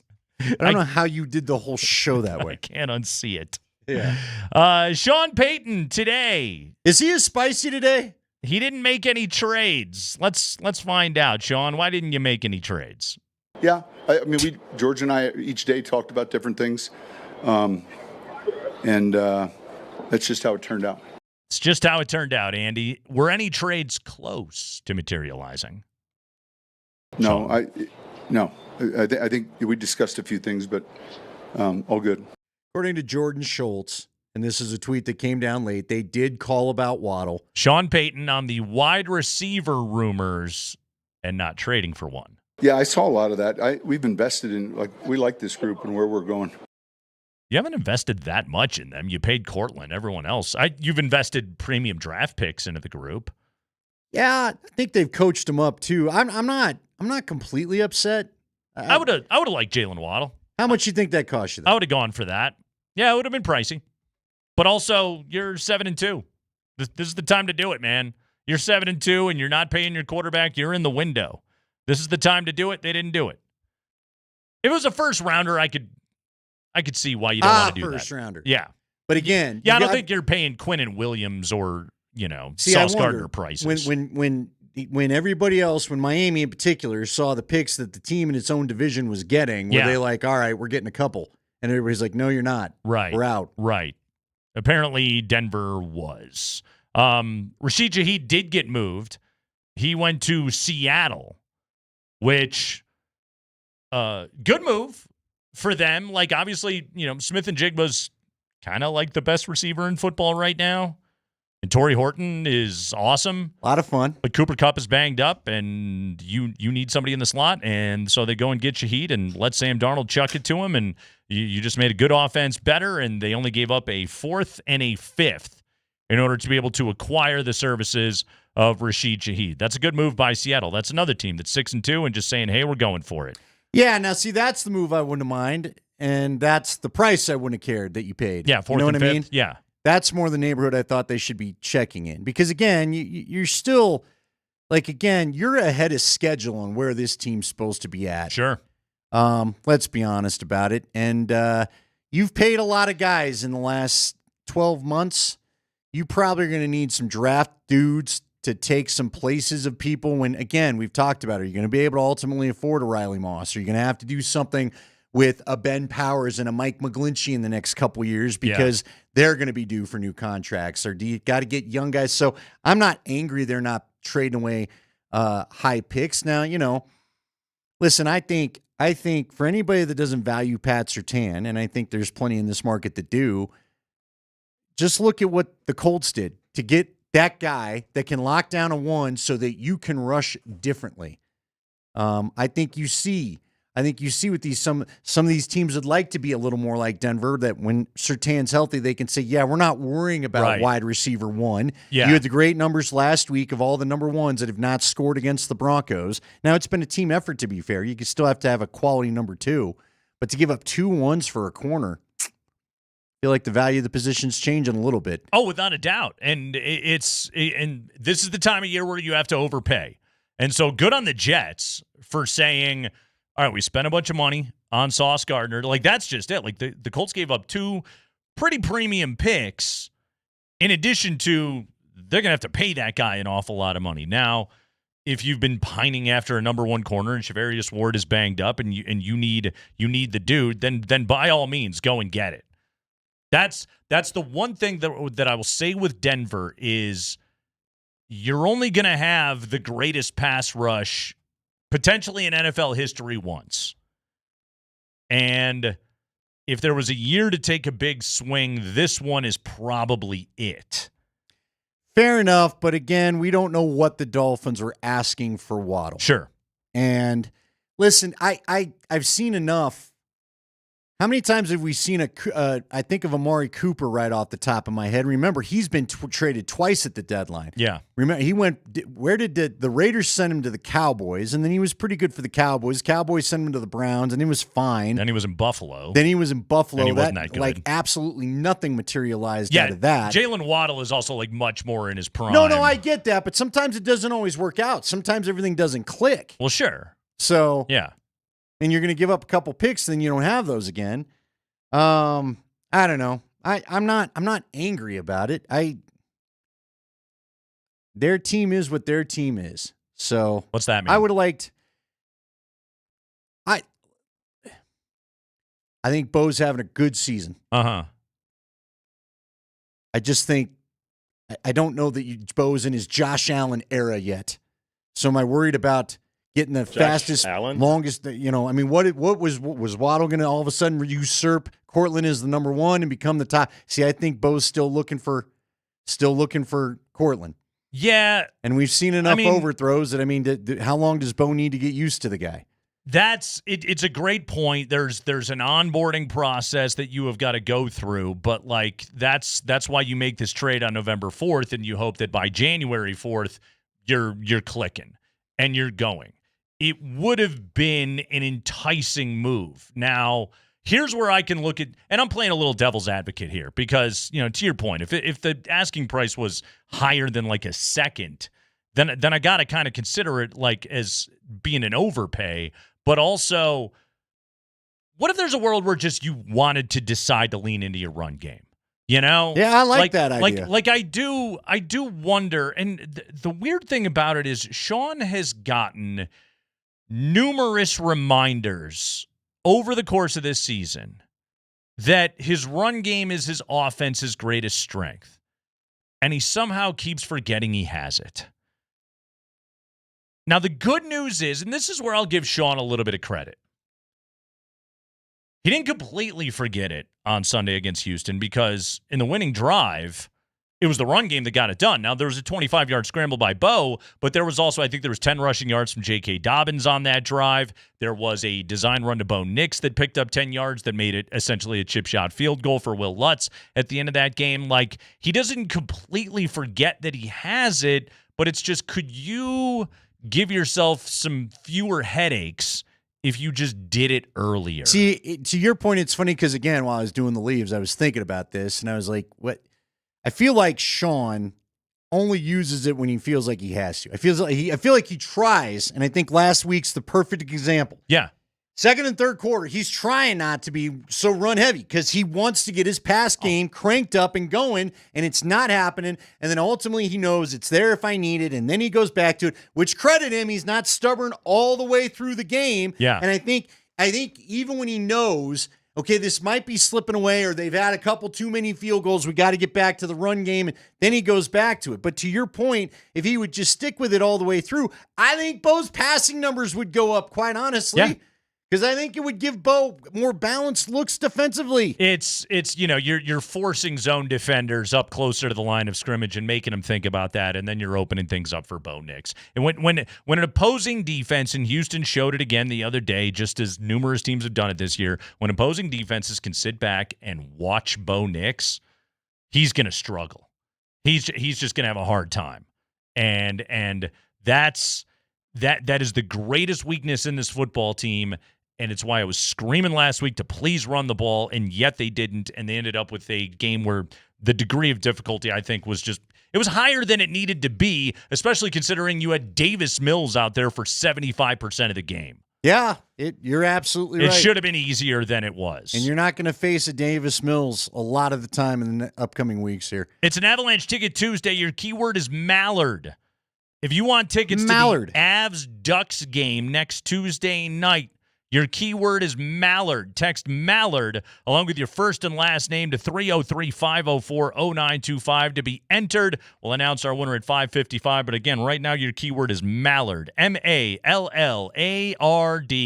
Text Mallard along with your first and last name to 303-504-0925 on an Avalanche Ticket Tuesday, and you are entered to win tickets to see the Avs and the Mighty Ducks of Anaheim next Tuesday night.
Do it again.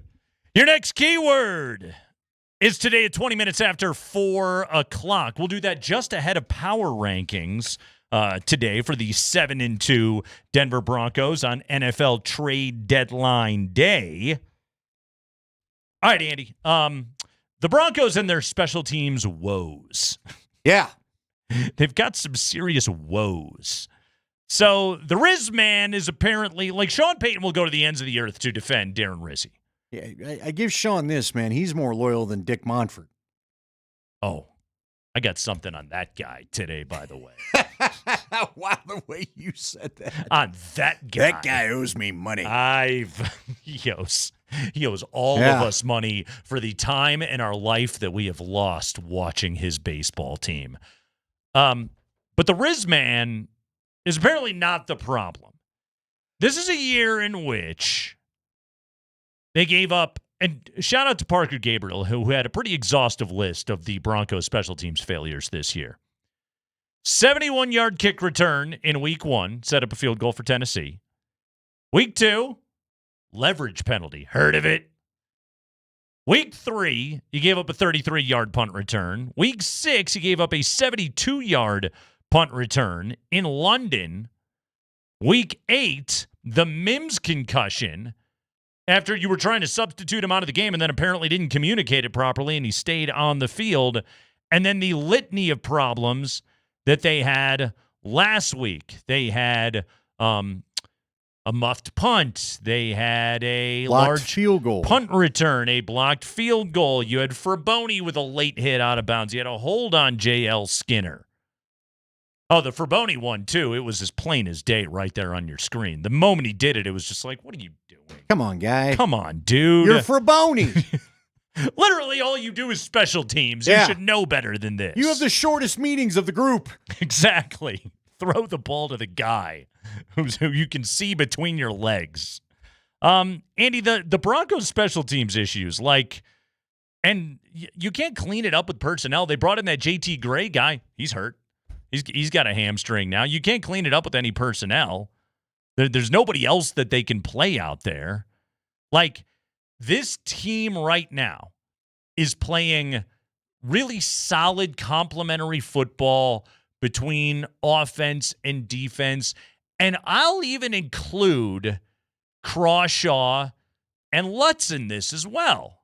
They've been money. Yes, they've both been very good.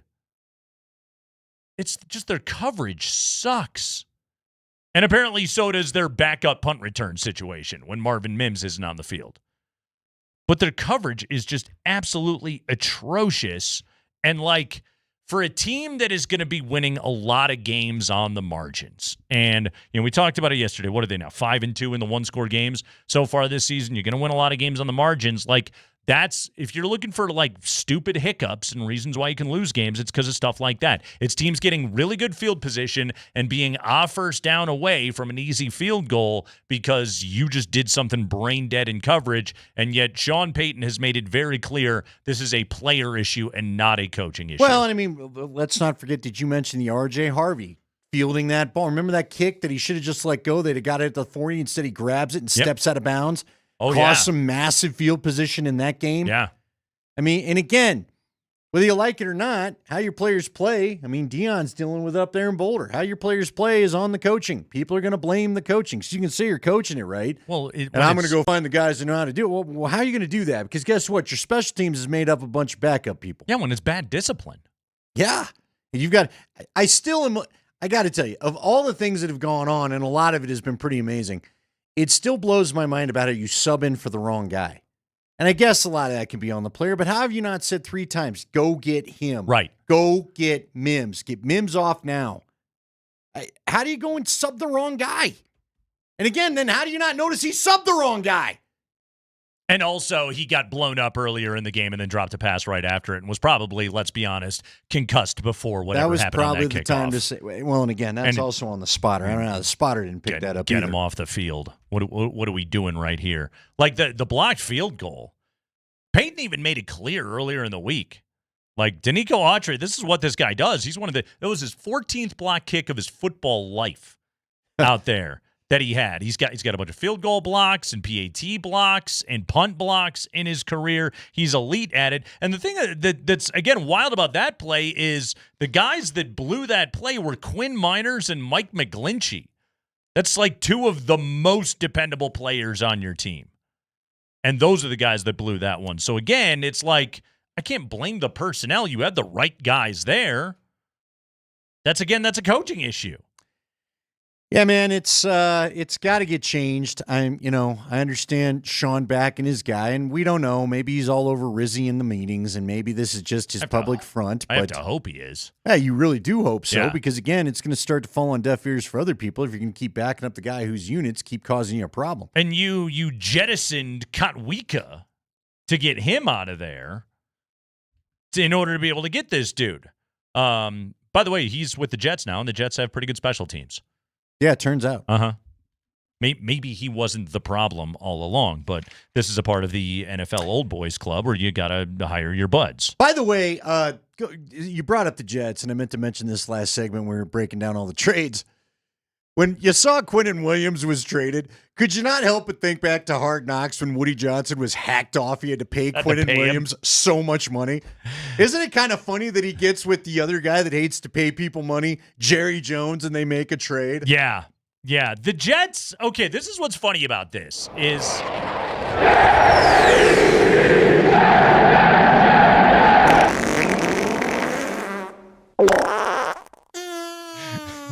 Haven't heard that squeak since Jets week. Those echoes are bothersome. They really do bounce off. They the really wall. bother me. The acoustics are. That could be why we got the memo about the front. There was yet there was yet another memo sent I won't out shut my mouth. It's not been me either time. about usages of the John at work. Somebody needs to know. It's a number 2. Then head on back. We've been having issues. Toilets! Go to the back of the room. Go to the back. So in the Sauce Gardner trade, the Jets got first off, did you see they got A.D. Mitchell in that trade? Yeah. The guy that dropped the ball before he crossed the goal line. So the Colts, they both got Sauce Gardner and they got rid of that guy, which is a huge win for them. And then 2 first-rounders. So the Jets were able to haul that in that trade. And then in the Quinnen Williams deal, they got a first and a second. All right, well, you're the Jets. You completely have to rebuild. You stink. You're doing the correct thing. They have like 9 picks in the next 3 years in the first 2 rounds. Right. It's unreal. Now we've seen this with Jay Cutler and Brandon Marshall. I was going to say, I can't wait to see how the Jets can still blow this. Yeah. But if Brick Johnson gets in the room, they've set themselves up. Sure. Which right now is all you can do. Now later, there is the thing where you do actually have to wisely use those assets to then acquire the correct players, which is technically the hard part in pro football or in any other sport. But they've actually done the correct thing so far. Is this going to make the Cowboys any better? No, I don't think. What's your point? I don't think it will. You should head on to your pick, Jerry. Quite honestly, Quinnen's a good, really good player. Yeah, good player. Also, now, if you would have paired him with Micah Parsons, Right. you really have something. Well, you can pair him.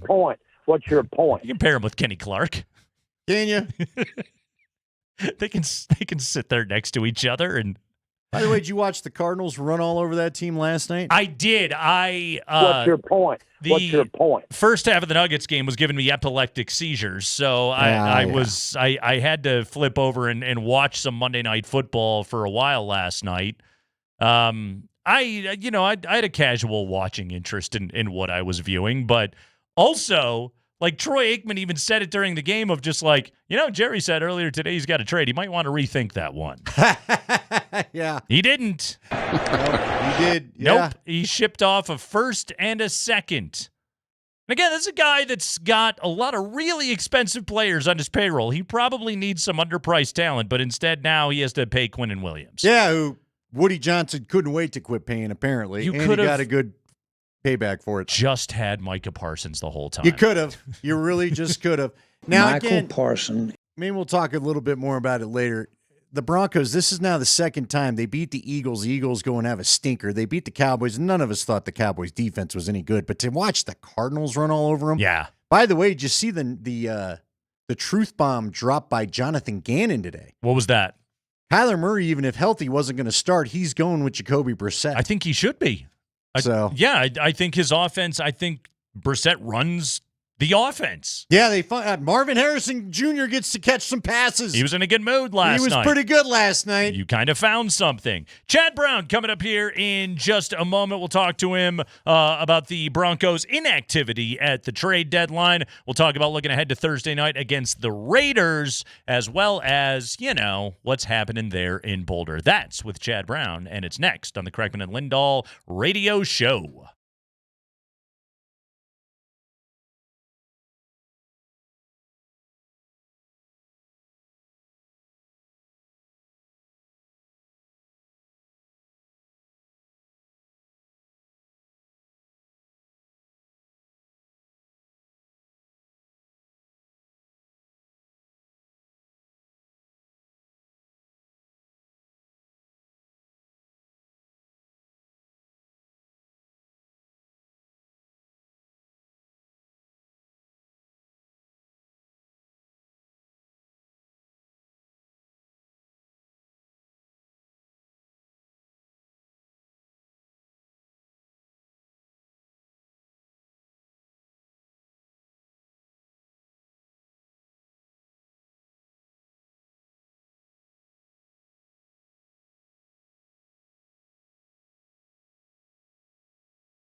Tuesday afternoon, let's talk to the All-Pro Chad Brown here on the Kreckman and Lindahl Show on Altitude Sports Radio 92.5. Chad, let's start with what has become a weekly theme in this conversation, a celebration of the Denver Bronco defense as they are able to limit a little bit of C.J. Stroud and a lot of Davis Mills and the Texans to 15 points to no touchdowns, a couple of goal line stands for the group. They forced 8 punts in that game, complete and total dominance without the services of Patrick Surtain. Tell me what you saw in that game, what stood out to you, the impact of Dre Greenlaw, all that good stuff, because this is really shaping up to be one of the great defenses we've ever seen in this franchise's history.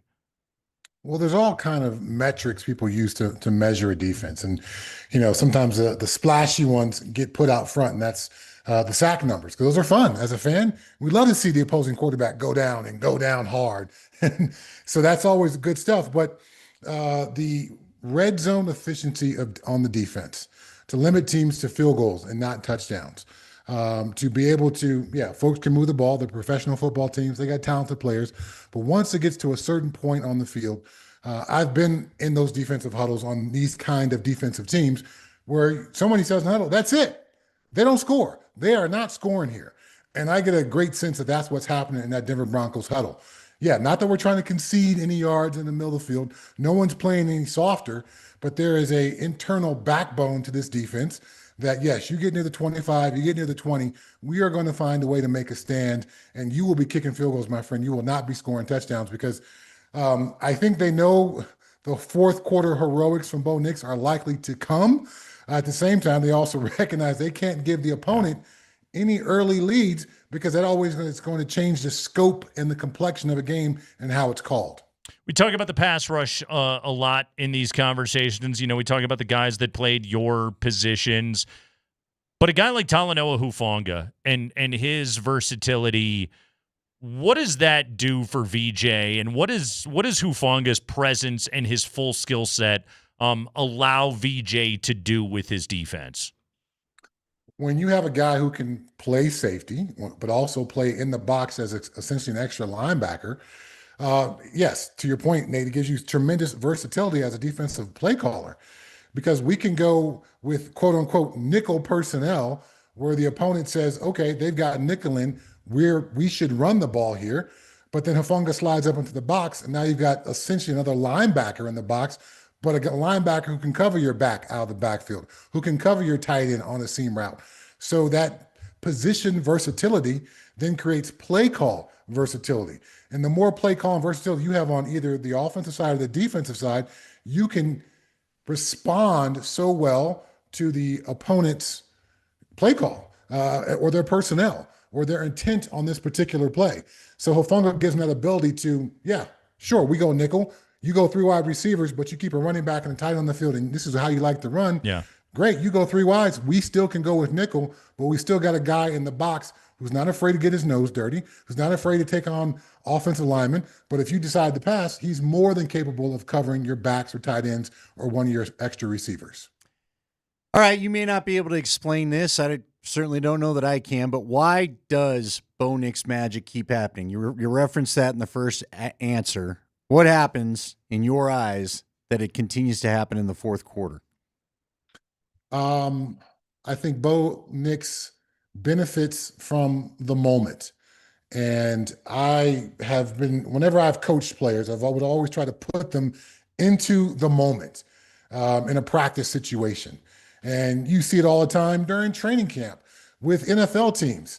The kicker gets put into a moment, and if the kicker makes it, then the offense gets an extra hour before curfew, and if he misses, the defense gets an extra hour before curfew. So the defense is trying to, get in his head and say things about his mom and his sister and throw him off and do all those things that players do. So that's the moment, and I think Bo Nix has a moment gene. So when I was coaching my daughter's basketball team, all right, let's go to the free throw line. Let's act like it's the end of the game. And some kids who were great shooters crumbled in the moment once you told them the game was on the line there. But for whatever reason, Bo Nix is very comfortable now. I think Sean loosens up the play calling. And I think that tempo fits how Bo Nix wants to play. Even in the first 3 quarters of the last couple of games. Some of these deep balls that he's missed, he hasn't missed them because he's behind or he's slow. He misses them because he wants to play fast. His feet go too fast while he's trying to allow this receiver to get 35 or 40 yards down the field. So his internal clock wants to go fast. So for Bo Nix and Sean Payton, the thing for him is going to be get him to play better when things are slow, not play better when things are fast. It's typically the other way for young quarterbacks. Who were some of the great moment guys you ever played for, played with and played for? Oh, gosh. I didn't play with Joe Montana. Pretty good moment guy. My rookie year, Joe Montana is on the Kansas City Chiefs. And we're in a playoff game. I'm with the Pittsburgh Steelers. It's literally maybe a minute 45 left to go in the game. And I see Joe Montana talking to Marty Schottenheimer on the sideline. And he was so cool. I would have thought he took like a drag off a cigarette and kind of dropped it and rubbed it out with his foot before he walked onto the field. He was just the coolest, calmest dude in the moment.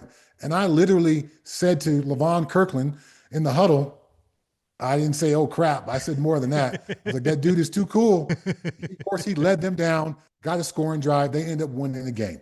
So that was my first introduction to being the coolest, calmest person in the stadium in the biggest moments. I played with Tom Brady. There was no one better than Tom Brady in those moments. And we practiced them all the time as New England Patriots. So that gene, that special thing that some people have, Denver's very lucky to have a quarterback who has that. We see great quarterbacks all the time who crumble in the moment. Bo Nix repeatedly finds ways to excel in the moment, and that's a special thing. All right, I'm curious your thought on trades mid-season. You know, we have a few Bronco fans that would have liked to maybe see him take a big swing. You know, it's interesting, Chad. I was on the radio crew when the Broncos traded for Vernon Davis that year, and I think a lot of people have now heard the story of just how close they got to adding the big Joe Thomas, the left tackle from Cleveland, but that didn't happen because Cleveland got greedy. But Vernon Davis came in here, and I'm like, you know, this guy, former All-Pro. They needed a tight end, Gary Kubiak offense. It's all just going to click, and then it just never did. It just, matter of fact, it was unbelievable how little that didn't click in my mind. And I feel like receivers, especially for some, it feels like to me there's more stories of them not working at the trade deadline than there are working. What is the key to getting? Is it just fit? Is it the locker room? Like, what causes a trade to go right or not right? Well, I think the process for the player involved is incredibly difficult. To uproot yourself, most of these guys have a family or kids or something. So I got to get out there first. I got to spend this first week trying to figure out where I'm going to live, where we're going to live. How does all this fit and work? Are you going to stay back in whatever town we're at, honey, and keep the kids in school out there until the end of the semester?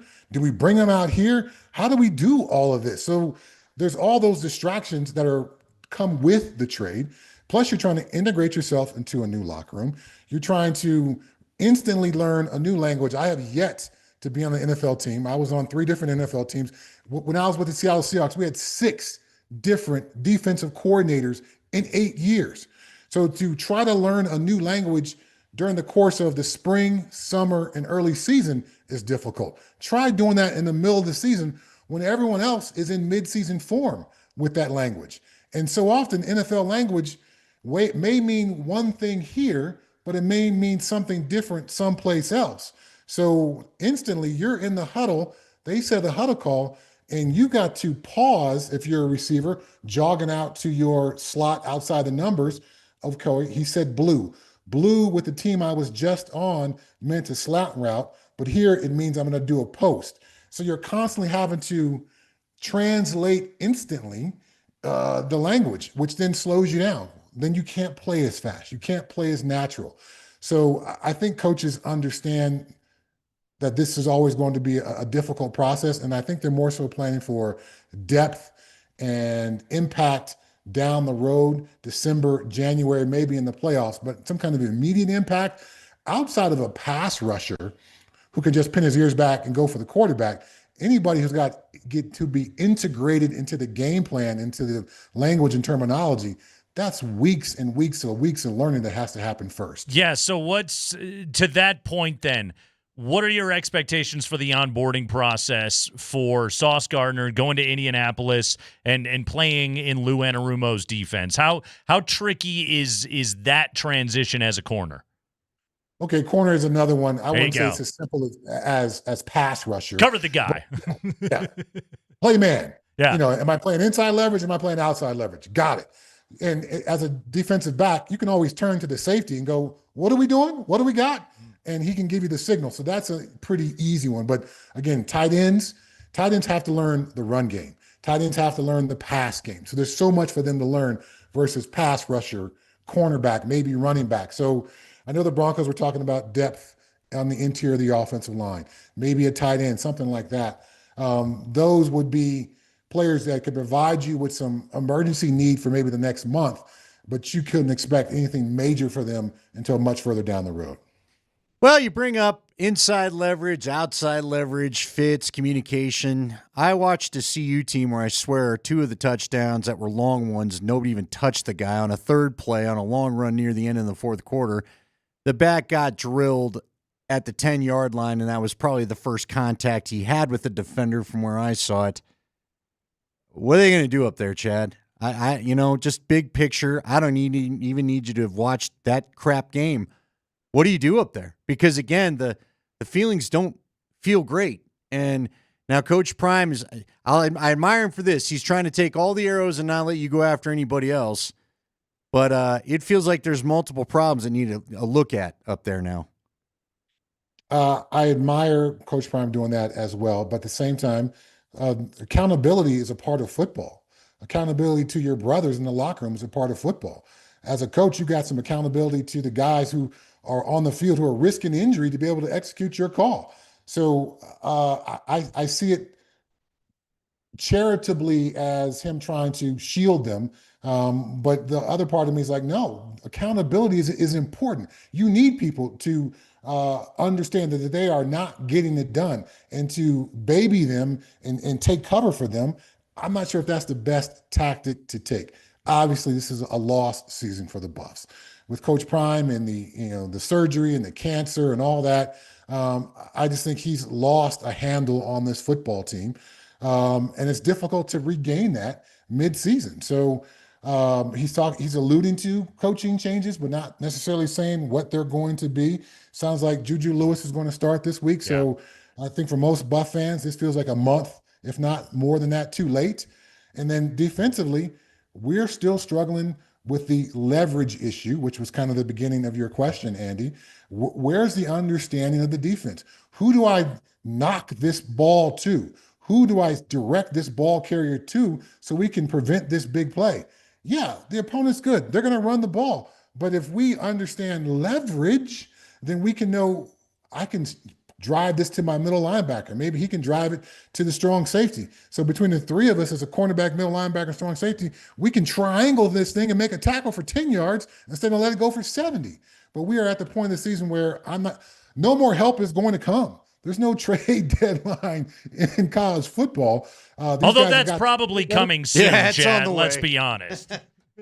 Well, they're okay, yes. If your coach gets fired, you get that, I think, either 15 or 30-day window where you can transfer in season. Yeah. So I guess it does currently exist. And there's a lot of pretty good football teams who have fired their coaches this year. 1/4 of the SEC has fired their coaches already.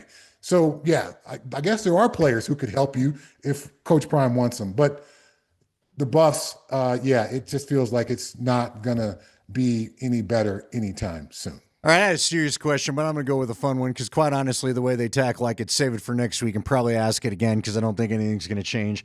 Who's crazier? Because I know you check our social media, so maybe you did, maybe you didn't. We had Andy Reid look like in the crowd for Halloween, and the game got so bad, I told Johnson, I'm just going to go interview this guy in the fourth quarter because I really don't know what else to do. And he was shirtless for the whole second half. So who's nuttier? And by the way, all the students got that vibe thing going where they all took their shirts off and were waving them, and bunch of them went up there and were shirtless for most of the fourth quarter. The shirtless fan, or you out there like in Lambeau when it's 2 degrees and you're going sleeveless because there's an unwritten law and we're not wearing anything. Who's the nuttier person in the cold weather, the player or the fan? It's some way both, because as a player, at least I could get to the bench and warm up. But I have played in Lambeau on a Monday night that was so cold. A teammate, as I was making a tackle, I had my arm wrapped around the ball carrier. A teammate's helmet hit my forearm, and my skin was so cold it split. So I got to get it taped up on the sideline, and then I got to go in at halftime and get 9 stitches put in to cover up this open, frozen skin split on my forearm for the rest of the ball game. So it's hazardous pay on both sides, hazard duty on both sides. But at least as a player, I get to go in and I get to sit on that hot bench every 10 minutes or so. What was the coldest game you ever played in Pittsburgh? Because they get some brutal ones too. You know what? People are always surprised when I say this. New England was cold. Pittsburgh was certainly cold. CU was cold.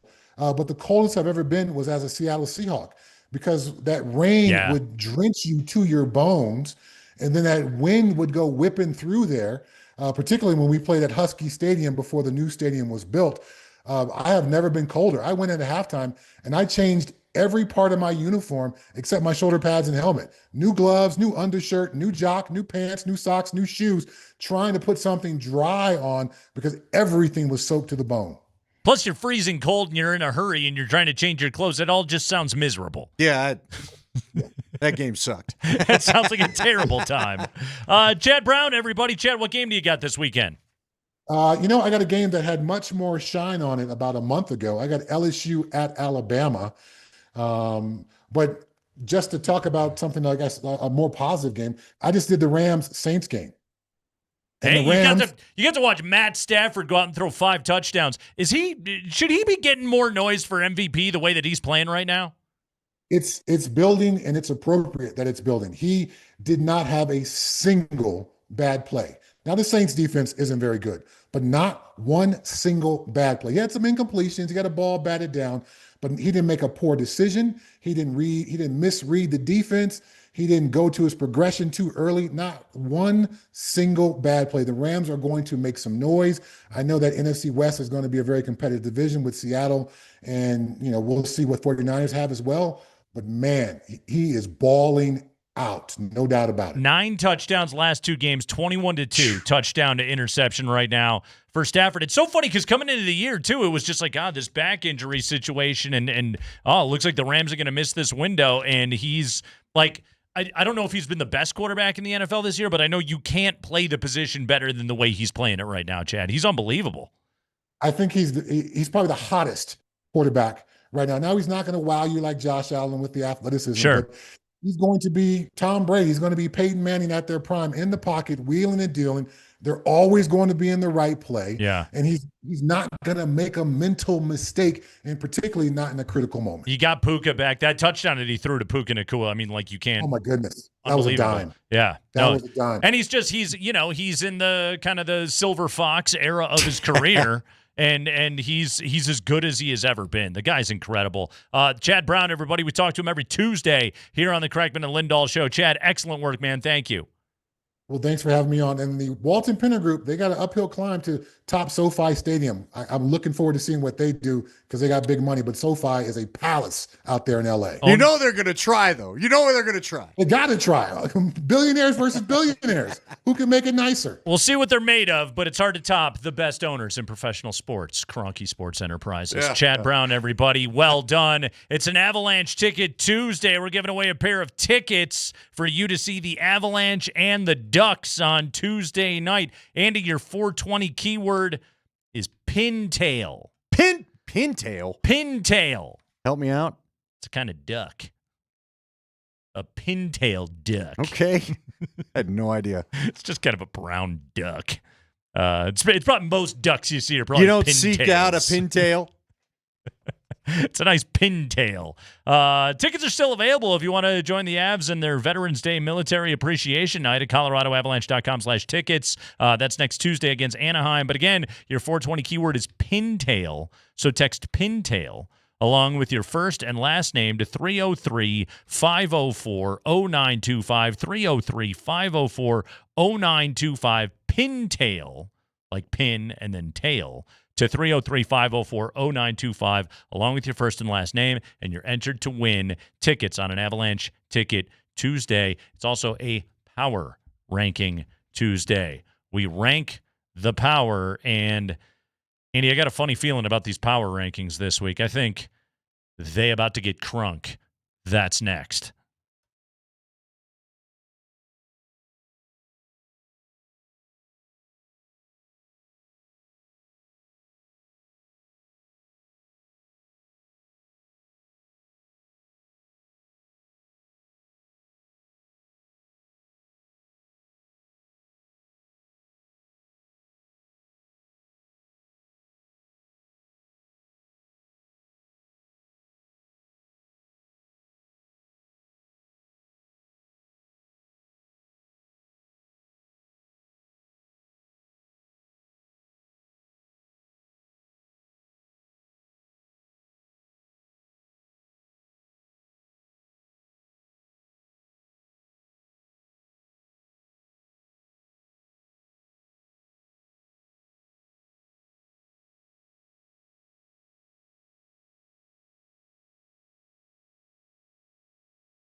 Hey, it's Nate Kreckman for my friends over at Roller Auction. Guys, get yourself signed up to bid at roller.bid/altitude because the next government fleet vehicles and equipment auction is opening on November the 25th. Bidding will be available over the Thanksgiving weekend. Get some great deals on some really nice, well-maintained vehicles. And make sure you sign up to bid at roller.bid/altitude because our next giveaway, tickets for the Avalanche and the Canadiens, November 29th. Guys, this is a pair of tickets in Kroenke's Catered Suite. That's right, Catered Suite ticks for the Avs and Montreal on the 29th of November. Sign up to bid right now at roller.bid/altitude. We just gave tickets away last week to our great listener, David. He got himself Nuggets tickets for the game against Miami tomorrow night. Well, our next giveaway, Avalanche and Montreal, November 29th. So make sure you sign up to bid at roller.bid/altitude. That's where you sign up. That's where you get on the email list. That's where you find out what's happening with the great auctions. And just for signing up, you are entered to win sweet tickets, Avalanche in Montreal, November 29th.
ranking time on a Tuesday. It's also an Avalanche Ticket Tuesday, guys. Your keyword right now is pintail, like the duck.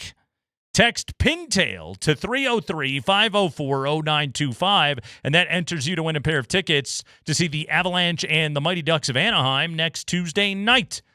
By the way, tickets are still available for that game if you want to join the Avs in their Veterans Day Military Appreciation Evening at coloradoavalanche.com/tickets. But your keyword right now is pintail. So text pintail along with your first and last name to our text line 303-504-0925, and you are entered. We have one more keyword coming up at 5:20, and then we'll announce our winner today at 5:55 to get tickets to see the Avalanche and the Ducks. Of course, the Avalanche, Andy, are in action this evening, and you'll listen to it right here on Altitude Sports Radio 92.5. Little Stanley Cup Finals rematch from a few years ago. The Avalanche will take on the Tampa Bay Lightning at 7:30. Berto's got your pregame coverage at 7 o'clock. This is a TNT affair tonight with the Avalanche and Tampa Bay. I'm glad you educated me on that. I did not know. It is, yes. By the way, I'm told that the pintail are good to hunt. So I'm going to find out if they're good to eat. Is that are those the kind of ducks that were on Duck Hunt? Are those the ducks that were served in A Christmas Story? That I don't know. It's a great question. We'll wait for the answer to my query. A pintail. Good duck to hunt. If it wasn't that, then what was the duck that was served to them at the Asian restaurant in Christmas Story? Great question. Because that thing had a long neck that she requested where he just hatches at it. And if I somehow ruin the end of that movie for you, you don't own a TV. Which, hey, good for you. Listen to the radio. You okay? probably own a banjo. Yes. And you live near Morgantown. What? Hey, Juju Lewis makes his first start this week against the fine folks from Morgantown. Yeah. All right, Andy, are you ready for power rankings? Well, I couldn't be more ready. He's as ready as they get, folks. This man loves a ranking. Because you're promising me crunk. We got you got more feelings itching you than the black-eyed peas right now. We're gonna get a little crunk in these power rankings. You're gonna put your teeth in here today. McGrill. Does my grandma have McGrill? How do you think I would look with I'd love to see it. Diamond-studded gold teeth. I am not sure, but I'd love to see it. The kid, Joseph Williams, and I always think of it as like, what, you're Joe Williams. Uh-huh. Anyway, when I interviewed him after this big game against Iowa State, sure. he had the grill in. Oh, the receiver from CU? Yeah. Joseph Williams. Yeah, okay. diamond encrusted. Okay. I was like, wow, it's impressive. Good on you getting your revenue sharing money. Someone said it was a goose. Now someone's saying Peking. I don't know. Whatever. A Peking duck? Peking duck. Ah. It was peeking at her. That's why he hatched the head off. I think Sanford was peeking around that Boise locker room we learned yesterday. Yeah. His stupid roll of the pants down is what bothered me the most, man. As if he was dropping a surgical mask. What are you doing? I think something happens. I think generally this happens when people get in here because the Kreckman and Lindahl show. We're this crunk. Is we're a crunk, but this is also, Andy, like this place it's the trust tree. You're in the nest here with us here, and sometimes I think people get a little too comfortable and a little too revelatory. Yeah, you know what it is? Keep some things to yourself. People don't mind being honest with us, and sometimes it's really good. It's a safe space where Sanford gets weird and we all get a meeting. And then there's other times where coaches like to tell us they think coaches coaching in every tone of voice that says, I really hate you guys. And then Dan Fouts tells us good luck. Not everybody likes to be in the trust tree with us here on the Kreckman and Lindahl show. If Dan Fouts chose to never return. And you know what? Doesn't matter. You got fired anyway. Thanks for having me on, guys, and good luck. Yeah, well, we didn't need to talk to you, pal. Your keyword is pintail. The duck people like to hunt. Text pintail to 303-504-0925. Is there a particular kind of duck that's like bad for hunting? Well, Army vet Mitch, who's been corresponding with us, he said the mallard's actually better eating. Okay. So maybe the pintail's the one you stuff. Okay. I don't know what you do with that. I feel like you can shoot any duck. Well, you could. Why don't we hunt geese? I think you can. Those if you are the want to. jerks of that genre of bird. Of aquatic Whenever fowl. you go to a lake, any of the lakes in town you go to, ducks ain't causing you a problem. The geese are the one rising up and getting uppity. And they're pooping on everything. Yeah, it's gross. Stop pooping on everything. Anyway, we're running out of power. Rank this power, baby. Text Pintail to 303-504-0925. All right, Andy, we start on the power rankings here with the Broncos at 7-2, coming off an 18-15 win over the Houston Texans. Last week, NFL.com said the Broncos were the 10th best team in the NFL. They were the only ranking on the board that still had Denver down in the double figures. This week, NFL.com pushes the Broncos up one spot. 9. A niner. Niner. Yes. Did I catch a niner in there? Niner, says NFL.com. The Athletic, sports arm of the New York Times, employer of our friend Nick Kosmider. The Athletic last week said the Broncos were the 8th best team in the NFL. Then they go out and get a field goal victory on the road against DeMeco Ryans' mighty Texans. And the Athletic says they're still the 8th best team in the NFL. Fair enough. 8 is pretty lofty. That's a pretty lofty seat to begin with. It's quite lofty. I would agree with that. CBS Sports, Dion. I'm not doing nothing with CBS. Next question. Not doing anything with winning either. Wow. CBS Sports. Wow. Last week, they said the Broncos were the 6th best team in the NFL. Then they go out and pants Davis Mills like they're Mike Sanford. Trying to smack a rear. And Denver nosedives 2 spots to number 8. Bit of a stumble, says Pete Prisco in CBS. Pete Prisco doesn't know what he's doing. He probably had heartburn the day he wrote the CBS. Next thing. It was a little uppity. He was all in a bad mood. It felt like shuffling it up. The Ringer. I don't know why I have such spice for Prisco. I don't either. I don't know. I've run across the guy a couple times. He seems like an all right, decent fella. Perfectly cromulent person. He looks like George Costanza, but Yeah. whatever. I tried to get him on the show. He couldn't come on. Well, then you know what the hell with you, Yeah. Pete Prisco. I Yeah. am spicy No, now. who needs Maybe that's what it was underneath. I knew he was a jerk. He was an interview denier. Then we don't need you. Yeah, we don't even want you. Maybe we ought to drop your power rankings and put in Will Compton's. He's got the Broncos number 1 in the AFC. The only problem is then we would lose the Dion drop. Well, that's true. The Ringer, Andy. Lindsey Jones. Yep. Last week, Deal. Deontay Lee at the Ringer. He ranked the Broncos at number 8. Then they go out, get a field goal victory on the road against the Texans, and they escalate 1 spot to number 7. Number 7. Lucky number 7. A nice 7. You'll take 7. What about ESPN? Heard of it? ESPN last week said the Broncos were at number 9. Then they get a victory. They elevate 2 spots to number 7. Nice. 2 sevens. Yahoo Sports. Our buddy Frank Schwab. Frankie. They got the jingle. The Franks. It's the only one we play a jingle for here. Franks and beans. Old Frank Schwab. How'd you get the beans from Franks? Had the Broncos. He had them 7 last week. They get the victory. And they crunk it all the way up to number 6, Spring. Yeah. You know, this song was popular when Frank was in the locker room every day riding the beat of the Broncos. Sure does. That's Usher. Sure. The guy that's named after somebody that shows you where to sit in church. Usher. Usher. We've ushered in the next great defense in Bronco history. What do you think of that? Number 6. 6 gets the Usher. Good old Jay Cutler. Yeah. USA Today. Andy, this is a paper written today, but you'll see it tomorrow. Yeah. They said Denver was at 7 last week. Win on the road at Houston. You ready for this one, Andy? USA Today ranks the Broncos 3. Number 3. 3. Yeah. 3. That's crunk. Yeah. Awfully crunk.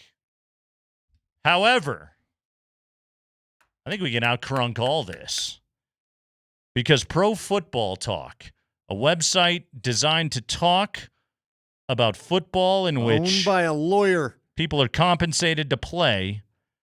They had the Broncos' highest ranking on the board last week at number 5. This week, Pro Football Talk ranks Andy Lindahl's Denver Broncos number 2. Number 2!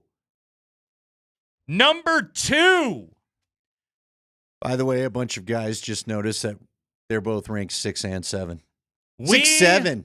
live in a world, Andy, in which the Denver Broncos are the second best team in the NFL. They are ranked to be a Super Bowl participant. I mean, you're top 2. You got to play in the game, don't you? Number 2, he ranked the Rams at number 1. We were just gushing over the Rams with Chad Brown. Colts 3, Lions 4, Eagles 5, Packers 6, Bucks 7, Seahawks 8, Patriots 9, Bills 10.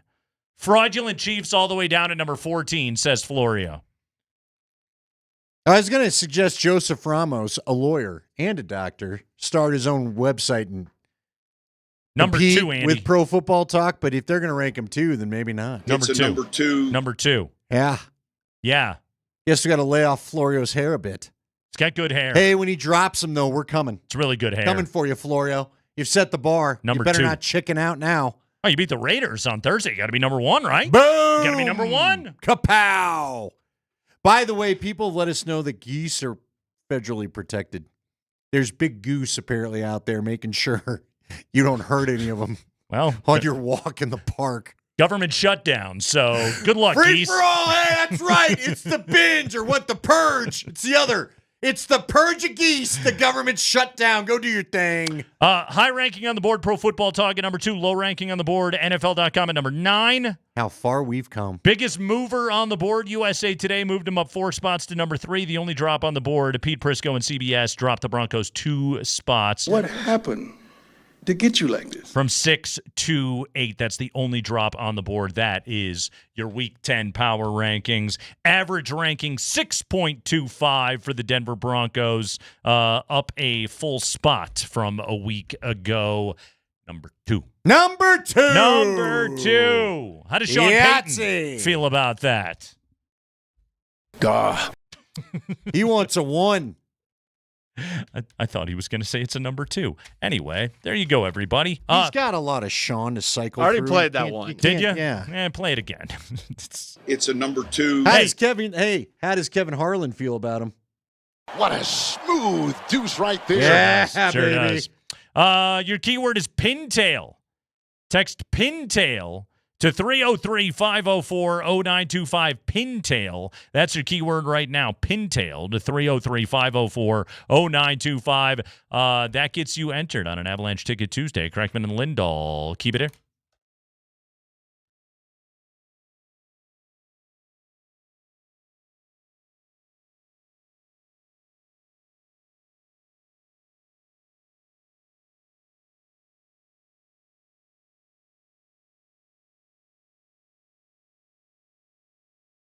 Guys, Andy Lindahl here to have a chat with you about low testosterone. Is this something you've thought about? Is this something that maybe you're curious looking into?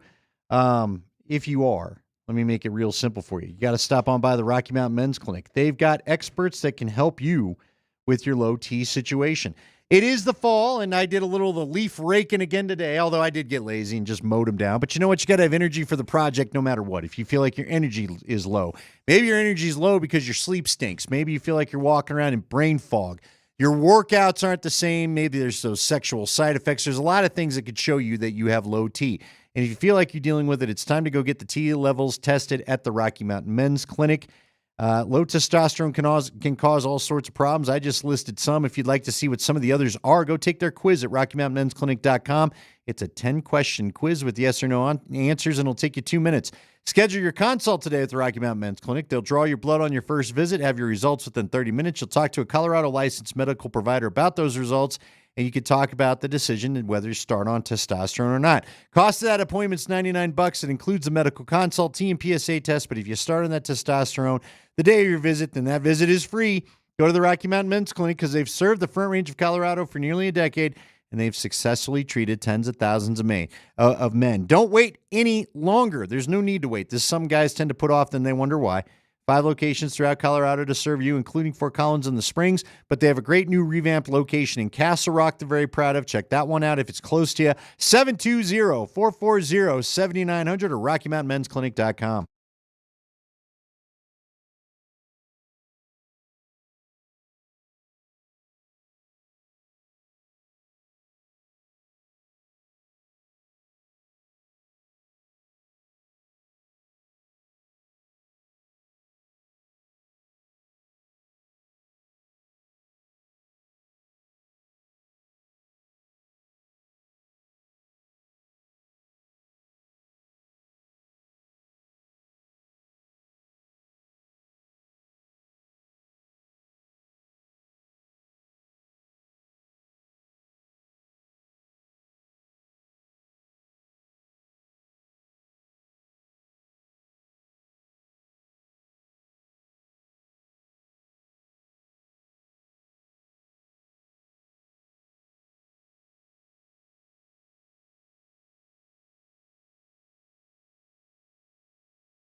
Five biggest stories of the day from around the NFL coming up here, top of the hour. So an interesting theme popped up on the text line that I did not expect based off the power rankings. Crunk?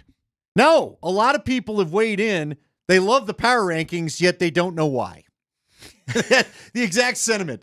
I don't know why. A few people go, it's kind of sad, but I look forward to this every week. Yeah. And I'm like, it's not sad. I told one person, it's not sad when they're good. It'd be sad if they sucked and you wanted to see how bad they were. I mean, the power rankings were funnier when they sucked. Right. Yes. We had a lot of fun with them when they were terrible. But now that they're awesome, it's even more fun. Plus, we get to get mad at all the people that do the ranking.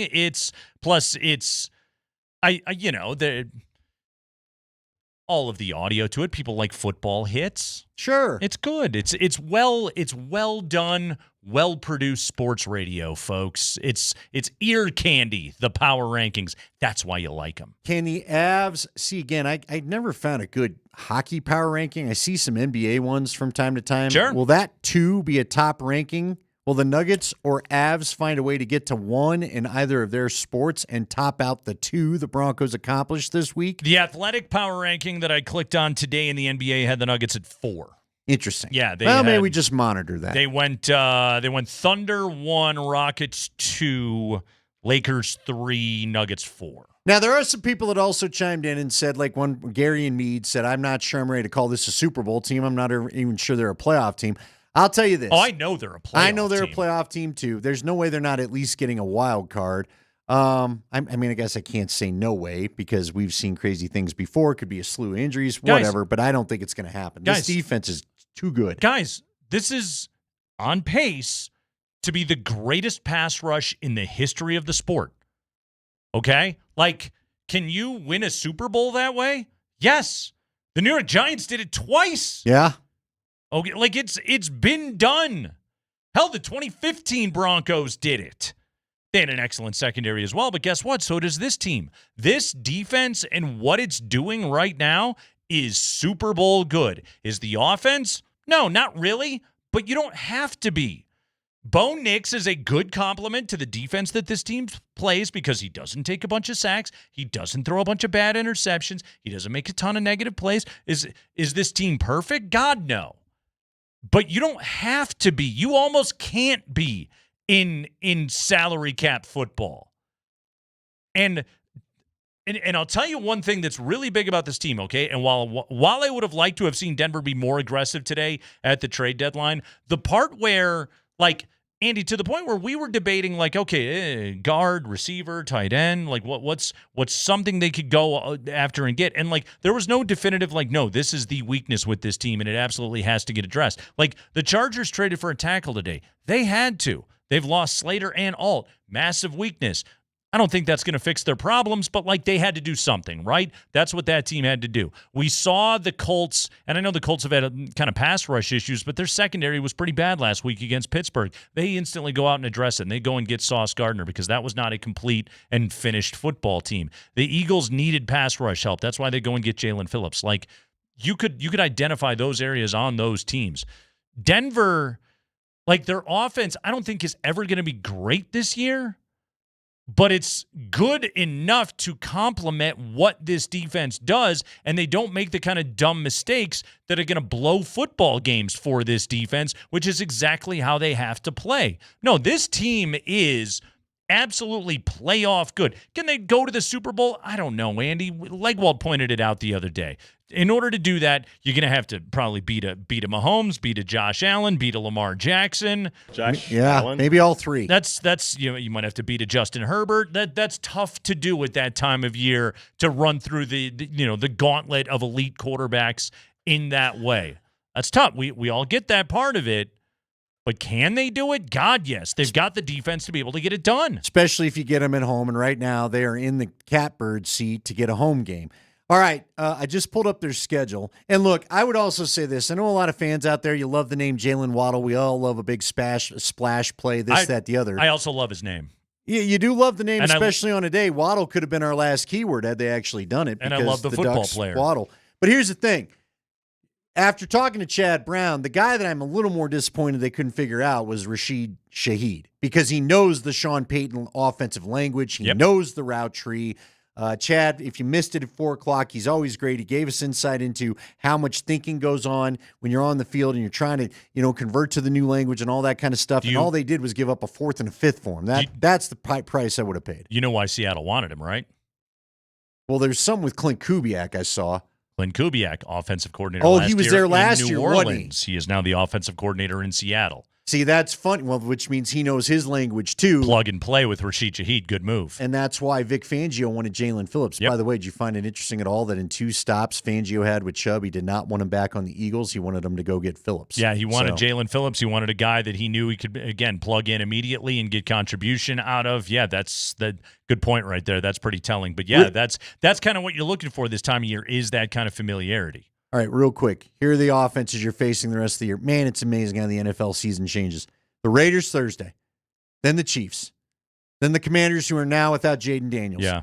The Raiders again, the Packers, and people are starting to wonder what was Jordan Love doing half the game against Carolina. One of the passes I saw a guy call one of the worst passes he's ever seen in the pros. Then the Jaguars. Now the Jaguars did go and make a move for Jacoby Myers today. Jacoby Myers from the Raiders. Then they face the Chiefs again, then the Chargers. All right, the offenses in your division, which you know the best, are the scariest that's left on the schedule. Well, definitely. Like, you look over the second half of the season, the only quarterback layup that's left, like a should be the Raiders. Jake Browning. No. The Manders. Oh, well, no, that's true. No. Who the heck is even the backup? I didn't even see Marcus the other Mariota. Man. Oh, that's right. Yeah. I forget that. I think I even picked him up for a week at fantasy.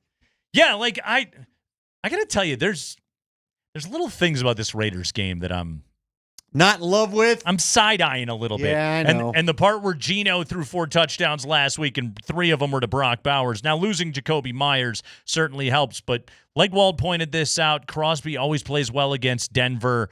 Kansas City the following week. Like, one of the things that Sean's been really good at has been keeping, especially this team, out of traps.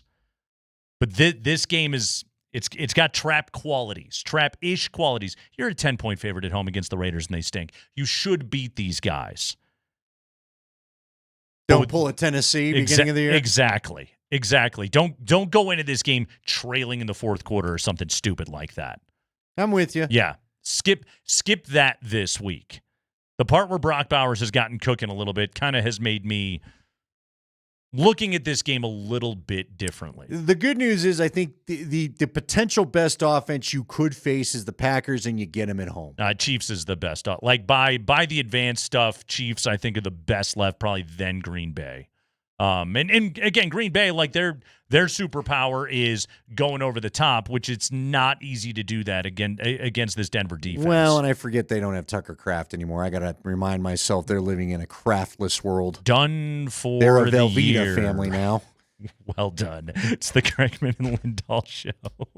You like a good cheese joke. I did. Well, that really tickled you. You legitimately started laughing. You kind of lost me for a minute there. Sometimes I get a courtesy Nate Kreckman laugh. That one started to tickle the bone a little more. Yeah, that was mac and cheese related material. It works every time. It's the Kreckman and Lindahl show. We'll take a break. When we come back, 5 biggest stories of the day from around the NFL on trade deadline day.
Let's hit the 5 biggest stories of the day from around the NFL. Mark Springer, let's go. All right, let's do that high five. The trade deadline has come and gone. The Broncos did not make any moves. Which team? The Broncos! Made how many moves? 0. All right. Sean Payton talked to the media today. Hey, Sean, you didn't make any trades. Yeah, I mean, George and I each day talked about different things, and that's just how it turned out. Were any trades close to materializing? No. I think we discussed a few things, but all good. There were some wide receiver rumors. You didn't trade for one. Yeah, I saw a lot of that. We've invested in, we like this group and where we're going. Good. That's what you should say. He's saying the right things. Now, according to a tweet today from Jordan Schultz, the Broncos and a few other teams reached out to and monitored the Dolphins about wide receiver Jalen Waddle, but no deal will get done. Miami's asking price was simply too high per sources. I also saw a couple tweets saying they were calling about Shaheed, but ultimately Seattle offered more to get the deal done. 4th and a 6th, I believe, is what Seattle gave up to get Rashid Shaheed. Meanwhile, I think it was 4th and a 5th. Okay, let's go see. It doesn't matter. The Dolphins, they're probably at least asking for a 1 for Jalen Waddle, right? Minimum of 1, but Yeah. Again, I think that once they saw, I'm curious. Once they saw what the Jets got for Sauce Gardner, what everybody was getting 2 picks today, right? Did they want a 1 and a 3? Did they want a 1 and a 5 for the premier talents out there? Yeah, Quinnen Williams was a 1st and a 2nd. So Broncos didn't want to pay that price, didn't want to move a 1st rounder, which, given George Payton's general success towards the top of the draft, or really throughout the draft over the last couple of years, now that he's got a focused draft strategy, knowing who his coach is and knowing what systems they're going to be in, it's generally been pretty good. Broncos don't make a trade. They're doing it with this team the rest of the way. 7-2, second best team in the NFL, at least according to one power ranking. Well, and we had a couple people write in. There was one person that made a good point, that the Buffalo went and got Diggs and helped turn Allen into what he is today, and that's a fair point, but that was an off-season trade that happened in March. Right. They had all off-season to get their chemistry right. I don't have the problem if the Broncos are to turn. Listen, Jalen Waddle's probably going to be available after the year as well. So maybe you go ahead and you do the deal then if you really liked him enough or you feel good about it, you see where your picks actually fall, fine. It's not something I guess you had to do today in my mind, but we'll see. I'm not upset with them holding on to their picks, frankly. I really am not, because you've got a lot of high-priced talent on this team all of a sudden. You need depth, and the easiest way to do that is through the draft. Spring. High five. All right, you mentioned the Dolphins' high asking price for Jalen Waddle and the Seahawks trading for Rashid Shaheed. So let's go ahead and talk Cowboys trades. I've eaten a lot of raccoon.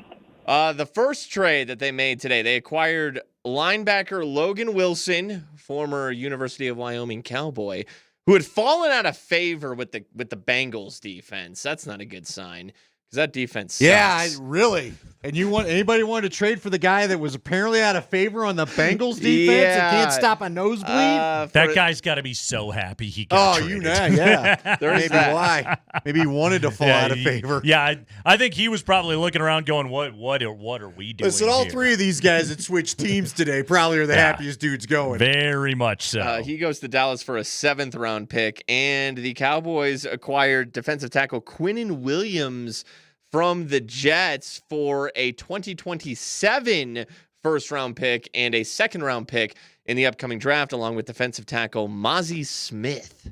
I don't get this one. And we'll get to the Sauce Gardner trade in a minute here, and I get that one. This one, what are they doing? Yeah, you just lost to the Cardinals in abysmal fashion. You're so far Yeah, away. you don't have a pass rusher. He's not necessarily a pass rusher, is he? He's 28. He plays in the middle of the line. He can be very good to help a pass rusher. He's 28. He's got a big old contract. Again, whatever strategy, if we're even calling that the Cowboys are employing right now, watching it go this year has been insane because, think about if that team would have just held their water and just kept Micah Parsons and kept that thing healthy and kept it happy. Look at how good their offense is right now. They found a run game. They found something with Javonte Williams. A lot of things kind of clicking for the Cowboys. I think at the start of the year, they looked at it and said, well, brand new head coach, we're too far away. And Jerry decided he wanted to pick a fight and stand his ground and dig his heels in with Micah Parsons. I don't know how Cowboys fans do it. I don't know how you guys do it. You gotta hate your team.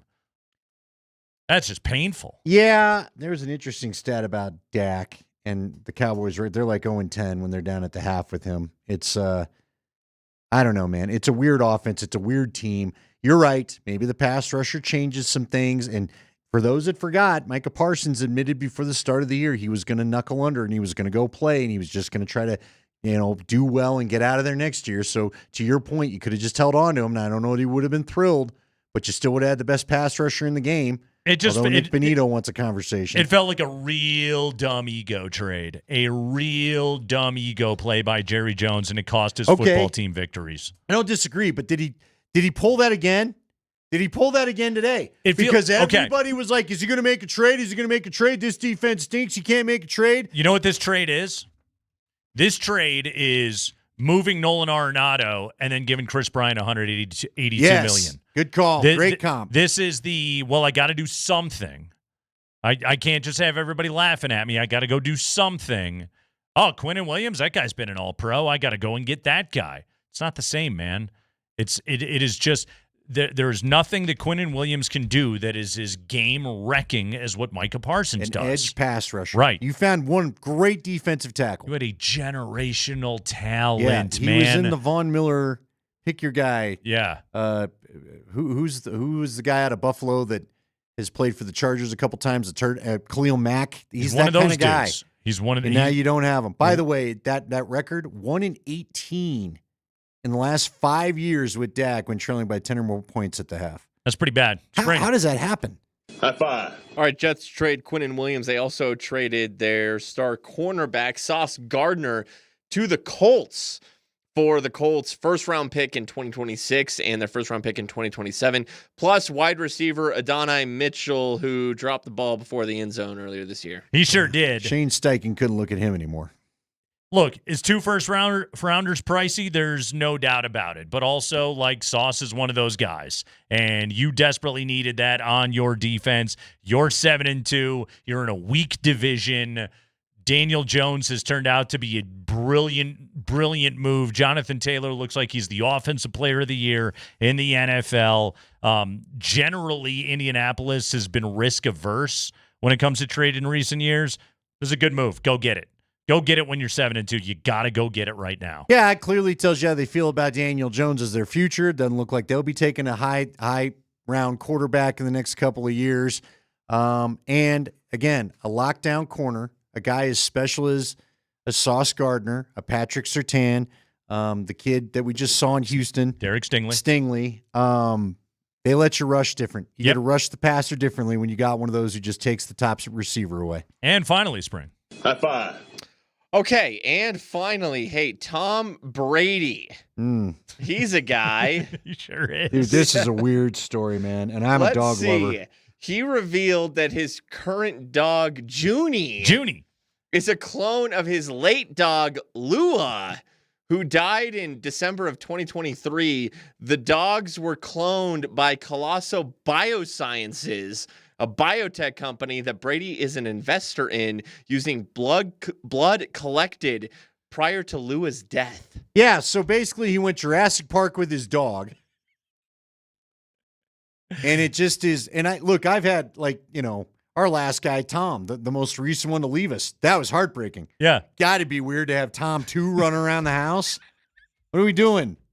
Just a little dumber.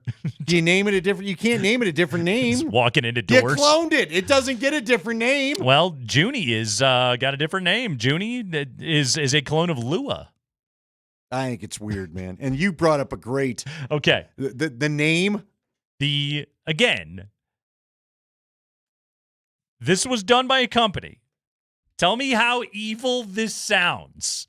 Tell me this isn't straight out of a Bond movie by a company called Colossal Biosciences.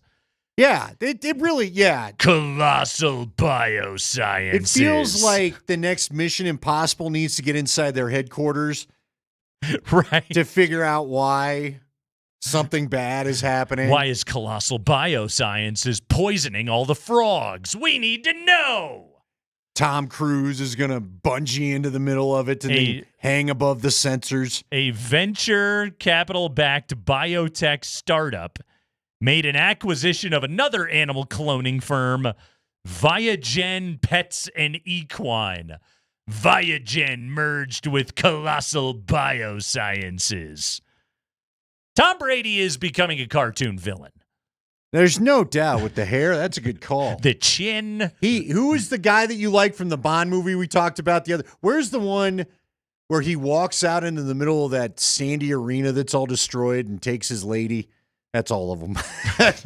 The guy from No Country for Old Men. Isn't that who basically Tom Brady's turning into? Javier Bardem. Yeah, is that who he's becoming? He's gonna get some weird accent we all know is fake.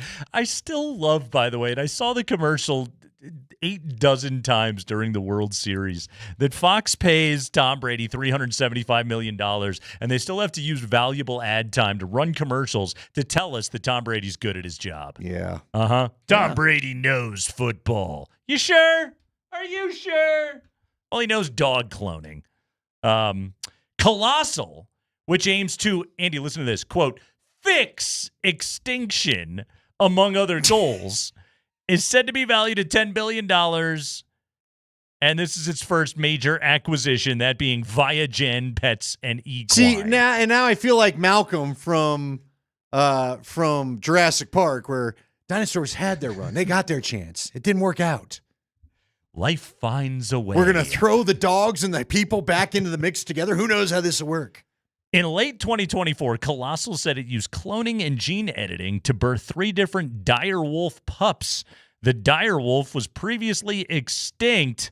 Several groups, including the International Union for Conservation of Nature, disputed the claim. Didn't you have a story they're going to try to bring back the woolly mammoth? Didn't you give that to us? You're laughing. I swear you were the one that told us that like 2 years ago. They're going to do the woolly mammoth again. What? Why? I don't need a hairy elephant roaming the earth. Why? What are we doing? Dire wolf pups. Please don't murder me. It's the Kreckman and Lindahl What about the show. Beowulf? Get that going? Is someone going to actually create like a Bigfoot to finally just get all these guys, all these drunk Southerners out there? They're fixing. Let them find something. Extinction. One Tom Brady dog at a time. Fixing extinction. But isn't there a point? Is there a reason why there's extinction?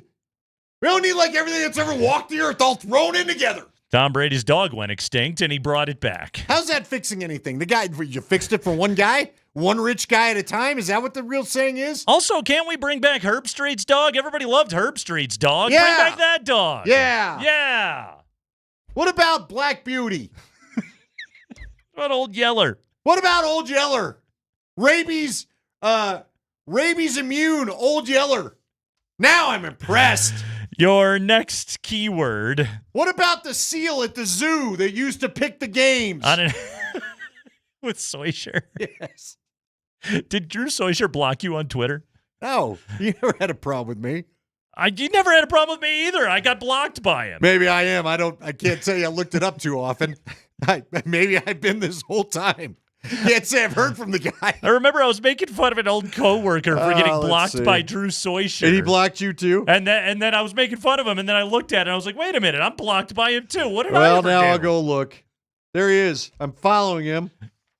No, I'm still good. All right. Now do I need to try to get blocked? Is that the deal? Good for you for being innocuous on Twitter. I hadn't seen a tweet from him literally in years. I apparently was too edgy for Drew Soysher. It's the Kreckman and Lindahl show. You got blocked by Dater too. I mean, what's the deal? You just get randomly blocked by people. I don't know. People don't like my unique brand of snark that I bring on social media, I suppose. I don't know.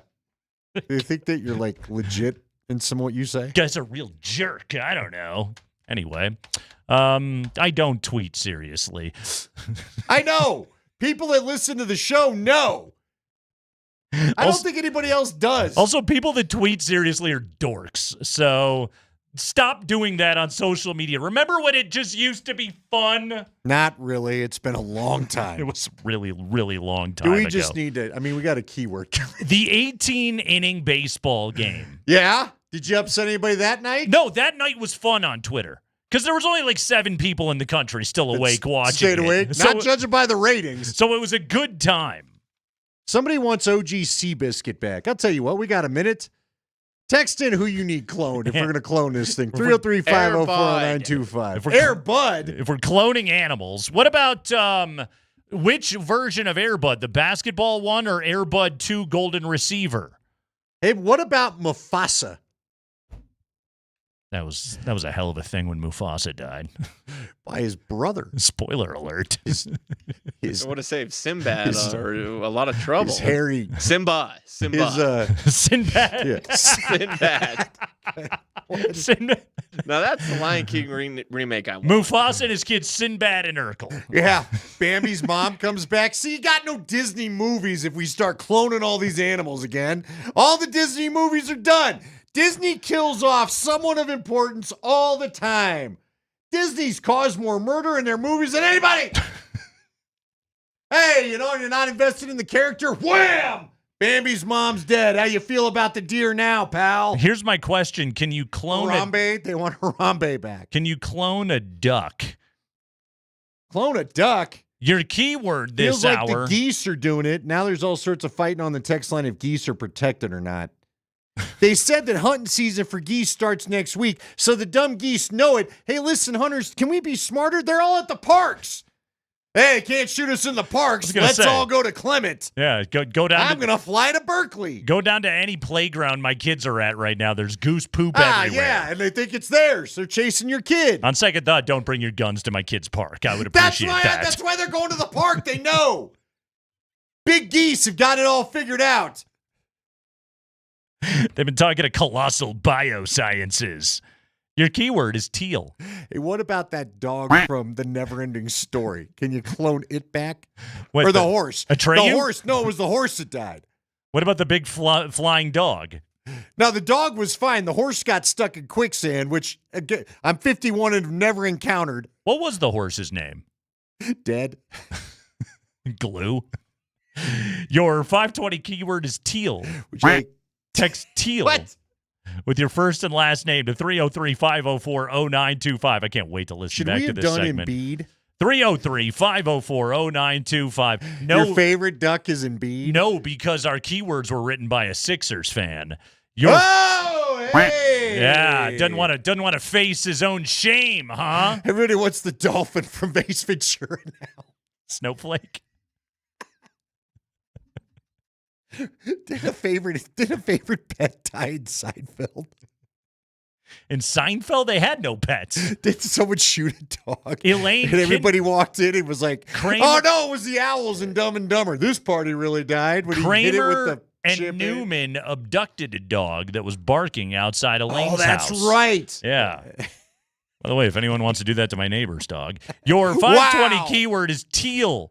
Text teal with your first and last name to 303-504-0925. That enters you for a pair of tickets to see the Avalanche game on Veterans Day against the Ducks next Tuesday night. The Avalanche Kids Club is here. Check out free or paid membership options today at coloradoavalanche.com/kids club. Again, your keyword right now is teal. Text teal, T-E-A-L, along with your first and last name to 303-504-0925, and you are entered. We'll announce our winner at 5:55. Good luck.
Your keyword right now is teal.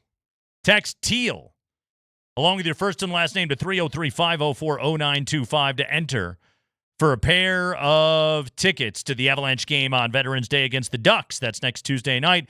The Avalanche Kids Club is here. Check out free or paid membership options today. ColoradoAvalanche.com/Kids Club. Again, your 520 keyword teal.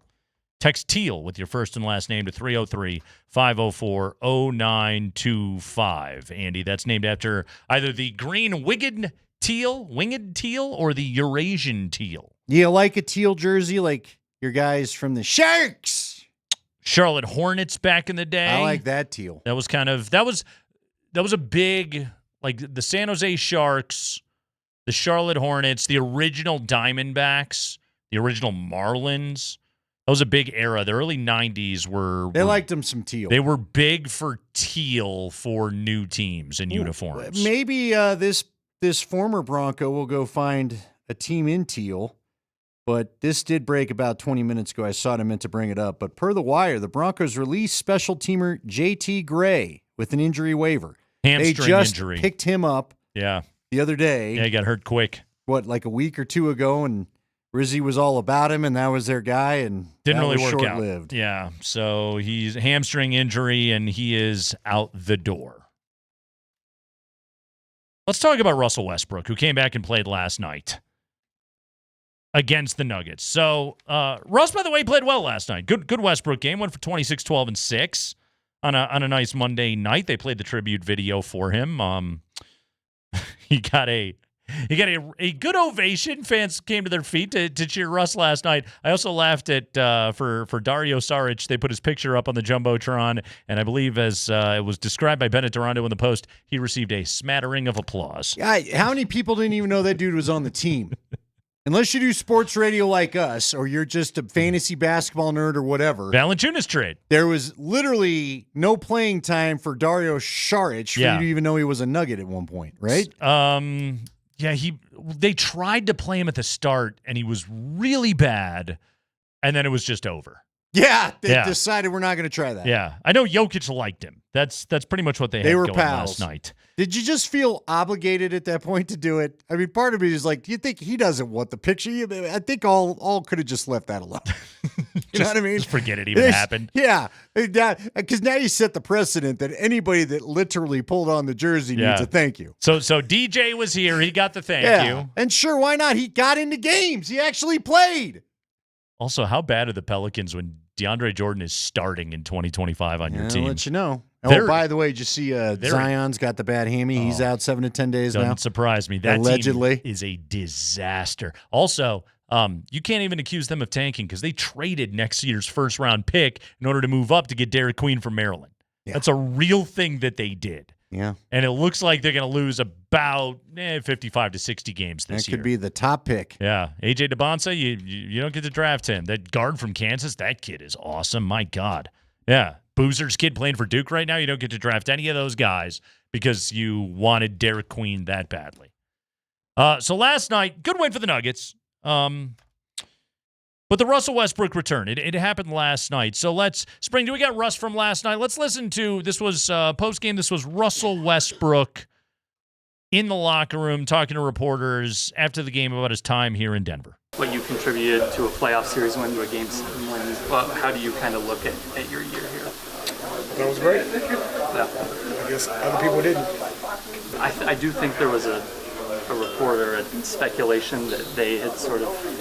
The speculation, the truth is that they didn't want me back. It ain't up to me. Yeah. Sorry, though. God always has a plan. Be patient. Not up to me. They don't want me. That's okay. Anyone else? Somebody else do. It is a player option. Would you have considered picking that up even if they didn't necessarily want you back? Yeah, they told me not to. Okay. Yeah. I don't go anywhere I'm not wanted. Yeah. I don't need to. They told him not to. Don't pick up your option, Russ. We good. It's plausible. I believe it 100%. Okay. Yeah. Of course I believe that. Yeah, I'm sure. Yeah. Hey, man, you're not in our plans. Okay? Yeah. Fair enough. Calvin Booth loved giving player options on the second year of contracts. Way too much. Yeah, probably, yes. Should have negotiated better. Yeah. because it didn't feel like there was a lot of options for Russ last year. By the way, Calvin Booth's kid playing up at CSU now. Well, good for him. Performed well last night in a victory. Yeah. CSU blew out Incarnate Word. Buffs won last night, too. That was a high school. Snuck by Montana State last night. But yeah, all that adds up to me. Of course. Hey, man, you're not really in our plans. We know this player option is out there, but... Yeah, we'd like to spend that money elsewhere if you don't mind. Yeah, or you could pick it up and you're not going to play. Right, we're good. I'm sure part of it was, too, we're going to try to upgrade things to where you may not be playing C. Julian Strother, although he got into the game early. Exactly. And look, the Westbrook experiment, it wasn't a complete failure. He was excellent in the Clippers series. And then he had a very bad series against the Thunder. There were nights in the regular season that he was a massive contributor to wins. There were other nights in the regular season he was a massive contributor to losses. Yeah, he's the guy you didn't know how to feel about things. Because one minute we'd have a week where we're like, this guy's great move. The next week you're like, all right, you got to maybe trade this guy. Or maybe just release him. Or what the heck is he doing? Right. So earlier today, David Adelman goes on with PhD. And his weekly appearance. Made his weekly appearance. And the fellas asked him about Russell Westbrook and how it went last year. Here's Adelman from earlier today on Altitude Sports Radio. Yeah, and I wouldn't say Russ didn't fit. I don't think that's what the messaging should be. I think it was trying to build a bench that made sense for one another.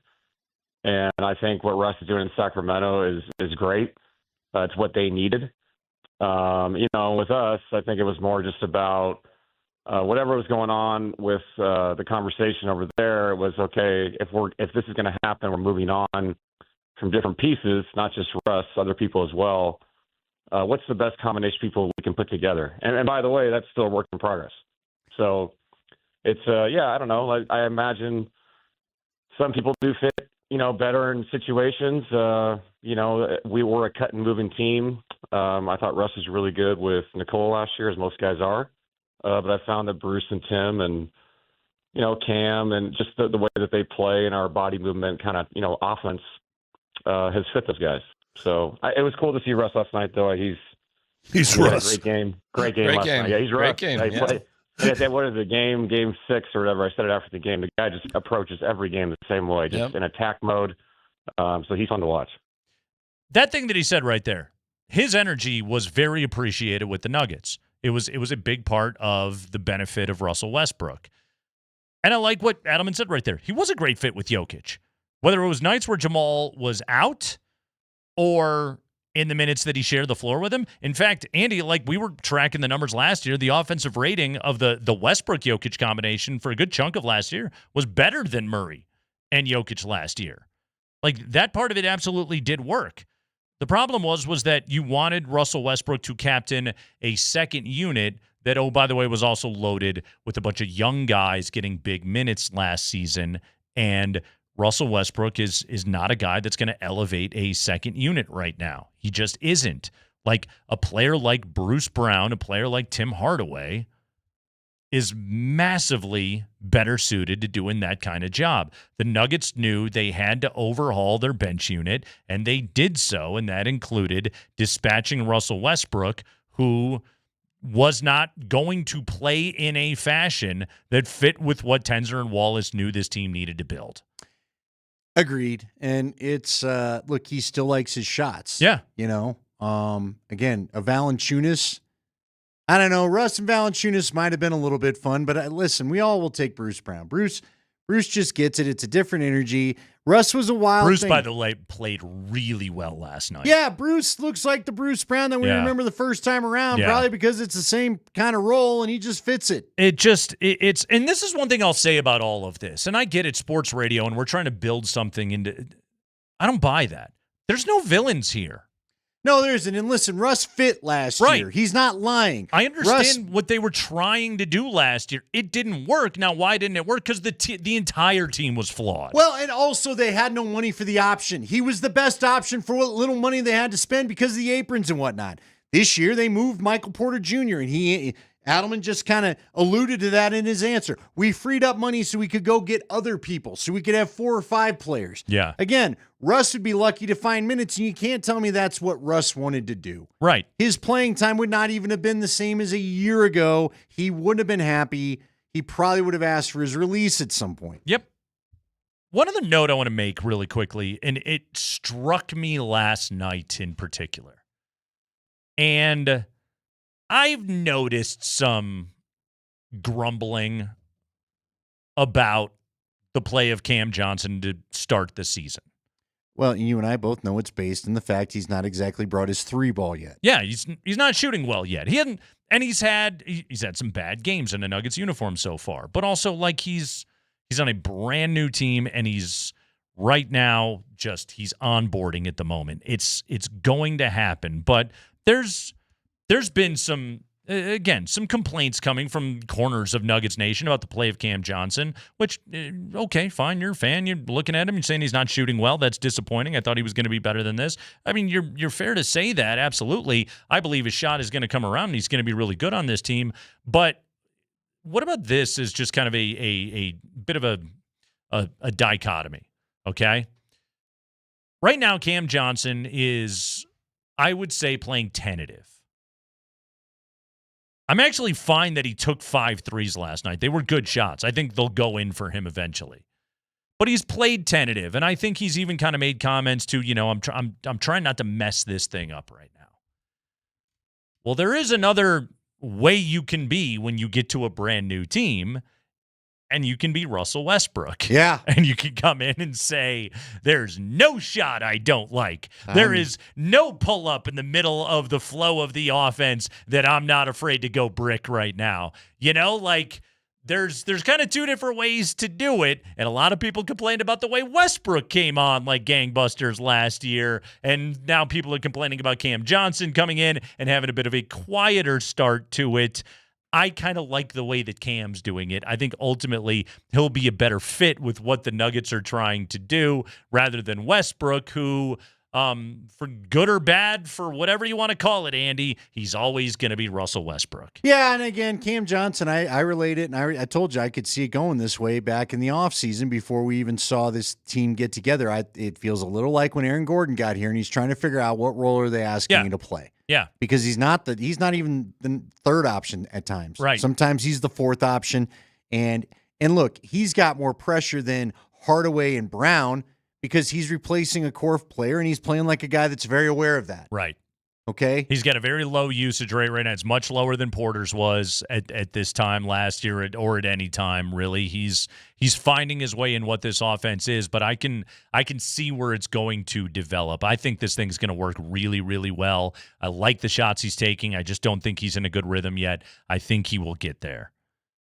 But yeah, Russell Westbrook, good. I like that the fans gave him a nice ovation last night. Yeah, I don't know if he'll be the villain here ever again. He was for a while. I don't know if he ever would because, again, he brought some fun moments. Without a doubt. I played with a ton of energy.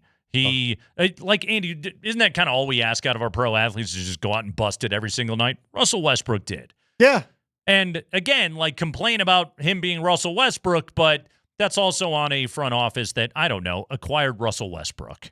Sure. Again, he's been the same everywhere he went. Yeah. Yeah, he has never evolved. And again, for better or for worse, he went for 26 last night. Kreckman and Lindahl, we got an update on the Rockies front office search. Listen, and if you don't think it can get worse, stick around. We do need to hear from the Riz Man before we get out of here. Oh, do we? Darren Rizzi spoke today about these special teams issues. Who's to blame? We'll find out from him next.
We'll announce the winner of the Avalanche tickets, Avalanche Ducks tickets coming up at 5:55.